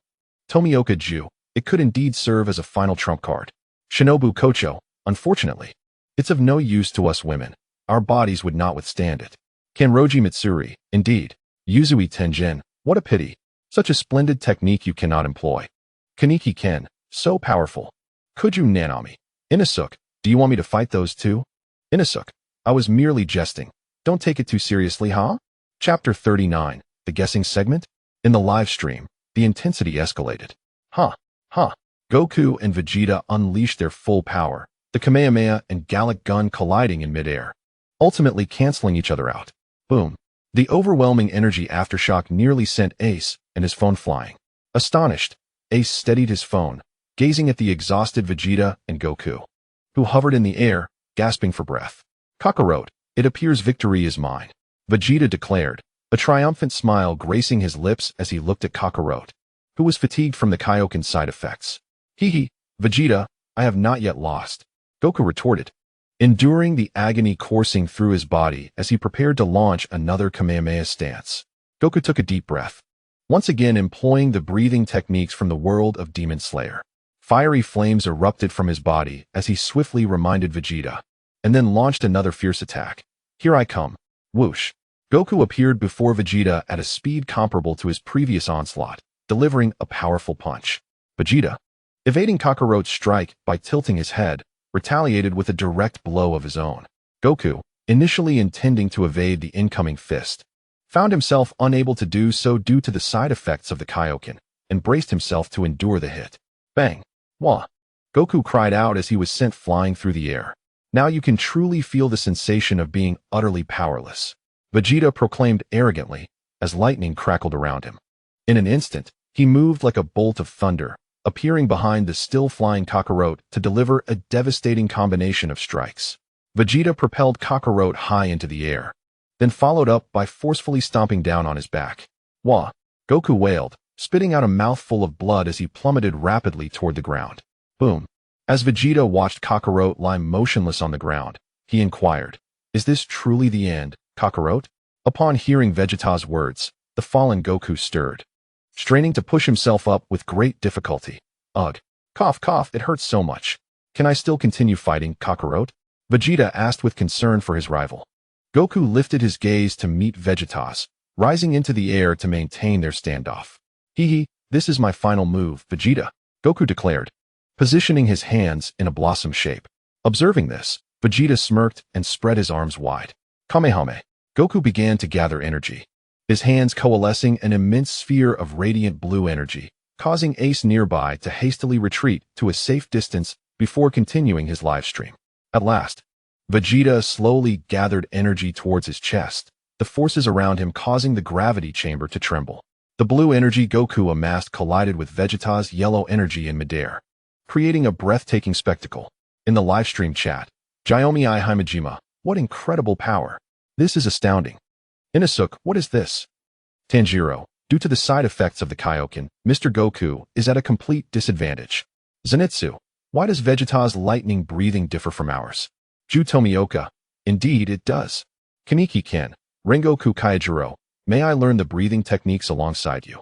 Shinazugawa Sanemi, can I learn as well? Rengoku Kaijiro, yes, of course. As the battle between Goku and Vegeta reaches its climax, the anticipation for the inaugural Multiverse martial arts tournament grows palpable. Toma, once the fight between Goku and Vegeta concludes, you all must register for the first Universal Tournament. Arima Kiyoshi, what is this all about? Akaza, it's an application. Once you register, you are officially participating in the competition. There will be rewards for the champion. Kudo Nafuku, what kind of rewards? Kenroji Mitsuri, the specifics of the rewards are currently unclear, but they are expected to be quite generous. Togekurizumi, is that so? Inosuke, Togekurizumi, Kudo Nafuku, Arima Kiyoshi. Kaneki-ken, she is the resurrected Koyuki, thanks to the rewards. Koyuki, yes. Kozen, I never imagined it would actually be possible. Mitsuri, Goku and Vegeta are about to determine their victor. Yuzui Tenjin, the most powerful and spectacular clash between Goku and Vegeta is set to occur in the gravity chamber. Who will emerge victorious is truly intriguing. Rengoku Kaijiro, Goku is already in a fatigued state. It remains to be seen if Mr. Vegeta can withstand this forthcoming assault. Zenitsu, didn't Goku and Vegeta already clash before? This time, it should result in mutual cancellation, right? Takatu Mwichiru, not quite. This time, they are exerting their full strength. Tanjiro, if Mr. Goku employs the Kaioken ×3 along with the Kamehameha, then the victor will undoubtedly be Mr. Goku. Tomioka Ju, but who will the winner ultimately be? Shinazugawa Sanemi, who cares? We'll know the outcome soon enough. Muzan, indeed, it's challenging to discern the victor at this moment. Mitsuri, who will triumph in the end? Ding, the betting feature is now active. Kaneki-ken, what is this? Betting segment introduction. Those who predict correctly will earn coins, which can later be exchanged for rewards. Participants may wager on an item of their choice or beneficial traits. Winning will yield additional lucrative rewards, excluding body parts. Other useful items are permissible. For instance, if Inosuke's spiral sphere is wagered, and the opponent guesses correctly, they will be granted comprehensive knowledge of the spiral sphere, including its various forms. The rewards names will be visible to all, but only the recipients will know the specifics. If the wager is lost, no rewards will be given, and the staked items will vanish without refund. To reclaim them, one must undergo training anew. Content. Who will emerge victorious between Son Goku and Vegeta? Reward, 1,500 coins. Vegeta, 0 Son Goku, 0 draw, 0 time, 20 seconds. Voting commences now. Inosuke, I choose Vegeta, no stake. Vegeta, 1 vote Tanjiro. I select a draw. I'll wager the Fire God Kagura. Draw, 1 vote Akaza. I choose Son Goku. May I wager my demon physique? Note, yes you may. If you lose, you will no longer possess any abilities of a demon and will revert to being human. Is that certain? Yawazawa, absolutely. Muzan, are you jesting with me? Is this even a valid wager? Hint, my rules are absolute. Tamayo. Ah, it seems Yawazawa no longer wishes to continue as a demon. How unfortunate. Kabutsuji. Yawazawa, did you not desire to grow stronger? Why abandon that ambition? Yawazawa, who said I have given up? With diligent training alongside Goku and Vegeta, I shall surpass my current self one day. Koyuki. Yes, I believe in you, dear. Tuka, can we wager on our ghoul physiology? Hint, indeed. If you guess incorrectly, you will cease to be a ghoul and revert to an ordinary human. If you guess correctly, you will immediately ascend to UR level ghoul status. Ishida, what is this UR level ghoul? I have never heard of it. Hint, just know that a UR ghoul can instantaneously dispatch 24/3S level ghouls. Kaneki, that powerful. Chapter 40. A dazzling strike born in the gravity room. Who shall emerge victorious? Tuka. Then I choose Goku, wagering my ghoul physiology. Kaneki, Tuka. In the family group, Tuka gently pats Kaneki's little head. Ayato, you foolish elder sister. I choose Vegeta, wagering my ghoul physiology. Kagun, I shall opt for a draw. Zenitsu. I too select a draw, wagering on the breath of thunder. Nezuko, Ababa Abababawa. Tanjiro Nezuko? Inosuke, it was I who encouraged her to choose Vegeta, fear not. Zenitsu you truly. Rengoku, observing the battle between Goku and Vegeta. Both are indeed formidable. Thus, I choose a draw, wagering on the breath of flame. Arima, analyzing their previous encounters from the footage, I select Goku. Wagering on the Quink's weapon. Kaneki, I too choose Mr. Goku, wagering my ghoul physiology. Ayato, Arima, you scoundrel. That Quink's was made using my mother. Arima. Shikihiro. Ayato, calm yourself for now. You are not his match. Yuzui. Ah, your grievances are truly intertwined, are they not? I choose a draw. Wagering on the breath of sound. Draw votes. 5. Time remaining, 10 seconds. Kenroji, who should I choose? Both Goku and Vegeta are incredibly strong. Ikaku, Kenroji. If you cannot decide, then select a draw. Ganyu Temple Miri. Indeed, I shall heed your words. Shido Machiro. Yes, Mr. Iguro is correct. I opt for a draw and wager on the breath of mist. Tomioka Ju.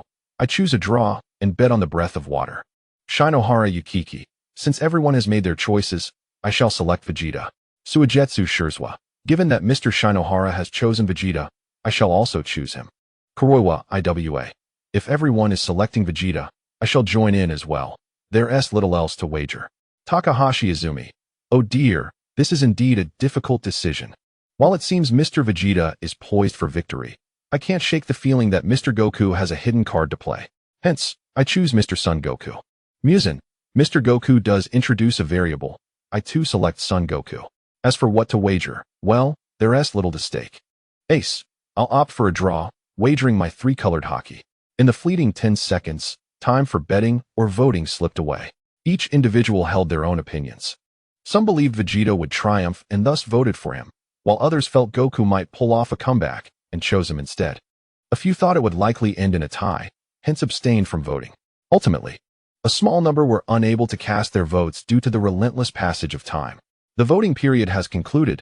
No further votes are permitted. Total votes for a draw, 15. Total votes for Son Goku, 25. Total votes for Vegeta, 40. Returning to the live broadcast, Goku and Vegeta locked eyes in the air, sharing a profound gaze. Vegeta was preparing to strike as Goku, compressing the Kamehameha in his hands, offered a sincere caution. You should be wary of yourself, Kakarot. Vegeta gathered a golden energy in his hands, coalescing it before his chest. Both Goku and Vegeta concentrated their energies to their peak. Goku, without further words, merely smirked and launched the Kamehameha towards his opponent. A flash.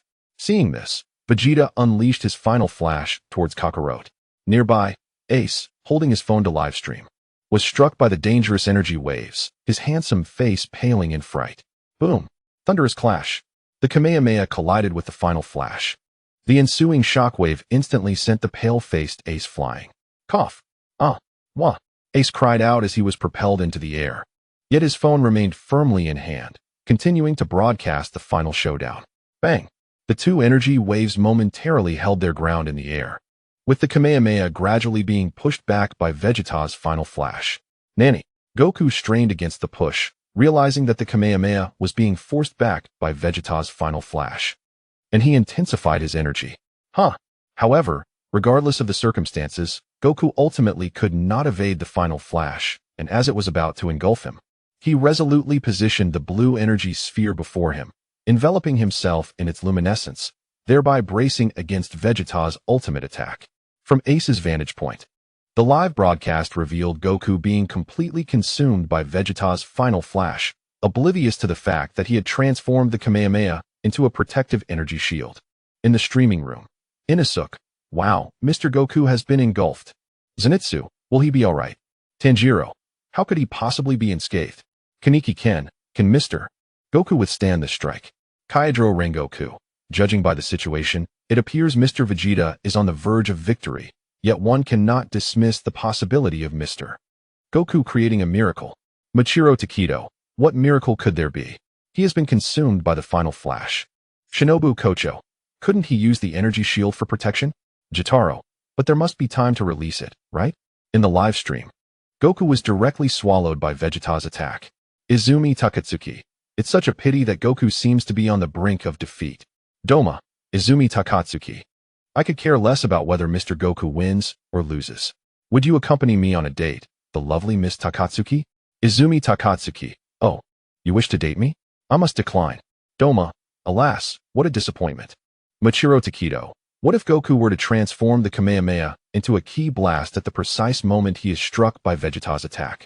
Shinobu Kocho, are you referring to that moment when Jiren fought against Goku in his Ultra Instinct form? Michiro Takedo, indeed. Ju Tomioka, that is certainly a possibility. Shinobu Kocho, what is this Ultra Instinct Goku you are speaking of? Inosuke, if you just arrived, you wouldn't know. He is even more impressive than me. Photo of Ultra Instinct Goku turning back. Kirito, I concur with your perspective, Michiro Takedo. Hinami, even if Goku manages to activate the energy shield in time, can he endure? Naibai, if he cannot withstand it, then indeed, Goku would still face defeat. Kane, it seems it will depend on who can endure the longest. Inosuke, Naibai, earlier in the plaza, I overheard someone repeatedly saying Naibai up, Naibai down. Is that you? Naibai, you blockhead little brat. Inosuke, this is a headpiece. A headpiece. Kanata Amano, can Mr. Goku turn the tide against this? Shinobu Kocho, how could that be possible? If struck, he would have no time for any further actions. And Amano, you are quite disciplined, aren't you?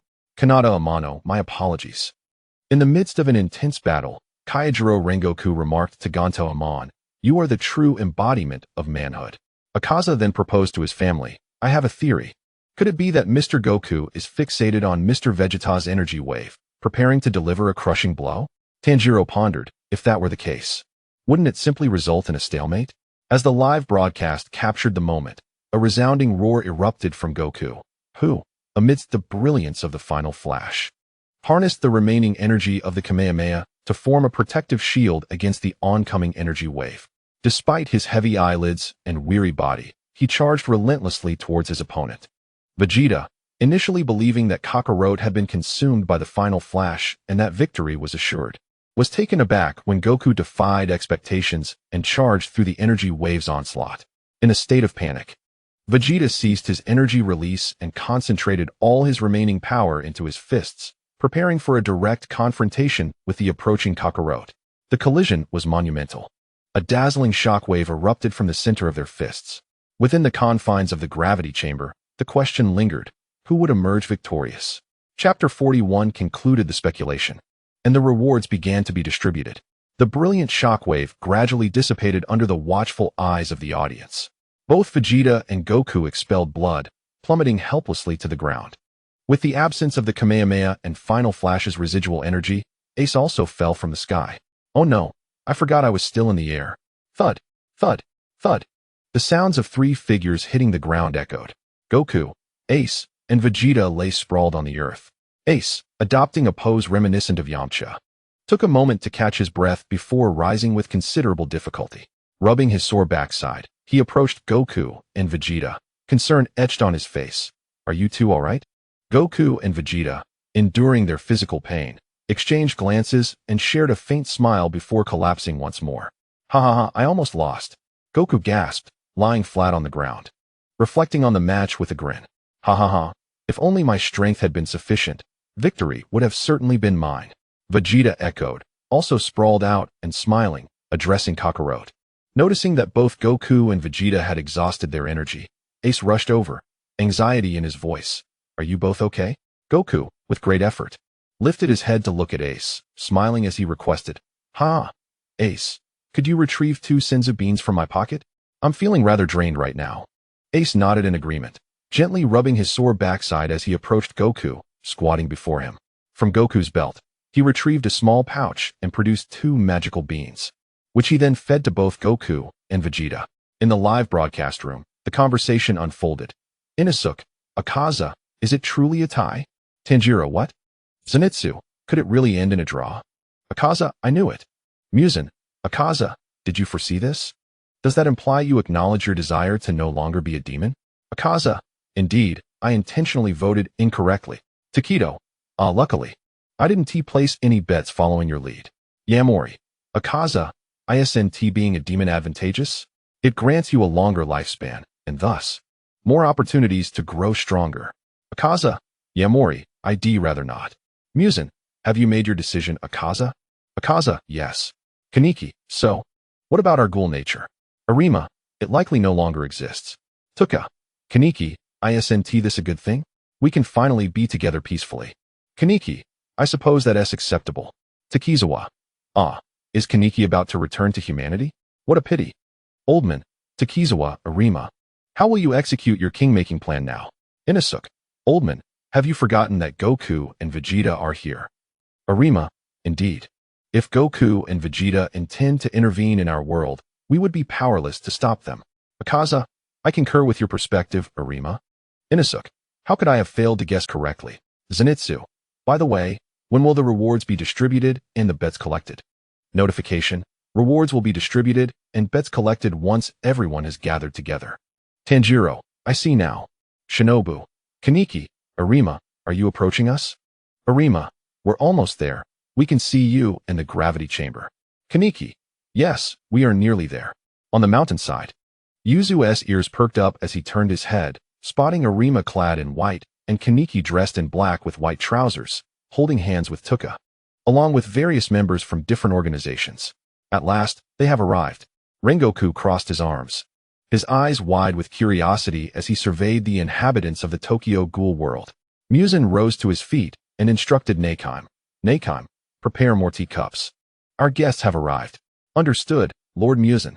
Nakeim nodded in response. Before long, Tanjiro and the others met up with Arima and his group, and upon their first encounter, they introduced all their respective members to one another. Though I had seen videos on my phone, it was not until this moment that I truly grasped the essence of the occasion. After sharing drinks from the tray held by the lovely girl, the group engaged in light-hearted banter as they made their way towards the gravity chamber. Shortly thereafter, upon arriving at the entrance, they encountered Goku, Vegeta, and Ace, who were waiting for them, clad in fitted black shirts and relaxed white trousers. Hey, you finally made it. Goku greeted Tanjiro and Kaneki with a cheerful smile. Just in time for lunch, not a moment wasted. Vegeta remarked, glancing at the time and noting it was already 12:30. A slight smirk gracing his lips as he addressed Tanjiro and Kaneki. You're here at last. Ace chimed in, flashing a charismatic smile towards Tanjiro and Kaneki. My apologies for the wait. Yoya Tsujikuni expressed with a hint of embarrassment towards Goku and the others.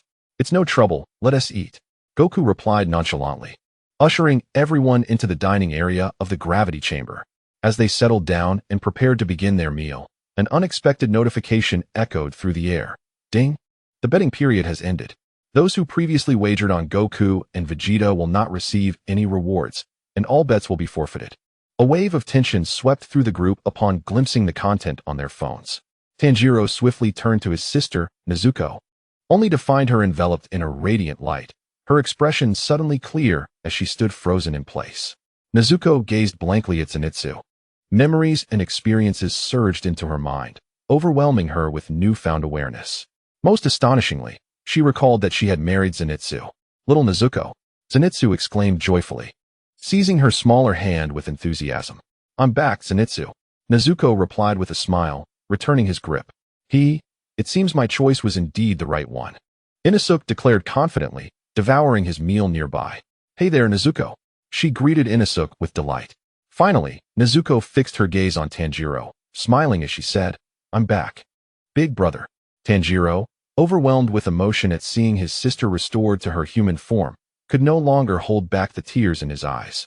He stepped forward and embraced Nezuko tightly. Zenitsu watched the touching reunion with a heart full of joy for his dear friend, Tanjiro, while feeling an even deeper affection for Nezuko. Meanwhile, Akaza's blue stripes vanished, and he returned to his youthful form, his aura noticeably diminished. My dear, Koyuki exclaimed, joyfully embracing the now human Akaza. In the embrace of Rinshua, Yuoza felt a flush of warmth on his cheeks, yet he remained silent, reciprocating the affection by holding her tightly. Upon witnessing the genuine possibility of depriving a certain power, Dongxiang turned her gaze towards Kaneki, only to find him looking back at her.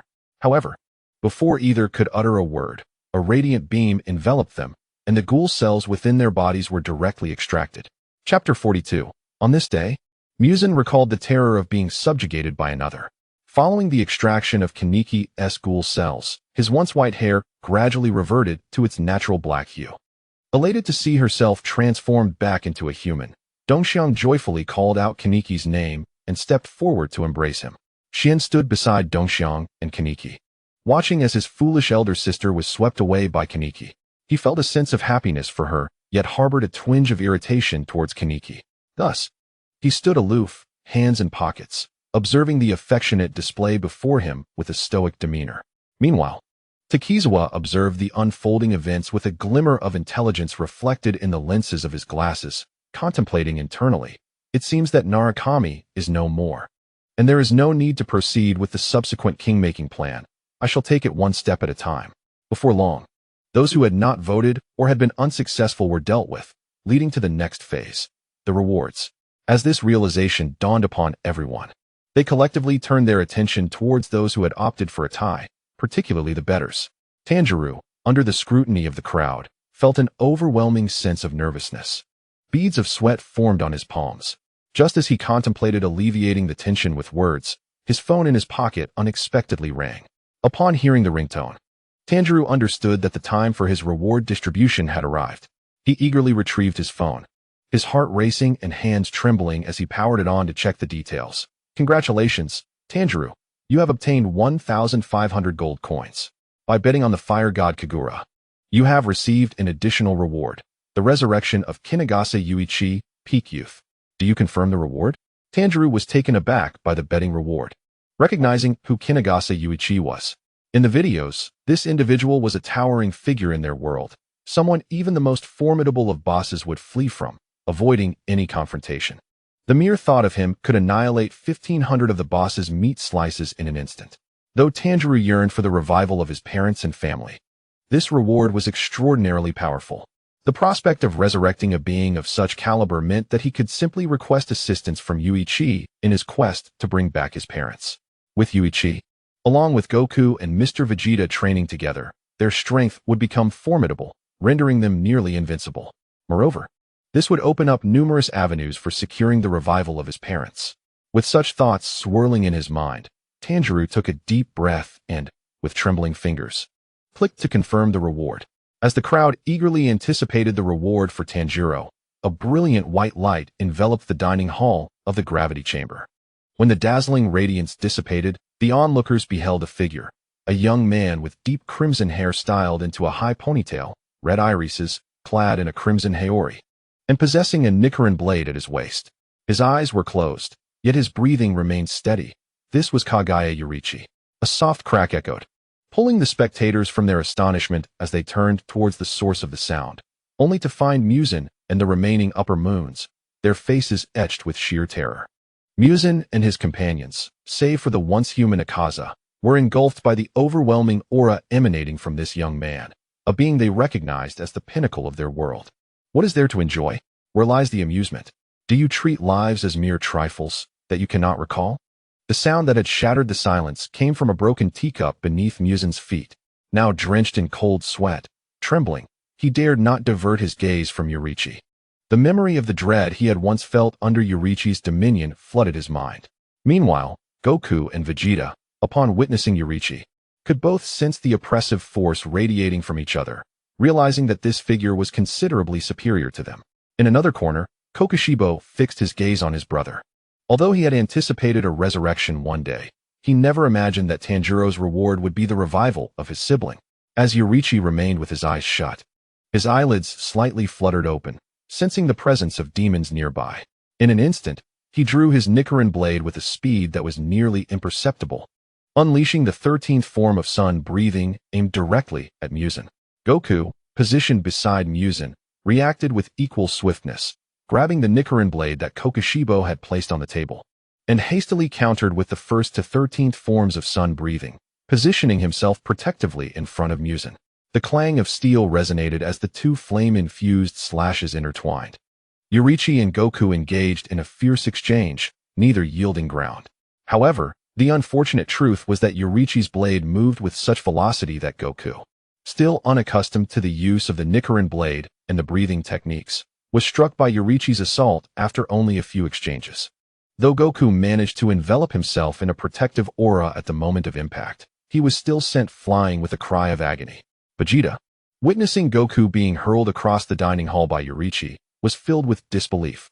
This guy possesses the demeanor of a god. Meanwhile, the spectators, observing the brief confrontation between Goku and Yurichi, stood in shock, mouths agape, as they processed the sight of Goku being so effortlessly defeated.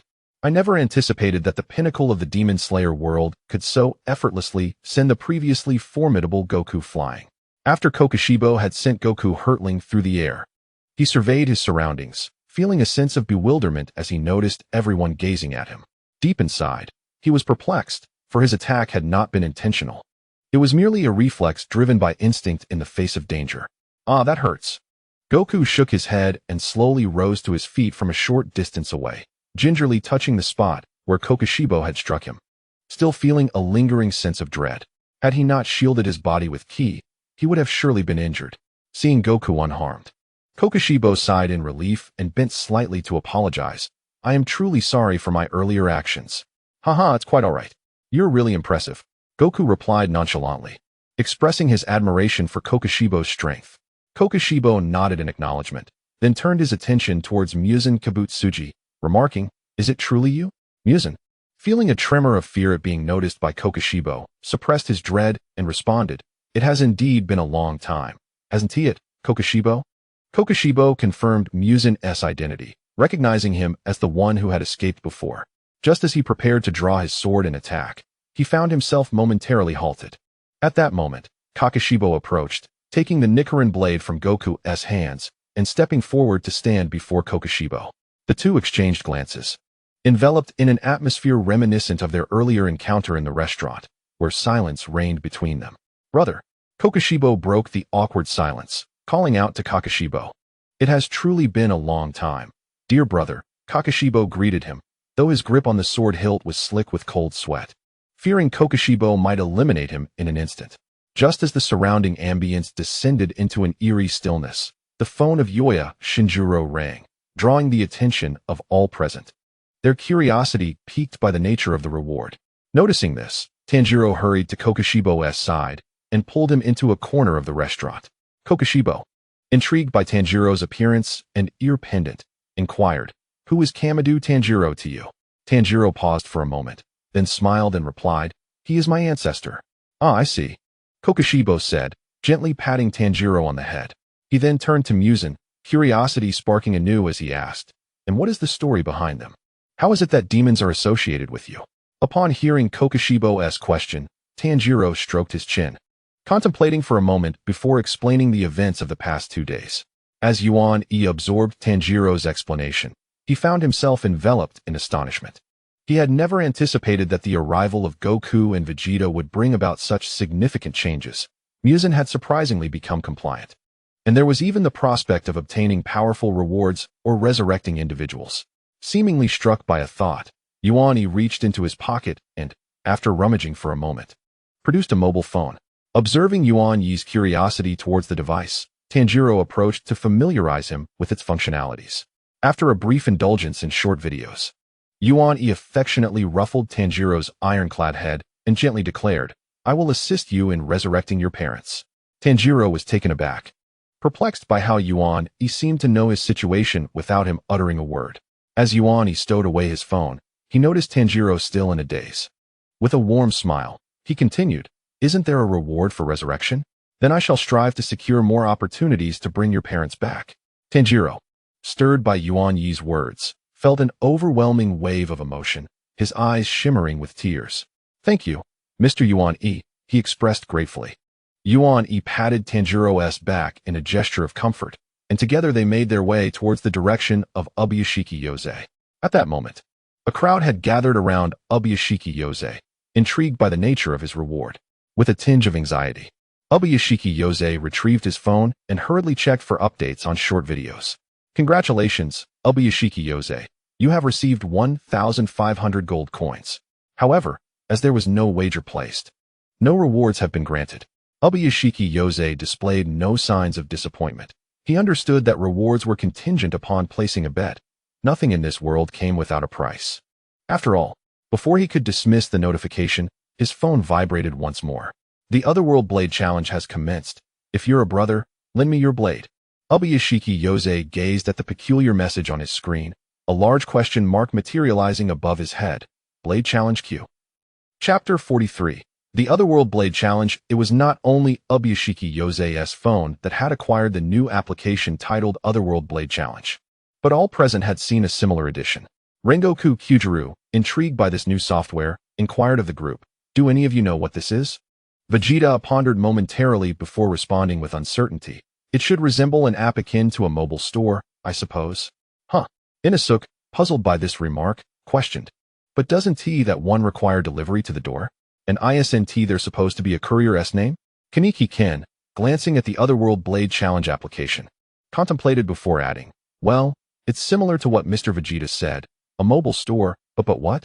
The curious onlookers pressed, eager for clarification. Nagachika Hideyoshi, standing beside Kaneki, chimed in, "But this is a store application from another world, meaning the 1,500 gold coins can be utilized here to purchase items. However, we remain unaware of what can actually be bought." Upon hearing this, Ubuyashiki Yose reached out and tapped into the Otherworld Blade Challenge application. Ding! Welcome to the Otherworldly Blade Shop. Introduction. Here, one can procure a plethora of goods from various realms. Everything imaginable is available for purchase. However, the items acquired will enhance from their basic form, rather than being instantly bestowed at their pinnacle, as with rewards. Should your gold be insufficient, you may seek assistance from your brethren and wield your blade a few more times. Upon perusing the shop's introduction, the crowd was taken aback. The sheer variety of items was astonishing, albeit presumably expensive. Inosuke, while browsing, was dismayed to discover that his beast-breathing technique was priced at a mere 80,000 gold coins. Frustrated, he cast his phone to the ground, exclaiming, "What a joke! My beast-breathing is shockingly affordable." Zenitsu, hearing Inosuke's lament, quickly searched for the beast-breathing technique and confirmed its existence. Item, beast breathing. Price, 80,000 gold coins. Indeed, it costs only 80,000 gold coins. Zenitsu gazed in astonishment at the item listed. Kyojuro Rengoku seemed to ponder for a moment and curiously searched for resurrection. To his dismay, he discovered that while such an item existed, it was beyond his means. Item, resurrection coin. Price, 10,000 gold coins. Rengoku glanced at the long string of zeros following the one, his eyelids twitching involuntarily. Though he had anticipated the exorbitant cost, he never expected it to be this steep. He decided to wait for the upcoming random competitions or bets associated with the comprehensive manga martial arts event. As for the tournament itself, he was confident in his ability to secure a top 10 position, yet only 3 prizes were awarded. Thus, Rengoku discarded the notion of relying on the tournament's rewards, opting instead to leave the outcomes of the random competitions and bets to fate. Yayoi Tsuchiya perused the items on his phone and suddenly stumbled upon something that would prove invaluable to him. Regrettably, the price was somewhat steep. Item, miracle elixir that heals all wounds and dispels curses. Price, 10,000 gold coins. Despite the high cost, Yayoi Tsuchiya decided to bookmark the item. intending to save gold until he could afford it. As the crowd continued to admire the dazzling array of products, Zenitsu's phone vibrated intensely, heralding the distribution of betting rewards once more. Congratulations, Zenitsu. You have received 500 gold coins. You wagered on thunder breathing and have earned an additional reward. 1 blade Azura, breathing technique, Chi version. Would you like to confirm this reward? Chapter 44, Flowing Blade. Like fire without a moment's hesitation, Zenitsu clicked to confirm the reward. The instant he did, a surge of white energy enveloped him. The onlookers observed in awe. Only Kaneki and Yorichi gazed curiously at the scene, while the others stood aside, fixated on Zenitsu, having abandoned their interest in the merchandise. After all, regardless of the abundance of items, lacking funds rendered them irrelevant, prompting the crowd to cease their browsing altogether.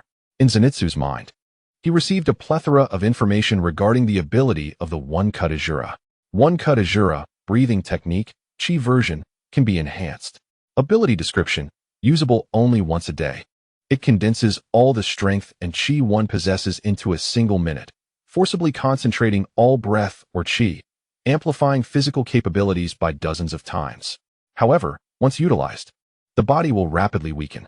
After perusing this description, Zenitsu realized that although it could only be employed twice, it perfectly aligned with his own charisma of being exceptionally dashing with a single cut. With this ability, he would become even stronger and more handsome. True, the toll on his body would be significant, but as long as he could teach that fellow, referring to Kaigaku, a harsh lesson, it would be worth it. The onlookers gaped at Zenitsu's reward, pondering the implications of such a tenfold increase. How much further could it escalate with further enhancements? Inosuke, brimming with excitement, slapped Zenitsu on the back and exclaimed, "With this ability, you can truly give that guy named Kaigaku a good thrashing." Upon hearing Kaigaku's name, Zenitsu's demeanor shifted to one of profound seriousness, devoid of his usual joviality. He replied, "If he turns into a demon, I will not hesitate to slay him." Nearby, Nezuko, noticing Zenitsu's serious countenance, gently patted his head in comfort, saying, "It's all right. We're all here for you." Zenitsu exhaled a deep breath, then reverted to his playful self, pulling Nezuko aside to express their affection. The others watched the couple from a distance, marveling at his growth. It seemed quite wonderful, did it not? Indeed, this way, he wouldn't have to rely solely on breathing techniques during sleep. He should be able to utilize them more freely now. Albeit he had previously been too timid. This newfound approach was quite pleasant. Just how powerful would Zenitsu become? The answer would reveal itself when the comprehensive martial arts tournament commenced. At that moment, as the group reflected on Zenitsu's maturation, yet lingering immaturity, Rengoku Kaijiro's phone suddenly chimed. "Congratulations, Rengoku Kaijiro has received 1,500 gold coins. Betting on the breath of flame. He has received another reward. Flowing blade like fire. The power manifested is proportional to 1's strength and can enhance the weapon's intensity and potency without limit." Rengoku gazed at the reward displayed on his phone, pondering in silence for a lengthy period. Initially, he considered whether he could exchange his reward, but ultimately decided to accept it. At the moment he confirmed his reward, the sky shimmered and swirled, gradually coalescing into a form, which transformed into a seemingly ordinary katana with a deep purple hilt, oval tsuba, and a brown sheath, also known as a Zanpakuto. Note: only Rengoku Kaijiro recognizes this as a Zanpakuto, others remain oblivious. Goku, observing the Zanpakuto, felt a strange sensation emanating from it, prompting him to turn to Vegeta and inquire, "Vegeta, do you not find this sword to possess an odd aura?" Upon hearing Kakarot's words, Vegeta nodded in acknowledgement. "Indeed. I sense it. This blade possesses an intriguing quality." Both Goku and Vegeta scrutinized the blade, flowing blade like fire, suspended in midair. Although the inexplicable sensation lingered, it vanished the moment Kaijiro Rengoku grasped the Zanpakuto, prompting the two warriors to cease their observations. Unbeknownst to them, had this Zanpakuto been wielded by them, their abilities could have been restored to their former peak. The Zanpakuto's power would have escalated in accordance with their strength, enabling a single strike to effortlessly obliterate countless universes. Regrettably, the rewards were bound to the wielder. If not utilized by the designated wielder, the weapon's true potential would remain dormant. Akin to when Goku borrowed the weapon granted to him by Kokushibo, which functioned merely as an ordinary Nichiren blade. As Rengoku accepted the flowing blade like fire, Curiosity and anticipation sparkled in his eyes, and his mind brimmed with numerous techniques and potential developments regarding the Zanpakuto. However, due to his relatively feeble strength, he could only access the weapon's basic abilities and shuriken. The Bankai remained beyond his reach, necessitating further training to unlock it. Rengoku also noted that the Zanpakuto initially possessed formidable capabilities, but his own inadequacy diminished its power. For instance, the technique Castle Flame Up, originally capable of generating temperatures of 6,000 degrees, was reduced to a mere 100 degrees in his hands. Nonetheless, the potential for enhancement was immense. If his strength could match Goku's in Universe 7, the power could escalate to billions or even trillions. Quickly shaking his head to dispel such impractical thoughts, Rengoku acknowledged that while this might pose no challenge for Goku and the others, for him, reaching their pinnacle seemed an insurmountable distance. His immediate focus should be on cultivating his energy, as the spiritual pressure he originally needed had transformed into ki. Emerging from his reverie, Rengoku curiously observed the encircled Mitsuri Kanroji, recognizing that it was time for her to receive her reward. He approached to partake in the excitement. Congratulations, Mitsuri Kanroji, for acquiring 1,500 gold coins. By wagering on the Breath of Sound, you have received an additional reward, Rhythm Party. Without a moment's hesitation, Mitsuri accepted the reward. And as she did, her mind flooded with insights about the capabilities of the Rhythm Party. Rhythm Party.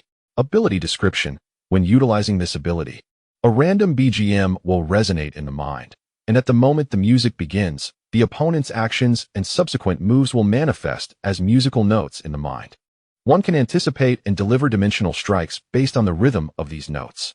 Each successful hit on a note will enhance one's strength by 1%, with the potential for infinite stacking. However, should the BGM cease or be interrupted by the opponent, the stacking will end, reverting to one's original strength. Yushue Tanyuan gazed at the introduction of the ability, stroking his head, and exclaimed with excitement, "What a magnificent ability!" Upon hearing this, the crowd began to speculate whether the rewards for each other were formidable or something else entirely. Ultimately, everyone was eager to comprehend the true utility of this ability. Naturally, Yushue Tianyuan refrained from divulging the specific details of the rewards, merely suggesting that they gather information themselves once the comprehensive manga martial arts tournament commenced. Meanwhile, Kaniya Yuani trailed closely behind Tanjiro. After spending only a brief moment among the throng, the two of them set off again. However, Yuani, resembling an inquisitive child, persistently followed Tanjiro.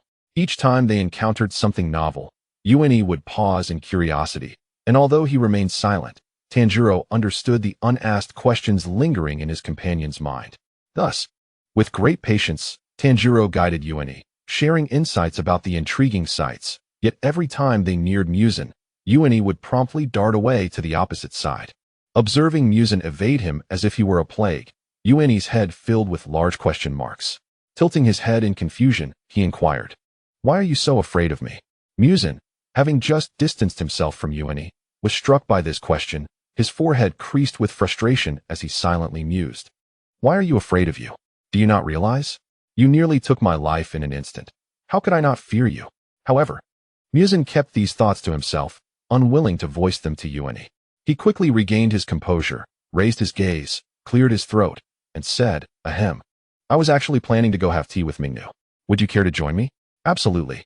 Both Yuani and Tanjiro nodded eagerly at the prospect of tea, wholly unconcerned about any peculiar actions Muzan might undertake towards them. This left Muzan somewhat bewildered.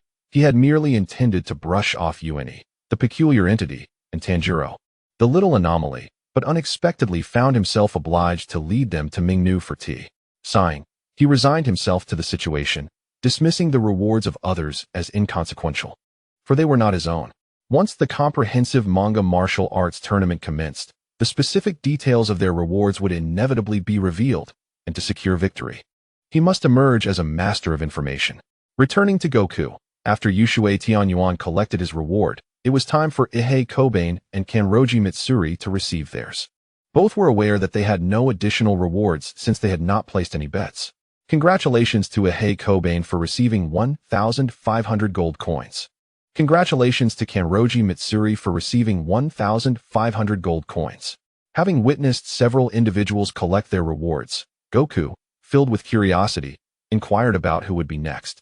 Raising his hand, Tomioka Ju pointed towards Michiro, declaring, "Next, it should be Michiro." Just as Ju's words fell, Michiro's phone indeed chimed. Congratulations to Shirtu Michiro for receiving 1,500 gold coins. Placing a bet on the breath of mist, the rewards were once again bestowed. Shadow of Mist. Chapter 45. The Return of Fire Fist Ace. In the mind of Takedo Michiro, he received the entirety of the Shadow of Mist ability, tilting his head in mild astonishment. This ability, akin to that of a phantom, renders one impervious to attacks, materializing only at the moment of assault. Conveniently, Michiro had previously watched a brief introduction of this film, where it appeared that the final boss was ultimately defeated by Goku's Super Saiyan 3 Dragon Fist. Observing Michiro's reward, the others readily deduced the nature of his newfound ability. What a troublesome ability, mused Kokushibo from a distance. Indeed, as long as he refrained from attacking, he would be invincible. Truly an unfair capability, lamented Doma, recognizing its overwhelming nature. Not necessarily. If one were to strike with greater speed the instant he attacks, it could be countered. Vegeta countered Doma's assertion, acknowledging the ability's potency while also asserting that it could be met with a viable strategy. Goku concurred with Vegeta's perspective. As the group continued their discourse regarding Takedo Michiro's Shadow of Mist, a notification chimed on Tomioka Ju's phone. Congratulations, Tomioka Ju. You have received 1,500 gold coins. Placing a bet on the breath of water has yielded further rewards. The Compendium of Water Ninjutsu, Chakra-Free Edition, along with the guaranteed technique Embrace. Upon receiving the rewards, Ju was left perplexed, his forehead lined with dark expressions. While he found the water ninjutsu appealing, the meaning of the Embrace technique eluded him. It claimed that once executed, the opponent would inevitably be ensnared, unable to evade. Even if Goku employed the technique with perfect precision, he too would fall victim, irrespective of the disparity between the combatants. Ju found himself at a loss regarding this particular technique and resolved that, even in the face of death or being devoured by a demon, he would not resort to employing Embrace. The others observed Ju's expression of bemusement and were curious as to why he appeared so discontented. Wasn't the water ninjutsu exceptionally powerful? Wasn't the free technique a delightful bonus? Why the somber demeanor? However, no one inquired further or made any remarks. Meanwhile, Ace stared at his phone anxiously, aware that his turn was approaching. What reward awaited him? Would it be the return of the Mera Mera no Mi abilities, or perhaps something else entirely? Buzz, buzz, buzz. Just as Ace pondered the nature of his reward, his phone chimed. Congratulations, Ace, you have received 1,500 gold coins. Placing a bet on the three-color hockey has yielded further rewards, the awakening of the Mera Mera no Mi abilities. Upon seeing his reward, Ace felt little surprise, and the additional awakening of the fruit was quite satisfactory. Clenching his fists in exhilaration, he declared within, I, Fire Fist Ace, have returned. As for the others' equal rewards, with no additional bets placed, they merely received 1,500 gold coins and subsequently departed to enjoy their meals. The lunch hour swiftly passed.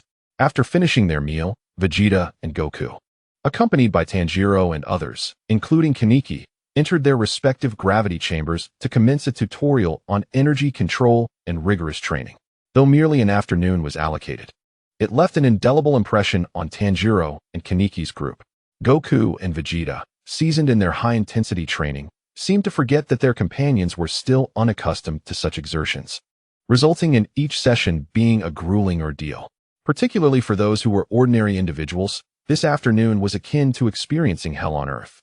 In just one afternoon, Goku and Vegeta imparted the knowledge of energy manipulation and flight techniques to their students, subjecting them to gravity that pushed their physical limits. The gravity remained active as long as any participant remained conscious. For those like Yoya Shinjuro, who were merely ordinary, Goku and Vegeta would envelop them in energy when they collapsed, allowing them a moment of respite. As for those with abilities, Goku and Vegeta would assist them, but primarily by enabling them to regain a modicum of stamina before resuming their training. Throughout the training sessions, Goku and Vegeta encouraged Tanjiro, Kaneki, and the others to confront them in combat. In Vegeta's gravity chamber, the entire Demon Slayer Corps and Muzan launched an offensive against him, ultimately leading to his defeat. However, in a one-on-one scenario, even Muzan, in his second phase, could not secure a victory against Vegeta, who remained unharmed. The presence of numerous members of the Demon Slayer Corps led to Vegeta being restrained by Muzan, while Michiru intervened, allowing the group to coordinate their assault, which naturally resulted in his loss. Conversely, the melee in Goku's gravity chamber unfolded as a thrilling battle. Only those of the caliber of Koto Nishiki and the shopkeeper, along with exceptional special investigators like Kichimura Washu, could withstand the pressure of gravity while engaging Goku, yet they too succumbed swiftly. One might wonder about the absence of individuals like Roma and the father. They remained in the ghoul containment facility, untouched by the blinding light, thus not present. As for the SSS-ranked Roma, she was eliminated by Goku in an instant at the onset of the group battle. Following the skirmish, Goku himself bore numerous injuries and was nearly defeated, his visage resembling that of a battered mess. This was largely due to the fact that, although the Tokyo Ghoul individuals did not receive rewards, their overall strength exceeded that of the Demon Slayer Corps, which had not yet gained such enhancements, thus presenting a stronger foundation.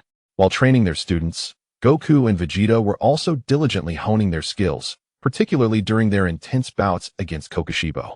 When Goku lost, Vegeta would step in, and vice versa.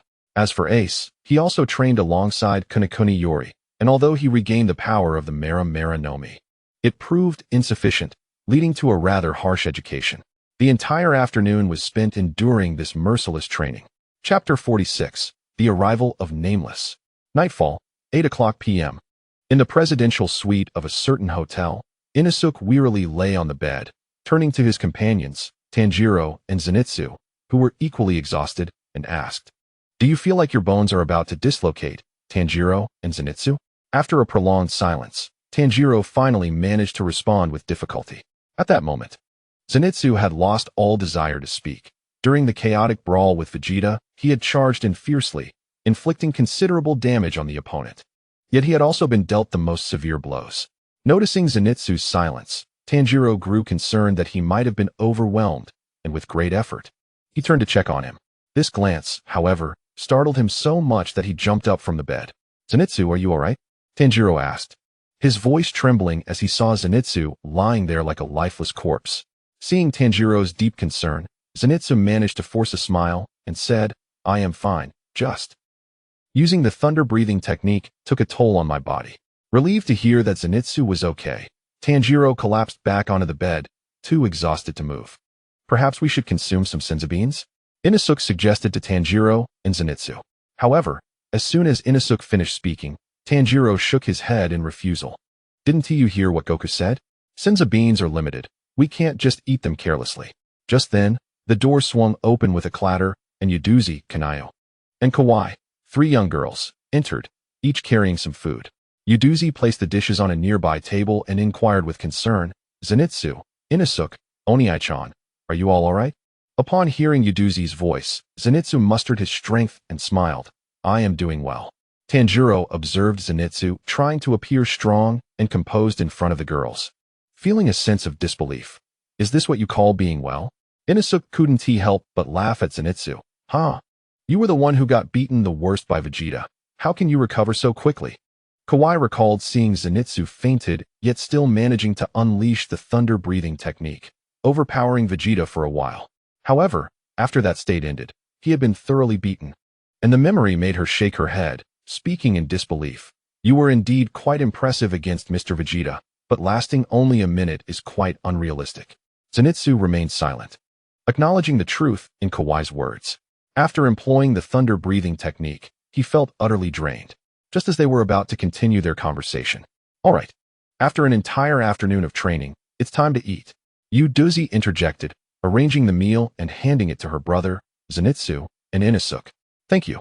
Tanjiro and the others expressed their gratitude, eagerly devouring their food in large bites. Inside a quaint cafe on a certain street, the atmosphere was indeed warm and inviting. Yoshimura Cousin admired the interior, which rivaled his own cafe in the peaceful district, and he felt a wave of nostalgia wash over him. Kaneki, supported by Tuka, scanned the surroundings and noted the cozy ambience of the establishment. Shikigami Renji glanced around without uttering a word before approaching the counter. He politely inquired of the female staff member, "Excuse me, may I brew my own coffee?" The young woman, who had been idly leaning on the counter, had just stifled a yawn when she heard the request. Initially, She intended to ask what the customer wanted to order, but was taken aback by the request to brew it himself. The barista considered declining the request, but upon raising her gaze, she was captivated by Shikigami Renji's handsome visage, especially when she noticed the striking young men accompanying him. Kaneki, Ayato, Nishio Nishiki, Yudo, Arima Kagyuki, and others. Her face flushed crimson, rendering her momentarily speechless. Seeing that the girl was silent, Shikigami Renji kindly repeated his question, "Can we brew our coffee ourselves?" Oh yes, of course," the barista stammered, recovering from her daze and blushingly agreeing to his request. After all, this cafe belongs to my aunt, so it's no problem, she thought, her mind wandering as she imagined the prospect of impressing her friends with tales of these dashing gentlemen. How delightful it would be to flaunt such company. As Shikigami Renji stepped into the back room, the barista's thoughts turned to more whimsical notions, oblivious to the presence of Tuka, Takatsuki Izumi, Hinami, and other beautiful women nearby. Tuka observed the blushing girl with a peculiar expression, then shook her head and led Kaneki to a nearby seat. Arima and the others naturally followed, settling down in a comfortable spot. Training with Mr. Wukong is truly exhausting, Ayu Nagasaka remarked, stretching his arms as he spoke. Indeed, Amon Gontai replied, nodding in agreement. Although we have been training our ki, it pales in comparison to Wukong and the others. Takatsuki Izumi rested her delicate feet on the table, languidly adding, indeed. The gap is quite significant, but at least we have improved tremendously. The others nodded in agreement, relieved that they were no longer merely on the receiving end of attacks. As the group engaged in light-hearted conversation, the camaraderie in the air was palpable. Sifong Lian presented the already brewed coffee before the gathering and addressed Jiuduo Air Fu and the others, inquiring about their impressions of the flavor. Jiuduo Air Fu expressed his gratitude, took a sip of the coffee, and savored the floral aroma and smooth texture, coupled with the cozy ambience of the cafe. He couldn't help but exclaim, "Delightful. The taste is exquisite." However, just as everyone had taken their first sip, their phones abruptly chimed with notifications. Jin Mu and the others hastily retrieved their devices, curiosity piqued regarding the messages. Upon glimpsing the content of the group chat, their expressions shifted to astonishment. For a newcomer had joined the conversation. "Welcome new member, unnamed, to our united and harmonious family group." Chapter 47. Uchiha Light. The scene shifts back to the moment just after their training concluded, at precisely 6 p.m., a time for relaxation. Wukong, seeing Tanjiro and Jin Mu depart, accompanied Ace to rendezvous with Vegeta. However, upon their meeting, an unexpected event transpired. A staff emitted a dazzling white light, soaring from Wukong's pocket. In no time, it mirrored a previous occurrence. The staff ascended into the sky, where it halted, the space around it twisting and rotating, ultimately resembling a small black hole. The white light rippled across the staff without pause, transforming into a beam that plunged into the nascent black hole. This time, Wukong and Vegeta were not as perturbed as before. They settled into chairs, awaiting the staff's return. During the interim, the three speculated on which world the staff might usher in this time, or if it would bring something entirely different. In a certain realm, dawn broke with radiant sunlight illuminating a cerulean sky adorned with drifting white clouds. Amidst the flowers and grasses on the ground stood a young girl clad in a pink long dress and ninja shoes, her long black hair cascading past her waist. She gazed upward, seemingly in search of someone, unaware of the passage of many years. Yet, as she sorrowfully contemplated the sky, it began to twist and rotate, forming a small black hole. A beam of white light shot forth from the black hole, hurtling towards her with great speed. Startled by the approaching light, the girl's pupils turned a vivid crimson, and 3 dark tomo within her eyes spun rapidly. Just as the white light was about to strike, a crimson skeletal structure materialized around her. She believed it would shield her from the impending light, yet to her dismay, the white light effortlessly enveloped her, rendering the skeletal defense nearly ineffective. Determined to retaliate, she attempted to move, but chaos erupted in her mind, and she soon succumbed to unconsciousness. As the white light encased the slumbering girl, it surged directly into the still open black hole, leading her to vanish entirely from this world. No one seemed to notice the situation here, leaving only a sense of solitude. In a peaceful world, Goku, Vegeta, and Ace were preparing to indulge in some barbecue. Just as they were about to take their first bite, the space before them trembled and distorted, and a staff adorned with dazzling starlight materialized before them. The starlight on the staff dissipated and shrank, returning to Goku's pocket, while a sleeping, unconscious girl lay on the ground. Curiously, Goku examined the girl before him, sensing an aura that did not belong to him. Vegeta, standing beside Kakarot, also felt the energy emanating from the girl and inquired with curiosity. "What do you think of her strength?" Goku pondered for a moment, stroking his chin, and replied, "Her power is comparable to ours." Hearing this, Vegeta nodded knowingly, while Goku remained oblivious to the implications. Noticing Vegeta deep in thought, Ace curiously asked, "Mr. Vegeta, is something happening?" Goku, intrigued by Ace's words, turned his attention to Vegeta. With his arms crossed, Vegeta absorbed the curious gazes of Kakarot and Ace, and after a moment of contemplation, stated, "Her strength is formidable." Goku and Ace, upon hearing Vegeta's words, scrutinized the girl anew, their eyes filled with a mix of combativeness and curiosity. Goku tilted his head, pondering for a moment, then raised his hand toward the unconscious girl, channeling gentle energy that gradually flowed into her body. Before long, the girl lying on the ground began to stir and awakened. With a slight furrow of her brow, she blinked awake and, upon opening her eyes, saw Goku, Vegeta, and Ace standing before her. Instantly, her once dark pupils transformed into a vivid crimson, adorned with 3 tomo, as she instinctively distanced herself, her gaze wary. Ace, noticing the girl's apprehensive demeanor, stepped forward and cheerfully explained, "Don't be alarmed, we mean no harm." After a moment of silence, the girl inquired, "Where is this? Who are you?" "Oh, hello. I'm Ace." Ace introduced himself. "And I'm Goku," added Goku. "Vegeta here," concluded Vegeta. The trio spoke without any pretense, revealing their names. The girl observed the trio's unguarded demeanor and, upon seeing their sincerity, her crimson eyes reverted to their original color, and she relaxed slightly. "I am Uchiha Hikari." She introduced herself. After Hikari's introduction, the 3 resumed their sitting positions on the ground. Goku, holding a skewer, cheerfully invited, "Come, Hikari, join us for some barbecue." "Little Hikari?" Uchiha Hikari looked bewildered at the trio, realizing their innocence and wondering why Goku was so familiar. However, she did not refuse and sat down on the other side of them. "Where's this?"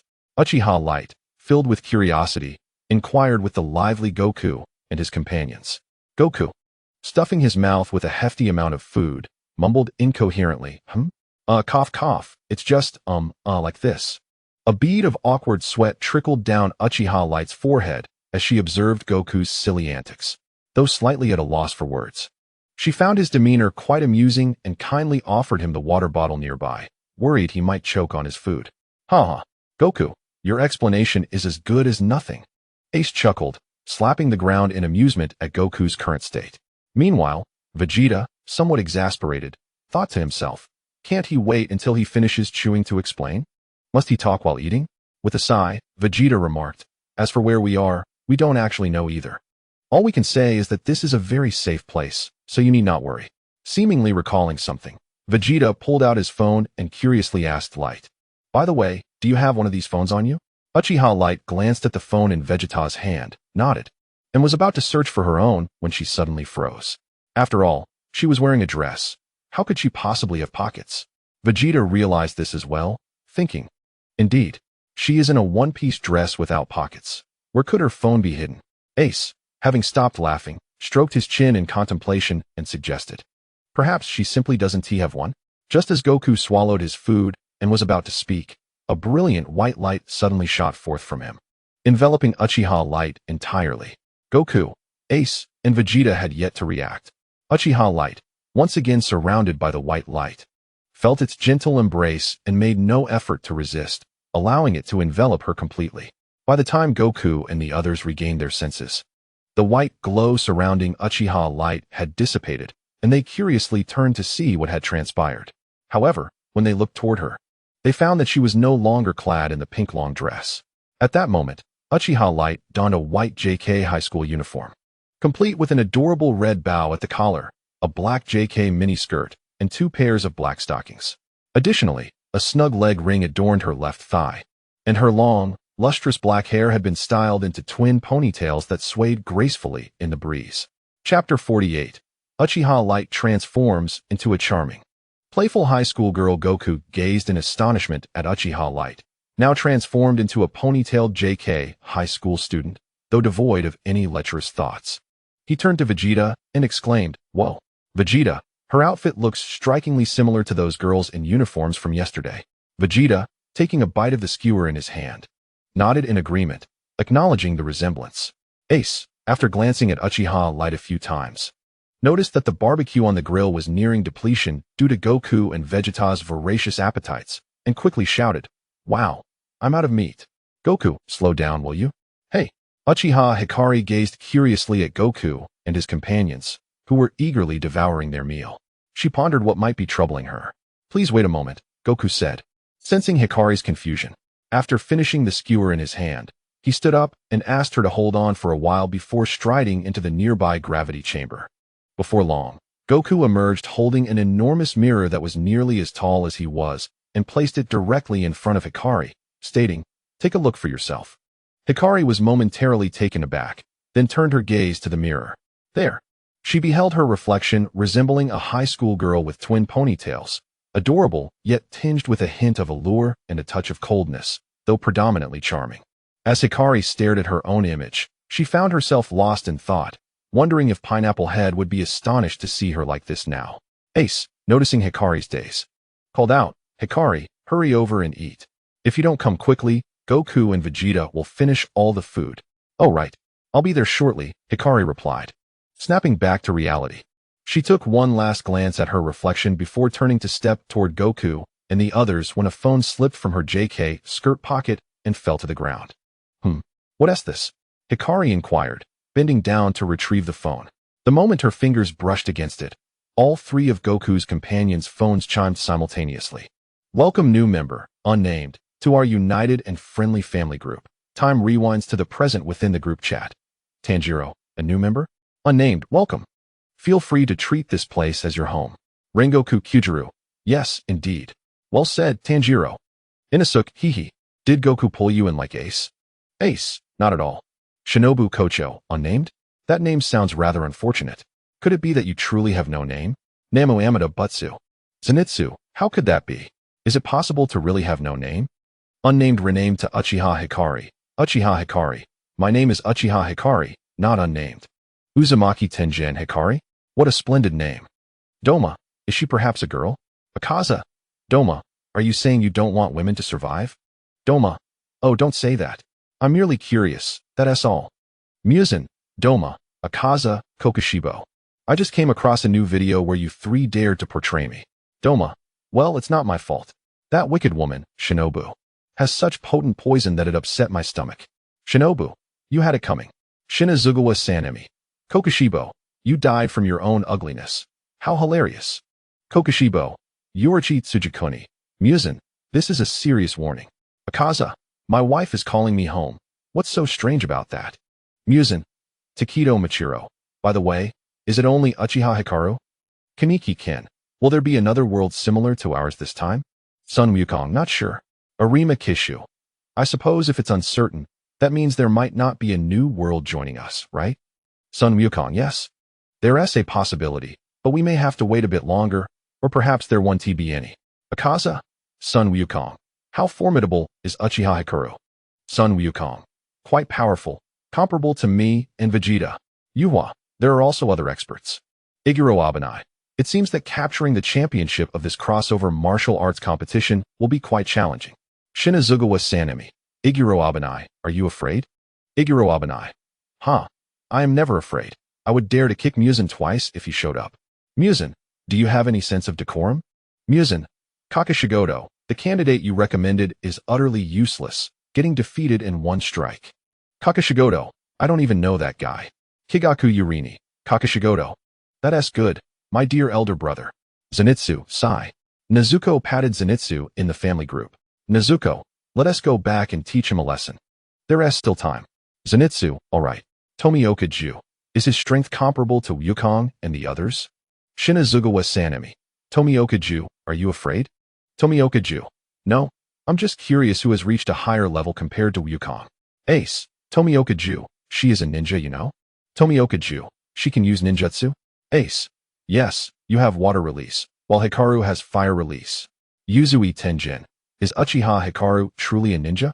Uchiha Hikaru, indeed. Sun Wukong. Attention everyone. The martial arts competition is about to commence, so be prepared. All participants, yes. In the mountains behind. Uchiha Hikaru tilted his head in confusion, seeking to understand what this crossover martial arts competition truly entailed.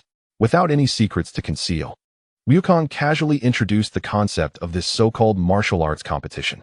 After listening to Wukong's brief explanation, Uchiha Hikaru promptly decided to register for participation. Just as Wukong and his companions finished packing their belongings and were about to return to the hotel for rest, the staff once again flew out from Wukong's pocket. Before anyone could react, it vanished on the spot, not flying away but disappearing entirely. Ace curiously inquired if a new world was about to be introduced. Wukong, shaking his head, admitted uncertainty.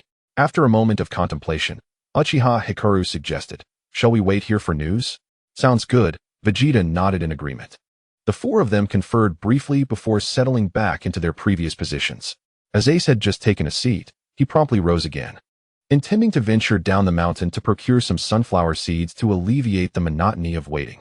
Vegeta and Goku readily nodded in agreement, while Uchiha Hikari was utterly engrossed in short videos on her phone. "Thanks, Ace. I shall ensure you receive additional training tomorrow."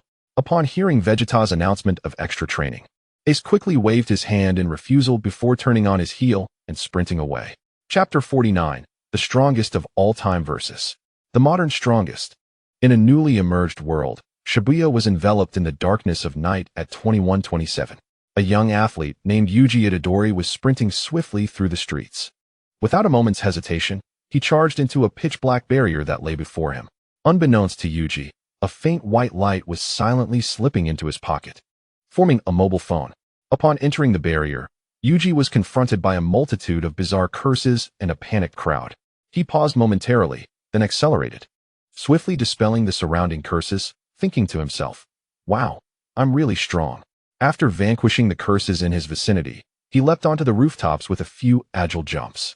However, as soon as Yuji landed, a mobile phone tumbled out of his pocket. Clatter. A phone. Yuji tilted his head in confusion, gazing at the peculiar device that had fallen at his feet, pondering how it had come to be in his pocket. Intrigued, he bent down to retrieve the phone and swiped the screen, only to find the apps woefully scarce and their names rather strange, such as the first martial arts tournament of all anime, not yet open, and registration for the competition, not yet open. Yuji attempted to access these two applications, but found himself unable to do so, perplexed. Just as he contemplated returning the phone to his pocket, his peripheral vision caught sight of a familiar short video application. Initially reluctant to engage with it, an inner voice urged him to delve into this video, assuring him it would be of immense assistance. After a moment of contemplation, Yuji finally reached out and tapped into the video application. The title of the first video struck him like a bolt from the blue, causing him to tremble uncontrollably, his gaze filled with confusion and alarm, as he sensed it foretold events yet to unfold. While Yuji was uncertain if the strongest sorcerer in history was the cursed spirit residing within him, he knew that the modern strongest sorcerer was undoubtedly his esteemed teacher, Satoru Gojo. Yet the title of the video instilled a profound sense of unease within him, as he worried whether something unfortunate might befall his teacher in the footage. Within the confines of the skeletal throne, the lingering spirit within Itadori sat, crossing its legs leisurely. Upon glancing at the title of the video on the mobile device, it could not help but chuckle. The title proclaimed the modern strongest sorcerer to be none other than the silver-haired Satoru Gojo. Could it be that the strongest of all time referred to himself? With a sudden burst of determination, Itadori paused the video, contemplating deeply before deciding to summon Nanami to watch it alongside him. Taking a deep breath, he bellowed towards the heavens, "Nanami." Just as he was about to speak again, a mouth sprouted upon his face, expressing mild irritation as it quipped, "Kid, why did you stop the video? Are you afraid? Mind your own business." Itadori retorted, before raising his voice once more, "Gojo-sensei has been sealed. I possess crucial information. Everyone, gather here quickly." The spirit, having received Itadori's retort, felt no anger, but rather an increasing curiosity towards the content displayed on the phone. The video showcased its title. Video title, "The Strongest Sorcerer in History versus the Strongest Sorcerer of Modern Times." Simultaneously, The team led by Nanami and that of the Hinatsuba were alerted by Itadori's urgent calls. Fushiguro paused, taken aback by Itadori referring to Nanami as Nanami-kun. Yet he could sense the urgency and a hint of tremor in his voice. With a stern expression, Nanami remained silent, yet he too comprehended the gravity of the situation. He pulled his sleeve and addressed Fushiguro and Ino. Change of plans. We must rendezvous with Itadori immediately. I have a feeling the information he possesses is of great importance. We must set off at once.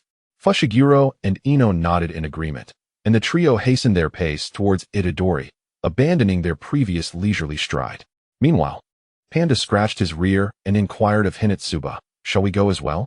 Hinatsuba glanced towards Itadori's direction, maintaining a calm demeanor. Initially inclined to dismiss Panda's suggestion, he pondered why they would venture into such perilous territory when they could remain idle. Despite his reservations, his body instinctively moved towards Itadori, leading Panda down a quicker route to reach him. Panda, initially expecting a refusal, was taken aback that Hinatsuba had merely opted for a shortcut. He quickly fell and stepped behind, curiously asking, "Aren't you supposed to refuse? Why did you agree?" Without turning back, Hinatsuba replied, "This time is different. I have a feeling this incident is far greater than Gojo being sealed." Panda followed enthusiastically, casually remarking, "Could it be that Gojo has perished?" Hinatsuba momentarily halted, pondering Panda's words, then quickened his pace towards Itadori, internally startled by the possibility. Could it be that Gojo truly was dead? Returning to the high-rise building, Yuji Itadori, after calling out to Kinto Nanami and the others, paced back and forth, consumed by an unsettling anxiety. "Hey, there's no need to wait for those useless fools. Let us just watch it right here," he exclaimed. "I'm curious if that video signifies what is destined to occur." "Be quiet. This doesn't concern you," Itadori retorted irritably. Suddenly, he heard a noise behind him and turned to see Kiyotaka Kusahira accompanied by Panda and Kinto Nanami alongside Megumi Fushiguro and Toji Inumaki arriving at the rooftop. Nanami stepped forward to inquire, "What on earth is happening, Itadori?" Upon their arrival, Itadori briefly informed the five about the sealing of their teacher, Satoru Gojo, and gestured toward his phone, explaining, "Have you seen the video, Itadori?" Fushiguro asked curiously. Itadori shook his head, replying, "I wanted to wait for all of you." Although the five were skeptical that Itadori's phone could reveal future events, they encouraged him to play the video.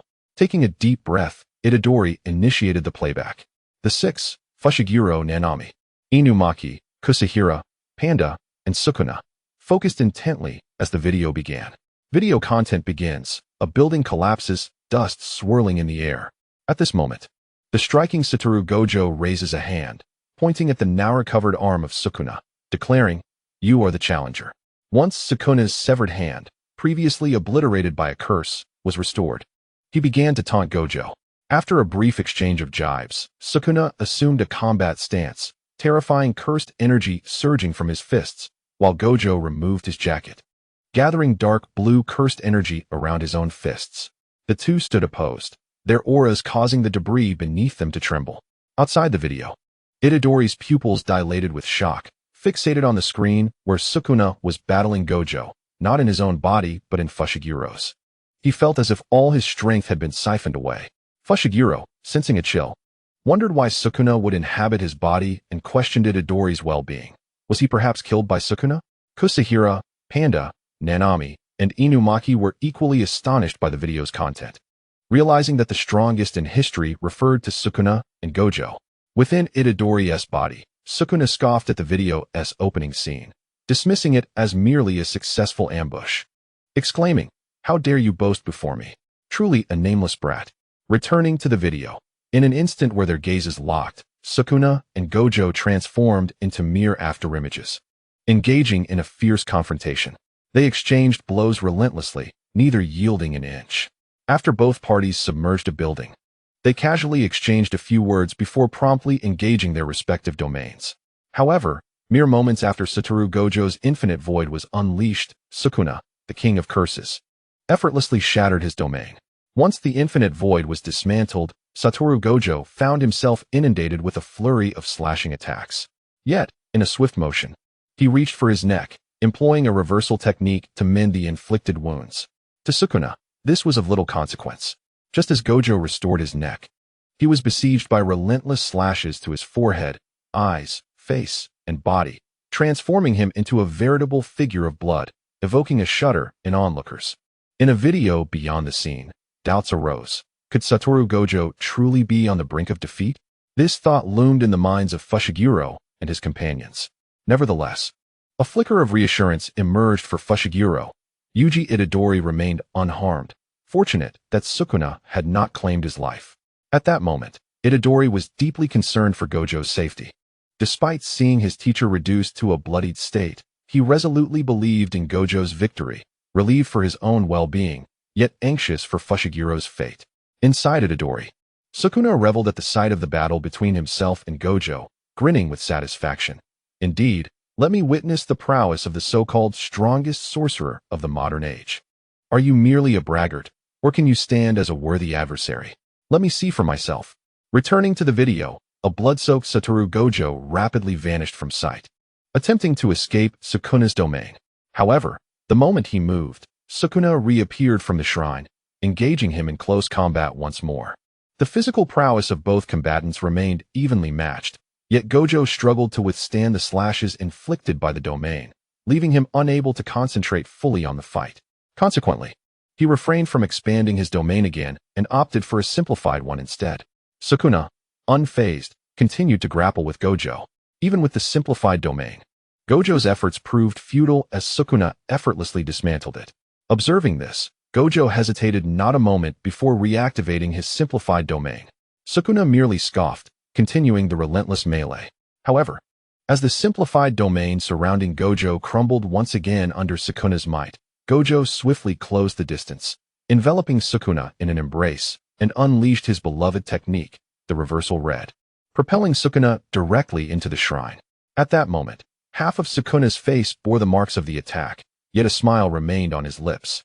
Simultaneously, Gojo smiled as well, mending all the wounds inflicted upon him. Subsequently, the two displayed no hesitation in unleashing their domains once more. Yet, despite this renewed effort, the outcome remained unchanged. Satoru Gojo's domain was once again shattered by Sukuna's domain. Undeterred, Gojo initiated his domain for a third time.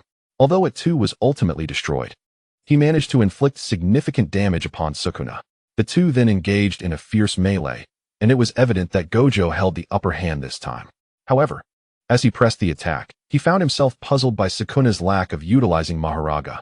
After a brief contemplation, Gojo's eyelids grew exceedingly heavy, and blood began to trickle from his nose. Aware of his condition, he wiped away the blood and once again entered his domain, this time pressing Sukuna with renewed vigor, abandoning the earlier languor. This time, both domains shattered simultaneously rather than just Gojo's. After a brief struggle, Gojo sent Sukuna flying once again, and they activated their domains once more.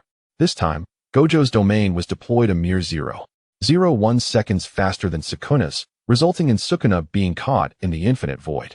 Just as Gojo prepared to deliver a fatal blow, the sound of a spinning roulette echoed, and the cursed spirit Maharaga emerged from Sukuna's shadow, appearing before Gojo. Initially intending to obliterate Maharaga with a single strike, Gojo was taken aback as Maharaga merely raised the demon-subduing sword and thrust it into the ground of the domain. In an instant, Gojo's domain crumbled, and Sukuna regained his senses. At first, Gojo was astonished by Maharaga's adaptation to the infinite void, but suddenly deduced that it was not Maharaga's adaptation at play, but rather the influence of Kinji Hikari within Sukuna.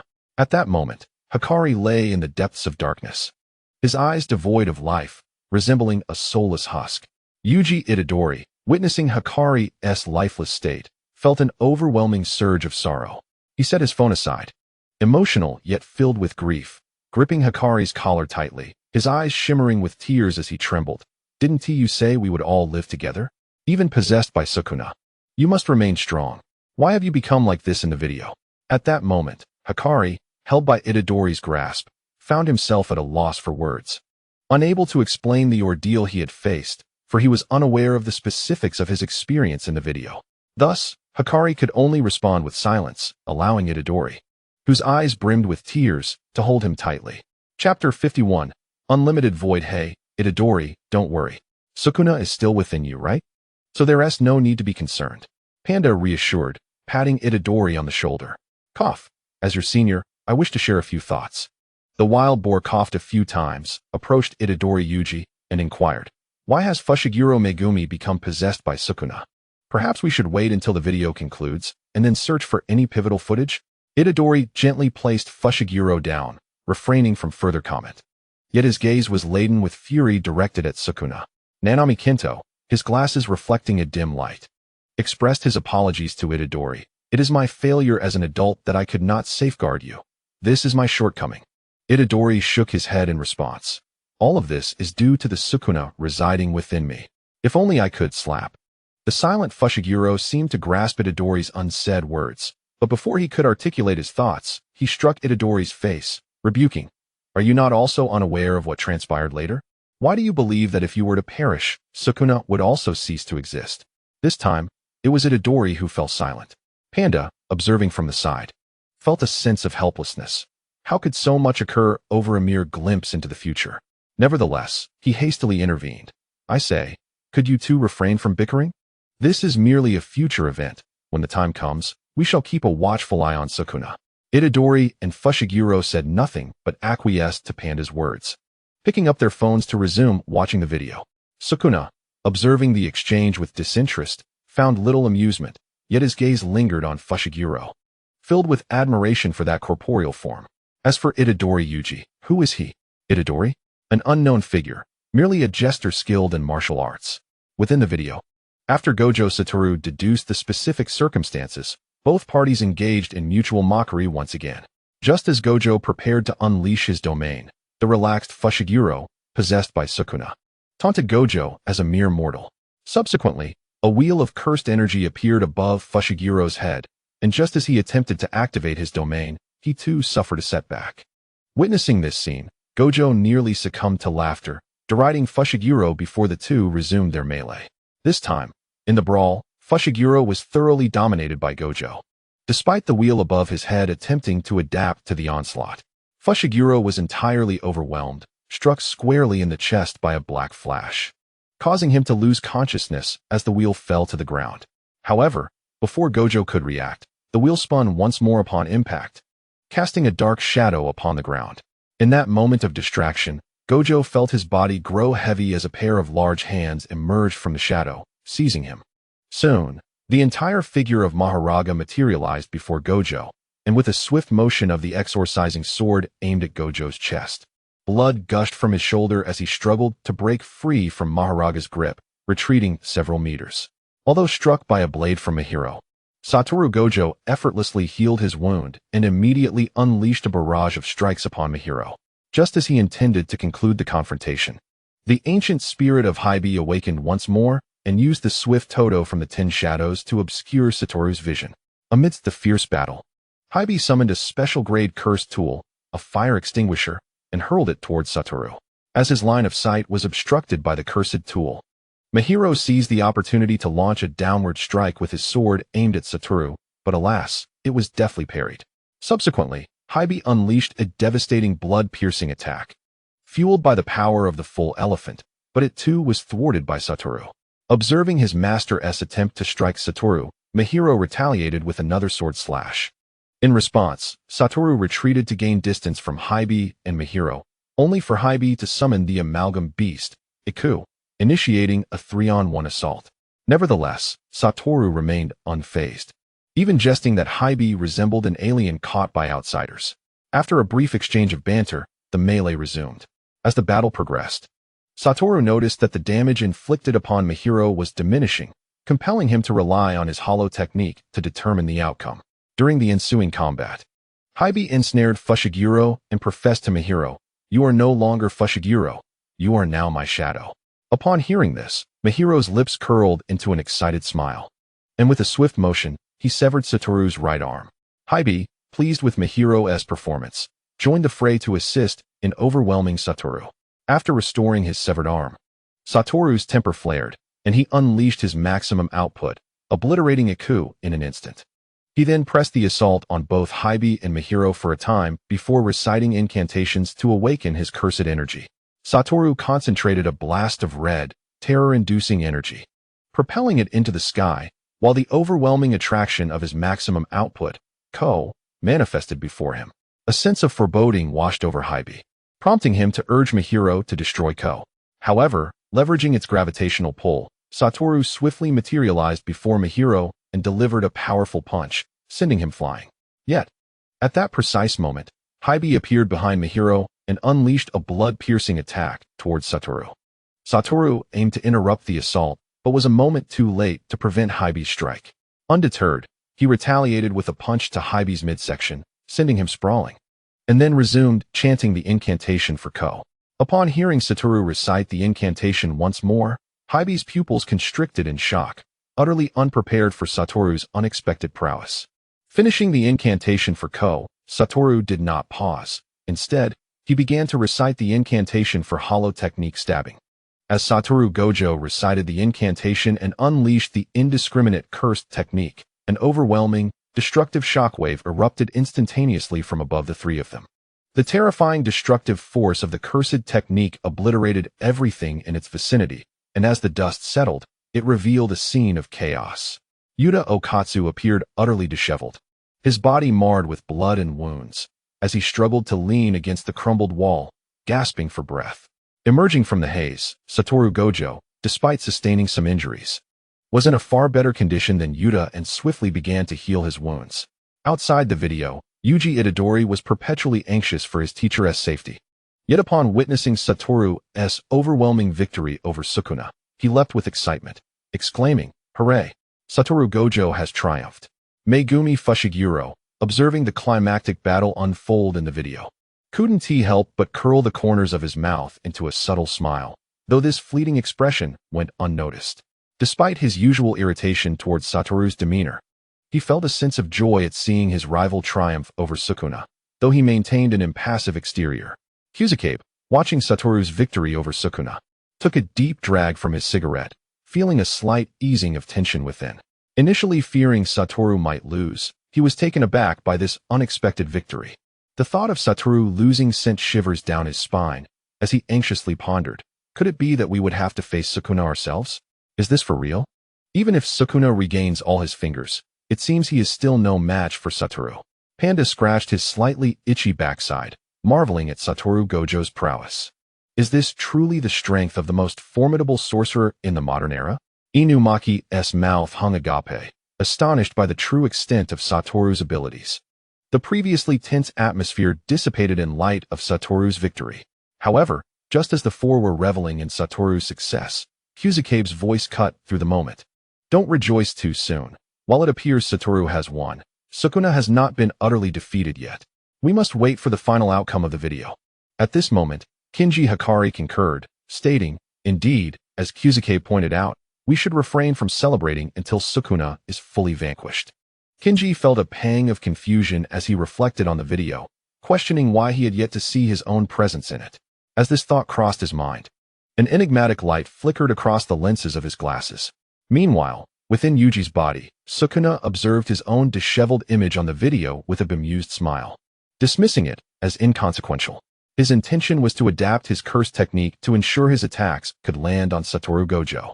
Otherwise, from the onset of the domain battle, Satoru would have been destined to lose. After all, if his opponent could alter the domain, he could do so as well.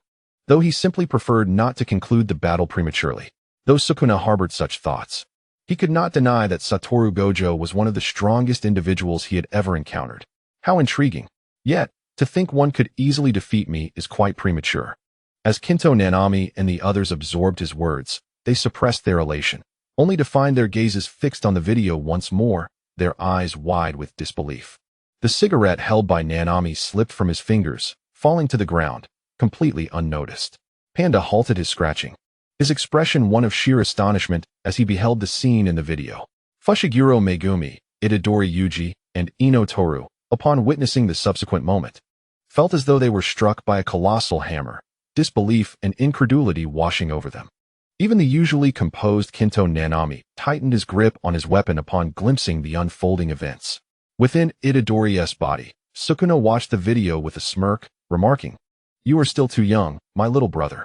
Chapter 52. Satoru Gojo returning to the video. Gojo, who had previously stood side by side with Sukuna, now appeared disheveled. Blood streaming from his mouth, his vision fading as he lay half on the ground, his lower body still defiantly upright, bloodied and battered. Sukuna gazed at the fallen Gojo and confessed, "I fear I shall never forget you, Satoru Gojo." As Gojo lay on the ground, barely clinging to life, he smiled contentedly at Sukuna's declaration before slowly closing his eyes, departing this world with a serene expression. Outside the video, the expressions of those present mirrored one another in disbelief. How could this happen? Itadori Yuji murmured, trembling, his heart heavy with sorrow. He had never once considered that his teacher, Gojo, could be defeated. Even after enduring multiple strikes from Sukuna, he had steadfastly believed in Gojo's eventual victory. But how could this be? Fushiguro Megumi stared at the video of Gojo, his heart weighed down with guilt, convinced that his own cursed technique had led to Gojo's downfall.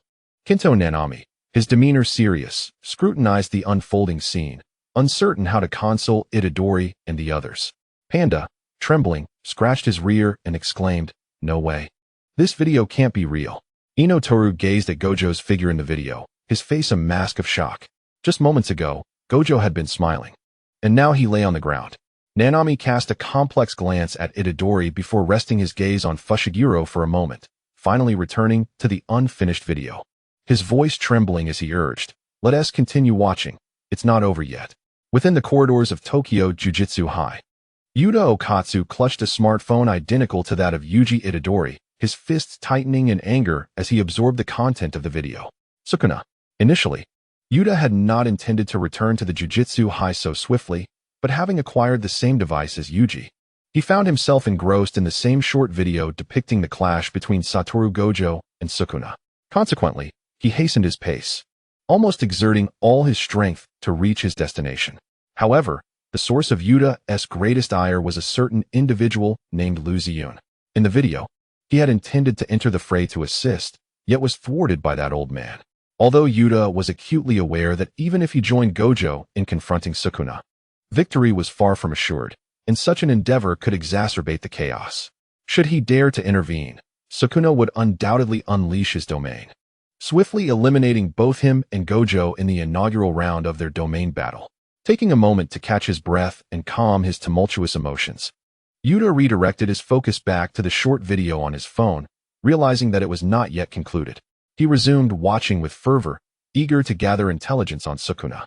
The more information he could acquire about his adversary, the greater his confidence would be in any future encounter. Yuta had contemplated whether to eliminate Sukuna's vessel, Yuji, preemptively to avert future tragedies. Yet, after a brief moment of reflection, he dismissed the thought, refocusing on the crucial task of gathering information regarding Sukuna. In the video, a prompt indicated that it had concluded, transitioning to an ending Easter egg. "Bro, there's truly no one left here." Chapter 53, The Bone of the Prisoner Severed. In the scene, Yuta unleashed his domain, true love of the real and fake, causing numerous swords to sprout from the ground around him. Opposite him, Sukuna manifested a rudimentary domain, Void Cage, to counter Yuta's domain. At the instant Sukuna activated his simplified domain, Yuta seized a katana nearby and charged towards his opponent with ferocity. Sukuna, with two additional hands emerging from his chest, maintained the rudimentary domain while using his original hands to block Yuta's assault. However, the moment his left hand was raised to deflect the attack, Yuta's strike landed, leaving a gash on Sukuna's left cheek. Yuta and Yuji had adequately prepared for battle. Sukuna remained impassive, gazing coolly at the two youths before him, as Yuta initiated the assault against Sukuna, with Yuji promptly following suit with his punches. Yet, for Sukuna, the duo's attacks were akin to mere droplets of water, effortlessly neutralized. The strikes he delivered left Yuta and Yuji battered, their bodies sustaining grievous wounds, blood spilling profusely. With arms crossed, Sukuna regarded the bloodied forms of Yuji and Yuta with disdain, entirely dismissing the two as worthy adversaries. Although Itadori and Okatsu were brutally injured by Sukuna, these wounds were inconsequential to them, as they swiftly healed, leaving only scars behind. In the moment they regained their composure, they paid no heed to Sukuna's mocking and disdainful expression, continuing their assault against him. Rika stood nearby, ever ready to intervene. Sukuna, of course, effortlessly defended himself, but he was taken aback when Okatsu unleashed his technique, inflicting a wound upon him. Seizing the opportunity while Sukuna was momentarily distracted, Itadori landed a powerful punch to Sukuna's face. Sukuna, however, remained unfazed by Itadori's strike, already surmising how Okatsu had managed to utilize his technique. Noting Sukuna's indifference, Itadori wrapped his arms around Sukuna's head and, in a fit of rage, delivered a knee strike to his face. Unfortunately, while Sukuna was hit, he quickly countered by embracing Itadori's shoulders, using his left hand to grip Itadori's waist, effectively incapacitating him. Despite this setback, Itadori refused to relent, spitting a mouthful of blood towards Sukuna's face. As the blood obscured Sukuna's right eye, Okatsu followed up with an uppercut that sent Sukuna's head snapping back, causing him to release Itadori.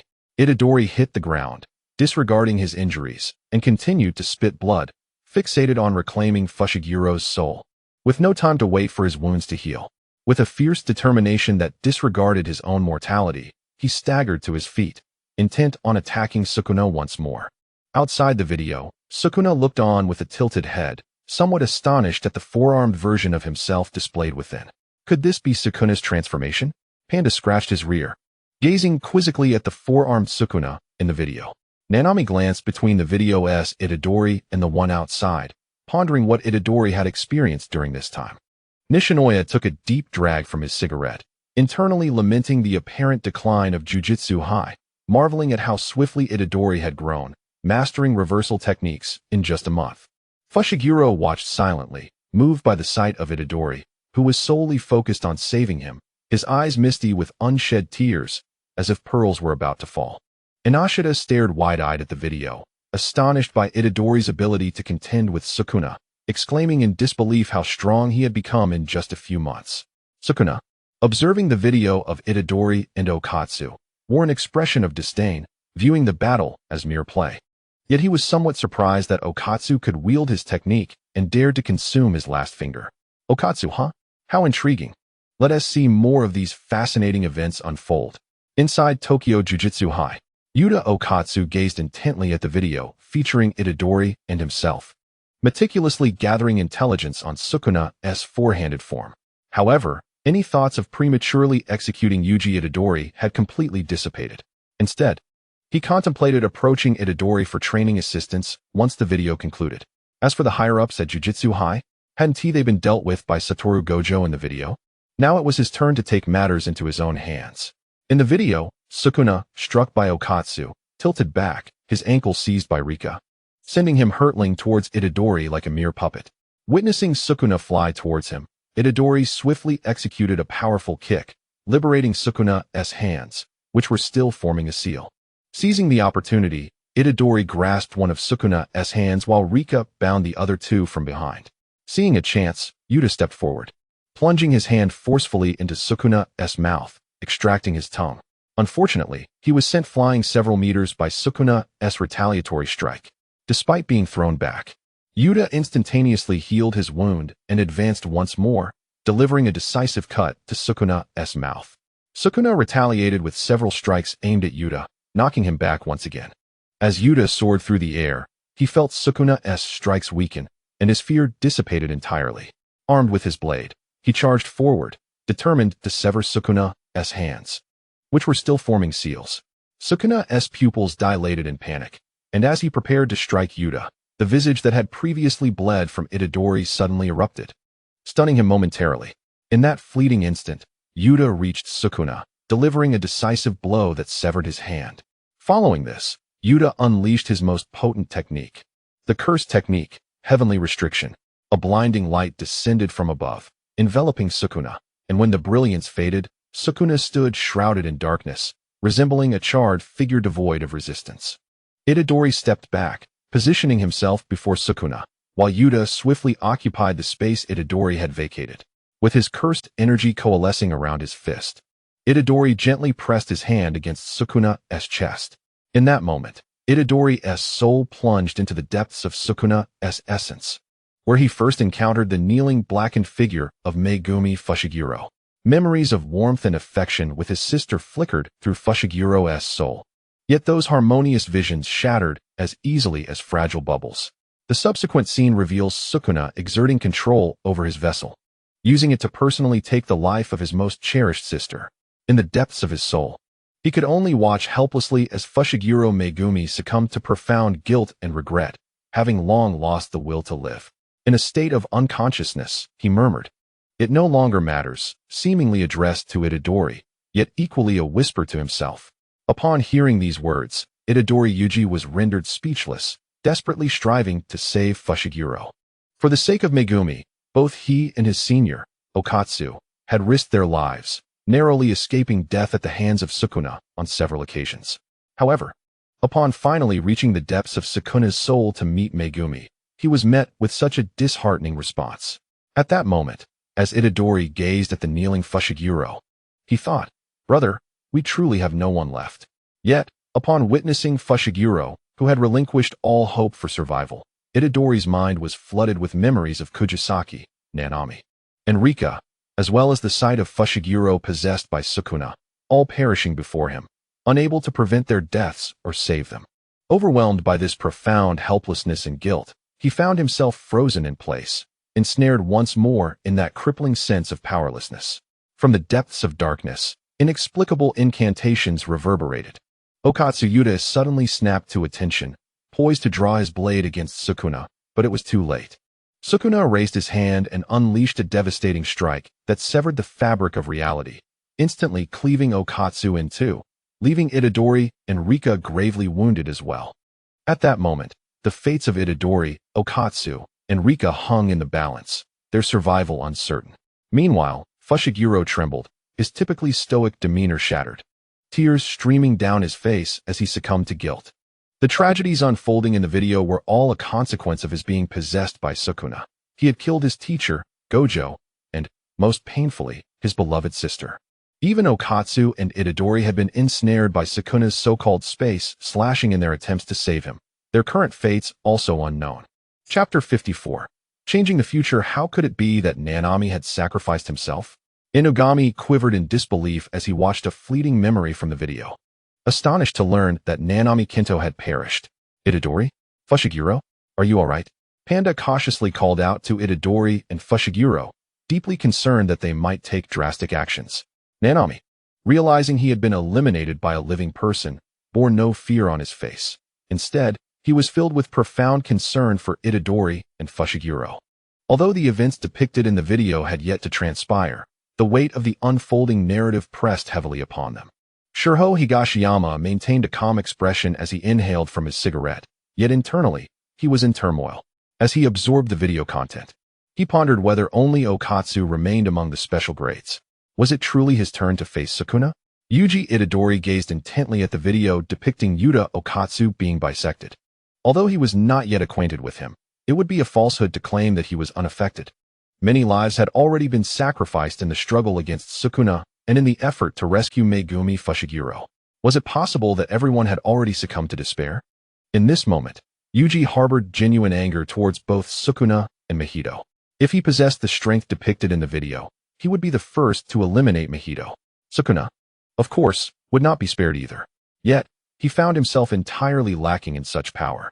Having learned that the two special grade curses he had previously exorcised at the Shigehachibushi Bridge were, in fact, his two older brothers. As the eldest, Choso did not blame Yuji for the deaths of his malevolent counterparts, Bad Show and Bloodstain. Rather, he bestowed upon Yuji all the tenderness meant for his younger sibling, which warmed Yuji's heart. With a deep breath, Yuji called out, feeling a surge of optimism. He was now fervently eager to grow stronger, to attain a level of power akin to that of his video counterpart. Otherwise, the tragic events depicted might soon manifest in reality. He approached Megumi Fushiguro, gently tapping his shoulder twice. "Those are merely recordings," he reassured. "We can change them. However, if you continue to wallow in despair like your video self, the future will remain unalterable. To reshape our destiny, we must strive diligently. Can we truly change it?" Megumi asked after a moment of silence. Yuji patted his own shoulder and replied, "How can we know unless we attempt to change it?" Wiping away the tears threatening to spill from his eyes, Megumi inhaled deeply several times, nodding in agreement. Indeed, as Yuji had said, the footage on their phones depicted the future, and they were currently living through events that had transpired in that future. It was not yet too late to alter their course. Thus, the six of them gathered together to discuss their plans. Meanwhile, Sukuna lounged upon a throne constructed from a pile of skulls. Somewhat surprised that Yuta and Yuji had managed to injure him so severely, What thrilled him even more was the notion of the severing strike that could potentially unravel the limitless curse techniques, although it seemed he would require the assistance of Mahito. He contemplated whether to seize possession of Megumi now, but ultimately shook his head. For the time being, Yuji's phone was of great importance to him. Without it, he would be unable to view subsequent events. Although he dismissed such tactics, he was nonetheless curious to see if Kinji Hikari was scheming against him from the shadows. Moreover, he could not simply confiscate the phone. When Yuji had perused its contents, Sukuna realized that this type of phone was bound to its host. If taken, it would become inoperative, meaning only Yuji could utilize it. Thus, it was a double-edged sword, as Yuji and his companions could view these future videos and make changes. Sukuna, too, could alter his own actions based on the foresight provided, presenting both advantages and disadvantages for each party. Inside Jujutsu High, Bastard. Upon witnessing the video in which Okatsu Yuta was bisected by Sukuna, Rika instantaneously materialized, her fury manifesting in a single strike that obliterated an entire courtyard. Subsequently, she commenced her rampage. Yuta trembled, realizing that his fate mirrored that of his mentor Gojo, falling victim to Sukuna's merciless strike. "It's all right, Rika, I am unharmed," he gently reassured, stroking her small head. However, Rika, poised to voice her concerns, was interrupted by Yuta's soothing tone. "Do not fret, Rika. That event lies in the future and bears little relevance to my present. Moreover, I have taken precautions against Sukuna." Hearing this, Rika obediently nodded and returned to his side. Yuta cast a final glance at the serene surroundings of Jujutsu High before turning towards Shibuya, intent on reuniting with Itadori Yuji. As for the higher-ups in Jujutsu, he thought, let them be. Chapter 55, The Arrival, the Cinema. In the depths of Tokyo's subway, 5 levels underground, the cursed spirits Roma, Mahito, and Jogo all fixated their gazes upon the video playing on the phone held by the false Geto Suguru, Kenjaku. Roma inquired, "Is this the future? If so, how intriguing." Mahito expressed his excitement. Sitting on the ground with his head tilted, the false Geto gazed at the phone he clutched, stating, "Indeed, this video pertains to the future." Jogo, silent, absorbed the unfolding imagery, already aware that Itadori was Izudu, his heart racing with disbelief. "Itadori is Mayudu." The false Geto glanced at the reticent Jogo, refraining from exposing his inner turmoil, before shifting his attention back to the screen. His curiosity piqued about whether Yuta and Itadori had succumbed to Sukuna's formidable strike, or if only one of them had survived. "What shall we do now? Should we continue fighting?" Roma queried. "Certainly not. Plans have changed. We must wait," replied the false Geto. Mahito crossed his arms, teasingly asking, "So what shall we pursue next? Shall we simply amuse ourselves?" The false Geto stroked his chin thoughtfully, glancing at the small pit in the ground containing the Gate of Judgment, with Gojo currently sealed. "We can afford to slow our plans. There is no need for haste. We may delay our actions. Should we still seek to ally with Sukuna?" Mahito inquired.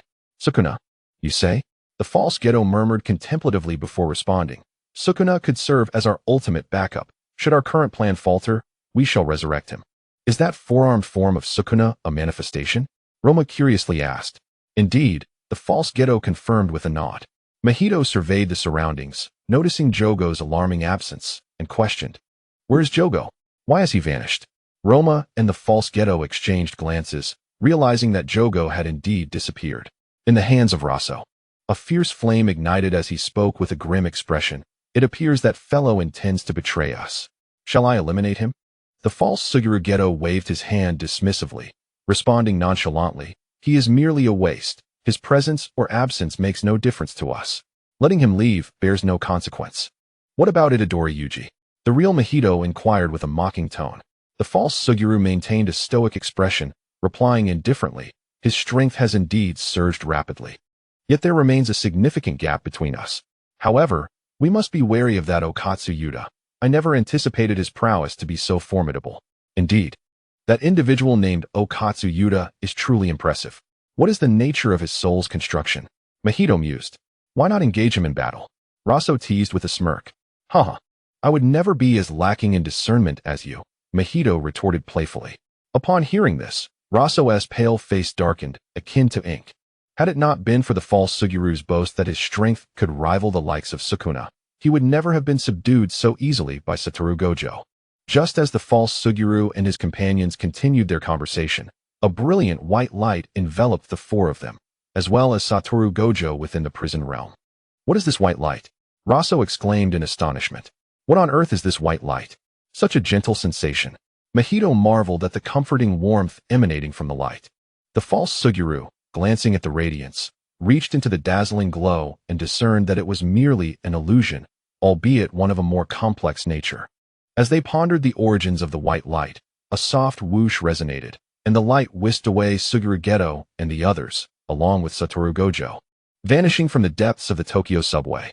Within the confines of the prison realm, Satoru Gojo lounged atop a pile of skulls, casually adjusting the eye mask he wore, exuding an air of leisure, even feeling a tinge of boredom. So this is what the prison realm is like. Not so daunting after all, he mused, fiddling with a nearby skull. Just then, a beam of white light enveloped him within the sealed space of the realm. Gojo lifted his eye mask, gazing curiously at the sudden appearance of the light. As he stood to investigate, a mobile phone unexpectedly slipped from his pocket. What is this? He wondered, picking up the device and turning it on, instinctively accessing a short video application. He naturally encountered the video content that Itadori, Okatsu, and Suguru had previously viewed. With his misty azure eyes fixed upon the footage, no one could decipher the thoughts swirling in his mind. After a moment of contemplation, he suddenly chuckled, adjusting his expression. Haha, how presumptuous. Just as he jested at his own audacity, a wave of dizziness washed over him, and his figure vanished from the prison realm. In the Shibuya district, within a quaint cafe, all the students from Jujutsu High had gathered at the store. Initially, Fushiguro Megumi intended to visit his sister, but after a discussion with the others, he decided to wait until everyone was present before heading to her place. I apologize, Otsutsuki-senpai. Megumi bowed his head in apology to Otsutsuki Yuta. Unperturbed, Otsutsuki lightly patted Megumi's shoulder, reassuring him, it's fine, that is merely a matter of the future, which is yet to unfold. Tudu Aoi tilted his head, puzzled by Otsutsuki's words, and inquired of Itadori, what do you mean by the future? Itadori Yujin did not conceal from Tudu, Zen and Nabito, and the others the existence of a phone capable of showcasing future videos. Is this really true, Fushiguro? Exclaimed Kinji Hikari, astonished. Is such a thing even possible? Tudu echoed, equally taken aback. How could this be? Kumo Noritoshi's face mirrored shock and disbelief. Seeing their skepticism, Itadori produced his phone and opened a video titled Bro. There's really no one here, handing it to Kinji and Tudu. Time slipped away unnoticed until they finished watching the video. Kinji then seized Fushiguro by the ear in indignation, saying, Itadori went all out to save you, yet you just let things slide? Feeling the pain radiating from his ear, Fushiguro recognized his fault and refrained from interrupting Kinji's grip. Brother, you've worked hard. Tudu comforted Itadori with a pat on the back, then turned to embrace Otsutsuki warmly, stating, You've worked hard too, Otsutsuki. Both Itadori and Otsutsuki felt a touch of embarrassment, as this was merely a glimpse of the future, not the present. The vessel of Sukuna has transformed into Fushiguro, hasn't he it? Zen and Maki speculated. Indeed. Itadori and Otsutsuki nodded softly in agreement. Panda scratched his back and remarked, This isn't Fushiguro's fault. One could only say that Sukuna is exceedingly cunning. In a strange tone, Inumaki Toge replied, Salmon. After a while, the group shifted away from such a heavy topic. Otsutsuki, seated with a cup of coffee, turned his gaze toward Maki and Mai. After a lengthy contemplation, he ultimately recounted the tragic fate that awaited the two of them and, with a like, showed them the video. Upon viewing the video in Otsutsuki's hand, Zen and Maki slammed her fist onto the table, shattering it, her eyes ablaze with fury. Zen and family. Both Zen and Mai and Zen and Nabito remained silent, fixated on the scene in the video. Internally, Nabito was astounded. He anticipated that Maki possessed the same constitution as that man, capable of easily annihilating the Zenin clan. It was indeed the physique of heaven and cursed energy. He felt a pang of sympathy for Zenin Naoya, who, despite still having a breath of life, regrettably met with a fatal blow. Regardless of the circumstances, Naoya is indeed his son. After a moment of contemplation, Jihibito turned to Maki and assured her, Rest assured, as long as I am here, our previous agreement shall be honored. I am aware that the video depicts my demise, which led to the circumstances surrounding you two sisters. Maki Zenin nodded, interrupting Jihibito before he could elaborate further. Meanwhile, Mio Zenin felt a sense of joy at Maki's newfound strength, but also harbored some sympathy for her own plight as depicted in the video. Tutu Aoi glanced at Maki in the video and then at Yuji Itadori, inquiring, "Could it be that my dear friend is also bound by heaven and curses?" Okatsu Yuta tilted his head, puzzled about who Tutu was referring to as his close friend.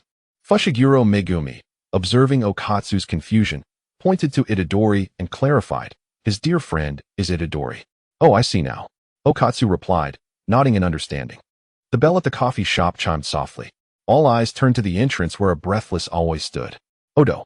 Aoi disregarded the gazes of the others, focusing solely on Itadori. Odo. Itadori had intended to call Aoi Oni-chan, but the familiarity eluded him. Aoi stepped forward and embraced Itadori warmly, saying, "You've worked hard, Odo." As the two shared the embrace, they felt a gentle warmth emanating from one another, stirring a serene emotion within. Just as the others were about to inquire about Aoi's purpose for coming, a blinding white light suddenly enveloped the coffee shop, casting a luminous glow over everyone present. From the shadows beside Okatsu, Rika materialized, attempting to disperse the white light with a swift motion of her hand. However, just as she acted, everyone vanished from their location. In the cinema of the peaceful world, the white light descended. Yuji and the others emerged from a brief stupor, scanning their surroundings and realizing they were in a cinema, one significantly more spacious than the average.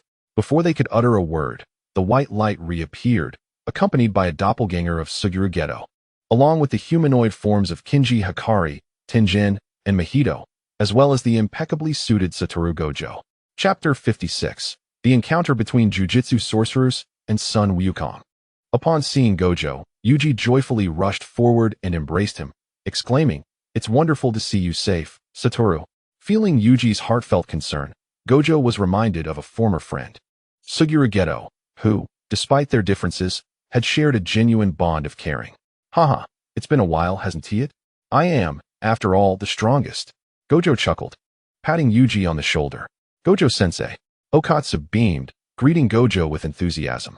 "Oh, hee. As Gojo Satoru lifted his gaze and noticed the crowd surrounding him, he cheerfully waved his hand in greeting. A glance to his left revealed the presence of the imposter Suguru Geto and his companions, prompting a teasing remark.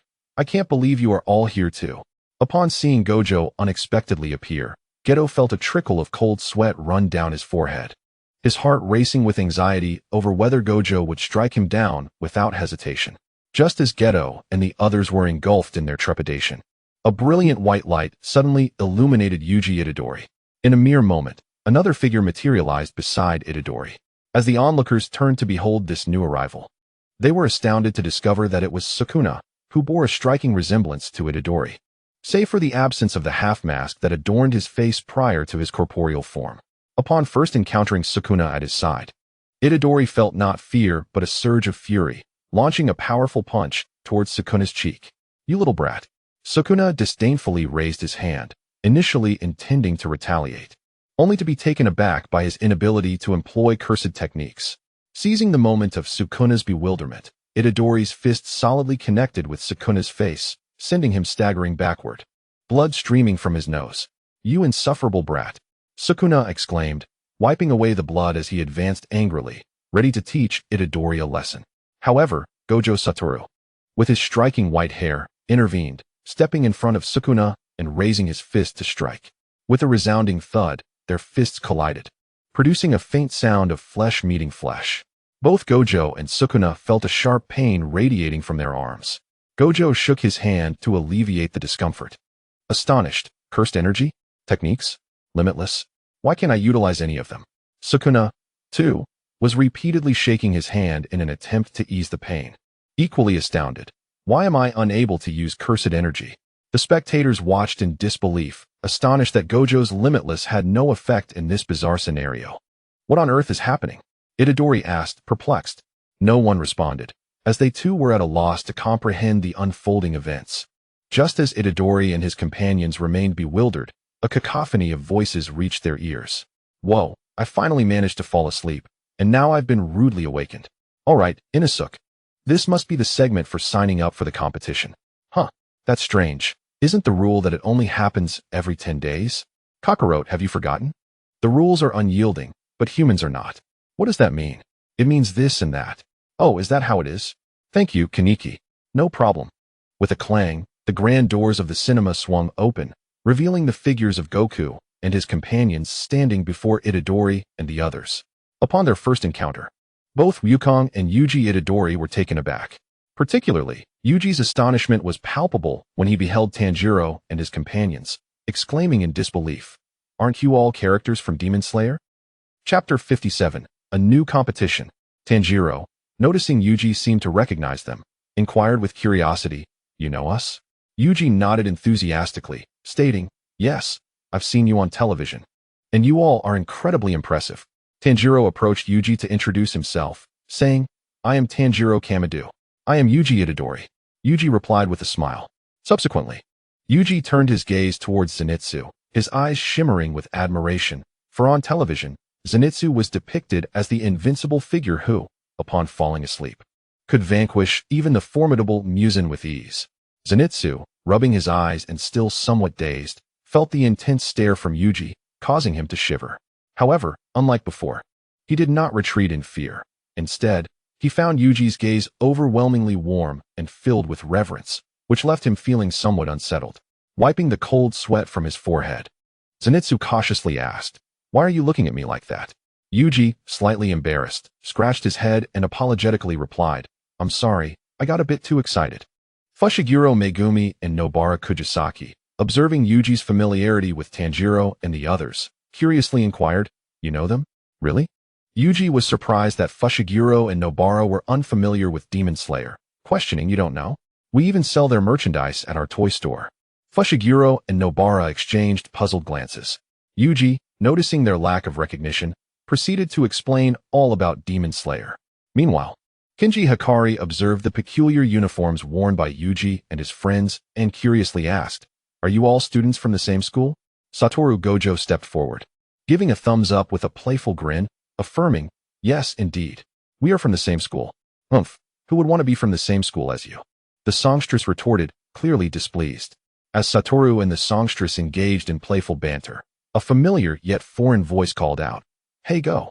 Satoru, feeling a shiver run down his spine and his pupils dilating in shock, swiftly turned to the source of the voice and was greeted by Suguru Geto, who was smiling and waving at him. Gazing at Suguru, whose head bore no stitched seams, Satoru trembled and asked, "Geto, is it really you?" Suguru clenched his fist, relishing the sensation of being in his own body, and replied with a grin, "Surprised, aren't you? I didn't expect to come back to life either." Satoru, remaining silent, approached Suguru, gently tapping his shoulder, and suddenly breaking into a smile. He said, "Welcome back, Geto." Suguru, unfazed by Satoru's gesture, playfully returned the tap, laughing, "Ha, yes. I'm back." Suddenly, a resounding thud echoed through the air as the forceful blow sent Jinso hurtling away, capturing the attention of all present. Zhangxiang, filled with fury, bellowed at Jinso, "Kamo Norinori." Jinso, perplexed and astonished, pointed at himself in confusion. Wiping the blood from the corner of his mouth, Jinso retorted, "If it weren't for the restrictions here." In a fit of rage, Zhangxiang seized Jinso by the collar and landed a heavy punch on his face, only to receive a kick to his abdomen in return. With a loud crash, Jinso collapsed back into the cinema seat, seething with anger. "Damn it. If I could use my techniques and cursed energy here, just wait and see what would happen to you." Zhangxiang, also wiping the blood from his lips, shouted back, "Itadori is my precious friend. I am the elder brother here." As the two surged toward each other once more, Inugami Yu and Kokushibo intervened with a simple yet effective technique, effortlessly diffusing the force of their blows. With a flick of their wrists, they laid both men gently on the ground. "Brother, your mastery of the technique has improved," Yu remarked. "And you have not been idle either, my younger brother," Kokushibo replied, as they turned to warn Jinso and Zhangxiang that fighting was prohibited in the cinema. Having just concluded their training session with Goku and Vegeta, the two brothers had taken a moment to unwind, resolving their previous tensions and strengthening their bond.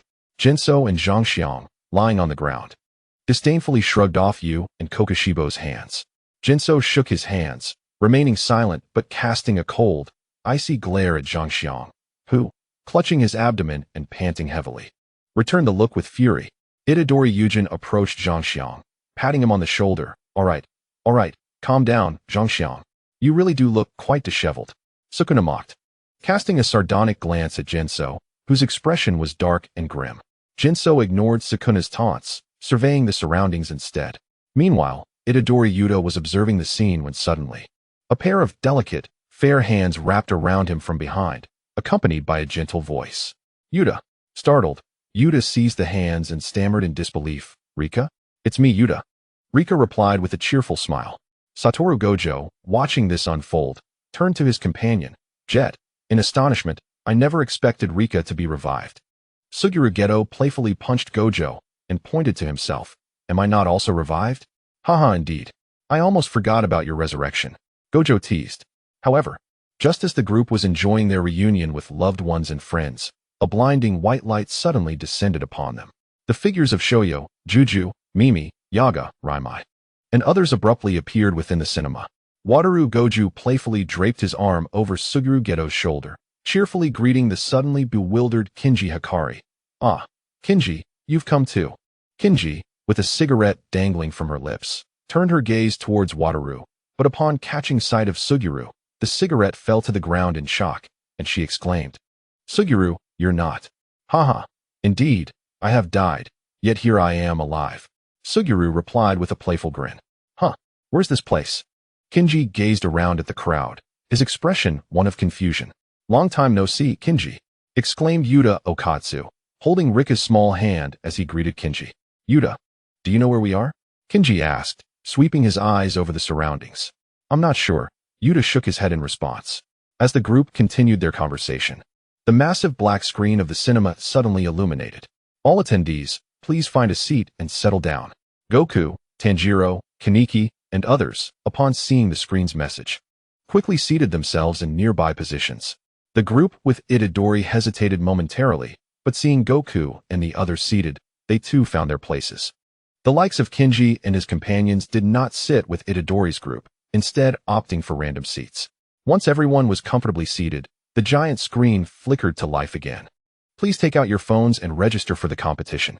Participant limit, 10. Everyone pulled out their phones, but aside from Itadori, Yuta, Kinji, and Wataru, the others initially intended to check their phones, only to discover another device in their pockets.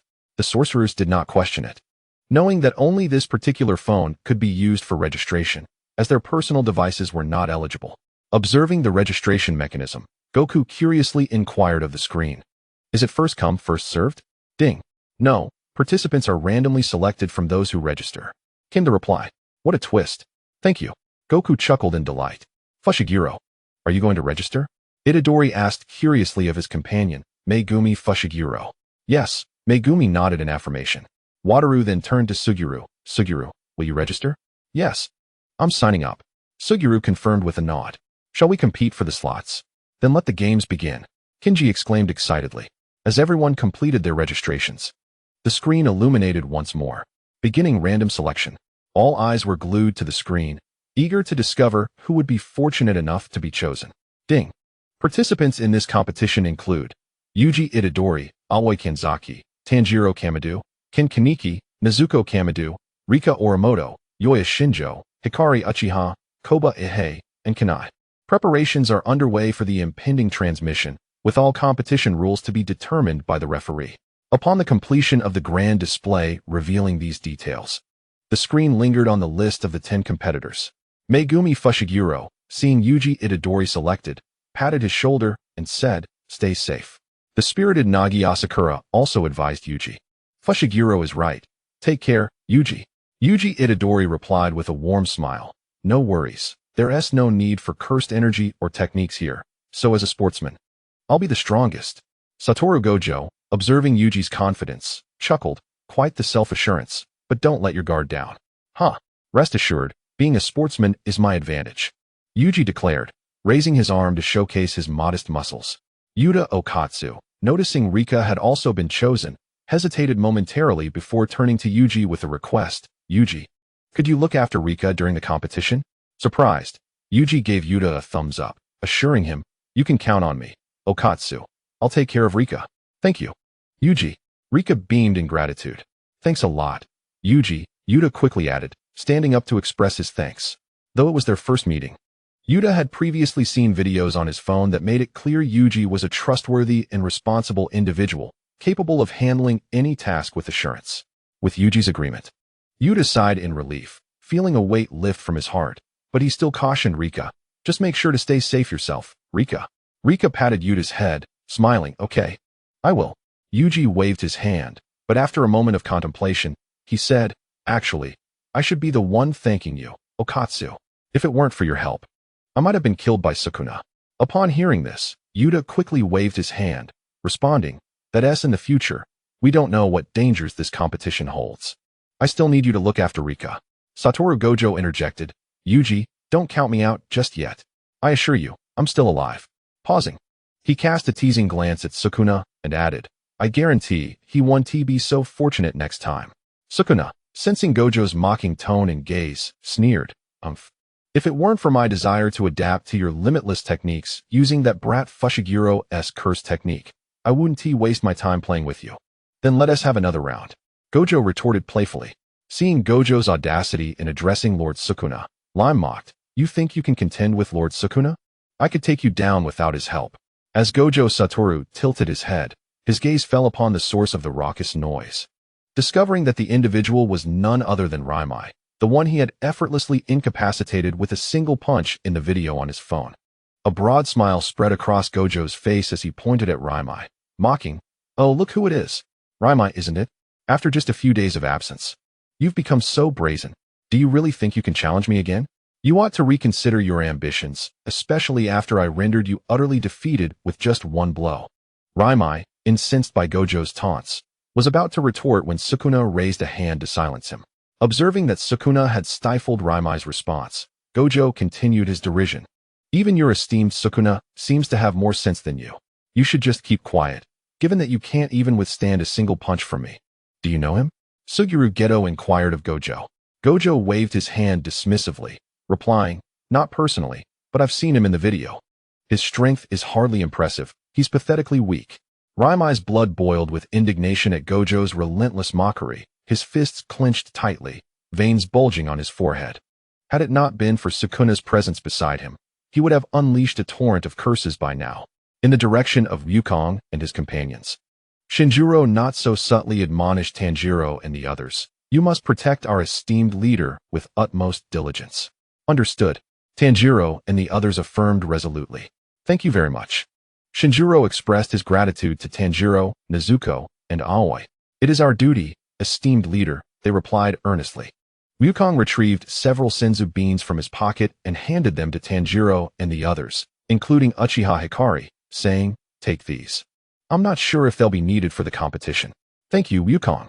Tanjiro and his companions responded gratefully as they accepted the beans. "Thanks."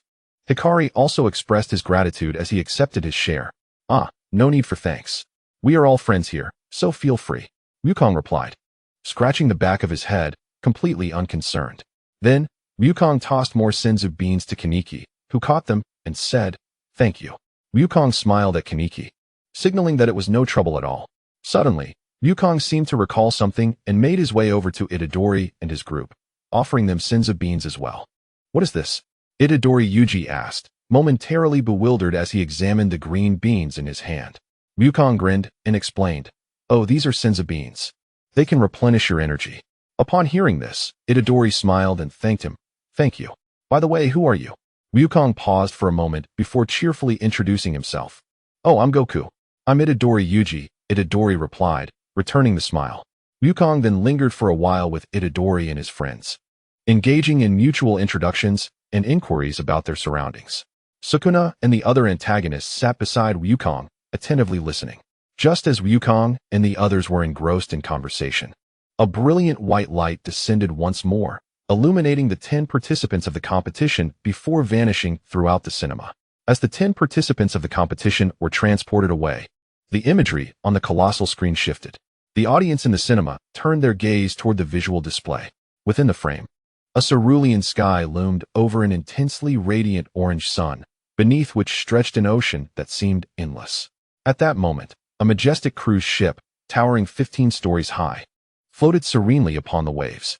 Suddenly, a brilliant beam of light pierced the sky, descending abruptly onto the ship's upper deck. As the white light dissipated, the figures of Itadori and his companions materialized in this new realm. As they surveyed their surroundings, eager to engage in casual conversation, a jubilant voice resonated from behind them. Haha, welcome to the Sea of Nothingness, my friends. Chapter 59, Treasure Hunting in the Deep Sea. The Sea of Nothingness? Tanjiro pondered, somewhat perplexed. Could it be that this ocean was indeed called the Sea of Nothingness?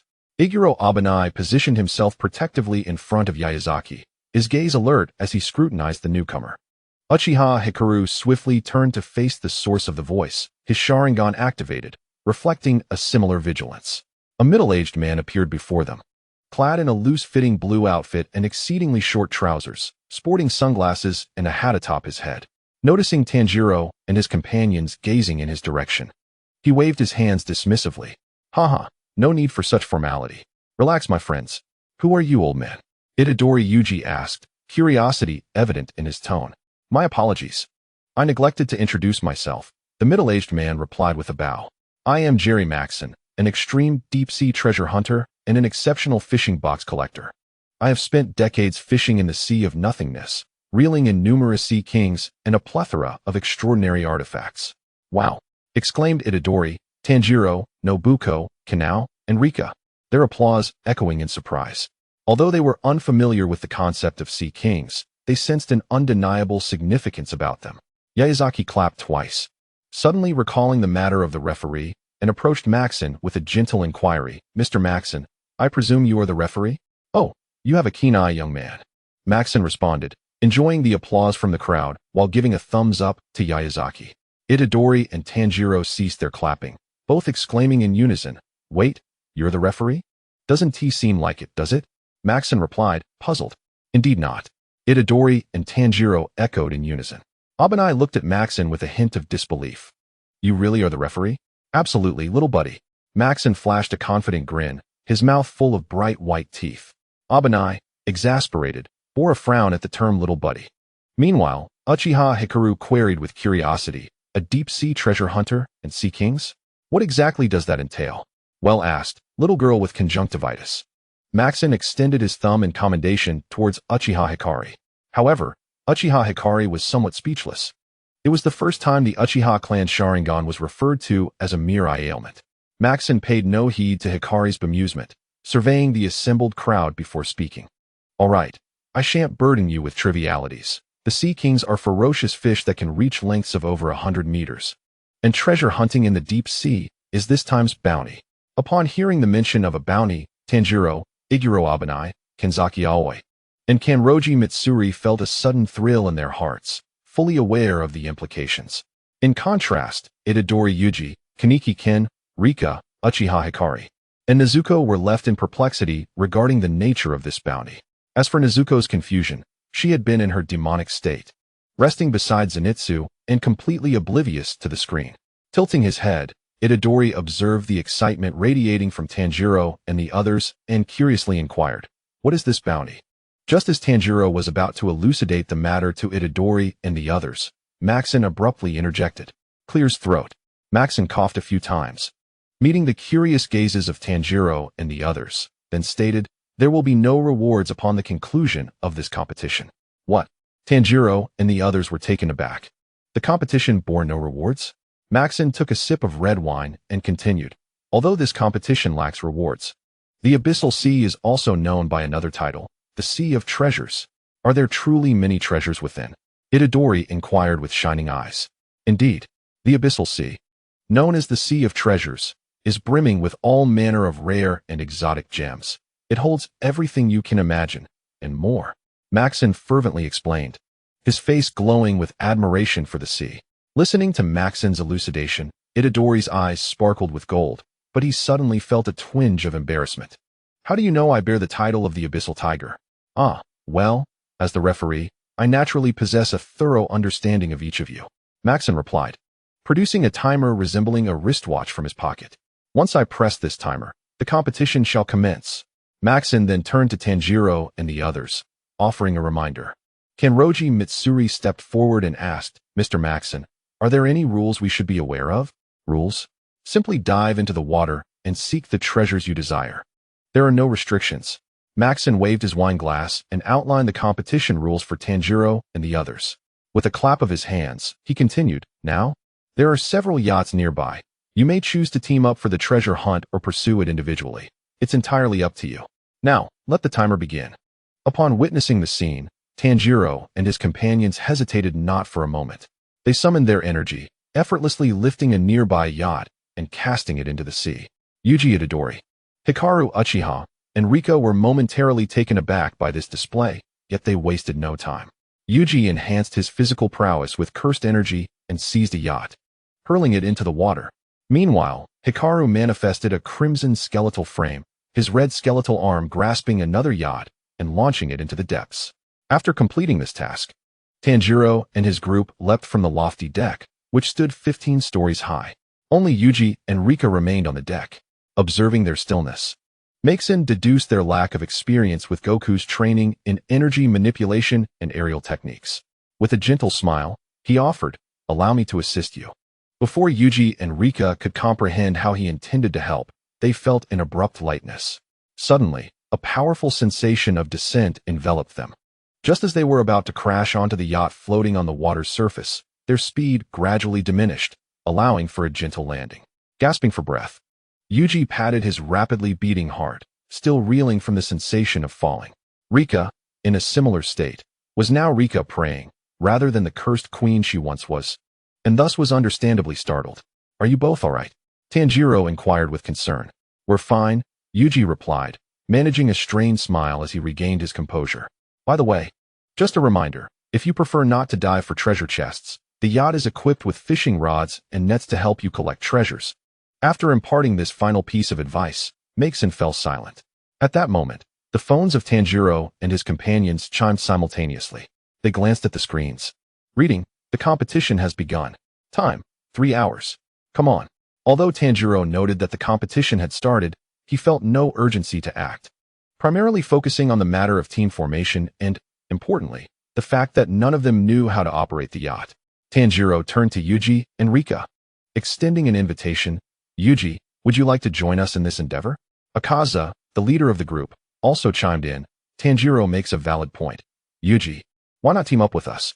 After much contemplation, Yuji nodded, expressing his gratitude. "Thank you. Then I shall join you." Tanjiro then inquired, "What about Miss Hikaru Uchiha?" Hikaru stroked her chin, contemplating for a moment before responding, "I shall join as well." "Wonderful." Tanjiro beamed at the prospect of their united efforts. Suddenly, Ibuki Kobain interjected, "But how shall we divide the rewards?" Tanjiro was momentarily taken aback, having overlooked that detail. Now that everyone had chosen to work together, how would the rewards be allocated? In a moment of contemplation, Yoya Arakawa gathered everyone together to discuss the allocation of rewards. Yuji Itadori, wielding his cursed energy, unsteadily navigated a yacht, anchoring it at a position where he could just barely glimpse the center's blue yacht. Clad in diving gear, he took a deep breath and leapt into the ocean, descending into its depths. As he plunged into the frigid waters, Yuji fortified his body with cursed energy, surveying the azure depths of the sea that resembled the sky. He was utterly captivated. It was his first encounter with such a brilliantly blue expanse, teeming with small fish and the curious sight of 2 kissing fish.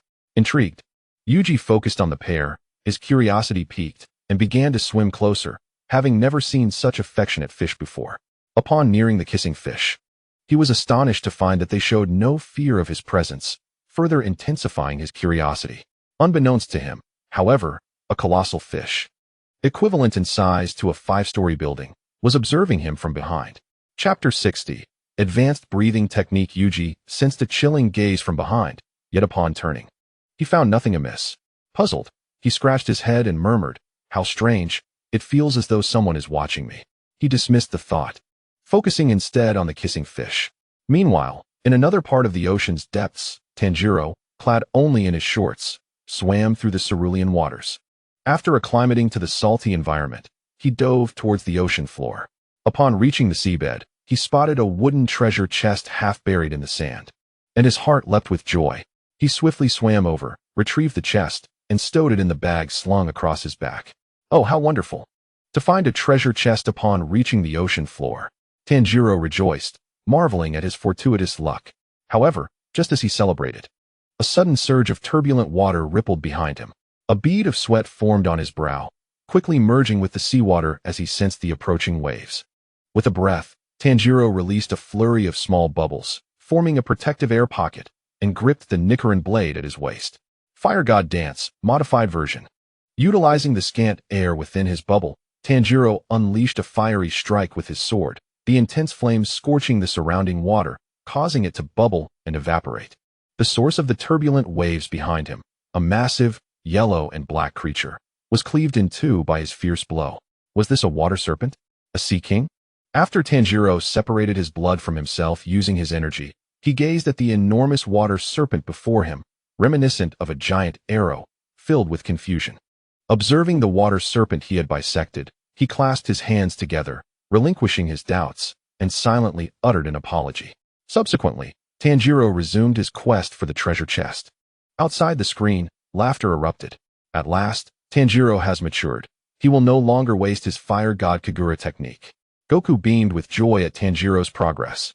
Vegeta, overhearing Kakarot's remarks, could not help but sarcastically retort, "Are you complimenting him or mocking his frail state?" Wakanda's curiosity was piqued as he observed the expansive range of Tanjiro's recent strike on the screen. What an intriguing technique, he mused.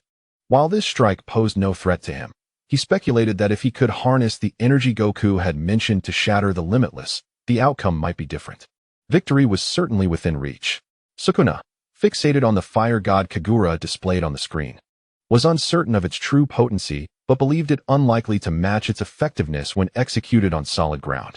Suddenly, he turned to the quietly seated Raimai beside him and inquired, "Raimai, do you have confidence in your abilities?" "What?" Raimai, absorbed in the beauty of the ocean, was momentarily taken aback by Sukuna's question. "Do you believe you can withstand this strike?" Sukuna reiterated, "Absolutely, it's a trivial matter. I could effortlessly dismantle that strike." Raimai replied, casting a dismissive glance at Tanjiro's Fire God Kagura, completely disregarding the opponent's breathing techniques and skills. Wakanda, amused by Raimai's bravado, teased, "Careful, Sukuna's admirer. Don't speak so boldly lest you find yourself swiftly defeated." "You." Raimai's forehead throbbed as he pointed at Wakanda, momentarily speechless.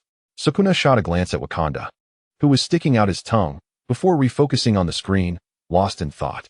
At the position of Yuichiro and others, Kokushibo observed Tanjiro on the screen and remarked, "Impressive. That young man's strength has indeed increased." He continued, "With diligent training and perseverance, rewards will follow effort." Yukihira echoed, having witnessed Tanjiro's growth firsthand. From initially losing to Goku and Vegeta in mere 3 exchanges to now being able to endure for 2.5 minutes against one of them, he had indeed shown himself to be a genius. Everyone felt genuine happiness for Tanjiro's advancement. Within the screen, the focus shifted to Iguro Abanai, who was being pulled by a giant arrow through the ocean, his body rapidly navigating the waters, while behind him, a colossal electric eel, adorned with golden arcs of electricity and measuring hundreds of meters in length, pursued him relentlessly. With a sigh of annoyance, Ihei Kobain found himself pursued relentlessly by an electric eel. He commanded Damaru to halt, turning back to glare at the immense creature that drew ever closer. Gripping the Nichiren blade at his waist, he swung it with determination. Serpent breathing, third form, giant python, nest strangle. At the very moment Ihei unleashed his blade, it seemed to conjure a colossal python, measuring over 50 meters in length, which swiftly ensnared the 100-meter-long electric eel. Fifth form, graceful long serpent. In an instant, as the python tightened its grip around the eel, Ihei executed a swift strike with the fifth form, cleaving the creature into several pieces. Observing the dismembered eel, Ihei sighed and shook his head in resignation before turning to swim away, leaving the matter behind. Chapter 61. Hand sanitizer. As for why Ihei was being chased by the electric eel, the fault lay squarely with Damaru. Earlier, Ihei had stumbled upon a long-abandoned, rusting bus at the ocean floor while searching for treasure. However, Damaru had wandered off, inadvertently luring the massive eel towards him before Ihei could comprehend the situation. They swiftly fled together. Ihei returned to the vicinity of the derelict bus and gently tapped Damaru's small serpent head, advising, "Stay alert and do not wander off again.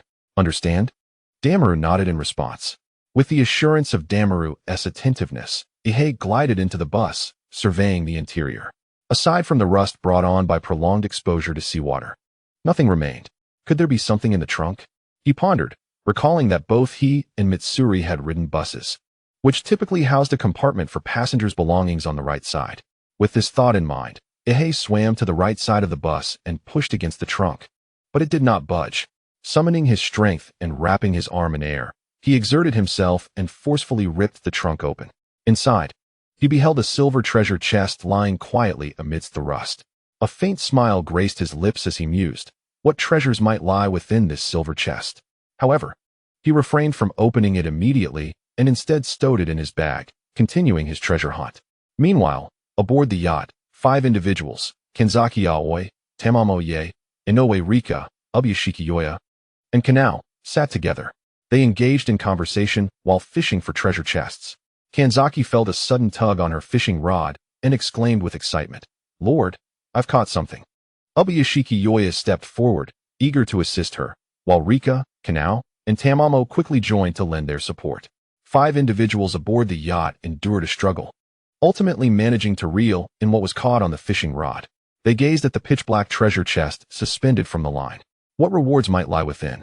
Rika tilted her head, a curious question mark appearing on her forehead, eagerly anticipating the contents of this enigmatic chest. "Let us find out what treasures await us," said Akai, suppressing her own overwhelming anxiety as she gently opened the chest. To her surprise, it contained hand sanitizer. Akai stared at the item within the chest, perplexed and astonished. As did the other 4. She reached in and lifted the hand sanitizer, scrutinizing it closely, yet after a prolonged examination, she found little of note. It was merely housed in a small green glass bottle. "There is an instruction manual," Yoya Karasuyuki informed the others, retrieving what appeared to be a user guide from the dark chest and handing it to Akai. "Thank you, esteemed lord." Akai expressed her gratitude as she accepted the manual, studying it intently while murmuring to herself. This hand sanitizer is said to be of such caliber that even a certain war god would praise it. It is an unlimited item, usable 10 times, after which one must wait a week for the liquid to replenish. Should an arm be severed but not destroyed, including various forms of dismemberment, except the head, applying the sanitizer to the wound and reattaching the severed limb will ensure restoration to its former state? Akai fell silent, her mind swirling with a multitude of questions. She had never imagined that such a small bottle of hand sanitizer could facilitate the reattachment of a severed limb. The 4 others gaped in astonishment, for this was their first encounter with such a remarkable application of hand sanitizer. They had no doubt about its efficacy, believing that the product of a competition must be of the highest quality. "Is it truly that powerful?" Rika asked, her eyes filled with curiosity and disbelief. Outside the cinema screen, IQ Yashinari expressed his incredulity. "Seriously, that is possible?" Even though it could reattach limbs, he noted the downside. If the severed arm were destroyed, it could not be rejoined.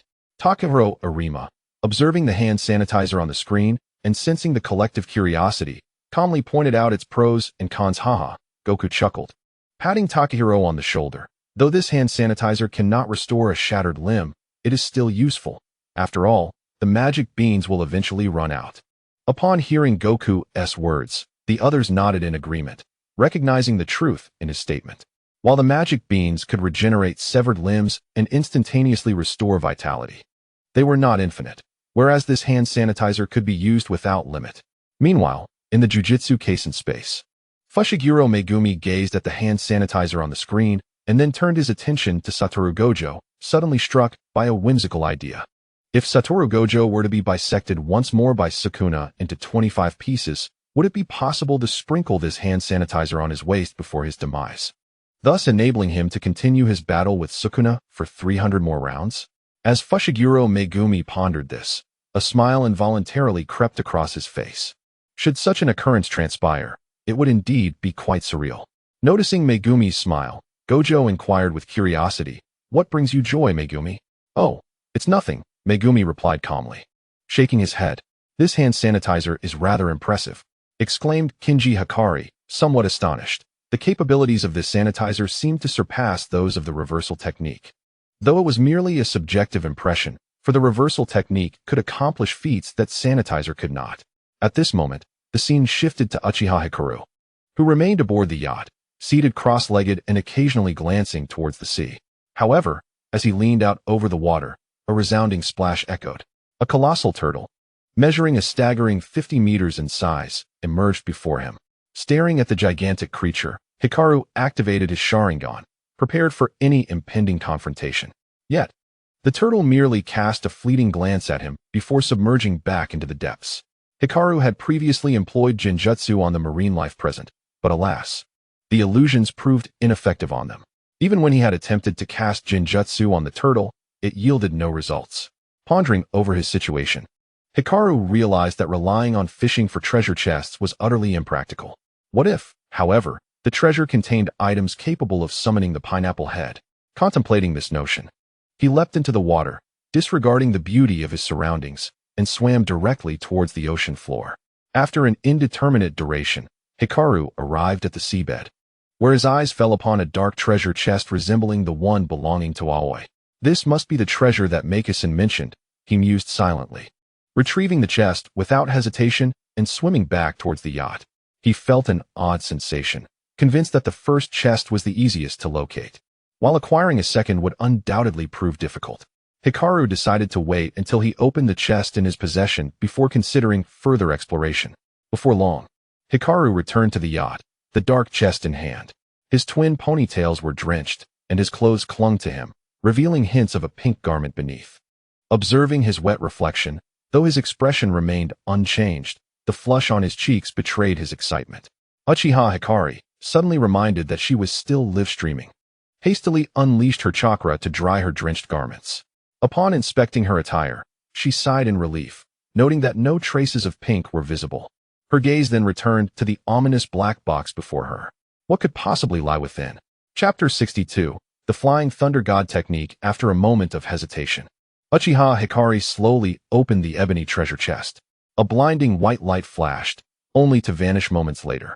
When Uchiha Hikari regained her composure, she beheld a fan resting beside the yacht. Was this the Uchiha fan? Grasping the fan in astonishment, she had anticipated that the reward would be the Uchiha fan itself. Yet, just as her fingers brushed its surface, her phone, nestled within her skirt, began to ring. Curiously, Uchiha Hikari retrieved her phone to check the incoming message. Weapon name: Uchiha fan. Description: capable of reflecting energy attacks. However, it cannot reflect those of vastly superior strength. Glancing at the succinct description of the fan, Uchiha Hikari comprehended its capability, but felt a twinge of disappointment. She had hoped for a reward that would enable Pineapple Head to teleport to her location.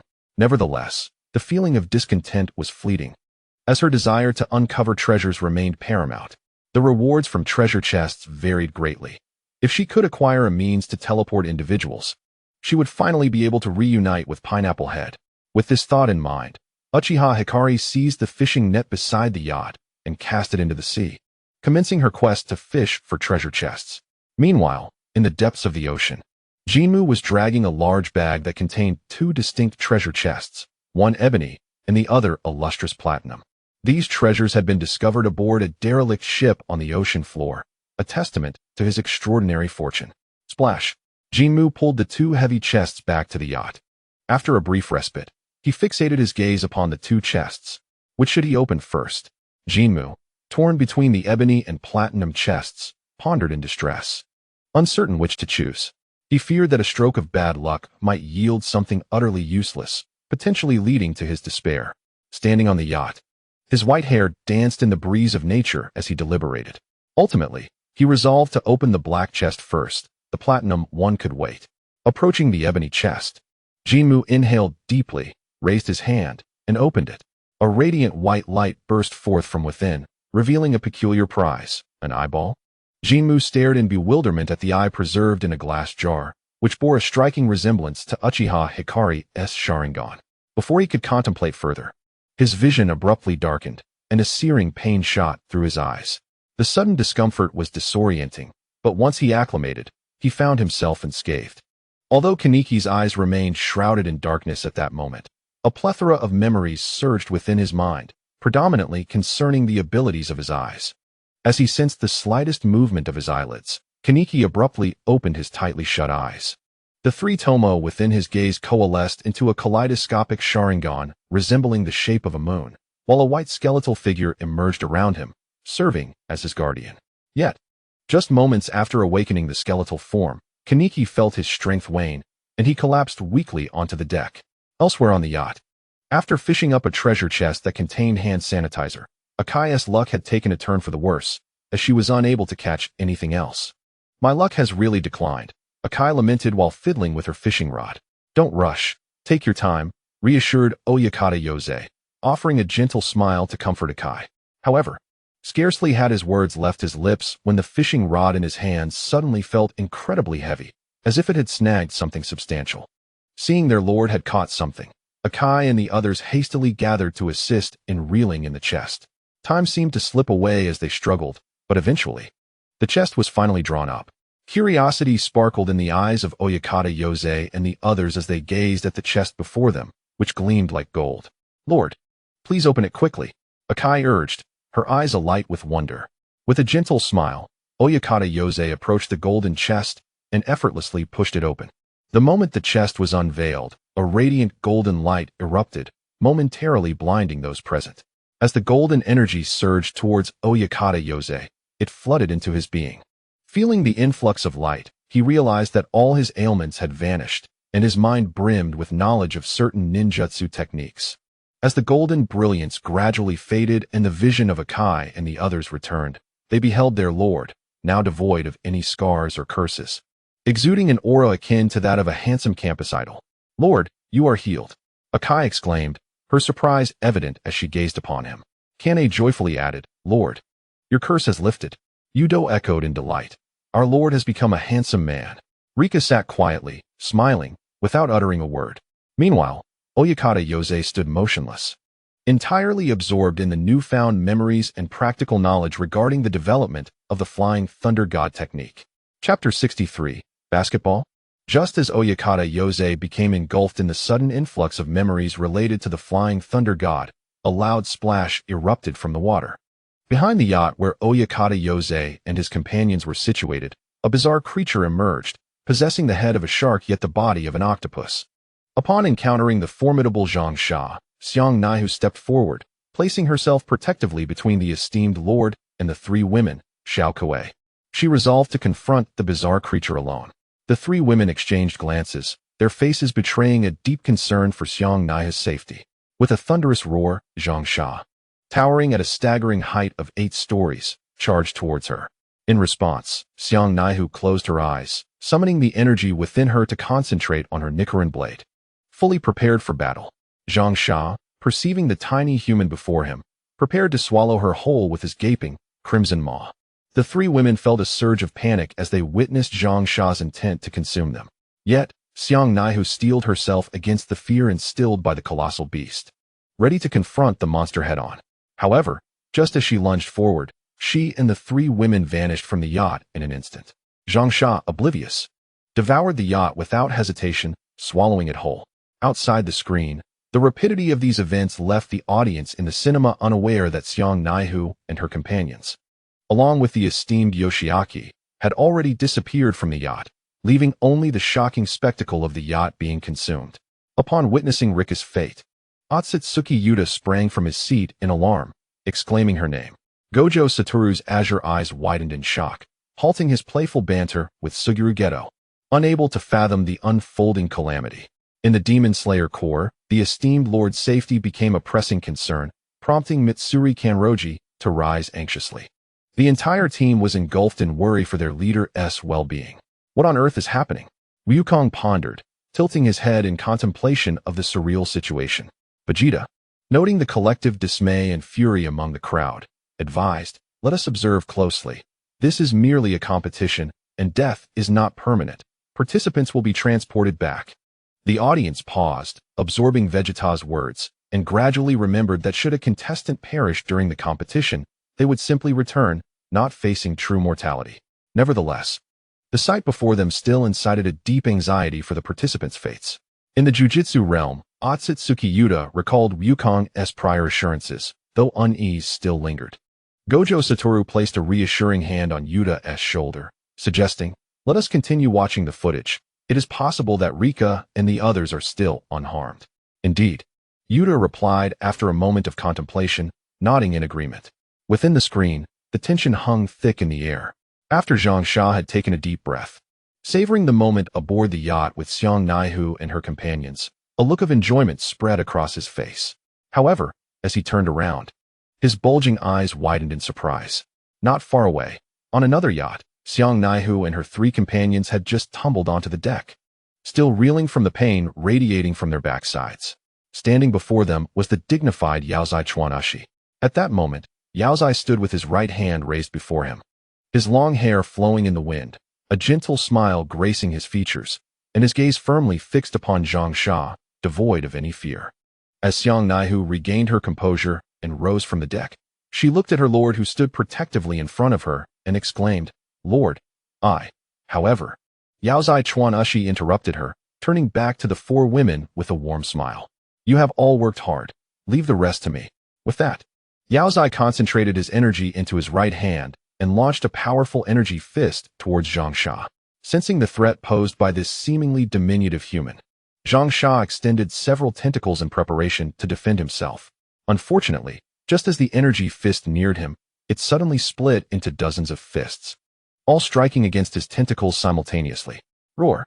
At the moment the energy fists made contact, Zhang Sha let out a painful howl, only to realize that Yaozai's blow had inflicted no actual harm. It merely appeared formidable. After reassessing his condition and confirming he was unharmed, his anger flared. This insignificant human dared to toy with him, and his fishy eyes brimmed with murderous intent directed at Yaozai. Meanwhile, the 4 girls, sitting behind Yaozai on the deck, wore expressions of utter confusion, unable to comprehend what had transpired. Why had their lord unleashed such a powerful strike? Yet nothing had come of it. "May I borrow your Nichiren blade, Xiang Naihu?" Yaozai kindly requested, turning to Xiang Naihu. After a moment of contemplation, she handed over the blade. "Thank you." Yaozai expressed his gratitude as he accepted the Nichiren blade, forming seals with his left hand before vanishing from sight in an instant. He has disappeared. Xiao Kuei's face was filled with shock and bewilderment at the sudden absence of their lord. A piercing scream echoed through the air. The 4 girls turned their curious gazes towards Zhang Sha, and upon doing so, their mouths dropped open in awe. In the blink of an eye, Yaozai had severed all of Zhang Sha's numerous tentacles with remarkable efficiency. "How impressive!" Xiao Kuei gasped in admiration. Indeed, Rika chimed in, echoing her sentiment. Both Yu Do and Xiang Naihu nodded in agreement, expressing their admiration. With a swift breeze, Yaozai's figure reappeared on the original deck once more. Roar! In the distance, the octopus had lost all its tentacles, unable to bear the weight of its own body any longer. In a final act of defiance, it let out a roar towards the heavens before sinking into the depths of the ocean, where death awaited. Seeing the octopus descend into the abyss, Kanuyoya released a sigh of relief, filled with unexpected joy at the efficacy of the flying thunder god slash combined with the fire god Kagura. The energy punch he had previously unleashed was imbued with the enhancement of the flying thunder god, leaving a distinct mark of its essence upon the octopus's tentacles. What followed was a swift execution. With a mere blink, the fire god Kagura, in conjunction with the flying thunder god slash, severed the octopus's numerous appendages. Turning gently to the 4 girls, Kanuyoya said, "All right, let us continue our treasure hunting." Indeed, the 4 girls replied in unison, tidying up the clutter on the yacht's deck before resuming their quest for treasure chests.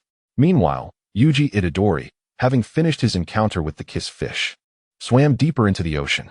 Yet, he could not shake the eerie sensation of being watched from behind, an unsettling feeling that gnawed at his nerves. Upon reaching the ocean floor, his discomfort was swiftly replaced by exhilaration as he spotted a pitch-black treasure chest half buried in the sand. As he retrieved the chest, he noted its considerable weight, preparing to swim back to the yacht when an odd sensation, reminiscent of the earlier feeling of being observed, washed over him once more. In that moment, Yuji's joy at discovering the chest was eclipsed by a return to anxiety, yet he was resolute. After all, he had dared to confront the king of curses, Sukuna. With newfound courage, he turned to investigate the source of the sensation, only to find a dolphin floating behind him. The dolphin gazed at Yuji, and when he suddenly turned to face it, the creature attempted to avert its gaze but was caught in the act. What a surprise. Just a dolphin, Yuji murmured, swimming closer to the dolphin and gently stroking its smooth, soft head. However, after a few moments, he realized he was running low on oxygen. So this is how a dolphin feels, he pondered, giving the dolphin's head a few more affectionate rubs before returning to the deck of the yacht. Upon his return, Yuji's eyes fixated on the dark chest in his grasp. Let's open it. He encouraged himself, hesitating not a moment before prying it open. Yet, as he beheld the contents within, he was left utterly dumbfounded. Nestled inside the ebony chest lay a brown basketball. Chapter 64. The Path to Enlightenment? No. It is the domain of the ball.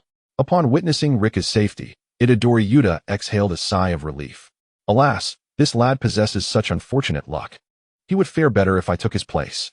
Kinji Hikari, observing that Itadori's reward was merely a basketball, could not help but mock his friend's abysmal fortune. After all, while Itadori received a mere ball, the rewards bestowed upon others were considerably superior. Yet, could it be that this basketball harbors some extraordinary function or remarkable ability?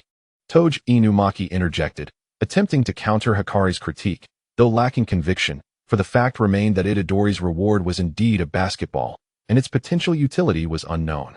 Did it imply a return to his world to play basketball at his alma mater? Shaking her head to dispel the chaotic thoughts swirling in her mind, Inumaki redirected her gaze to the screen, focusing on the positions of Tokyo and the Demon Slayer Corps. It was truly splendid that their lord was unharmed. The fierce yet worried expression on Nanami Kinto's face gradually faded upon confirming their lord's safety. Such swiftness. Is that instantaneous movement? Goku marveled at the speed of Ashiki Yose and was curious about how he accomplished such feats. Vegeta pondered over Ashiki's recent display of agility, noting his approach was characterized by speed, precision, and decisiveness.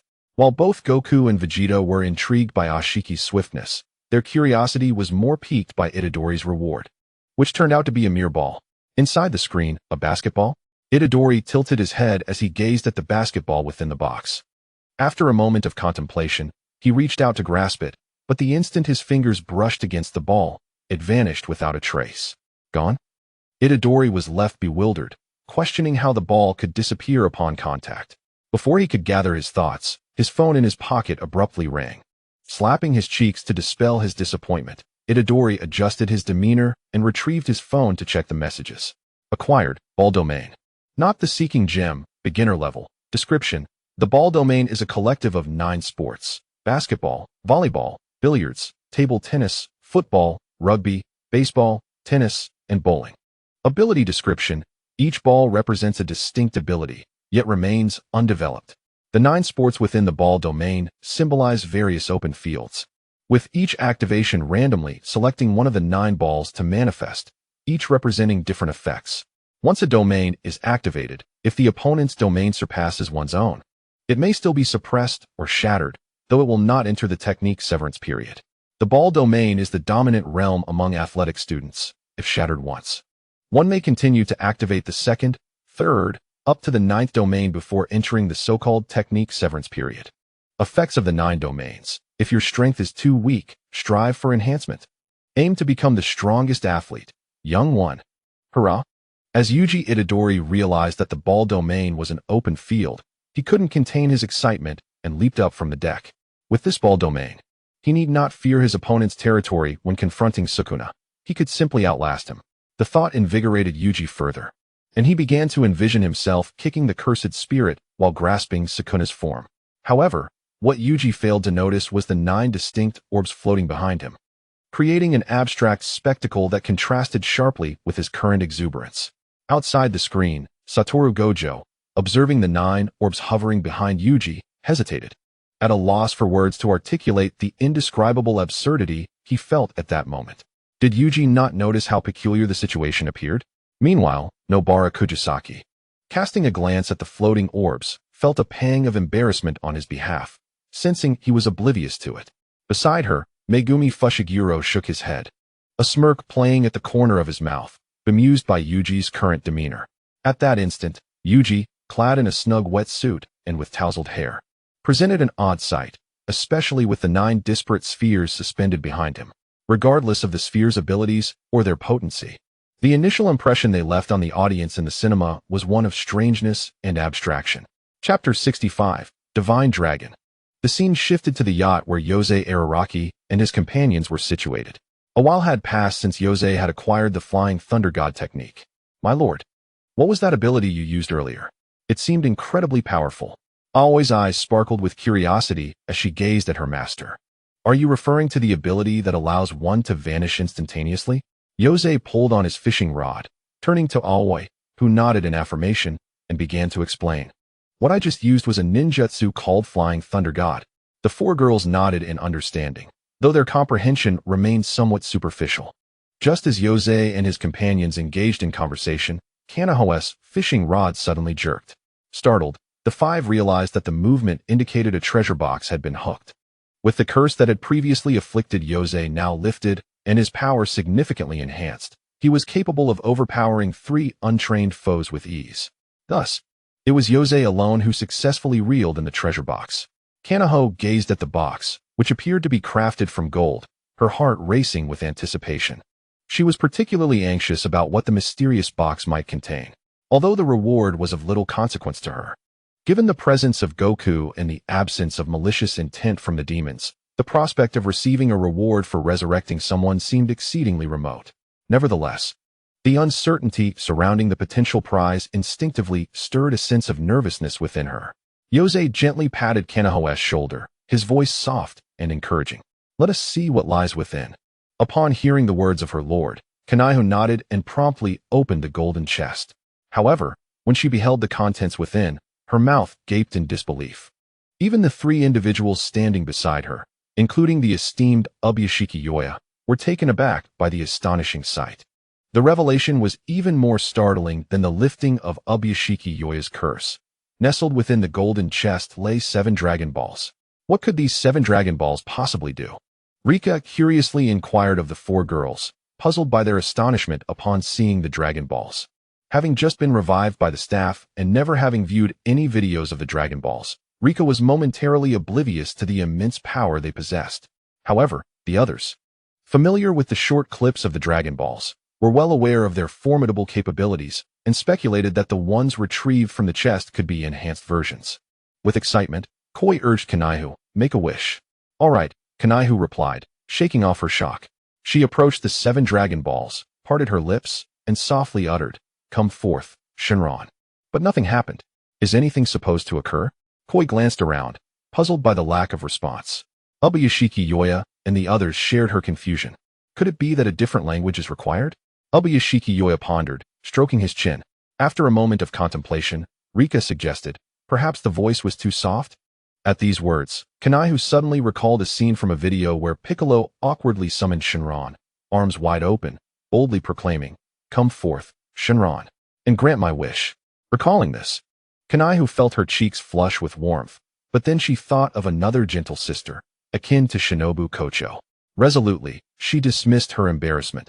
Blushing, she imitated Piccolo's fervent summoning, arms open wide towards the heavens, and shouted, Come forth, Shinron, and grant my wish.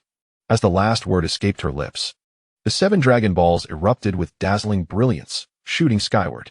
The once clear sky darkened, shrouded in ominous clouds, and golden thunder rumbled ominously.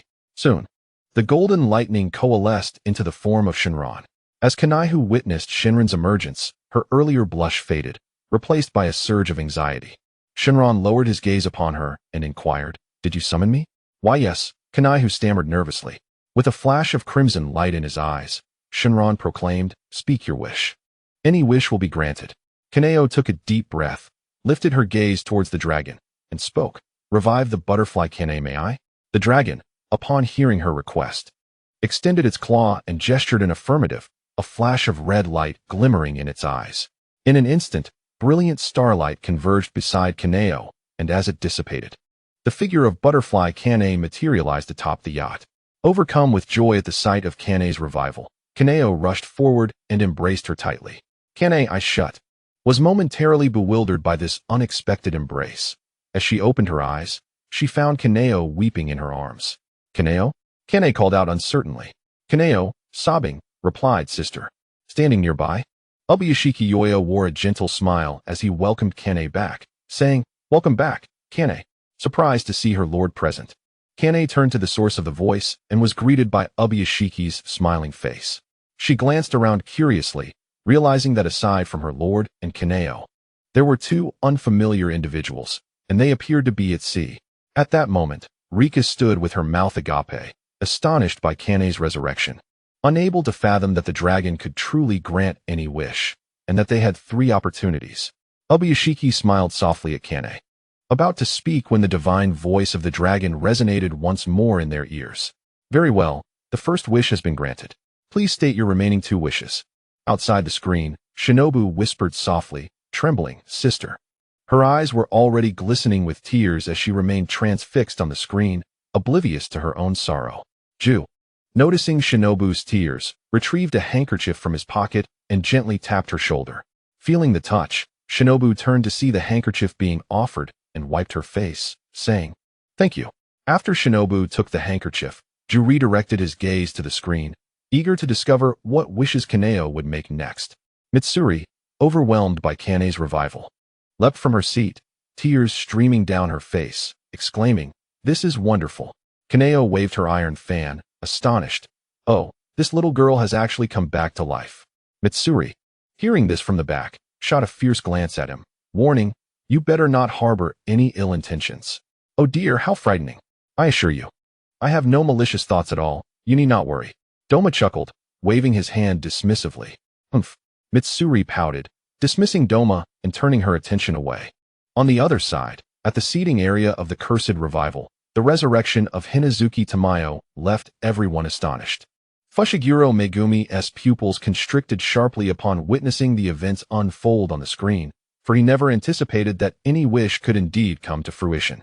Sukuna gazed at the happenings displayed before him, a sinister smile curling at the corners of his mouth as he mused. It appears that this place is far from simple. If this continues, it will certainly become increasingly intriguing. Within the screen, the second wish, perhaps? Kane murmured softly, parting from Kanu and shaking her head. None remain. A crimson light flickered in the dragon's eyes as it inquired once more, "Are you truly devoid of any other wishes?" After a moment of contemplation, Kane suddenly tapped her forehead, realizing that while she had no wish of her own, those around her surely did. Turning to Nezuko, who seemed hesitant yet hopeful, Kane smiled and encouraged, "Nezuko, feel free to make a wish." "Is that truly allowed?" Nezuko asked, her expression filled with surprise. Upon receiving a nod from Kane, she stepped forward joyfully to embrace her sister, exclaiming, "Thank you, Sister Kane." Kane gently ruffled Nezuko's hair, her voice warm and soothing. "Go ahead, make your wish." Nezuko released her sister, lifted her gaze towards the dragon, steadied her heart, and requested, "Great dragon, could you bring my family back to life?" "Not a problem. It's a piece of cake." The dragon responded, forming an OK gesture with its hand as its eyes flashed red momentarily. Starlight reappeared, this time more abundant than when Kane was revived. In no time, the starlight dissipated, revealing the figures of Kamadu Tanjiro, Kamadu Kaneo, Kamadu Takeo, Kamadu Shigeru, Kamadu Rokata, and Kamadu Hanako before everyone. Chapter 66. Uchiha Hikaru makes a wish. Father, mother, sister, brother. Nezuko's voice trembled as she softly called out to Tanjiro and Kaneo, along with her younger siblings. Tanjiro furrowed his brow slightly, sensing the sea breeze caressing him, his eyelids fluttering open to find his daughter, Nezuko, before him, tears streaming down her cheeks. "Nezuko?" Tanjiro exclaimed, rushing forward to embrace her, his heart overwhelmed with emotion. Shortly after Tanjiro regained consciousness, Kaneo and the younger siblings also awakened. The reunion of the family was filled with tears and embraces, Tanjiro inquiring about their whereabouts and the reason for their resurrection. Initially, Nezuko was at a loss for words to explain everything to her family, but fortunately, Ubuyashiki Yose provided a brief introduction to the Kamadu family. The adults grasped the situation, but the younger siblings struggled to comprehend. As Ubuyashiki spoke to the Kamadu family, he was simultaneously conveying the information to Kane. After listening to these revelations, Tanjiro fell silent for a moment, then turned his gaze towards the dragon and inquired, "So, our ability to resurrect depends entirely on this dragon known as Shenlong?" To which Ubuyashiki Yoya nodded affirmatively. The Kamadu family bowed deeply to Shenlong and expressed their gratitude, saying, "Thank you, Mr. Shenlong."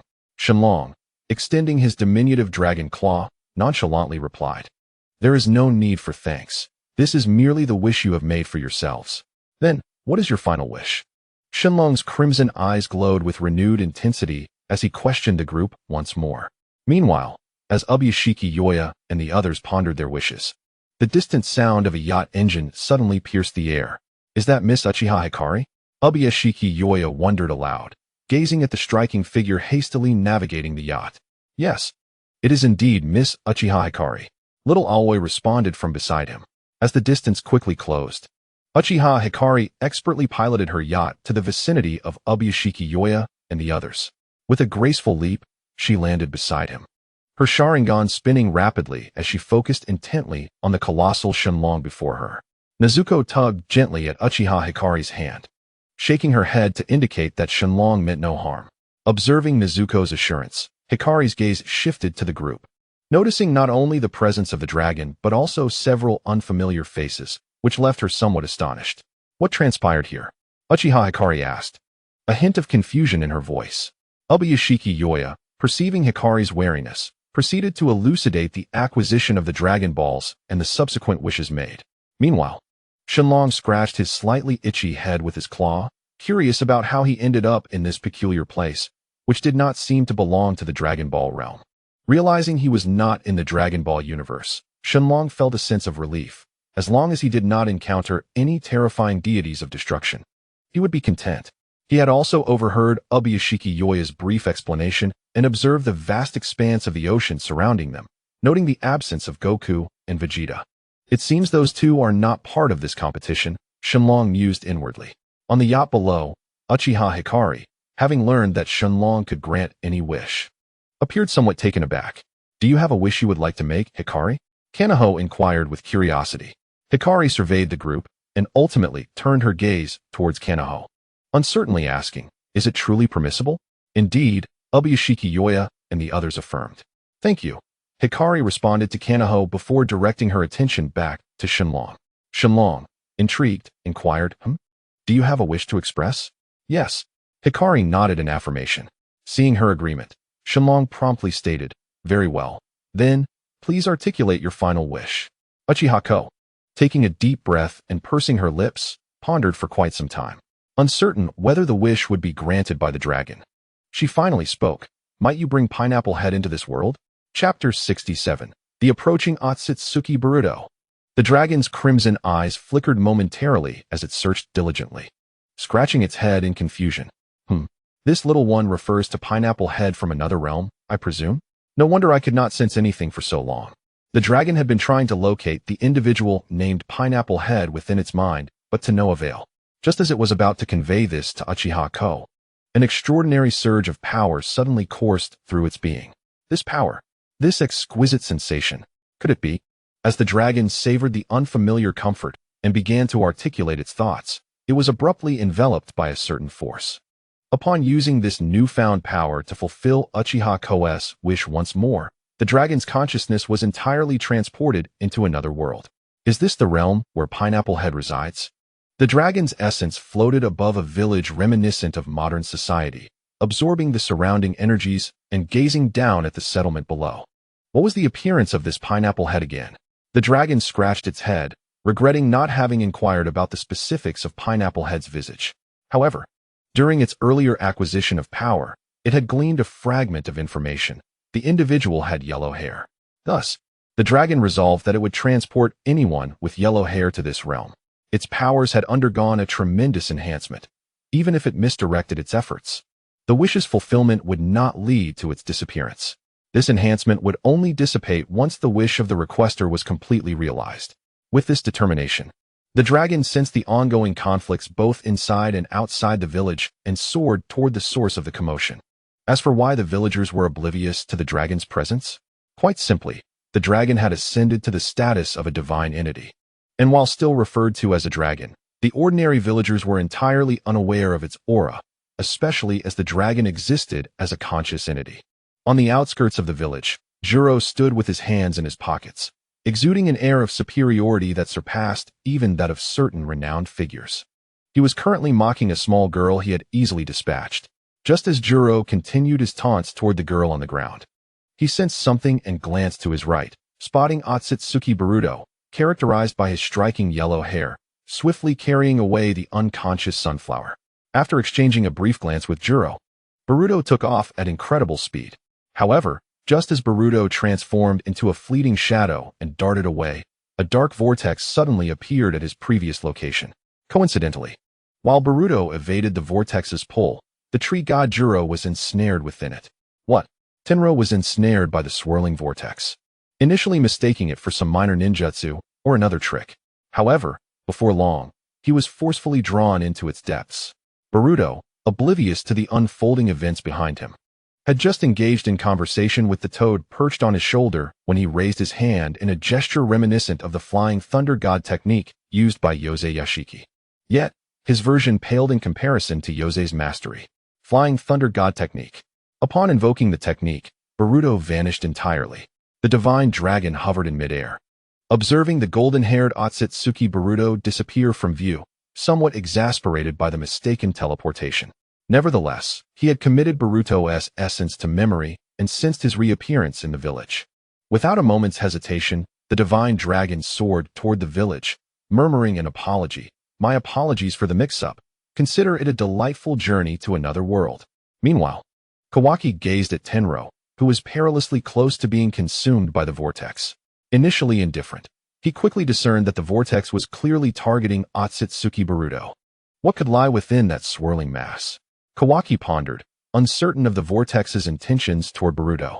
Yet, as if guided by fate, he disregarded the pleas of his companion, Dairata, and plunged into the vortex. Kawaki, stop! Dairata shouted in a panic, urging him to halt, but it was futile. The moment Kawaki collided with the vortex, it shrank rapidly and vanished without a trace.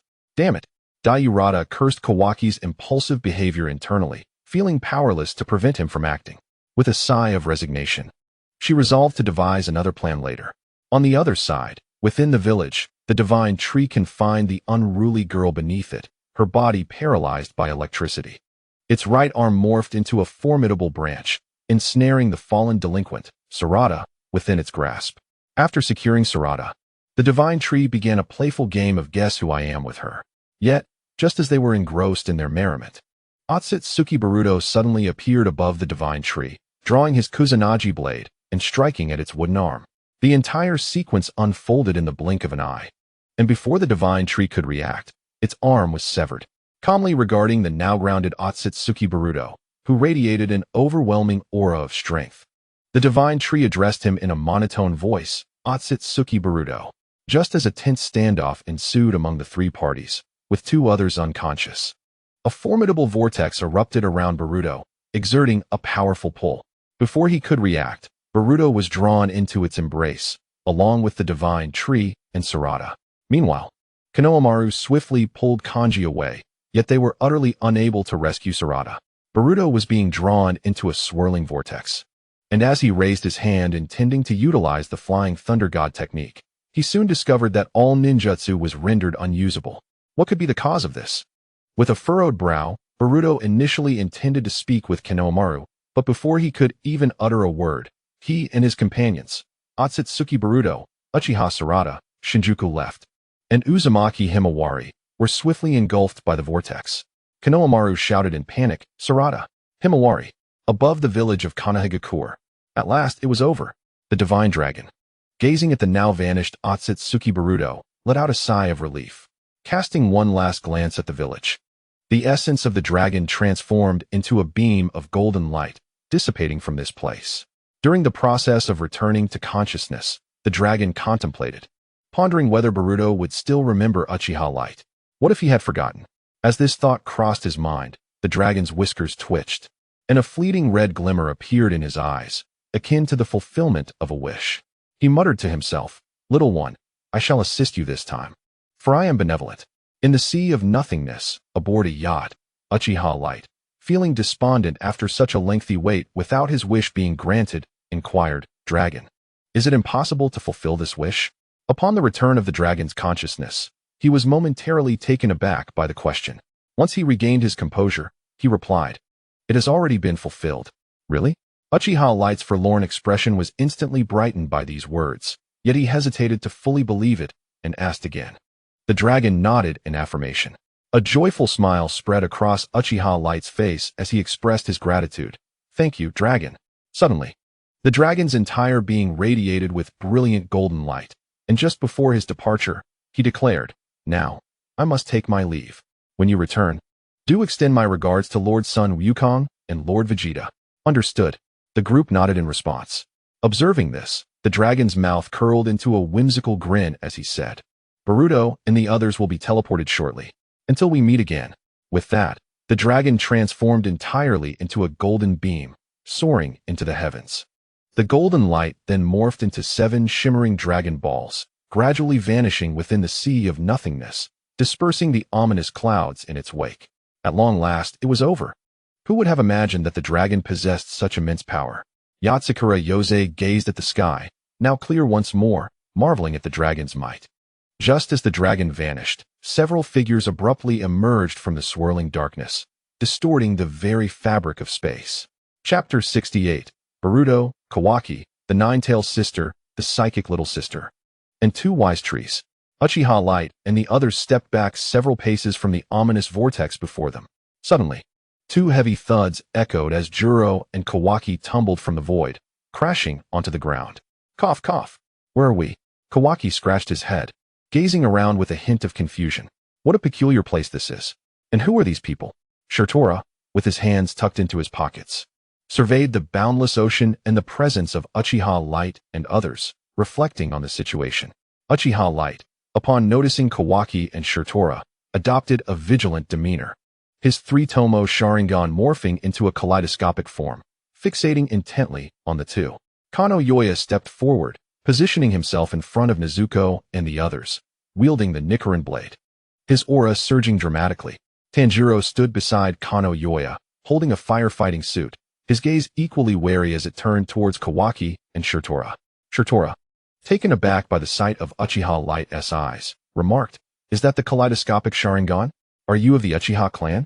Kawaki stared intently at Uchiha Light. His curiosity piqued. Uchiha Light countered, And who might you be? With a displeased snort, Kawaki's left eye transformed into the black eye, and a series of dark rods launched towards Uchiha Light. However, as he utilized the ability of his black eye, he quickly realized that the speed of these rods had inexplicably slowed, far less swift than when he had attacked Boruto. Clang! A soft sound echoed as a crimson skeletal figure enveloped Uchiha Light, effortlessly blocking the dark rods. Susanoo. Shirtora was somewhat surprised but dismissed the thought, as Susanoo was merely a trivial matter for him. Just as tensions ran high among the 3 parties, for silhouettes emerged from the depths of the vortex. Boruto gently descended to the ground, cradling the now conscious Himawari, his vigilant gaze sweeping the surroundings. Yet, the moment his eyes landed on Uchiha Light, he trembled slightly, his expression a mix of astonishment and shock.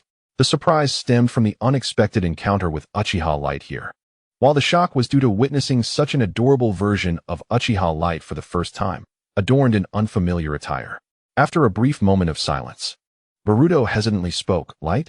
Is that really you, Uchiha Light? Uchiha Light offered a faint smile to Boruto, replying, Indeed, it's me, Pineapple Head. Realizing it was truly Uchiha Light, Boruto felt a surge of excitement. After such a long separation, he had thought they might never reunite, yet here they were. Himawari groggily awoke from her stupor, and upon opening her eyes, she saw her brother Boruto. With a dazed mind, she weakly uttered, Brother. Boruto paused, gazing at his sister in bewilderment. What did you just call me? Rubbing her eyes, Himawari jumped down from Boruto's embrace, looking at him with confusion as she repeated, You are my brother, Boruto Uzumaki, right? Or are you still Otsutsuki Boruto? A thin sheen of sweat formed on Boruto's forehead, his heart racing with disbelief. He never anticipated that upon entering the vortex and emerging, Himawari's memories would have returned. Kawaki sternly admonished, Himawari, what are you saying? He is Otsutsuki Boruto. Sunflower hid behind Boruto and quietly retorted, He is certainly not a member of the Otsutsuki clan. Kyubi, lying on the ground, was utterly astonished to see Sunflower regain her memories. What was happening? Tao Lama observed Sunflower, who seemed to have recovered from the influence of the divine technique. And several question marks gradually appeared above his head. You have regained your memories? Boruto inquired curiously. Sunflower shook her head slightly, as fragments of memories began to surface and merge in her mind, recalling many things and witnessing the numerous wrongdoings committed by Kawaki. The esteemed Chojuro suggested to Uzumaki Sunflower, You should sit down and take a rest. Sunflower nodded in agreement. Upon seeing this, Little Sunflower hurried to her side, supporting her while casting a glance at Boruto, eager to gauge whether her brother felt secure in trusting her sister to her care. Boruto lowered his head, pondering for a long while, then turned his gaze towards Uchiha Hikaru, seeking confirmation on Chojuro's trustworthiness. You can trust them completely. Uchiha Hikaru nodded, replying with a smile. Very well.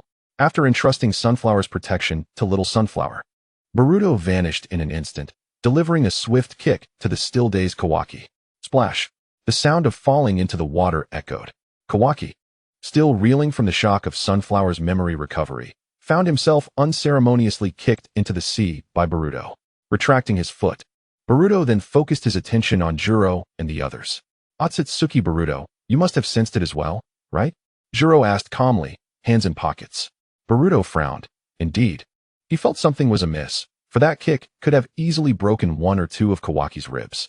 It was merely due to Kawaki's momentary daze and lack of defense that he was sent flying into the sea. So what?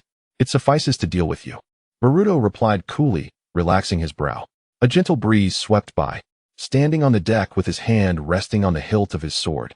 Boruto's golden hair danced wildly in the sea breeze, and the brilliant sunlight illuminated his stern face.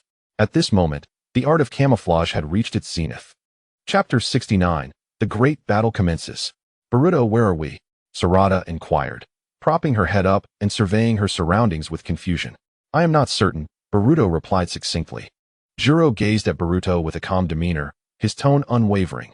You are indeed quite arrogant, Otsutsuki Boruto. With our divine tree F for pursuing you. Your only option is to flee.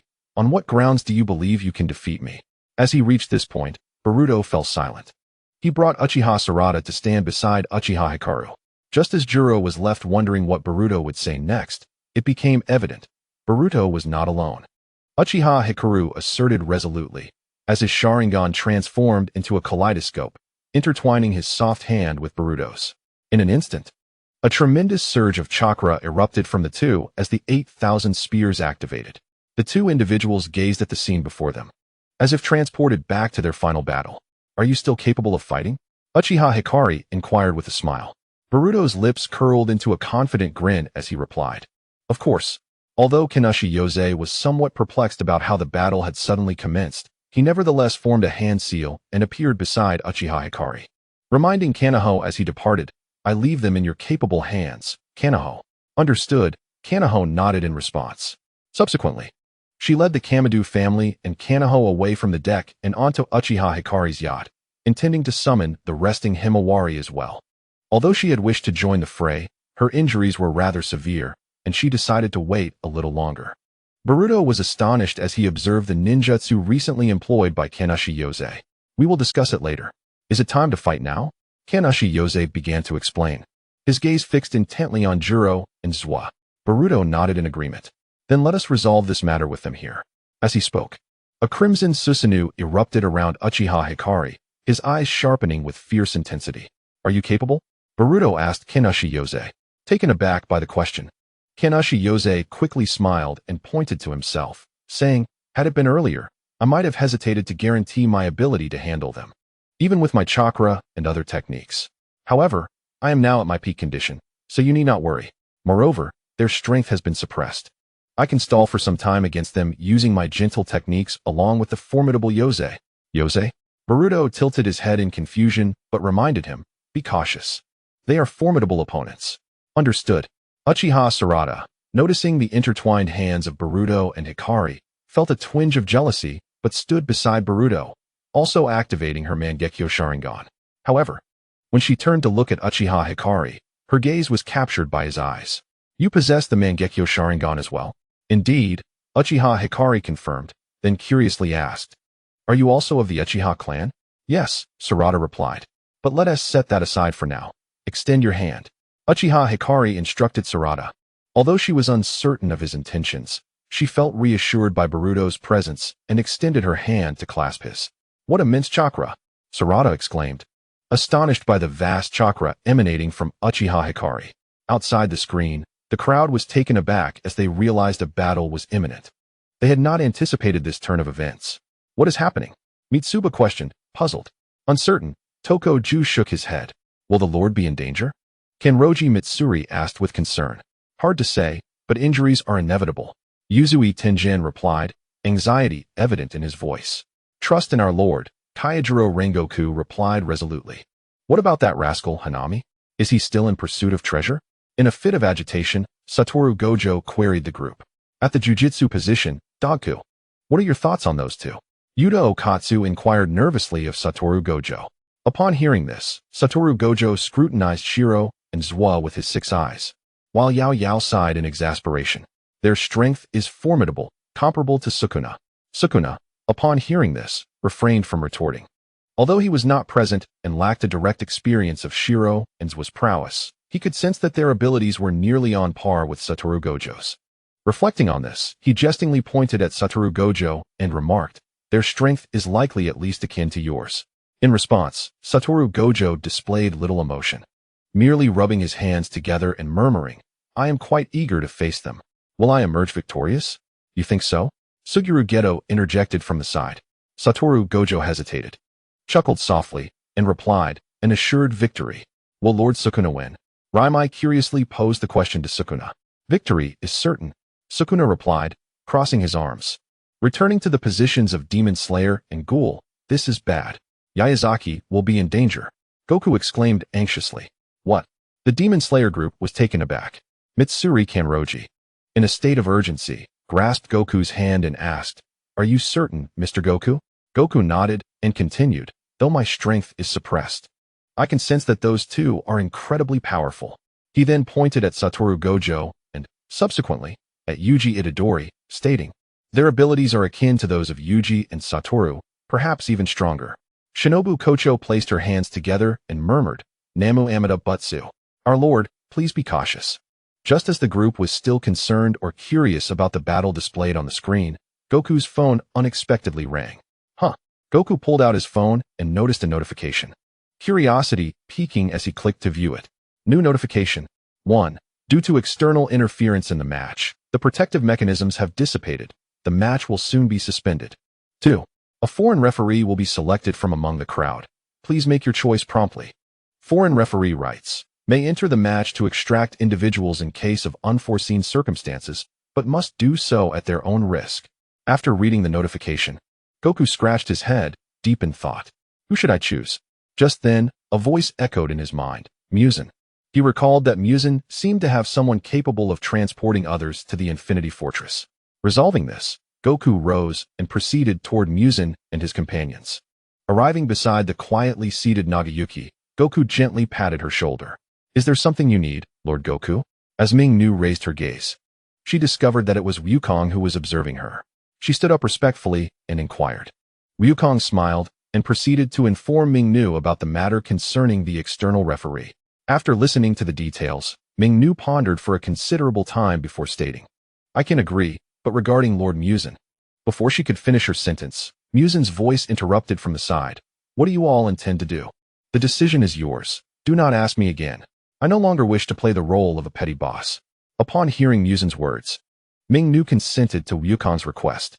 Are you certain you wish to entrust the external referee to Ming-Nu? Yes. Without a moment's hesitation, Wukong selected yes. Instantly, Ming-Nu's entire being underwent a transformation. Although her hair remained shoulder length, her skin reverted to its human state, and one of her eyes transformed into a pair of vibrant, expressive eyes. Wow, Ming-Nu looks truly adorable in her human form, commented Tamayo, unable to resist licking her lips in admiration. Taken aback by Tamayo's praise, Ming-Nu quickly retrieved a mirror from her pocket to examine her appearance. Indeed, she saw that she had truly reverted to human form. Her bright, captivating eyes began to glisten with tears, gradually forming crystalline droplets. Why are you crying? Wukong asked, gently touching her head, perplexed by Ming-Nu's apparent distress. Ming-Nu shook her head, signaling that all was well. Observing that the overseer of Infinity City had also returned to human form, Muzan, though silent, felt a pang of sorrow within him. Being a boss is truly arduous, he sighed, shaking his head and dismissing his thoughts. Wukong seemed to have an epiphany and curiously inquired, can you still utilize your blood demon art? Ming-Nu obediently nodded and briefly explained the gist of the external referee's duties before inquiring, Lord Wukong, should we summon Yose Kanu and the others now? Wukong shook his head, indicating that they should wait until they were in peril to summon them. Mingnu nodded in agreement. Inside the screen, both sides were in a standoff. Suddenly, with a splash, Kawaki burst forth from the water, suspended in midair, a trickle of blood at the corner of his mouth. As his gaze locked onto Boruto's, he dove straight towards him. Boruto, annoyed, grimaced and was about to engage Kawaki when Yose Kanu vanished from his position, leaving Boruto with a parting remark. You can confidently battle against the stronger white fellows. Leave that guy to me. Fire God, Thunder, Second Stage, Gale Dance, First Form. Chapter 70. The Tree of Wisdom versus Boraku, and the opening of the Ball Domain. As Kawaki soared into the air, a fiery red spatial flame suddenly appeared before him. Damn it, don't interfere, he exclaimed, retaliating with a kick that collided with the flame slash. A thunderous boom erupted. The two individuals maintained a considerable distance apart, yet the right hand of Kanya Utsushiki, clutching the sword, trembled slightly. Such formidable strength could only be countered with the technique of using 4 ounces to deflect 1,000 pounds, as taught by Wukong. Contemplating this, Kenya Utsushiki cast the sword back onto the deck of the yacht, confronting Kawaki with bare hands. Get away from me, Kawaki bellowed in fury. Enduring the excruciating pain coursing through his right hand, Kenya Utsushiki calmly responded, Is it not possible to sit down and discuss this amicably? Kawaki shook his head, and then warned, He is Otsutsuki Boruto, a perilous foe. Otsutsuki? Kenya Utsushiki felt a pang of confusion, unsure of what that entailed. However, before he could articulate his thoughts, Kawaki charged at Boruto once more. Unfortunately for Kawaki, as he made his move, Kenya Utsushiki reacted in kind. A flash of flames erupted once again. Kenya Utsushiki positioned himself once more in front of Kawaki. Veins bulged on Kawaki's forehead, his aura shifted dramatically, and his eyes brimmed with murderous intent as he seethed. If that is the case, do not blame me. I shall not allow you to pass. With that, Kenya Utsushiki's aura was enveloped in flames, resembling a cloak of fire. The two locked gazes for a brief moment before each lunged towards the other. Observing that Kenya Utsushiki could stall Kawaki, Boruto felt a sense of relief and turned his attention back to Shinjiro. Now, with that proclamation, Boruto vanished from his position, drawing the Kusanagi sword from his waist and striking towards Shinjiro's chest. On the left side of the divine tree, a hand erupted with arcs of blue lightning, poised to unleash the Chidori upon Boruto. However, Kagutsuchi, acknowledge my will. Uchiha Hikaru and Sarada simultaneously unleashed the Great Fireball technique towards the left side of the divine tree. Yet, the left side merely raised a hand, utilizing the Rinnegan's power to swiftly absorb the gathered chakra fireballs. Absorbing ninjutsu? Uchiha Hikaru furrowed her brow. If their opponent could absorb ninjutsu, then Amaterasu would surely be ineffective against them. As if struck by a sudden thought, a crimson skeletal figure materialized around her. Coldly regarding the left side of the divine tree, Sarada, standing beside Uchiha Hikaru, cautioned, Susanoo will be of no use against them. They can shatter it with ease. Upon hearing this, Uchiha Hikaru frowned momentarily but quickly relaxed, as she recalled something. Sarada had mentioned that they could easily shatter Susanoo, but that was only if their strength remained in its original state. But what of now? Contemplating this, Uchiha Hikaru activated her ocular power with full force, and half of Susanoo manifested before her. Indeed, their original strength could easily obliterate Susanoo, yet their current power was significantly diminished. Hearing this, Sarada was taken aback. She did not sense any suppression of her own strength. Was it possible that her power had yet to reach their level? Sarana bowed her head in silence for a moment, and when she raised it again, her expression bore no trace of disappointment. Instead, it was imbued with newfound confidence in her abilities. I will surely catch up to you all. With this thought, Sarana lifted her gaze towards the silhouettes of Boruto and Uchiha Hikari, who fought side by side. A pink skeletal aura briefly enveloped her, only to vanish almost instantaneously. With a soft thud, Boruto defended himself with the Kusanagi sword held before his chest, absorbing a devastating kick from Shiro that struck like a freight train, propelling him into the air. Shiro retracted his foot and lunged toward Boruto, who momentarily hung in midair. As he watched Shiro charge at him, Boruto formed a hand seal, channeling violet lightning into his right hand, gripping the Kusanagi sword, and swung it towards his opponent. Shiro deftly tilted his head to evade the sword, then tightened his fist, aiming a powerful blow at Boruto's chest. Boruto raised his hand to form another seal, vanishing from sight and reappearing on the deck. Is this all the strength you possess? Shiro scoffed at Otsutsuki Boruto. Did you truly believe you were capable without putting forth your full effort? With that, Boruto gripped the Kusanagi sword firmly, his aura shifting dramatically. The sea breeze swept by. In an instant, Boruto seemed to teleport above Shiro, delivering a heavy kick aimed at his opponent's head. Shiro raised his arm to block, yet was still sent crashing into the sea by Boruto's strike. However, it was not long before Shiro burst forth from the water, charging at Boruto once more. Boruto also bent low and rushed toward Shiro. Amidst their fierce combat, Yuji Itadori appeared swiftly on a yacht. The gazes of Shiro, Boruto, Aizawa Yaya, Kawaki, Saku, Uchiha Hikari, and Sarana were all drawn to Itadori. As he approached the battlefield, the 9 orbs behind him transformed into soccer balls, and he formed a hand seal, exclaiming, "Field expansion, soccer domain, joyous arena." In the next moment, the effect of the open field was instantly transformed by Itadori into a closed field. Centered around him, the ocean within a 500-meter radius morphed into a soccer field. Where's this? Confusion spread among the onlookers as they surveyed the transformed arena. Crack! A light sound echoed. Numerous fissures appeared on the surface of the field, and seizing the moment while everyone was still in shock, Yuji Itadori launched an elbow strike. The black flash, directly into the side of the god tree's left, sending his opponent flying. Just as the god tree's left was propelled away, the field shattered, and the scene reverted to the boundless ocean. Is everyone all right? Yuji Itadori inquired with concern. The group exchanged glances before shaking their heads. In a swift motion, Shoya Tsukinoko propelled the dazed Kawaki away, vanishing from his original position only to reappear beside Itadori, tilting his head with a curious inquiry. What was that just now? How did you vanish again? I'm still not adept at it, and I lack sufficient cursed energy to create such an expansive domain. I can only sustain it for a fleeting moment, replied Yuji Itadori with a hint of exasperation. Upon hearing this, Shoya Tsukinoko refrained from further comments, redirecting his gaze towards the swirling vortex above, where Kawaki was located. What is happening now? Yuji Itadori asked, scanning the surroundings with intrigue. Without reservation, Shoya Tsukinoko recounted the events leading up to the battle and the subsequent developments to Itadori. Nodding in comprehension, Yuji prepared for action, his fists colliding in anticipation. Be careful. Boruto suddenly warned the group, causing them to pause and look in his direction. They observed Tenro's right eye suddenly coalescing into a pitch-black, high-density sphere. Though diminutive in size, the sphere radiated an overwhelming presence, instilling in everyone the sense that this strike could obliterate an entire city. Boruto retreated to the side of Uchiha Light and Sarada, grasping their arms and vanishing from the yacht, reappearing on the deck where Rika and the others were situated.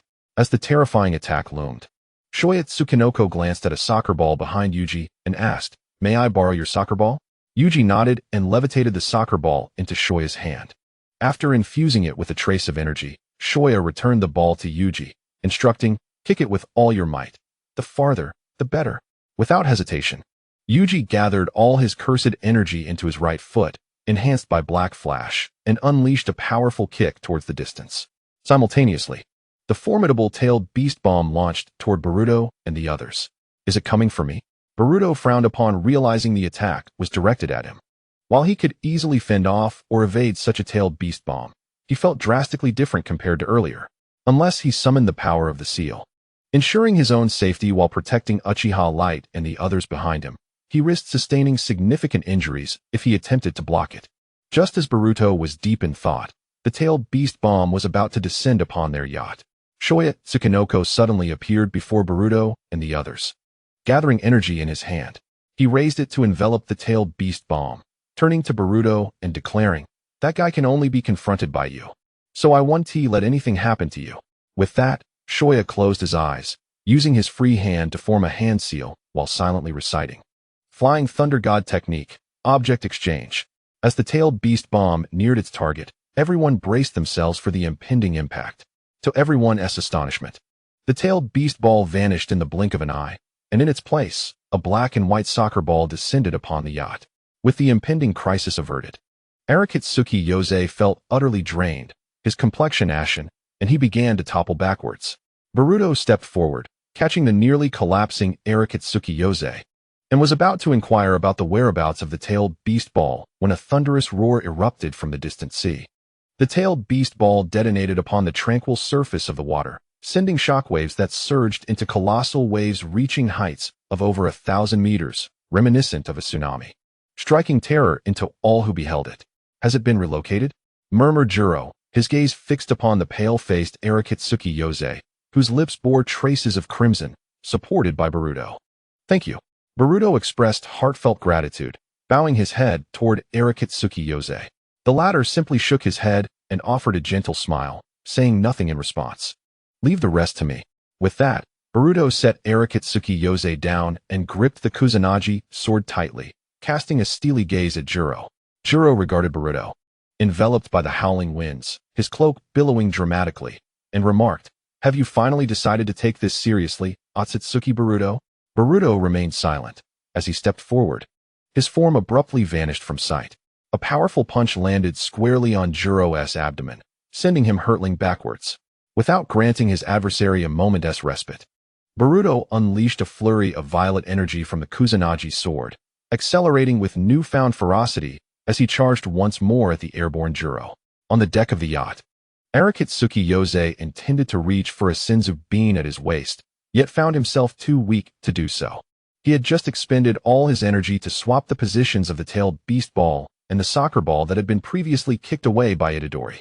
Although the exchange itself was not particularly troublesome, the dense energy emanating from the tailed beast ball had partially rebounded upon him during the process, causing his current state of disarray.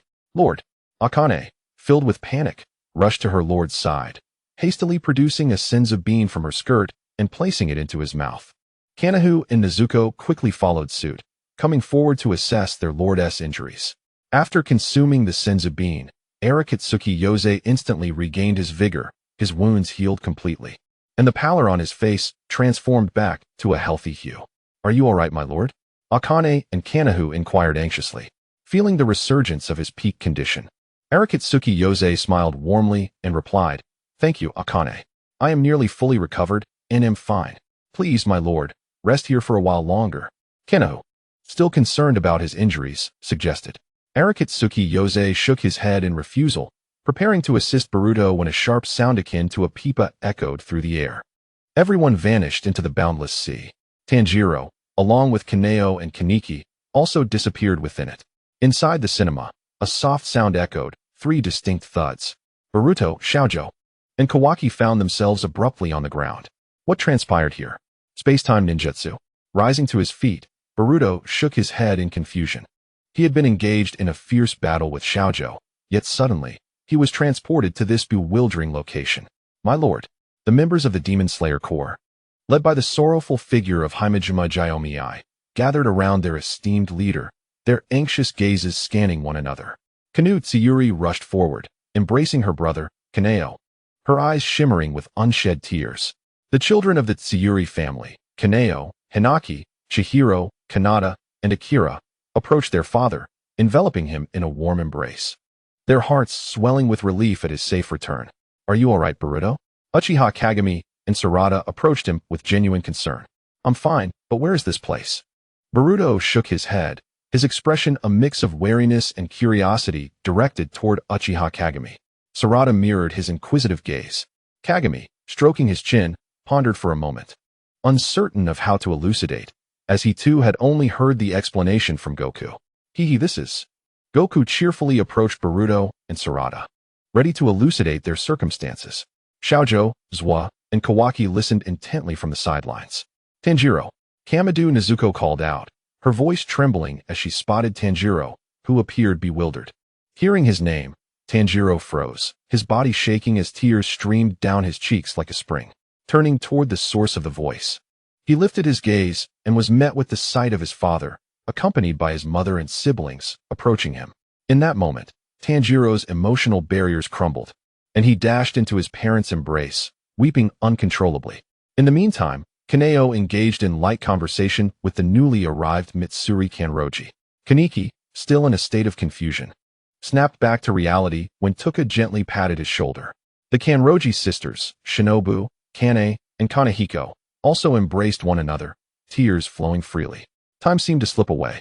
The newcomers gradually began to grasp the rules and nature of their surroundings.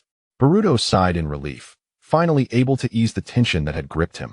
For such an extended period, he had been evading capture within the shinobi realm, living in constant trepidation, fearing that a moment of carelessness could lead to his demise.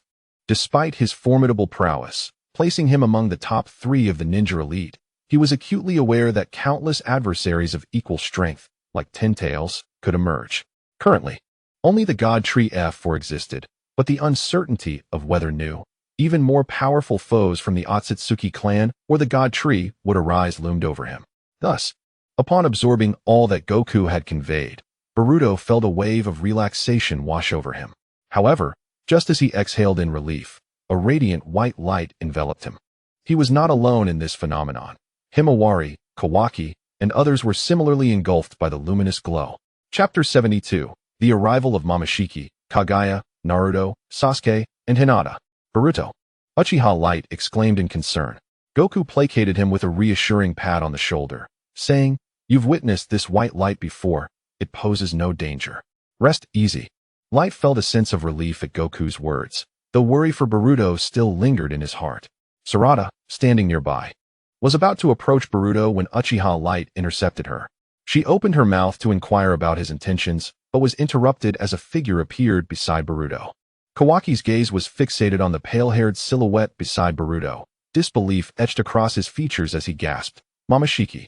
The figure materialized next to Boruto, exhibiting no alarming behavior, merely savoring the fresh air around them, eyes gleaming with the light of newfound freedom as they exclaimed, "What a magnificent sight!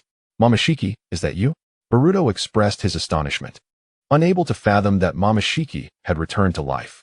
Meanwhile, Himawari, enveloped by the white light, found herself accompanied by a diminutive yellow fox, known as Kurama. "Uncle Kurama," she exclaimed with joy. Kurama glanced at his small, pitiful form and, with a resigned shake of his head, raised his hand to greet Himawari, saying, "It's good to see you again." She nodded enthusiastically in response.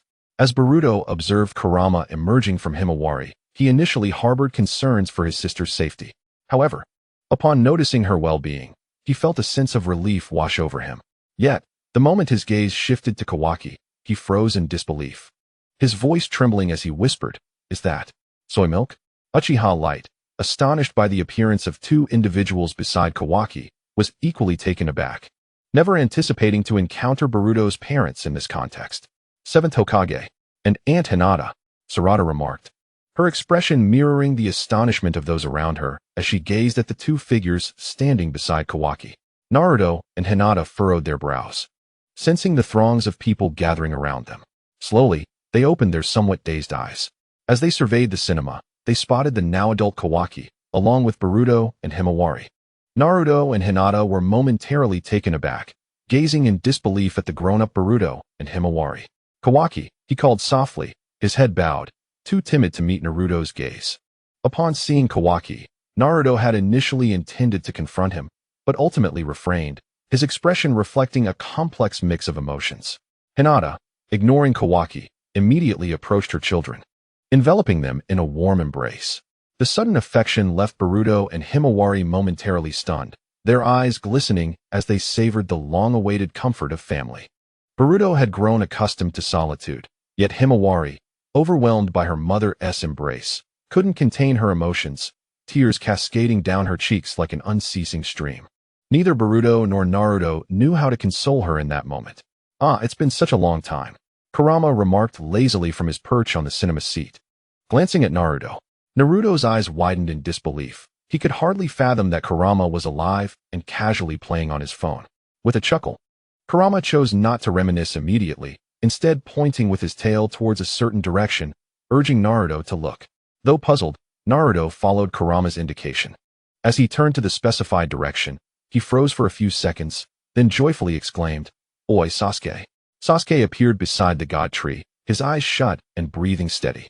Upon hearing Naruto's call, he stirred slightly, slowly opening his heavy eyelids, fully awakening from his slumber. Note: Sasuke's Rinnegan and severed arm are set to be restored. The sage beans are finally proving their significance. Chapter 73. The Restoration of Sasuke's Severed Arm. As Sasuke regained consciousness, he was initially taken aback, half kneeling on the ground. Having been entangled with the god tree for far too long, leaving him momentarily disoriented. The god tree did not attack the kneeling Sasuke, instead observing him in silence. Noticing Sasuke's state, Naruto approached him with concern, gently helping him to his feet and asking, "Are you all right, Sasuke?" Sasuke shook his head, signaling that he was fine. However, upon awakening, a flood of memories regarding Boruto surged into his mind. "Where is Boruto?" Sasuke asked, shaking his head as he turned to Naruto. "Uncle Sasuke." Boruto responded with a sound, breaking free from his mother's embrace and approaching Sasuke, accompanied by Sarada. "Dad!" Sarada exclaimed, rushing into her father's arms. Sasuke nearly stumbled under the weight of his daughter's affection, but fortunately, his body had almost fully recovered. "What is going on, Boruto?" Sasuke inquired curiously after comforting his daughter. "To be honest, I am not entirely sure," Boruto replied, shaking his head in resignation. Hinata, noticing her husband and child nearby among unfamiliar faces, reached out to grasp her daughter's hand and joined Sasuke's group. Kawaki stood awkwardly, hesitating to join the seventh gathering, uncertain after being met with a complex gaze from the others. Goku, noticing the newcomers by Boruto's side, cheerfully approached them. "Hello, I'm Goku. Pleased to meet you." Naruto, Sasuke, and Hinata exchanged curious and cautious glances towards Goku. Seeing no malice in Goku, who shared a personality somewhat akin to his own, Naruto replied with a smile, "I am Naruto Uzumaki, the 7th Hokage of Konohagakure. Dad, you're not the Hokage anymore. The current Hokage is Uncle Shikamaru." Himawari chimed in with a smile. "What? It's actually Shikamaru? I thought it would be Konohamaru." Naruto exclaimed in surprise. He had grown indifferent to not being Hokage, but was astonished that the 8th Hokage was not Konohamaru but Shikamaru instead. "Hello, Mr. Goku. I am Hinata Uzumaki, Naruto's wife." Hinata introduced herself gently. "Sasuke Uchiha." Sasuke nodded, as he and Naruto briefly introduced themselves. After everyone had introduced themselves, Goku began to explain why they had appeared in this place, calling over Kawaki as well. Initially hesitant, Kawaki was pulled forward by Goku, forcing him to confront the complex and somewhat angry expressions of Naruto and Hinata as he stepped closer. After hearing the explanation, Naruto clapped his hands in excitement. "So, does this mean we are here because they possess items or energies related to us?" Goku gave him a thumbs up in affirmation. Meanwhile, in another location, Gojo Satoru laughed. "Haha, Itadori, your domain only lasted a few seconds." He patted Itadori's shoulder, chuckling heartily. Feeling embarrassed, Itadori scratched the back of his head, replying, "The energy required to activate a domain is too great. I can only maintain it for an instant. That is still impressive. I can't even use a domain anymore," Kujisaki Nobara said enviously. Gojo comforted her with a pat on the shoulder, saying, "Don't worry, you will definitely achieve it, as long as you are willing to put in the effort." Seeing that there was nothing more to be done here, Goku joined Vegeta to gather everyone together. The two individuals allowed Tanjiro and Kaneki Ken, along with their companions, to exit the cinema, leaving behind only Jujutsu Kaisen and Boruto's group. Initially, the character of Toad was restless and wished to leave, but after receiving a lesson from someone, he decided to remain with the others. Just as Jujutsu Kaisen and Boruto's group anticipated a momentous revelation, Kongbei merely briefed them on a few matters before permitting their departure. However, as they were about to part ways, Goku and Boruto mentioned the upcoming first Multiverse martial arts tournament, taking place in 3 days, emphasizing the necessity of rigorous training during that period. They cautioned that neglecting this training could result in a significant gap in their progress compared to the others. Naturally, Boruto and his companions nodded in agreement, though a few remained indifferent, convinced of their own strength and disregarding the importance of the training ahead. By the time they emerged, the sun was shining brightly. "Dad, Uncle Sasuke, are you going to train with Uncle Goku?" Himawari inquired. "Absolutely." Naruto and Sasuke replied in unison. "Aren't you going to eat the senzu beans that Uncle Goku gave you?" Sarada asked, puzzled, as she looked at Naruto and her father. Naruto and Sasuke paused momentarily. They had not neglected the beans out of disinterest, but had become so engrossed in Goku's enthusiastic tales that they had forgotten about them. Naruto reached into his leisure pants pocket, retrieved a senzu bean, and without hesitation, swallowed it whole, subsequently removing his prosthetic arm. Seeing Naruto consume the senzu bean without hesitation, Sasuke followed suit and swallowed one as well. In that instant, both felt a slight itch in their severed arms and eyes. Moreover, Sasuke sensed his chakra had finally replenished, reaching full saturation, which relieved him greatly, ensuring he would no longer face the embarrassment of Uchiha body slams in future battles. Time seemed to pass in mere seconds, or perhaps just a blink of an eye, as Naruto and Sasuke's severed limbs and eyes instantly restored themselves. These Senzu beans are truly remarkable, Naruto exclaimed, marveling at the sensation of his new arm. Indeed, I concur, Sasuke replied, raising his newly regrown arm before his restored Rinnegan. Seeing their fathers or mentors fully restored brought a collective sigh of relief among Boruto and his companions, each of them genuinely happy for one another. Let us go? I wish to explore what delights this place has to offer, Kurama lazily declared from atop Himawari's head. No one contested Kurama's statement, but as they prepared to leave, Naruto glanced back at Kawaki, who stood alone and unacknowledged at the rear. Despite the numerous grievances Kawaki had caused him and his family, Naruto's heart softened.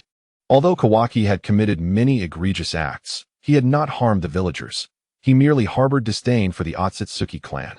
Moreover, Kawaki undertakes all these actions solely for the purpose of safeguarding himself. Contemplating this, Naruto sighed and called out to Kawaki, urging him to hurry and catch up, lest they depart without him. Upon hearing this, Kawaki raised his gaze in disbelief towards Naruto, who was bathed in the golden sunlight from afar. With a quivering voice, he inquired, "Seventh Hokage, do you not harbor any hatred towards me?" Naruto paused for a moment, then revealed a cheerful smile as he elucidated, "Well, if I were to say I didn't resent you, I would be lying. However, all that you have done has been for my sake, has it not? If it weren't for that rascal, Momoshiki, being sealed within Boruto, I firmly believe you would have become good brothers with him. Now, enough of this. Come along." Kawaki pressed his lips together, tears cascading down the corners of his eyes, and nodded before following closely behind Naruto, vowing inwardly, "Seventh Hokage, I shall protect you without fail." As for Momoshiki, whose whereabouts were now unknown, he was standing atop a mountain peak, arms wide open, laughing maniacally. "Ha! Oh, I'm so excited." Chapter 74. The eve of the first round elimination of the martial arts tournament. Time swiftly passed, and in the blink of an eye, it was afternoon. The morning's training had been prolonged due to the arrival of newcomers. Behind the Golden Kila Mountains, outside the gravity chamber, Vegeta was somewhat surprised to see that Sukuna had indeed come, despite his rebellious nature. He had watched the video of the sorcerer earlier that morning, initially doubting his attendance. Yet here he was. Boruto glanced towards Momoshiki and Shiro, calling out, "Hey, everyone!" Goku shouted, capturing the attention of the crowd, his expression turning serious as he addressed them. "In 3 days, the Multiverse martial arts tournament will commence. Let us all strive together." "OSS." The crowd responded in unison. "Shall we head over to Vegeta's side?" Tanjiro inquired curiously. "No, I have matters to attend to over the next 3 days. You all should train with Kakarot," Vegeta replied, shaking his head. "All right." Tanjiro and the others nodded in agreement, refraining from questioning Vegeta's destination. However, as Vegeta was about to leave, he cast a meaningful glance at Zenitsu, yet chose not to elaborate, turning away and departing. Zenitsu, sensing the weight of Vegeta's gaze, felt a peculiar restlessness within, as if something significant was destined to unfold in 3 days. Yet, he refrained from approaching Vegeta for clarification. Instead, he wished for time to hasten, propelling them directly to the commencement of the Multiverse martial arts tournament on the 3rd day. As for Sukuna and Momoshiki, their presence among humans, whom they often regarded with disdain, was primarily due to having viewed videos on their phones. In these recordings, they witnessed the formidable and terrifying prowess of Goku and Vegeta. Many of their own abilities had been suppressed to a common starting point. Thus, if they trained alongside Goku and Vegeta from the beginning, they too could easily obliterate planets. After all, who would not desire to enhance their strength? For the next 3 days, let us embark on a grueling training regimen together, striving for victory in the inaugural martial arts tournament of the Multiverse. Goku exclaimed with enthusiasm, raising his hands high as he addressed the group, then promptly led everyone into the training room.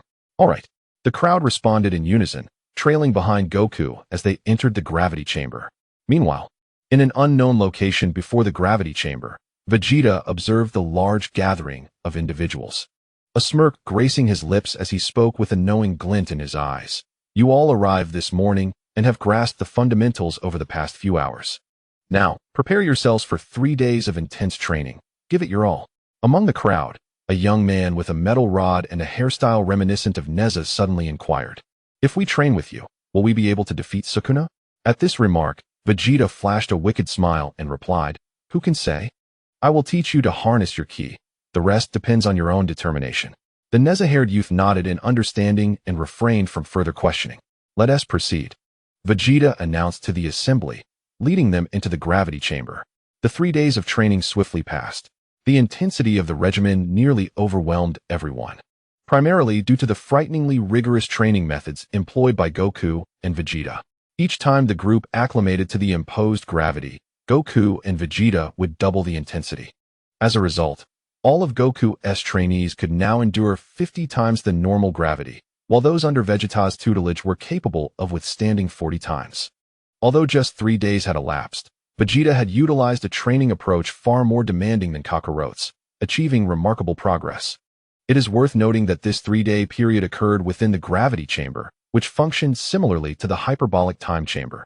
Without such an environment, such extraordinary advancements in such a short time would be implausible.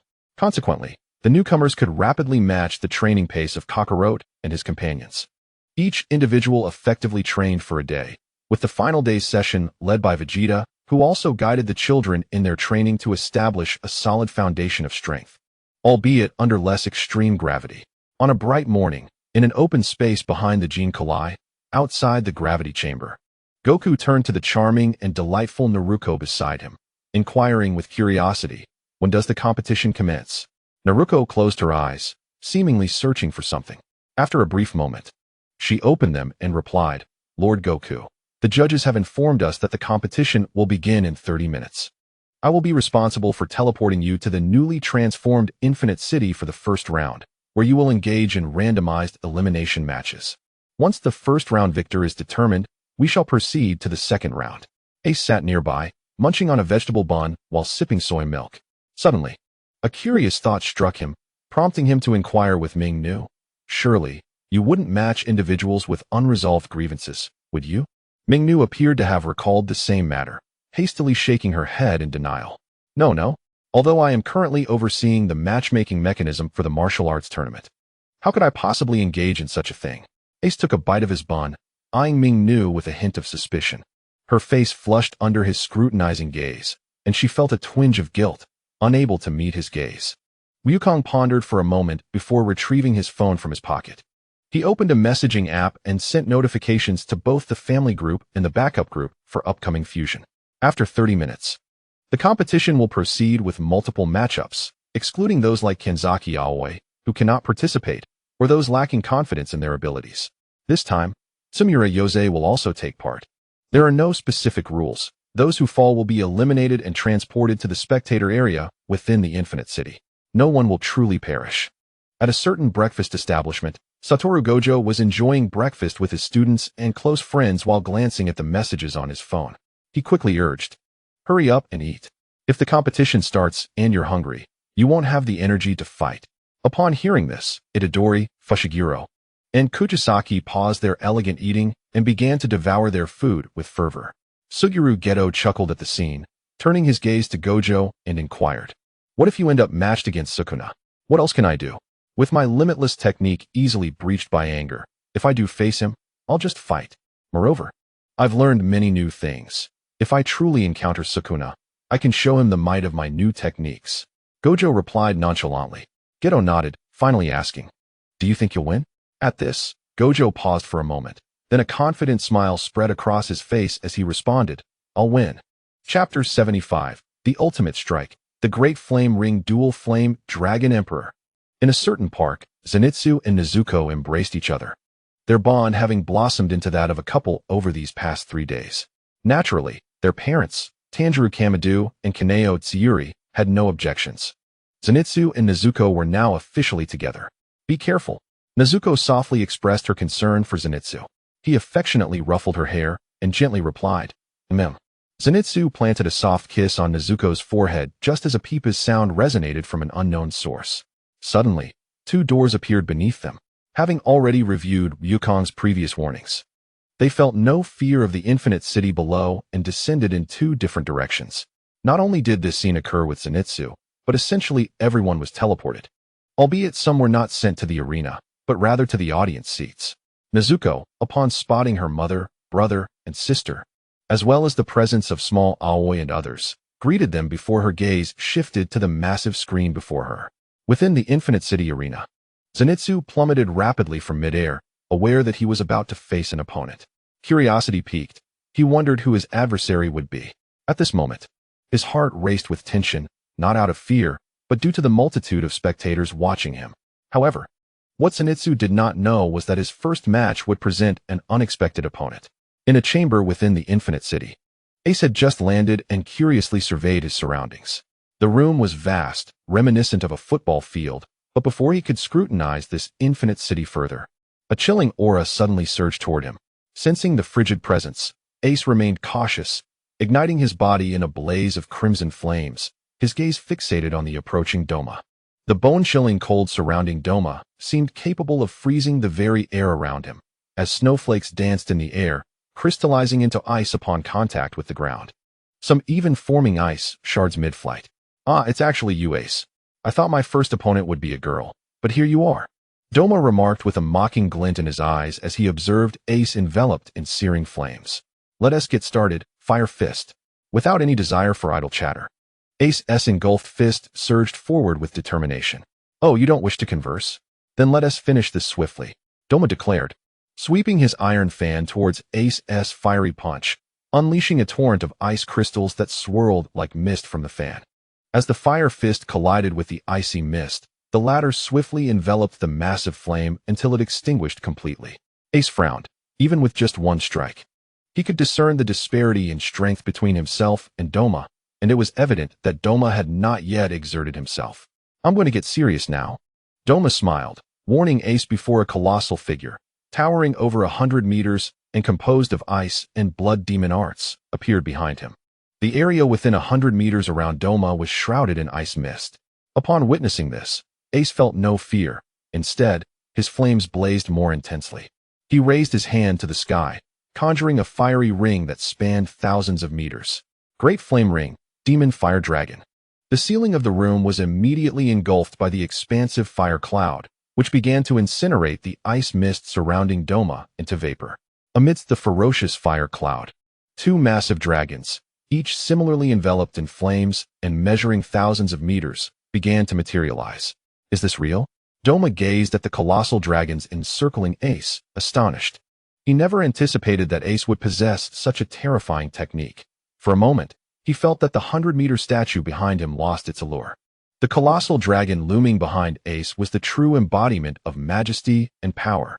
After executing this move, a few beads of sweat trickled down Ace's forehead.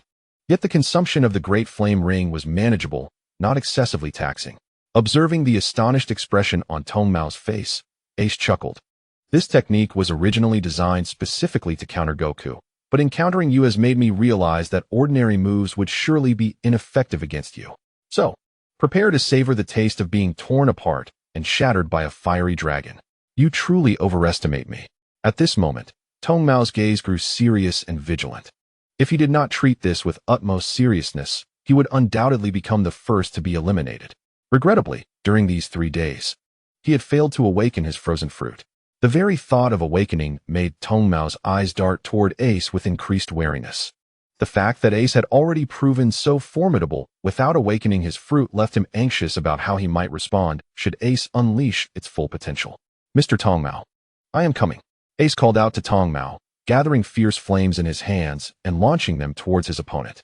The two fiery dragons behind him also opened their mouths, unleashing 200-meter streams of scorching heat directly at Tong Mao. Tong Mao initially aimed to block Ace's fiery projectiles and engage in close combat. But upon seeing the dragon's scorching breath heading his way, he had no choice but to abandon that plan. Pressing his palms against the ground, Tong Mao utilized the powers of the frozen fruit combined with blood demon techniques to create 5 sturdy-looking ice walls, preparing to use them as a barrier against the 200-meter streams of heat. However, to his astonishment, the 5 ice walls shattered within mere seconds upon facing the fiery onslaught. Blood demon technique, Misty Ice Lotus Bodhisattva. Tong Mao's pupils constricted as he hastily summoned the Ice Bodhisattva to shield himself. Boom. The two fiery streams collided with the ice bodhisattva, producing a thunderous sound of impact. Although Tong Mao successfully blocked the scorching heat, his expression bore no hint of triumph. Instead, he appeared increasingly frantic. The 100-meter ice bodhisattva before him was now riddled with cracks, on the brink of being obliterated by the heat. How could its power be so immense? Tong Mao pondered, though he had little time for contemplation as he prepared to evade the impending destruction of the bodhisattva. Boom. At the moment the heat shattered the ice bodhisattva, Tong Mao executed a swift maneuver to dodge the searing blast. He watched as the relentless force of the heat annihilated the floor of the chamber, subsequently demolishing two similar rooms before finally ceasing. His heart raced with shock. Could this be a fusion of energy akin to the Kamehameha wave employed by Goku and his comrades? Before Tong Mo could regain his composure, he sensed a terrifying force coalescing beside him, causing a cold sweat to bead on his forehead for the first time. He hastily turned to assess the situation. However, a mere glance caused his pupils to constrict sharply. Surrounding Ace was an inferno, resembling an ocean ablaze. The ground and sky within a 1,000-meter radius were engulfed in flames. Centering around him, in that moment, Ace appeared as a sovereign of fire, a colossal fireball of 1,000 meters hovering above him, with two enormous dragons spiraling around. Reminiscent of the dual dragons playing with a pearl. Mr. Tong Mo, this is my most powerful attack, known as the Great Flame Ring Dual Flame Dragon Emperor. Let this decisive blow determine our fate. Ace's voice, laced with fatigue, rang out, gradually recovering from his shock. Tong Mo realized that Ace seemed to be waiting for him to gather his most formidable strike before unleashing that fearsome force upon him. He did not perceive Ace's actions as contempt. Rather, had Ace launched this attack while he was still unprepared, his demise would have been certain. Instead, Ace allowed him the opportunity to gather his strength, a gesture that felt rather generous. Thank you, young brother Ace, for your gracious concession.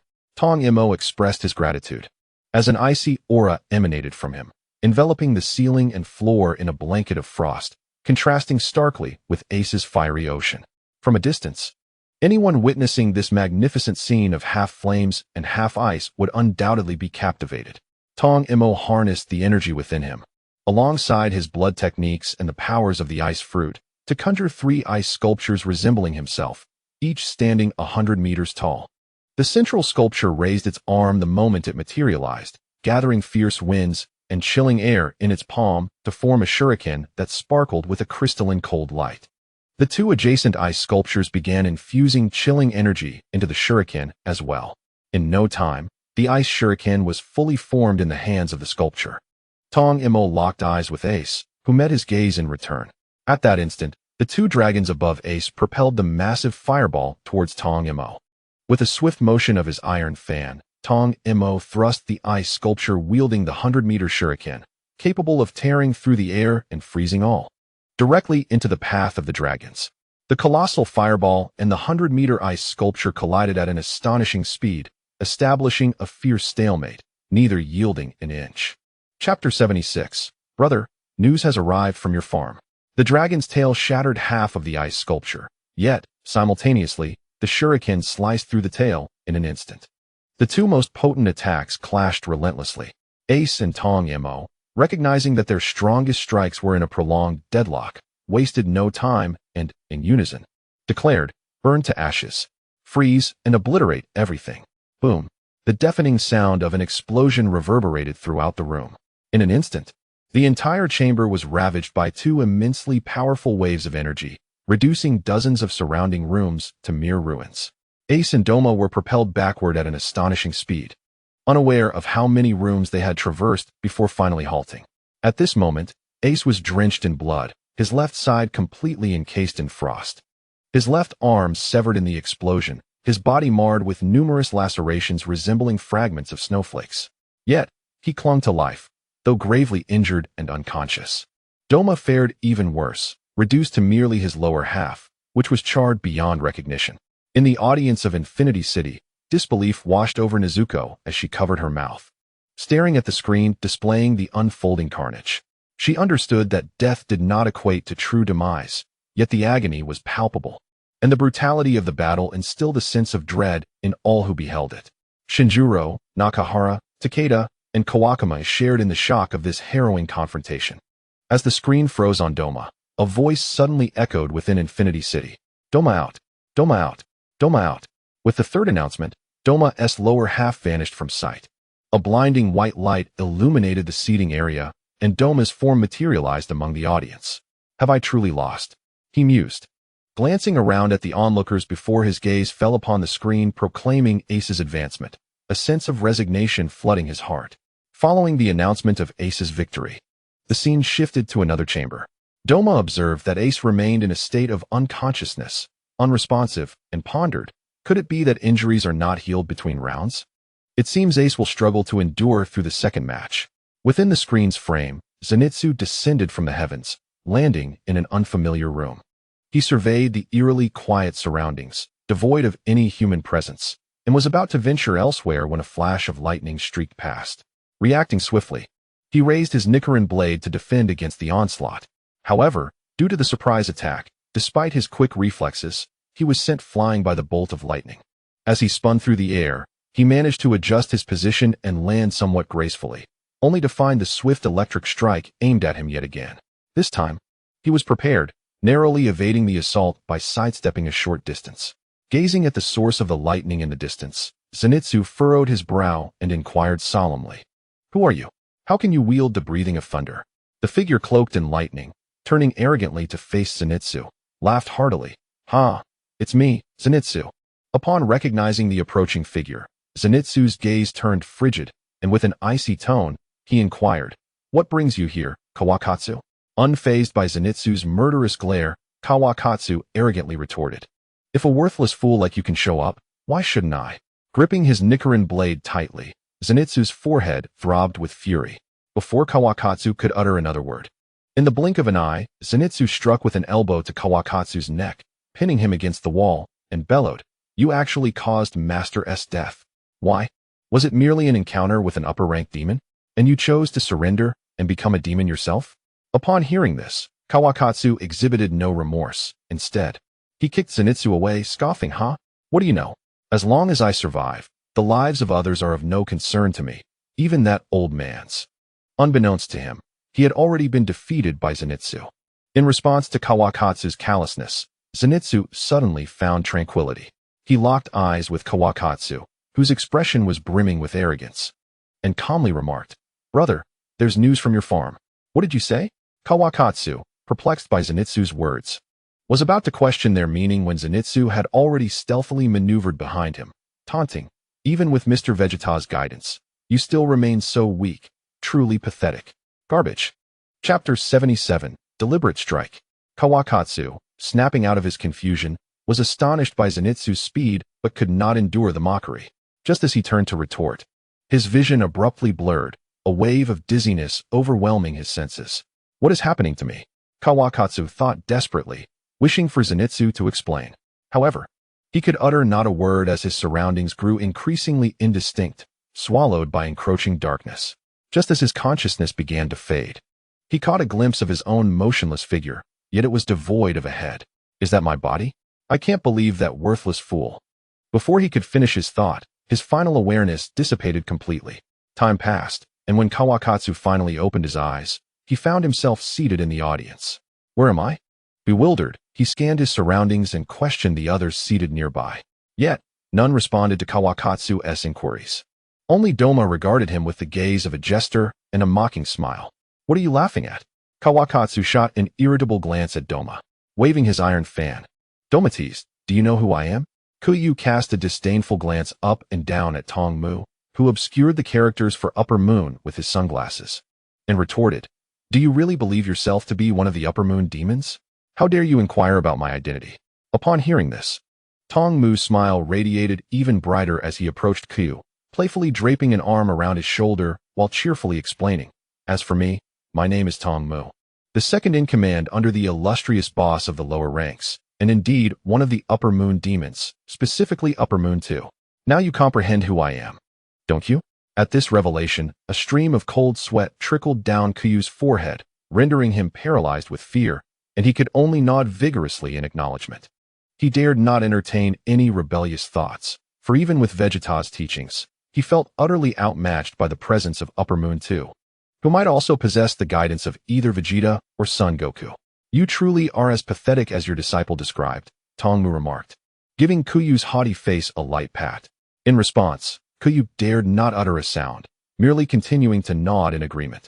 This apprentice of yours is rather disappointing, Tongmu said, shaking his head in resignation before turning his gaze toward Sanada Tsuguro. He initially intended to voice something, but for reasons unknown, he ultimately refrained.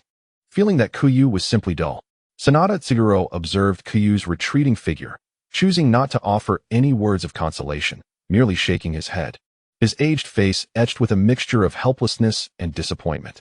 Yet, upon thinking of Zenitsu, a look of profound satisfaction spread across his features. Kuyu glanced at Tongmu, noticing that the latter had shifted his attention back to the screen. Suppressing his inner turmoil, he resumed watching the ongoing competition. Seething with anger, how could I possibly be eliminated by that useless Zenitsu? It's inconceivable. Kuyu is out. Zenitsu advances. In the Infinite Castle's chamber, after dispatching Kuyu, Zenitsu sat cross-legged on the ground. However, he had barely rested a moment when he received the news of his advancement, along with the confirmation that Ace had also progressed, and he could seek out the latter. The prospect of directly finding others filled Zenitsu with excitement, and he eagerly nodded in agreement. No sooner had he nodded than he was teleported into a lounge. Upon opening his eyes, he was met with the sight of Ace, still in a state of unconsciousness. Without hesitation, Zenitsu reached into his pocket and retrieved a senzu bean, promptly placing it into Ace's mouth. As soon as the bean entered Ace's system, his injuries and severed hand miraculously healed. Although he remained in a deep slumber, his breathing now steady. Zenitsu exhaled in relief at the sight of Ace's wounds mending, settling down beside him to await his awakening. In the competition room, Akaza pushed open the door, and at first glance, he spotted Fushiguro Megumi standing in the center of the room, curiously surveying his surroundings. Are you my opponent? Fushiguro tilted his head, inquiring of Akaza, who had just entered. As Yawazawa approached Fushiguro Zenin, he assumed his signature offensive stance and declared, "Indeed, let us dispense with the pleasantries and engage directly." Upon hearing this, Fushiguro Zenin promptly nodded, and in an instant, his form vanished before Yawazawa like a wisp of smoke. How swift! Yawazawa's pupils constricted as he sought to locate Fushigiro's presence, only to be met with a fierce gust of wind slicing toward his side. Reacting swiftly, he channeled his internal energy, pivoted, and raised his leg to intercept Zenin's sudden, rapid sidekick. Although he managed to block the attack, he was still propelled several meters backward. Seizing the opportunity, Fushiguro Zenin transformed into a blur once more, reappearing before Yawazawa and delivering a powerful punch squarely to his face. Without granting Yawazawa a moment to recover, Zenin unleashed a torrent of blows upon him, each strike falling like a tempest, culminating in a devastating technique that sent Yawazawa crashing into the wall like a projectile. With a resounding crash, the wall buckled, and a cloud of debris erupted. Yawazawa lay amidst the rubble, blood trickling from his mouth, his chest, and face marked by numerous bruises. What astonishing speed and strength! While perhaps not on par with Goku, it was certainly remarkable, Yawazawa mused, wiping the blood from his lips as he rose to his feet, fixing his gaze intently on the approaching Fushiguro Zenin. Well, let's get serious, or I shall hasten to conclude this match. I still wish to encounter Satoru Gojo, Zenin remarked casually, halting a short distance from Yawazawa. Emerging from the haze of dust, Yawazawa met Zenin's mocking expression with silence, his aura surging as he prepared for the next phase. Fushiguro also began to emanate a powerful energy. Gazing at Zenin, a strange smirk crept across Yawazawa's lips. You ought to be cautious. Such a splendid opportunity will not present itself again. Suit yourself. Come at me, Fushiguro replied nonchalantly, gesturing dismissively. With a resounding thud, Yawazawa propelled himself off the ground, instantly materializing before Zenin. Just as Fushiguro attempted to create distance, he was astonished to find himself immobilized, as if ensnared by an unseen force. A smile played upon Yawazawa's lips as he channeled his energy into his fists, unleashing a flurry of strikes upon Zenin's abdomen and chest. Breath of the fist, storm of blows. Gasping, Fushiguro hunched over, expelling a torrent of bile. Without allowing him a moment to respond, Yawazawa delivered a powerful kick to his chin, sending Zenin hurtling backward for several meters before he landed heavily on the ground. If I were still laboring under that petty boss, I might have persuaded you to join the ranks of the departed. However, at present, I desire only to battle the strong, Yawazawa declared, gazing at the fallen Zenin. Fushiguro Megumi reached up to touch his head, feeling the pain radiating through his body. He rose and turned to face Akaza, his muscles taut with tension, a wicked smile playing upon his lips. Observing Fushiguro's peculiar demeanor, Akaza too began to feel a tightening throughout his body. Suddenly, a rush of wind surged, and Fushiguro's form vanished once more from sight. Noticing this, Akaza furrowed his brow.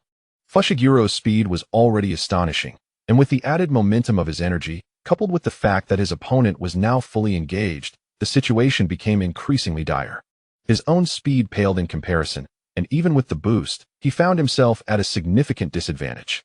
With a sigh, Akaza resigned himself. Was he left with no choice but to resort to this technique? He closed his eyes, concentrating all his energy into his right fist. Rendering his body immobile, any movement would disperse the gathered power. Meanwhile, Fushiguro dashed wildly around the room, noticing Akaza suddenly freeze in place.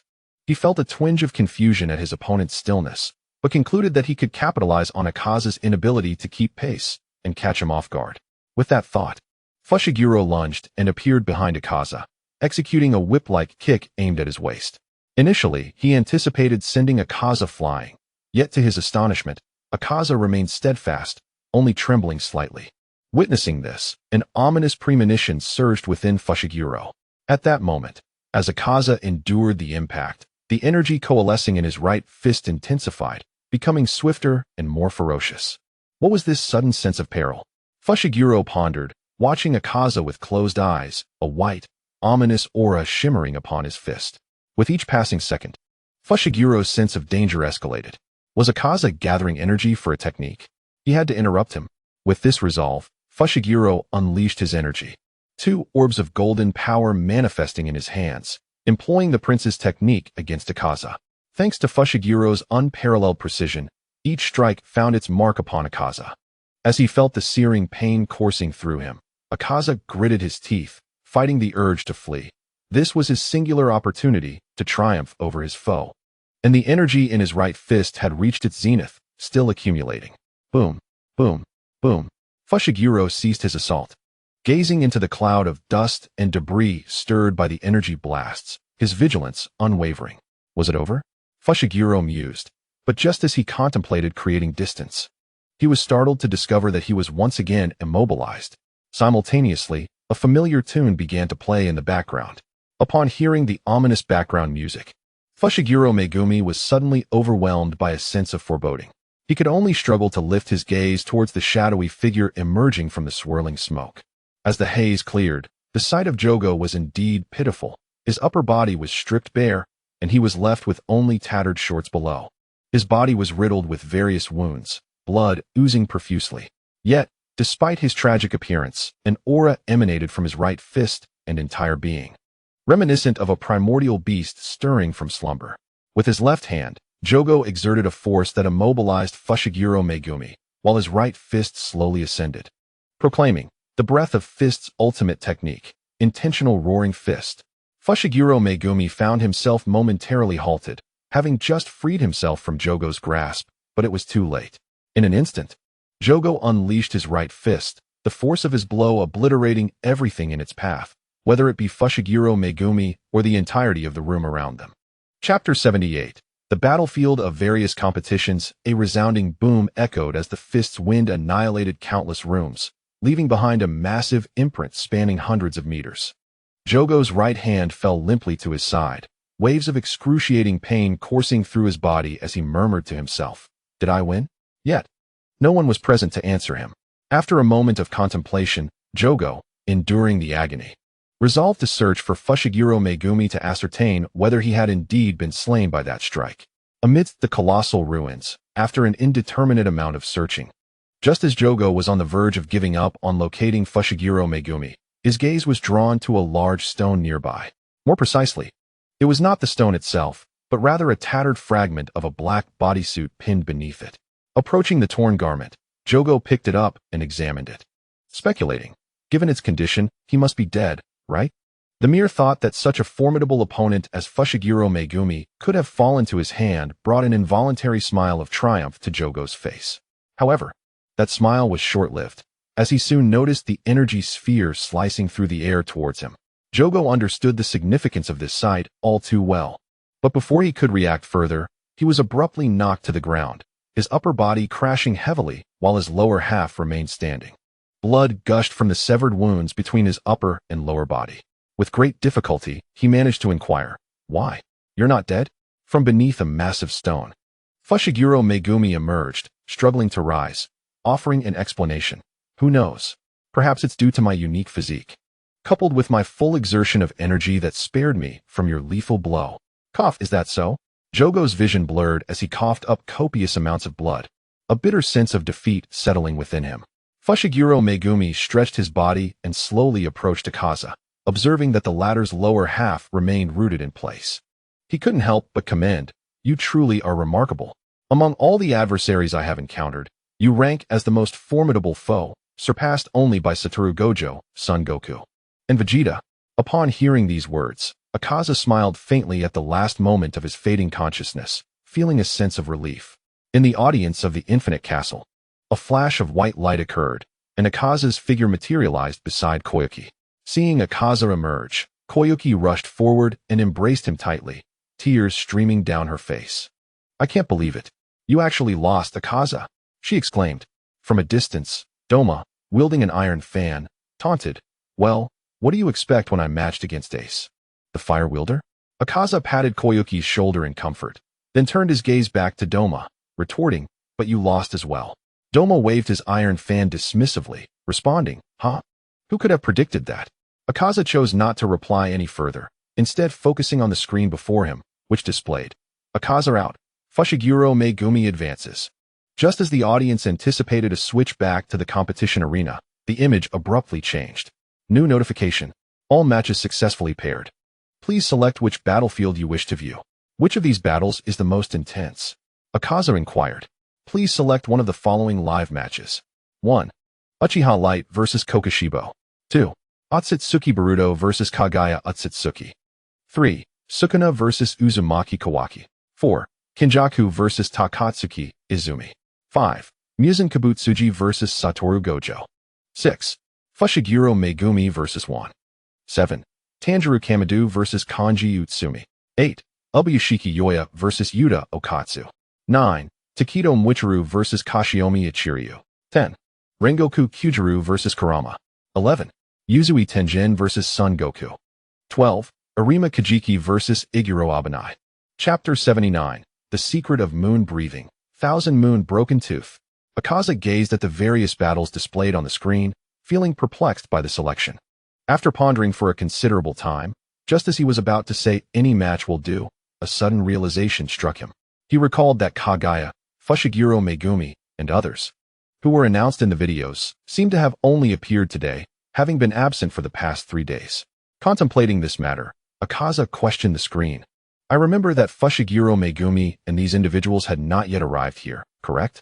Doma, taken aback, echoed, indeed, the brother and master of Zenitsu, along with many others who appeared out of nowhere, but they still remain unaware. Screen, Fushiguro Megumi and others joined 3 mornings ago. As for why they have become so powerful, you all should already know. Akaza refrained from further comment, fully aware of the implications. Due to their training alongside Son Wukong and Vegeta, Yoa was no longer preoccupied with the matter. He stroked his chin, contemplating for a moment before reluctantly saying, "As long as the battle is spectacular, the rest can be left to chance." On the side, Doma waved his iron fan and chimed in, "Indeed, Lord Yoa speaks wisely. As long as it isn't a combat like that of Koyuki, who was instantaneously defeated." This time, Yoa did not counter Doma's words, as he concurred with his sentiment. Although he had not witnessed Zenitsu's battle, he had heard from his wife that Zenitsu had swiftly dispatched the opponent, leading him to feel a sense of tedium. Moreover, despite training with Goku and Vegeta, the gap in their strengths seemed to only widen. Yoa shook his head in disdain, remarking, "The disparity in power is only growing more pronounced, and that brat Koyuki, who didn't even manage to wield a single blade, is utterly useless." Hearing this, Koyuki felt the weight of the unusual gazes from those around him, nearly driving him to madness. Upon hearing Yoa and Doma's comments, the screen transitioned without delay to a new room. Inside the Infinite Castle competition room, Kokushibo gripped his Nichiren blade tightly. His gaze fixed intently on the figure of Uchiha Light standing opposite him. "Kokushibo, I'm coming in." Uchiha Light's eyes gleamed with the kaleidoscopic Sharingan as she brandished a kunai, swiftly charging towards Kokushibo. "Bring it on, little light." Kokushibo exuded a purple aura, drawing his Nichiren blade, which bore a multitude of cracks, emanating a dangerously chilling glow. Though the blade appeared fractured, it imparted an oddly ominous sense of danger to his opponent. As Uchiha Light closed the distance, she sensed an overwhelming malevolence radiating from the blade. Unable to articulate the peculiar sensation, she resolved to approach the weapon with utmost caution. Fifth form of moon breathing. Thousand Broken Moon Spirit Disaster Vortex. At the moment Uchiha Light approached, Kokushibo swung his Nichiren blade, unleashing a barrage of slashes directed at her. The multitude of cracks on the blade seamlessly integrated into the technique's strikes, all aimed at Uchiha Light. Clang! Clang! Uchiha Light activated her Susanoo, successfully intercepting the majority of the attacks, but suddenly, an unexpected event occurred. Swish! A faint sound echoed. A shard from the blade effortlessly pierced through the Susanoo, striking Uchiha Light's charming right cheek and leaving a gash approximately 3 centimeters long. What is this? A fragment from the Nichiren blade. Upon realizing what had marred her visage, Uchiha Light wasted no time and leapt back, creating a distance of about 10 meters from Kokushibo. Wiping the blood from her right cheek, Uchiha Light felt a tense shiver coursing through her body. She had not anticipated that a mere shard could pierce through Susanoo. Had all the fragments been directed at her, defeat would have been certain, rendering her training with Goku and Vegeta utterly futile, as if she had merely dashed headlong into a wall to meet her demise. "Little Light, I shall be serious now. You must be cautious," Black Death Mu remarked as he flicked his Nichiren blade, causing the shards to return to its blade, offering a well-meaning warning to Uchiha Light. "Understood, Mr. Black Death Mu," Uchiha Light replied, her gaze fixed warily on the Nichiren blade in his hand, fearful that the shards might suddenly launch towards her neck, leading to her untimely end. A purple aura erupted around Black Death Mu, channeling energy into his Nichiren blade, where thousands of shards swiftly emerged, swirling around him. Moon breathing. 14th form, Heavenly Full Moon Slash. In the blink of an eye, the multitude of shards encircled Uchiha Light, gradually beginning to rotate. The shards accelerated rapidly, and in mere seconds, they formed a tornado imbued with a violet whirlwind, ensnaring Uchiha Light within. Observing the swirling purple tempest around her, Uchiha Light struck out with a Susanoo arm, but upon contact, the arm was swiftly annihilated by the force of the whirlwind. Realizing the futility of Susanoo, Uchiha Light resorted to various fire techniques, and even Amaterasu, yet none proved effective. The shards were primarily shielded by an aura, making it nearly impossible for Amaterasu to sear them. Acknowledging the impasse, Uchiha Light glanced at the ground beneath her, unleashing a Rasengan that shattered the surface, allowing her to escape. Meanwhile, Black Death Mu had seated himself cross-legged on the ground, eyes closed in contemplation. Boom! Amaterasu. As Uchiha Light emerged from her concealment, she immediately unleashed Amaterasu towards Black Death Mu. Yet, he appeared to have anticipated her move. With a casual lift of his arm, he intercepted the flames and, with a flick of his wrist, cast the unquenchable black flames to the ground. Witnessing this, a vein of frustration appeared on Uchiha Light's forehead. This was all too familiar. 3 days prior, during training, she had used Amaterasu to scorch Goku and many others, but they effortlessly brushed off the flames as if they were mere refuse. "My apologies. I have grown accustomed to it," Black Death Mu remarked, noticing Uchiha Light's reaction. As she contemplated her next course of action, Uchiha Light realized that close combat was absolutely unfeasible, and the fire techniques were merely hindrances that could not inflict harm upon him. Illusions held little efficacy against Mr. Black Death Mu, leaving her with no choice but to employ more potent techniques, utilizing an aura even more formidable than his. If that too failed, she would have to concede defeat. At this point, Uchiha Hikari raised his hand to form a series of seals, summoning hundreds of shadow clones, each of which raised a hand, gathering a substantial amount of wind-release chakra, as if preparing to unleash a formidable technique. Witnessing this scene, Kokushibo immediately stood up, his clothing bursting apart as he entered his second phase, doubling his combat power, while the thousands of shards of his Nichiren blade returned to its form. The already cracked blade seemed to sense the impending danger, its black aura merging violently with Kokushibo's purple energy. Simultaneously, a colossal black dragon materialized behind him. But it was only for a brief moment before the entire dark dragon surged into Kokushibo's body. Although his physical appearance remained unchanged, 2 dragon horns sprouted from his head, and his aura transformed into something terrifying, invoking instinctual fear in those who beheld him. However, Uchiha Hikari showed no signs of trepidation, as hundreds of shadow clones brandished shurikens engulfed in black flames. Wind release, spiraling heavens, shuriken. Hundreds of shurikens ablaze with dark flames were hurled towards Kokushibo, who wore an indifferent expression, his power unknown.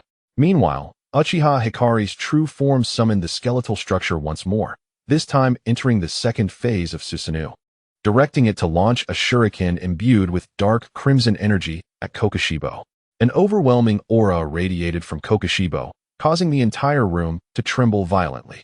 Moon breathing, ultimate technique, Thousand Moon Dragon Tooth. Kokushibo's Nichiren blade shards scattered once more, gradually coalescing into a colossal dragon composed of blade fragments.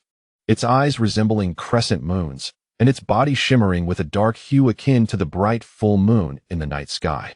Chapter 80, Flame Pillar, Rengoku Kaijiro vs.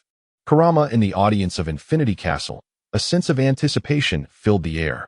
Who will emerge victorious in this match? Queried Doma, waving his iron fan, his curiosity piqued by the unfolding events on the screen. Uncertain? Let us continue watching, replied Akaza, shaking his head. That weapon is quite peculiar, Rengoku Kaijiro remarked, observing the shattered weapon in Kokushibo's grasp.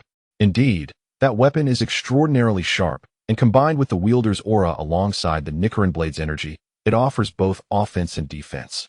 Added Kenroji Mitsuri. Nezuko pondered. It seems that little Hikari is not using her full strength. Returning to the live broadcast, the moonlit dragon's tail swept through the air, scattering numerous spiraling shurikens, though the brightness of the moonlight at the tail diminished significantly, with some tiny fragments being dispersed as well. Boom, boom, boom. Deafening sounds echoed and dust billowed within the room. Kokushibo and Uchiha Hikari locked eyes, and in that singular moment, the outcome became clear. Uchiha Kagami exerted all his strength to cast an illusion technique. Although the Jinjutsu held little effect on Kokushibo, it was sufficient to restrain him for 2 to 3 seconds. For Uchiha Kagami, that brief interval was more than adequate. A sense of alarm surged within Kokushibo as he contemplated closing his eyes, but it was too late. The moment his gaze met that of Uchiha Kagami, his mind was engulfed in disarray. Seizing the opportunity, Uchiha Kagami instantaneously transported himself behind Kokushibo, delivering a powerful kick that sent him soaring into the air. He swiftly gathered chakra into a spiraling shuriken, hurling it toward his opponent.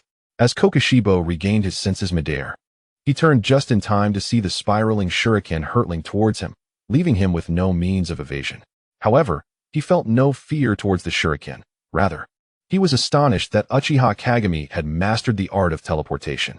Just as the shuriken was about to strike, Kokushibo extended his left hand, adorned with scales, and with all his might, he swatted the shuriken away. It's over, Kokushibo replied coldly. Uchiha Kagami, taken aback, attempted to act, but was suddenly pierced through the chest by a Nichiren blade. With a thud, Kokushibo landed back on the ground, shaking his slightly sore left hand. His dragon form dissipated, and the breath of the moon technique was nullified, the fragments returning to the blade. Uchiha Kagami gazed at Kokushibo, exhaling a sigh as he sat cross-legged on the ground, his tone tinged with resignation.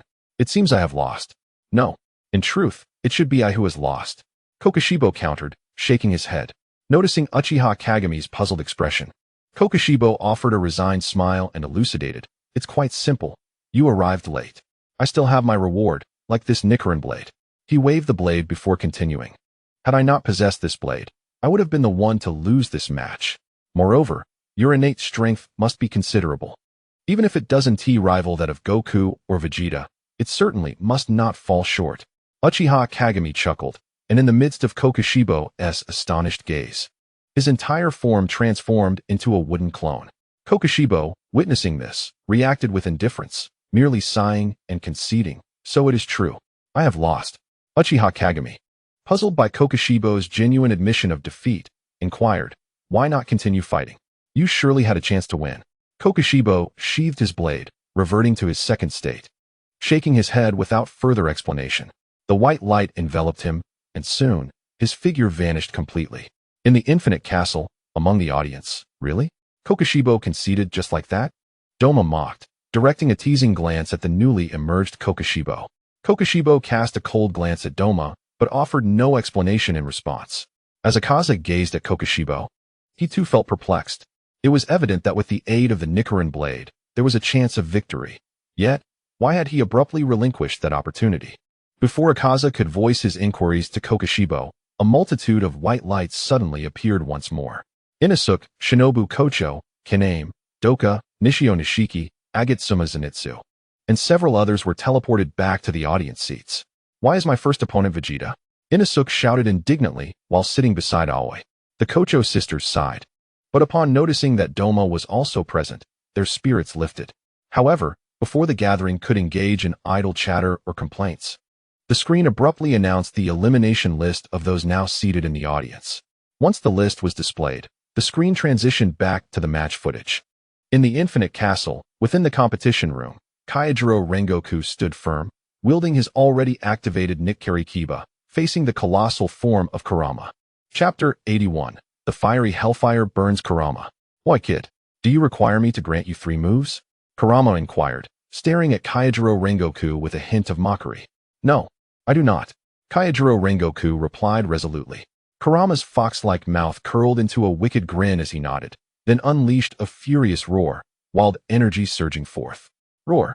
Kaijiro Rengoku was propelled backward by the untamed aura, sliding several meters, his heart astonished. What a formidable presence. It feels utterly extraordinary. Kid, let us go? Kurama bellowed, swinging his tail towards Kaijiro Rengoku.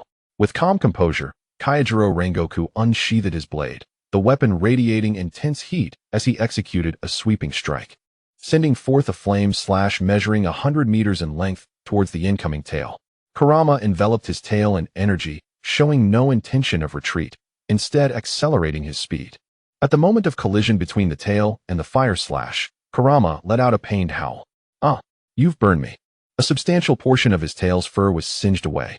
Kaijiro Rengoku, astonished, realized the extraordinary potency of his blade's initial release. In a fit of rage, Kurama opened his mouth and gathered energy into a projectile, launching it towards Kaijiro Rengoku without hesitation. With a serious expression, Kaijiro gripped his blade tightly, its edge glimmering ominously. A torrent of flames erupted from the blade, and centered around himself, he unleashed a vast flame vortex towards the air cannon.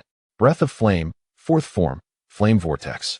The air cannon collided with the flame vortex, but in the blink of an eye, the vortex was dispersed, continuing its relentless advance towards Kaijiro Rengoku. A fiery crimson aura erupted from Rengoku Kaijiro as he gripped his Zanpakuto tightly, unleashing a second slash towards the air cannon. 5th form of Flame Breathing, Flame Tiger. At the moment he swung his Zanpakuto, fierce flames transformed into a roaring flame tiger. In an instant, the flame tiger collided with the air cannon, producing 2 thunderous sounds. The air cannon remained formidable, shattering the tiger, though its power was noticeably diminished. Rengoku Kaijiro, witnessing the approaching air cannon, raised his arm and swung his Zanpakuto, effortlessly shattering it. Yet, just as he did, an orange tail struck him, sending him flying. Crash! The wall of the room crumbled, dust swirling around. Kurama glanced at the airborne Rengoku Kaijiro and flicked his tail, offering a friendly warning. Watch yourself, little demon. Emerging from the dust, Rengoku Kaijiro staggered forth, nodding in acknowledgement as fierce flames ignited around him once more. This time, he charged towards Kurama with his Zanpakuto in hand.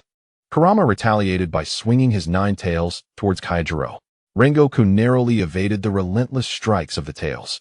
Seeing that the 9 tails could not subdue Kaijiro, Kurama smirked, halting his assault, and summoned 2 shadow clones while gathering energy for a Kamehameha. Whoa, the Kamehameha! Rengoku halted, his eyes wide in disbelief. He had never anticipated Kurama would unleash such a technique. Be careful, Kurama warned, releasing the amassed blue energy toward Rengoku Kaijiro. In response, Rengoku invoked the ultimate technique of flame breathing, ninth form, Purgatory. A torrent of flames erupted from his form, coalescing into a colossal fire dragon. As it faced the incoming Kamehameha, Rengoku stomped the ground, charging with the fire dragon towards the energy blast. The fire dragon opened its massive jaws, clamping down on the Kamehameha, gradually consuming the blue energy as if it were drinking water. Kurama's eyes widened in astonishment. Yet the energy of the Kamehameha showed no signs of weakening. Rather, it intensified.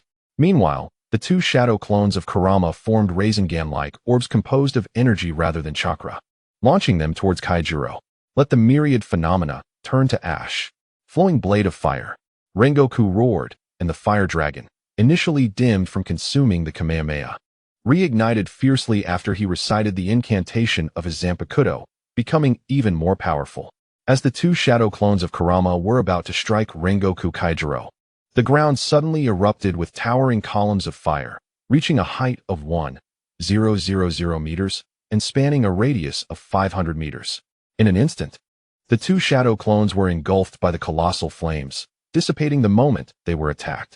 Following that, 8 more pillars of the same magnitude surged forth, encircling both Rengoku and Kurama.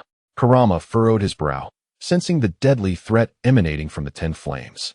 It was clear that continuing this battle would be unwise, especially since death here did not equate to true demise. Thus, Kurama ceased firing the Kamehameha wave from his claws and momentarily concentrated his energy, conjuring a tailed beast bomb directed at Rengoku. With unwavering determination, Rengoku faced the tailed beast bomb, wielding his flame-infused katana, and met the attack head-on. As the tip of his blade made contact with the tailed beast bomb, a brilliant flash of white light erupted between them, followed by a thunderous roar. The fiery explosion engulfed Rengoku completely. Was it over? Kurama watched the distant explosion with a cautious gaze, murmuring to himself. Yet, the 10 pillars of fire remained unscathed, instead beginning to converge towards him. A sense of foreboding washed over Kurama as he prepared to escape the encirclement. Suddenly, a deafening roar resonated.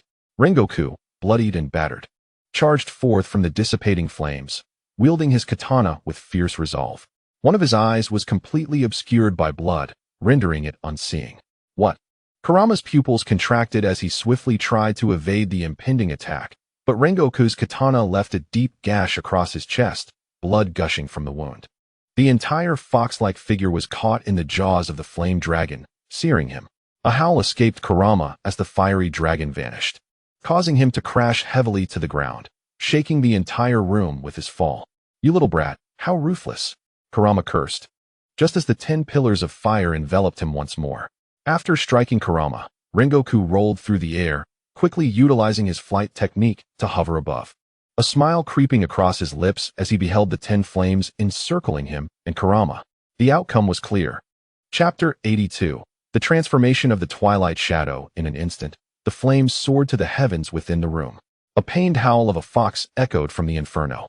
Rengoku emerged unscathed from the fiery aftermath, casting his gaze upon the charred remains of Kurama, who had become a roasted fox. At this moment, the Ninetales found itself completely stripped of its fur, gazing at the floating figure of Kaijiro Rengoku in the distance. Its expression suddenly turned fierce. Enduring the searing pain of the flames licking at its body, it lashed out with its 9 tails, attacking with ferocity. Fifth form of flame breathing, Flame Tiger. Kaijiro Rengoku gripped his Zanpakuto tightly, his entire being engulfed in a blazing inferno. As the tails approached, a tiger, fully enveloped in flames, materialized once more. In an instant, the fiery tiger appeared, flames erupting violently as it raised its paw to collide with the oncoming tails. A soft thud resonated through the air. Rengoku and the tiger were sent flying by the desperate strike of the 9 tails, crashing heavily into the ground, creating a substantial crater. Have I dealt with it? That little brat nearly burned me to death. The 9 tails glared at the crater, its eyes filled with bloodshot fury, cursing in curiosity.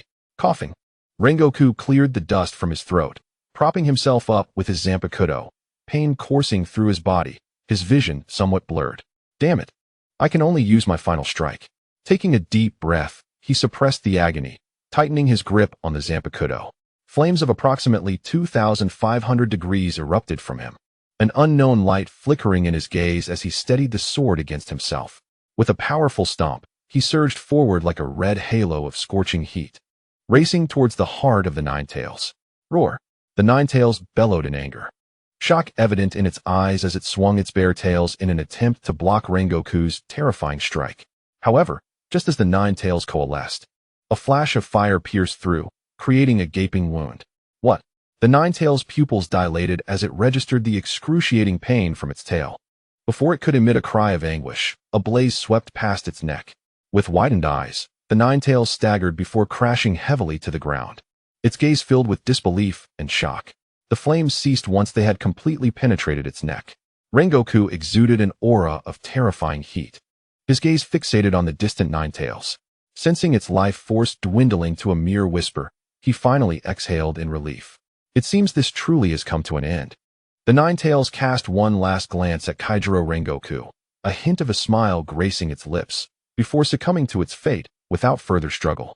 In Infinity Castle, among the audience, everyone was left in a state of astonishment after witnessing the battle between Kaijiro Rengoku and the Ninetales. Sunflower covered her mouth in disbelief, gazing at the Ninetales, now returned to the audience, never expecting her father's trump card would lose. She extended her small hand, embracing the Ninetales and gently patting its head in a gesture of comfort. The nine-tailed fox languidly rested upon the lap of Xiaoyu, relishing the gentle strokes atop its head. Yet, it remained utterly indifferent to the outcomes of their contest. A loss was merely a loss, devoid of significance. However, an unbearable burning sensation lingered at its neck, causing considerable discomfort. Indeed, I have chosen well. Yuasa wore an excited smile, thoroughly pleased with the performance of Rengoku Kaijiro displayed on the screen. Ah, Rengoku Kaijiro has truly become formidable, Doma remarked, waving his iron fan in admiration. You are no match. Kaigaku cast a disdainful glance at the nine-tailed fox. The fox's expression darkened, its previously content demeanor swiftly replaced by an air of cold indifference. You little brat, who do you think you are? You were effortlessly defeated by Zenitsu, nothing but trash. Kaigaku intended to retort, but found himself at a loss for words. His throat constricted as if choked by clay, rendering him utterly frustrated. TCH, merely a loudmouth without the courage to act. You little spinach. The nine-tailed fox shot a dismissive glance at Kaigaku, curling its lip in disdain, choosing to ignore him henceforth. Kaigaku's expression soured, his face flushed with suppressed anger. Yet he could only glare at his foe, constrained by his inferiority. The training alongside Goku and Vegeta had significantly enhanced everyone's strength, indeed a splendid development. Kokushibo mused, a smile gracing his lips. The nine-tailed fox flicked its nine tails and redirected its gaze to the grand screen above. Inside the Infinite Castle's competition chamber, a crackling sound filled the air. Lu Xiyun, wielding a staff crackling with lightning, leapt into the air, bringing the weapon down forcefully towards Taketu Muichiro. Unflinching, Muichiro charged forward, undeterred by the imminent strike. How bold! He dares to take my attack head-on. Lu Xiyun's smile turned exceedingly arrogant as he anticipated the impending impact. Just as he believed the staff would make contact, it passed straight through Muichiro's form, which dissipated into mist upon the staff's passage. Cursed be this vexatious ability. Lu Xiyun pouted in frustration. As Muichiro transformed back into mist, he reappeared behind Lu Xiyun, enveloping him in a cloud of fog, and delivered a swift slash aim directly at his neck. Lu Xiyun's eyelids fluttered, and a surge of fierce lightning erupted from his body as he raised the steel pipe to deflect the sudden attack. He then spun around, delivering a kick that sent Muichiro crashing to the ground. Muichiro's pupils contracted as he could only raise his arm to defend himself. Bang! Thud! A soft sound resonated as Muichiro landed heavily on the ground, his grip on the Nichiren blade trembling uncontrollably. So, I can indeed touch you. This indicates that your mist ability is not invincible. There are flaws. This simplifies matters considerably. Lu Xiyun cast a teasing glance at the now upright Shirtu Muichiro. Shirtu Muichiro suppressed his trembling hand, wiped the blood from the corner of his mouth, and fixed his vigilant gaze on Lu Xiyun, who was still floating in midair. Their eyes met, locking in a tense standoff. With a swift motion, Shirtu Muichiro pressed his foot against the ground, transforming into a wisp of mist and vanishing from sight, launching yet another surprise attack towards Lu Xiyun. As the second form of the breath of mist, eightfold mistfall, the chaos of battle commenced in Chapter 83. Noticing his opponent had vanished once more, Lu Xun erupted with an immense surge of lightning, swiftly countering with a spiraling strike imbued with ferocious thunder aimed at Shirtu Michiro, who had suddenly reappeared behind him. Shirtu Michiro, recognizing that his attack pattern had been anticipated, felt an unprecedented weight of seriousness settle in his gaze. Just as the spiraling strike was about to connect, he ceased his sword technique, opting instead to transform into mist, narrowly escaping the onslaught. As Lu Xun observed the spiraling attack pass harmlessly through Shirtu Michiro's form, he couldn't help but contemplate whether relinquishing his offensive would render any attack against him ineffective. Shirtu Michiro materialized a short distance away, maintaining a warily watchful stance. Relying solely on the mist shadow technique would not be sufficient to subdue his opponent. He needed to seize an opportunity for a decisive blow. Suddenly, Lu Xun posed a question to the figure standing across from him. "Hey kid, your peculiar ability must only manifest during your attacks, right? As long as I refrain from initiating an offense, you'll never be able to hit me." After a moment of silence, Shirtu Michiro replied, "Indeed, that poses quite a challenge. We should resolve this swiftly." With a playful remark, Lu Xun exuded an aura distinctly different from before, his entire being thrumming with lightning and cursed energy as he discarded his weapon. Shirtu Michiro furrowed his brow, gripping his Nichiren blade tightly, preparing to strike without granting his opponent any leeway. However, just as he made his move, more precisely, the instant he assumed an attacking posture, Lu Xun appeared before him in an instant. Before Shirtu Michiro could react, Lu Xun unleashed a powerful punch that struck him squarely in the face. Following that, he gathered a surge of energy, directing a blast at Shirtu Michiro's chest. With a resounding explosion, Shirtu Michiro was caught off guard by the shockwave, sent hurtling backward to crash onto the ground, blood spilling from his mouth. In that moment, he felt overwhelmingly weak, rendered immobile by the force of the blow. His Nichiren blade shattered into 2 pieces. Yet, he was fortunate to have had the blade's protection. For otherwise, he might have been vanquished in an instant. "How's that, little brat? Can't keep up with my speed, can you?" As Lu Xun tilted his head with a playful smirk, he gazed down at Shirtu Michiro, who lay on the ground, still coughing up blood, struggling to rise. Michiro wiped the blood from his mouth and clutched his abdomen, feeling as though his insides had been utterly shattered. The sun blade lay broken. What further means did he have to continue the fight? Observing Michiro's determination to engage despite his numerous injuries, a prominent question mark appeared above Lu Xun's head. Michiro managed to pull the corners of his lips into a faint smile. "What are you laughing at?" Lu Xun inquired, furrowing his brow in confusion. "Nothing. Merely wondering if you can withstand my final strike." Upon hearing this, Lu Xun froze momentarily, a chill running down his spine as he sensed a powerful gust approaching from behind. Before he could react, he was propelled into the air by Michiro's clone. With a surge of energy, Michiro concentrated all his might into his right fist and leaped towards Lu Xun, utilizing the void dance technique. Lu Xun halted his backward trajectory midair.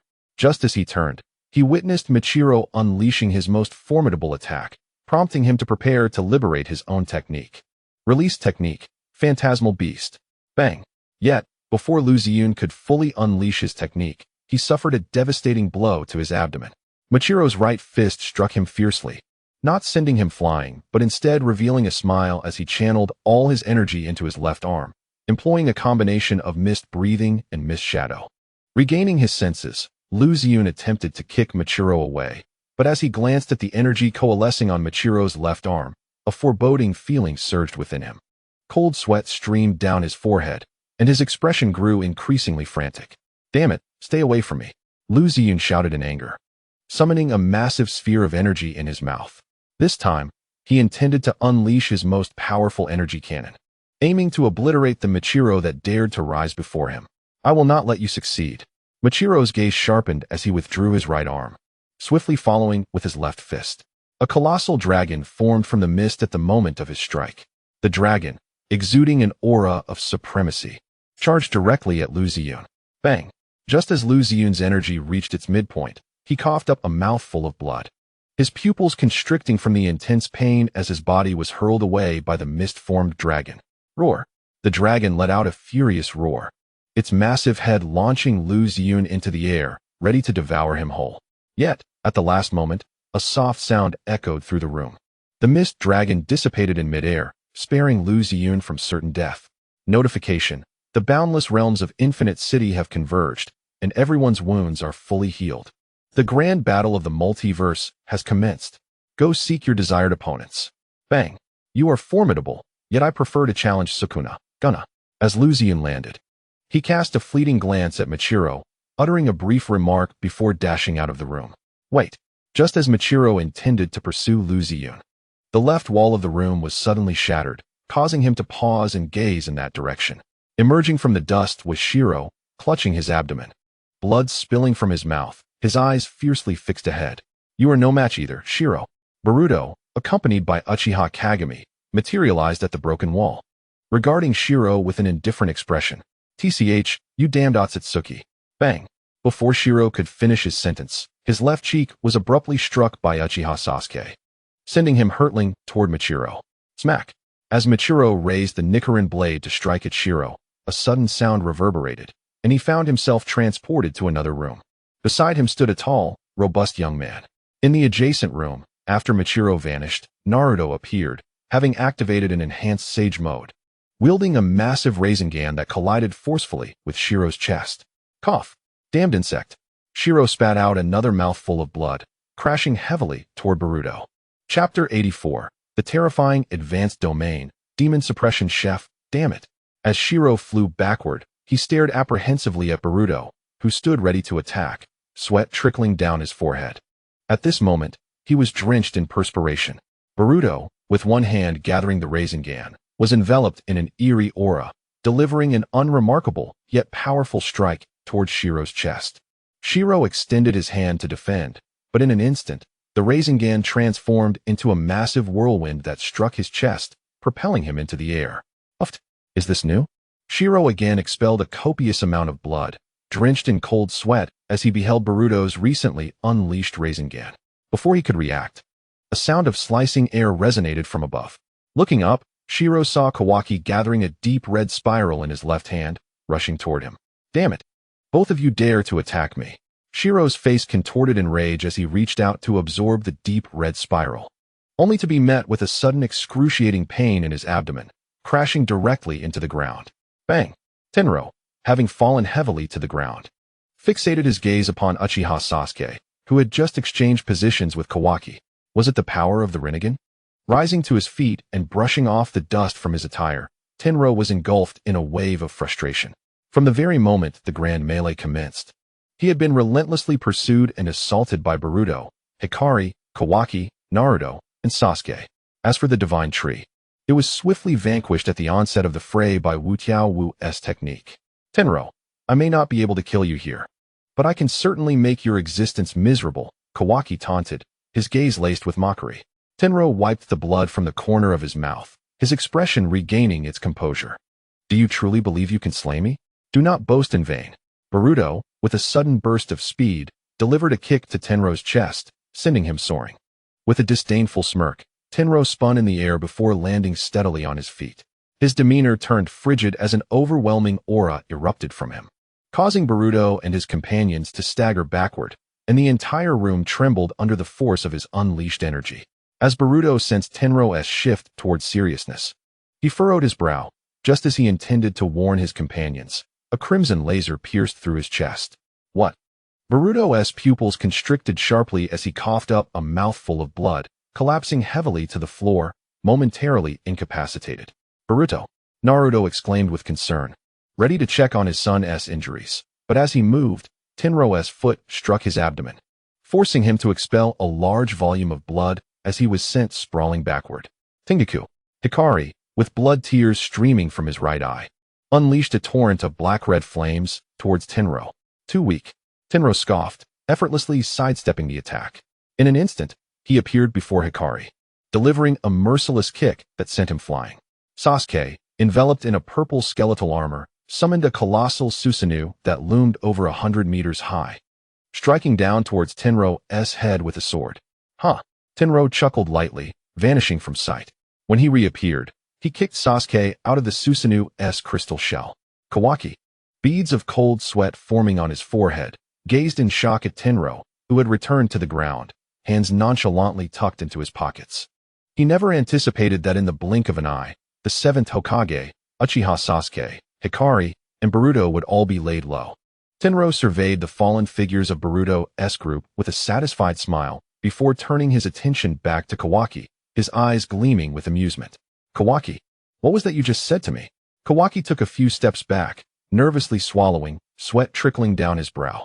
As Tenro approached him leisurely, he taunted. What's this? Are you already faltering? I thought you were formidable, yet it seems you can only talk big. With such cowardice. How do you intend to protect your beloved Naruto Uzumaki? Upon hearing those words, Chuanmu felt not a shred of fear towards Sherluo's terrifying prowess. Instead, his gaze turned cold and indifferent. His left arm began to manifest cracks, and horns sprouted from his forehead, his aura becoming both formidable and fearsome. Yet, this modicum of strength was merely akin to a trivial task for Sherluo, who could easily subdue him. However, once Chuanmu activated the wedge, Boruto's right arm also sprouted a wedge. How vexing. Boruto grimaced as he clutched his abdomen, glancing at his right arm, his brow furrowing. Yet this time, he did not refuse to utilize the wedge. Instead, he resolved to employ it against Sherluo. Without the wedge, defeating Sherluo would prove exceedingly difficult, but with it, he was confident he could instill a psychological shadow in his opponent. Moreover, with Tao Lama no longer within him, he had no fear of losing control of his body. So he is using the wedge. This complicates matters. Sherluo paid little heed to Chuanmu, instead fixing his unwavering gaze upon Boruto, who had activated his wedge. While Chuanmu's activation merely elevated him from a trivial state to a more significant one, Boruto, upon activating his wedge, transformed into a figure as formidable as a saint of combat ascending to an emperor of combat. Boruto cast a cold glance at Sherluo, not rushing to confront him. His figure vanished from sight with a speed imperceptible to the battlefield's onlookers, reappearing beside Uchiha Hikari, gently supporting him. Are you alright, Hikari? I'm fine. Uchiha Hikari replied, shaking his head and wiping the blood from the corner of his mouth, offering Boruto a gentle smile. Boruto was momentarily taken aback, but then a smile blossomed on his face in return. He reached out to gently grasp Hikari's small hand, and together they vanished from their location, reappearing beside Naruto and Sasuke. Pineapple Head, Soy Milk, and Uncle Sasuke, I'll leave the rest to you. Boruto placed Uchiha Hikari next to Naruto and Sasuke, uttering this parting line before vanishing once more, reappearing before Sherluo, his Kusanagi sword raised high as he swiftly aimed for Sherluo's heart. Sherluo's pupils constricted sharply as he sidestepped to the left in a desperate attempt to evade, yet his left hand was cleanly severed by Boruto's strike. Impressive. This is entirely beyond what I faced before. Sherluo had never anticipated that he had underestimated Boruto's wedge state, believing he had overestimated it. Boruto wasted no time in granting Sherluo a moment's respite. He appeared before him once more, delivering a powerful kick that sent Sherluo soaring into the air, while the Rasengan reappeared in his hand. Rasengan. Sherluo, upon witnessing the Rasengan in Boruto's grasp, sensed impending doom and attempted to evade the strike with a teleportation technique. However, in an instant, a gentle breeze swept by, and Sherluo's form fragmented into numerous pieces, leading to his elimination. What is happening? Boruto and the onlookers were momentarily stunned, unable to gauge their surroundings before a voice suddenly echoed in their ears. Domain Expansion, Demon Slaying Dimension, Chef, Chapter 85. The Arrival of the Most Powerful Sorcerer, Otowaku. Overwhelming power, in another room. At this moment, Sukuna was forming hand seals, unleashing the formidable realm of the demon-slaying dimension culinary arts.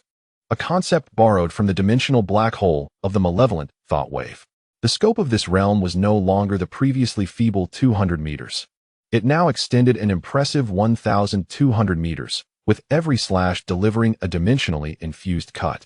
Those enduring the terrifying domain of Sukuna were none other than Satoru Gojo, Lu Ziyun, Wan, and Yuto Okatsu. As for why they had not been instantaneously vanquished by the domain like Tenro, it was largely due to the advancements in Gojo's limitless technique. Over the past 3 days of training, Gojo had acquired numerous abilities, with the enhanced limitless being one of them. This limitless was a fusion of energy and binding augmentations, now capable of withstanding attacks related to space, alleviating his fears of becoming merely the 25th Gojo. Moreover, It was crucial to note that Sukuna's domain could not yet shatter Gojo's Limitless in an instant. Nevertheless, the Limitless was still struggling. As fissures began to appear within the space. Yuta, maintain your energy and cursed power at the same level as mine, Gojo instructed Okatsu. Understood. Yuta nodded, promptly aligning his energy with Gojo's and adjusting his cursed power accordingly, swiftly entering peak condition. Gojo-sensei, I am ready. Upon hearing this, Gojo's azure eyes glimmered momentarily, and he instantaneously adjusted his state to optimal conditions, teleporting beside Okatsu with a smile, reminding him, do you recall the final trump card of Goku and Vegeta? Okatsu was momentarily taken aback, a look of confusion crossing his face as beads of sweat trickled down the sides of his forehead. They were currently at the brink of life and death. Any hint of negligence could result in their immediate elimination by Sukuna. Thus, Okatsu found himself ensnared in contemplation between the lethal threat of death and Gojo's inquiry. Was the final trump card of Goku and Vegeta not the Ultra Instinct or the Spirit Bomb? If it were neither, could it possibly be the King's summoning device? But if not, what could the ultimate trump card be?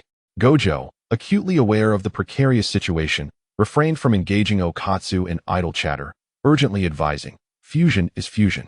Let us fuse. Okatsu's eyes widened in surprise, realizing that Gojo's mention of a trump card referred to fusion. Hey Juan, can your technique conjure an item capable of withstanding Sukuna's domain? As long as it can block this realm for a few seconds, it would suffice. Juan, hearing Gojo's words, retorted irritably, who do you think you are? How dare you command me? You have witnessed that the current Sukuna is beyond any previous comparison. The four of us can only sustain the domain for mere seconds before it is obliterated by Sukuna. If you venture out now, you will undoubtedly be reduced to mere pulp. Satoru Gojo revealed a sly smile, gesturing towards Sukuna, who stood before them, arms crossed, eyes glinting with derision. Huh? What do I gain from assisting you? You shall have the pleasure of defeating Sukuna, and do with him as you please. Juan fell into a prolonged silence, biting her lip, contemplating the imminent peril of being annihilated by Sukuna's domain upon her emergence.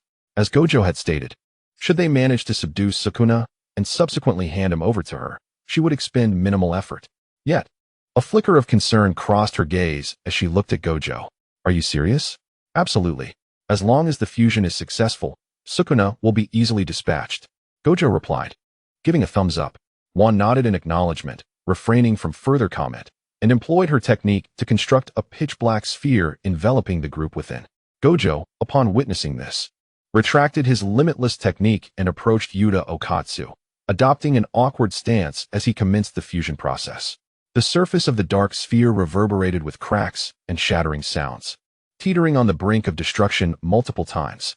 Fortunately, each time the sphere threatened to rupture, Juan adeptly mended the fissures with her technique. Gojo and Yuta exchanged knowing glances, nodding in mutual understanding, and proceeded to walk apart to a suitable distance before halting. It's about to begin. Yuta, it's best to achieve success on the first attempt. Understood. Both Gojo and Yuta inhaled deeply, calibrating their strengths to a unified level, extending their hands to initiate the Meridum of Fusion, also known as the Dance of Fusion. However, just as they commenced the fusion, a light crack resonated. The pitch-black sphere constructed by Juan abruptly detonated. Technique release, Phantom Beast Amber. At the instant the sphere exploded, Lu Xiyun unleashed the Phantom Beast Amber, channeling a wave of cursed energy and force towards Sukuna, who stood idly with his hands in his pockets, watching the spectacle unfold. How intriguing. Sukuna's right eyelid twitched, a hint of exhilaration curling at the corners of his mouth as he extended his hands to shield his chest, seemingly preparing to absorb the impact head-on. TCH. How dare you underestimate me? Lu Xiyun, irked by Sukuna's demeanor, quickly summoned her energy to envelop her entire being, propelling herself forward. A streak of lightning charging directly at Sukuna, bracing against the domain's inherent attacks. Sukuna raised his hand, effortlessly cleaving the air cannon aimed at him in midair. But just as he relaxed, he was met with a heavy punch from Lu Xiyun. So it's you, Mango Cube. Haha, indeed, it is I? At this moment, Lu Xiyun's gaze was filled with madness, his body drenched in blood due to the relentless assault from the Demon Dimension's chef, with scarcely a patch of unscathed skin remaining, all marred by gaping wounds. Suaz was staggered back a few steps, his right fist shimmering with a twisted, obsidian glow, and with a swift motion, He unleashed a dark flash that struck Lu Xiyun squarely in the chest.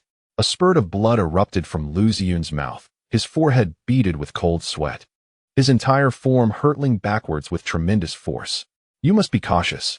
Suozu observed Lu Xiyun's flight with a mocking glint in his eyes. But just as he intended to pursue his adversary, a sudden surge of potent energy and light erupted from another direction. A blinding white light erupted from the convergence of fingers belonging to Yutaka Itadori and Satoru Gojo, a vigorous aura radiating from the luminous beam, powerful and awe-inspiring, obliterating the demon dimension's chef in its wake. Who on earth are you? Suozu inquired, his gaze wary as he regarded the figure emerging from the brilliant light. A shiver coursing through him. Me? I am neither Yutaka Itadori nor Satoru Gojo. I am Yutaka Wataru. Yutaka Wataru crossed his arms, a playful smirk adorning his face, exuding an aura of invincibility as he replied. Chapter 86. Yutaka Wataru vs. Boruto Humph. A fusion technique, is it? Suozu scoffed dismissively. Without further ado, Yutaka Wataru raised his hand and unleashed 16 bursts of void technique, violet. Before Suozu's expression could even shift, he was engulfed by the void technique. Silenced without a sound, Juan's pupils contracted sharply. The seemingly formidable Suozu had been taken down in a single blow. Rest assured, that fellow isn't dead, merely knocked unconscious. Yutaka Wataru reassured Juan, turning his gaze toward Boruto and the others. Meanwhile, Boruto, having arrived with Naruto and his companions, was observing the scene as Yutaka Itadori and Satoru Gojo fused. Shall we have a go? Yutaka Wataru tilted his head, a victorious smile gracing his lips as he issued a challenge to Boruto. All right, Boruto nodded, accepting the challenge. Grasping the Kusanagi sword, he instantly appeared before Yutaka Wataru, a horn sprouting from his forehead as he activated his Ketsu 2 state. Kawaki, witnessing Boruto's transformation, initially harbored concerns about potential loss of control, but realizing that the Toad Sage was absent from Boruto's body alleviated his worries. Naruto abruptly turned to Sasuke, who sensed Naruto's gaze and seemed to ponder something. Beads of cold sweat forming on his brow as he forced a smile. You wouldn't dare? Yes, yes. Naruto fervently nodded in agreement as Sasuke shook his head in vehement denial. Undeterred, Naruto grasped Sasuke's arm and led him aside to persuade him. On the other side, with a swift motion, Boruto vanished, channeling energy into the Kusanagi sword as he swung it towards Yutaka Wataru's chest. With a playful smirk, Otsutsuki Kinshiki's eyes gleamed with a radiant light, and an overwhelming number of truth-seeking orbs materialized behind him. What on earth? Boruto's movement halted, beads of cold sweat trickling down his forehead. Although he had anticipated the strength of the collective fusion during their 3 days of training, he had not expected it to be this terrifying. Be cautious. Otsutsuki Kinshiki had somehow appeared behind Boruto, whispering a warning.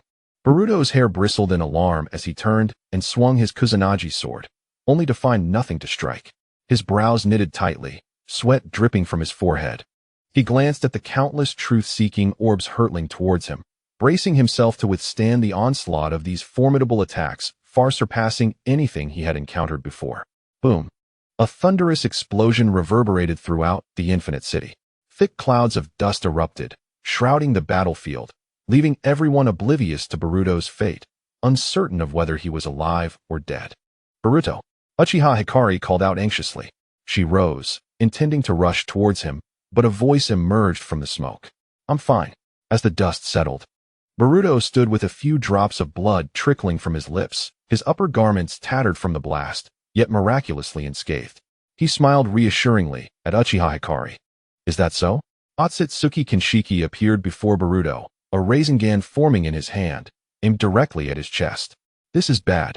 Boruto's pupils dilated, realizing there was no time to evade the impending strike. Just as the Rasengan was about to make contact, he shouted, Senjutsu. Black Flame Rasengan Shuriken.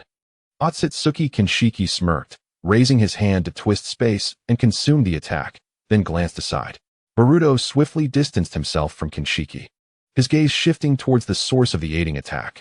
Come, I will fight you. Naruto stood atop a building, his left eye adorned with the 6 Tomo Rinnegan, his right bearing the eternal Mangekyo Sharingan, while 9 truth-seeking orbs floated behind him.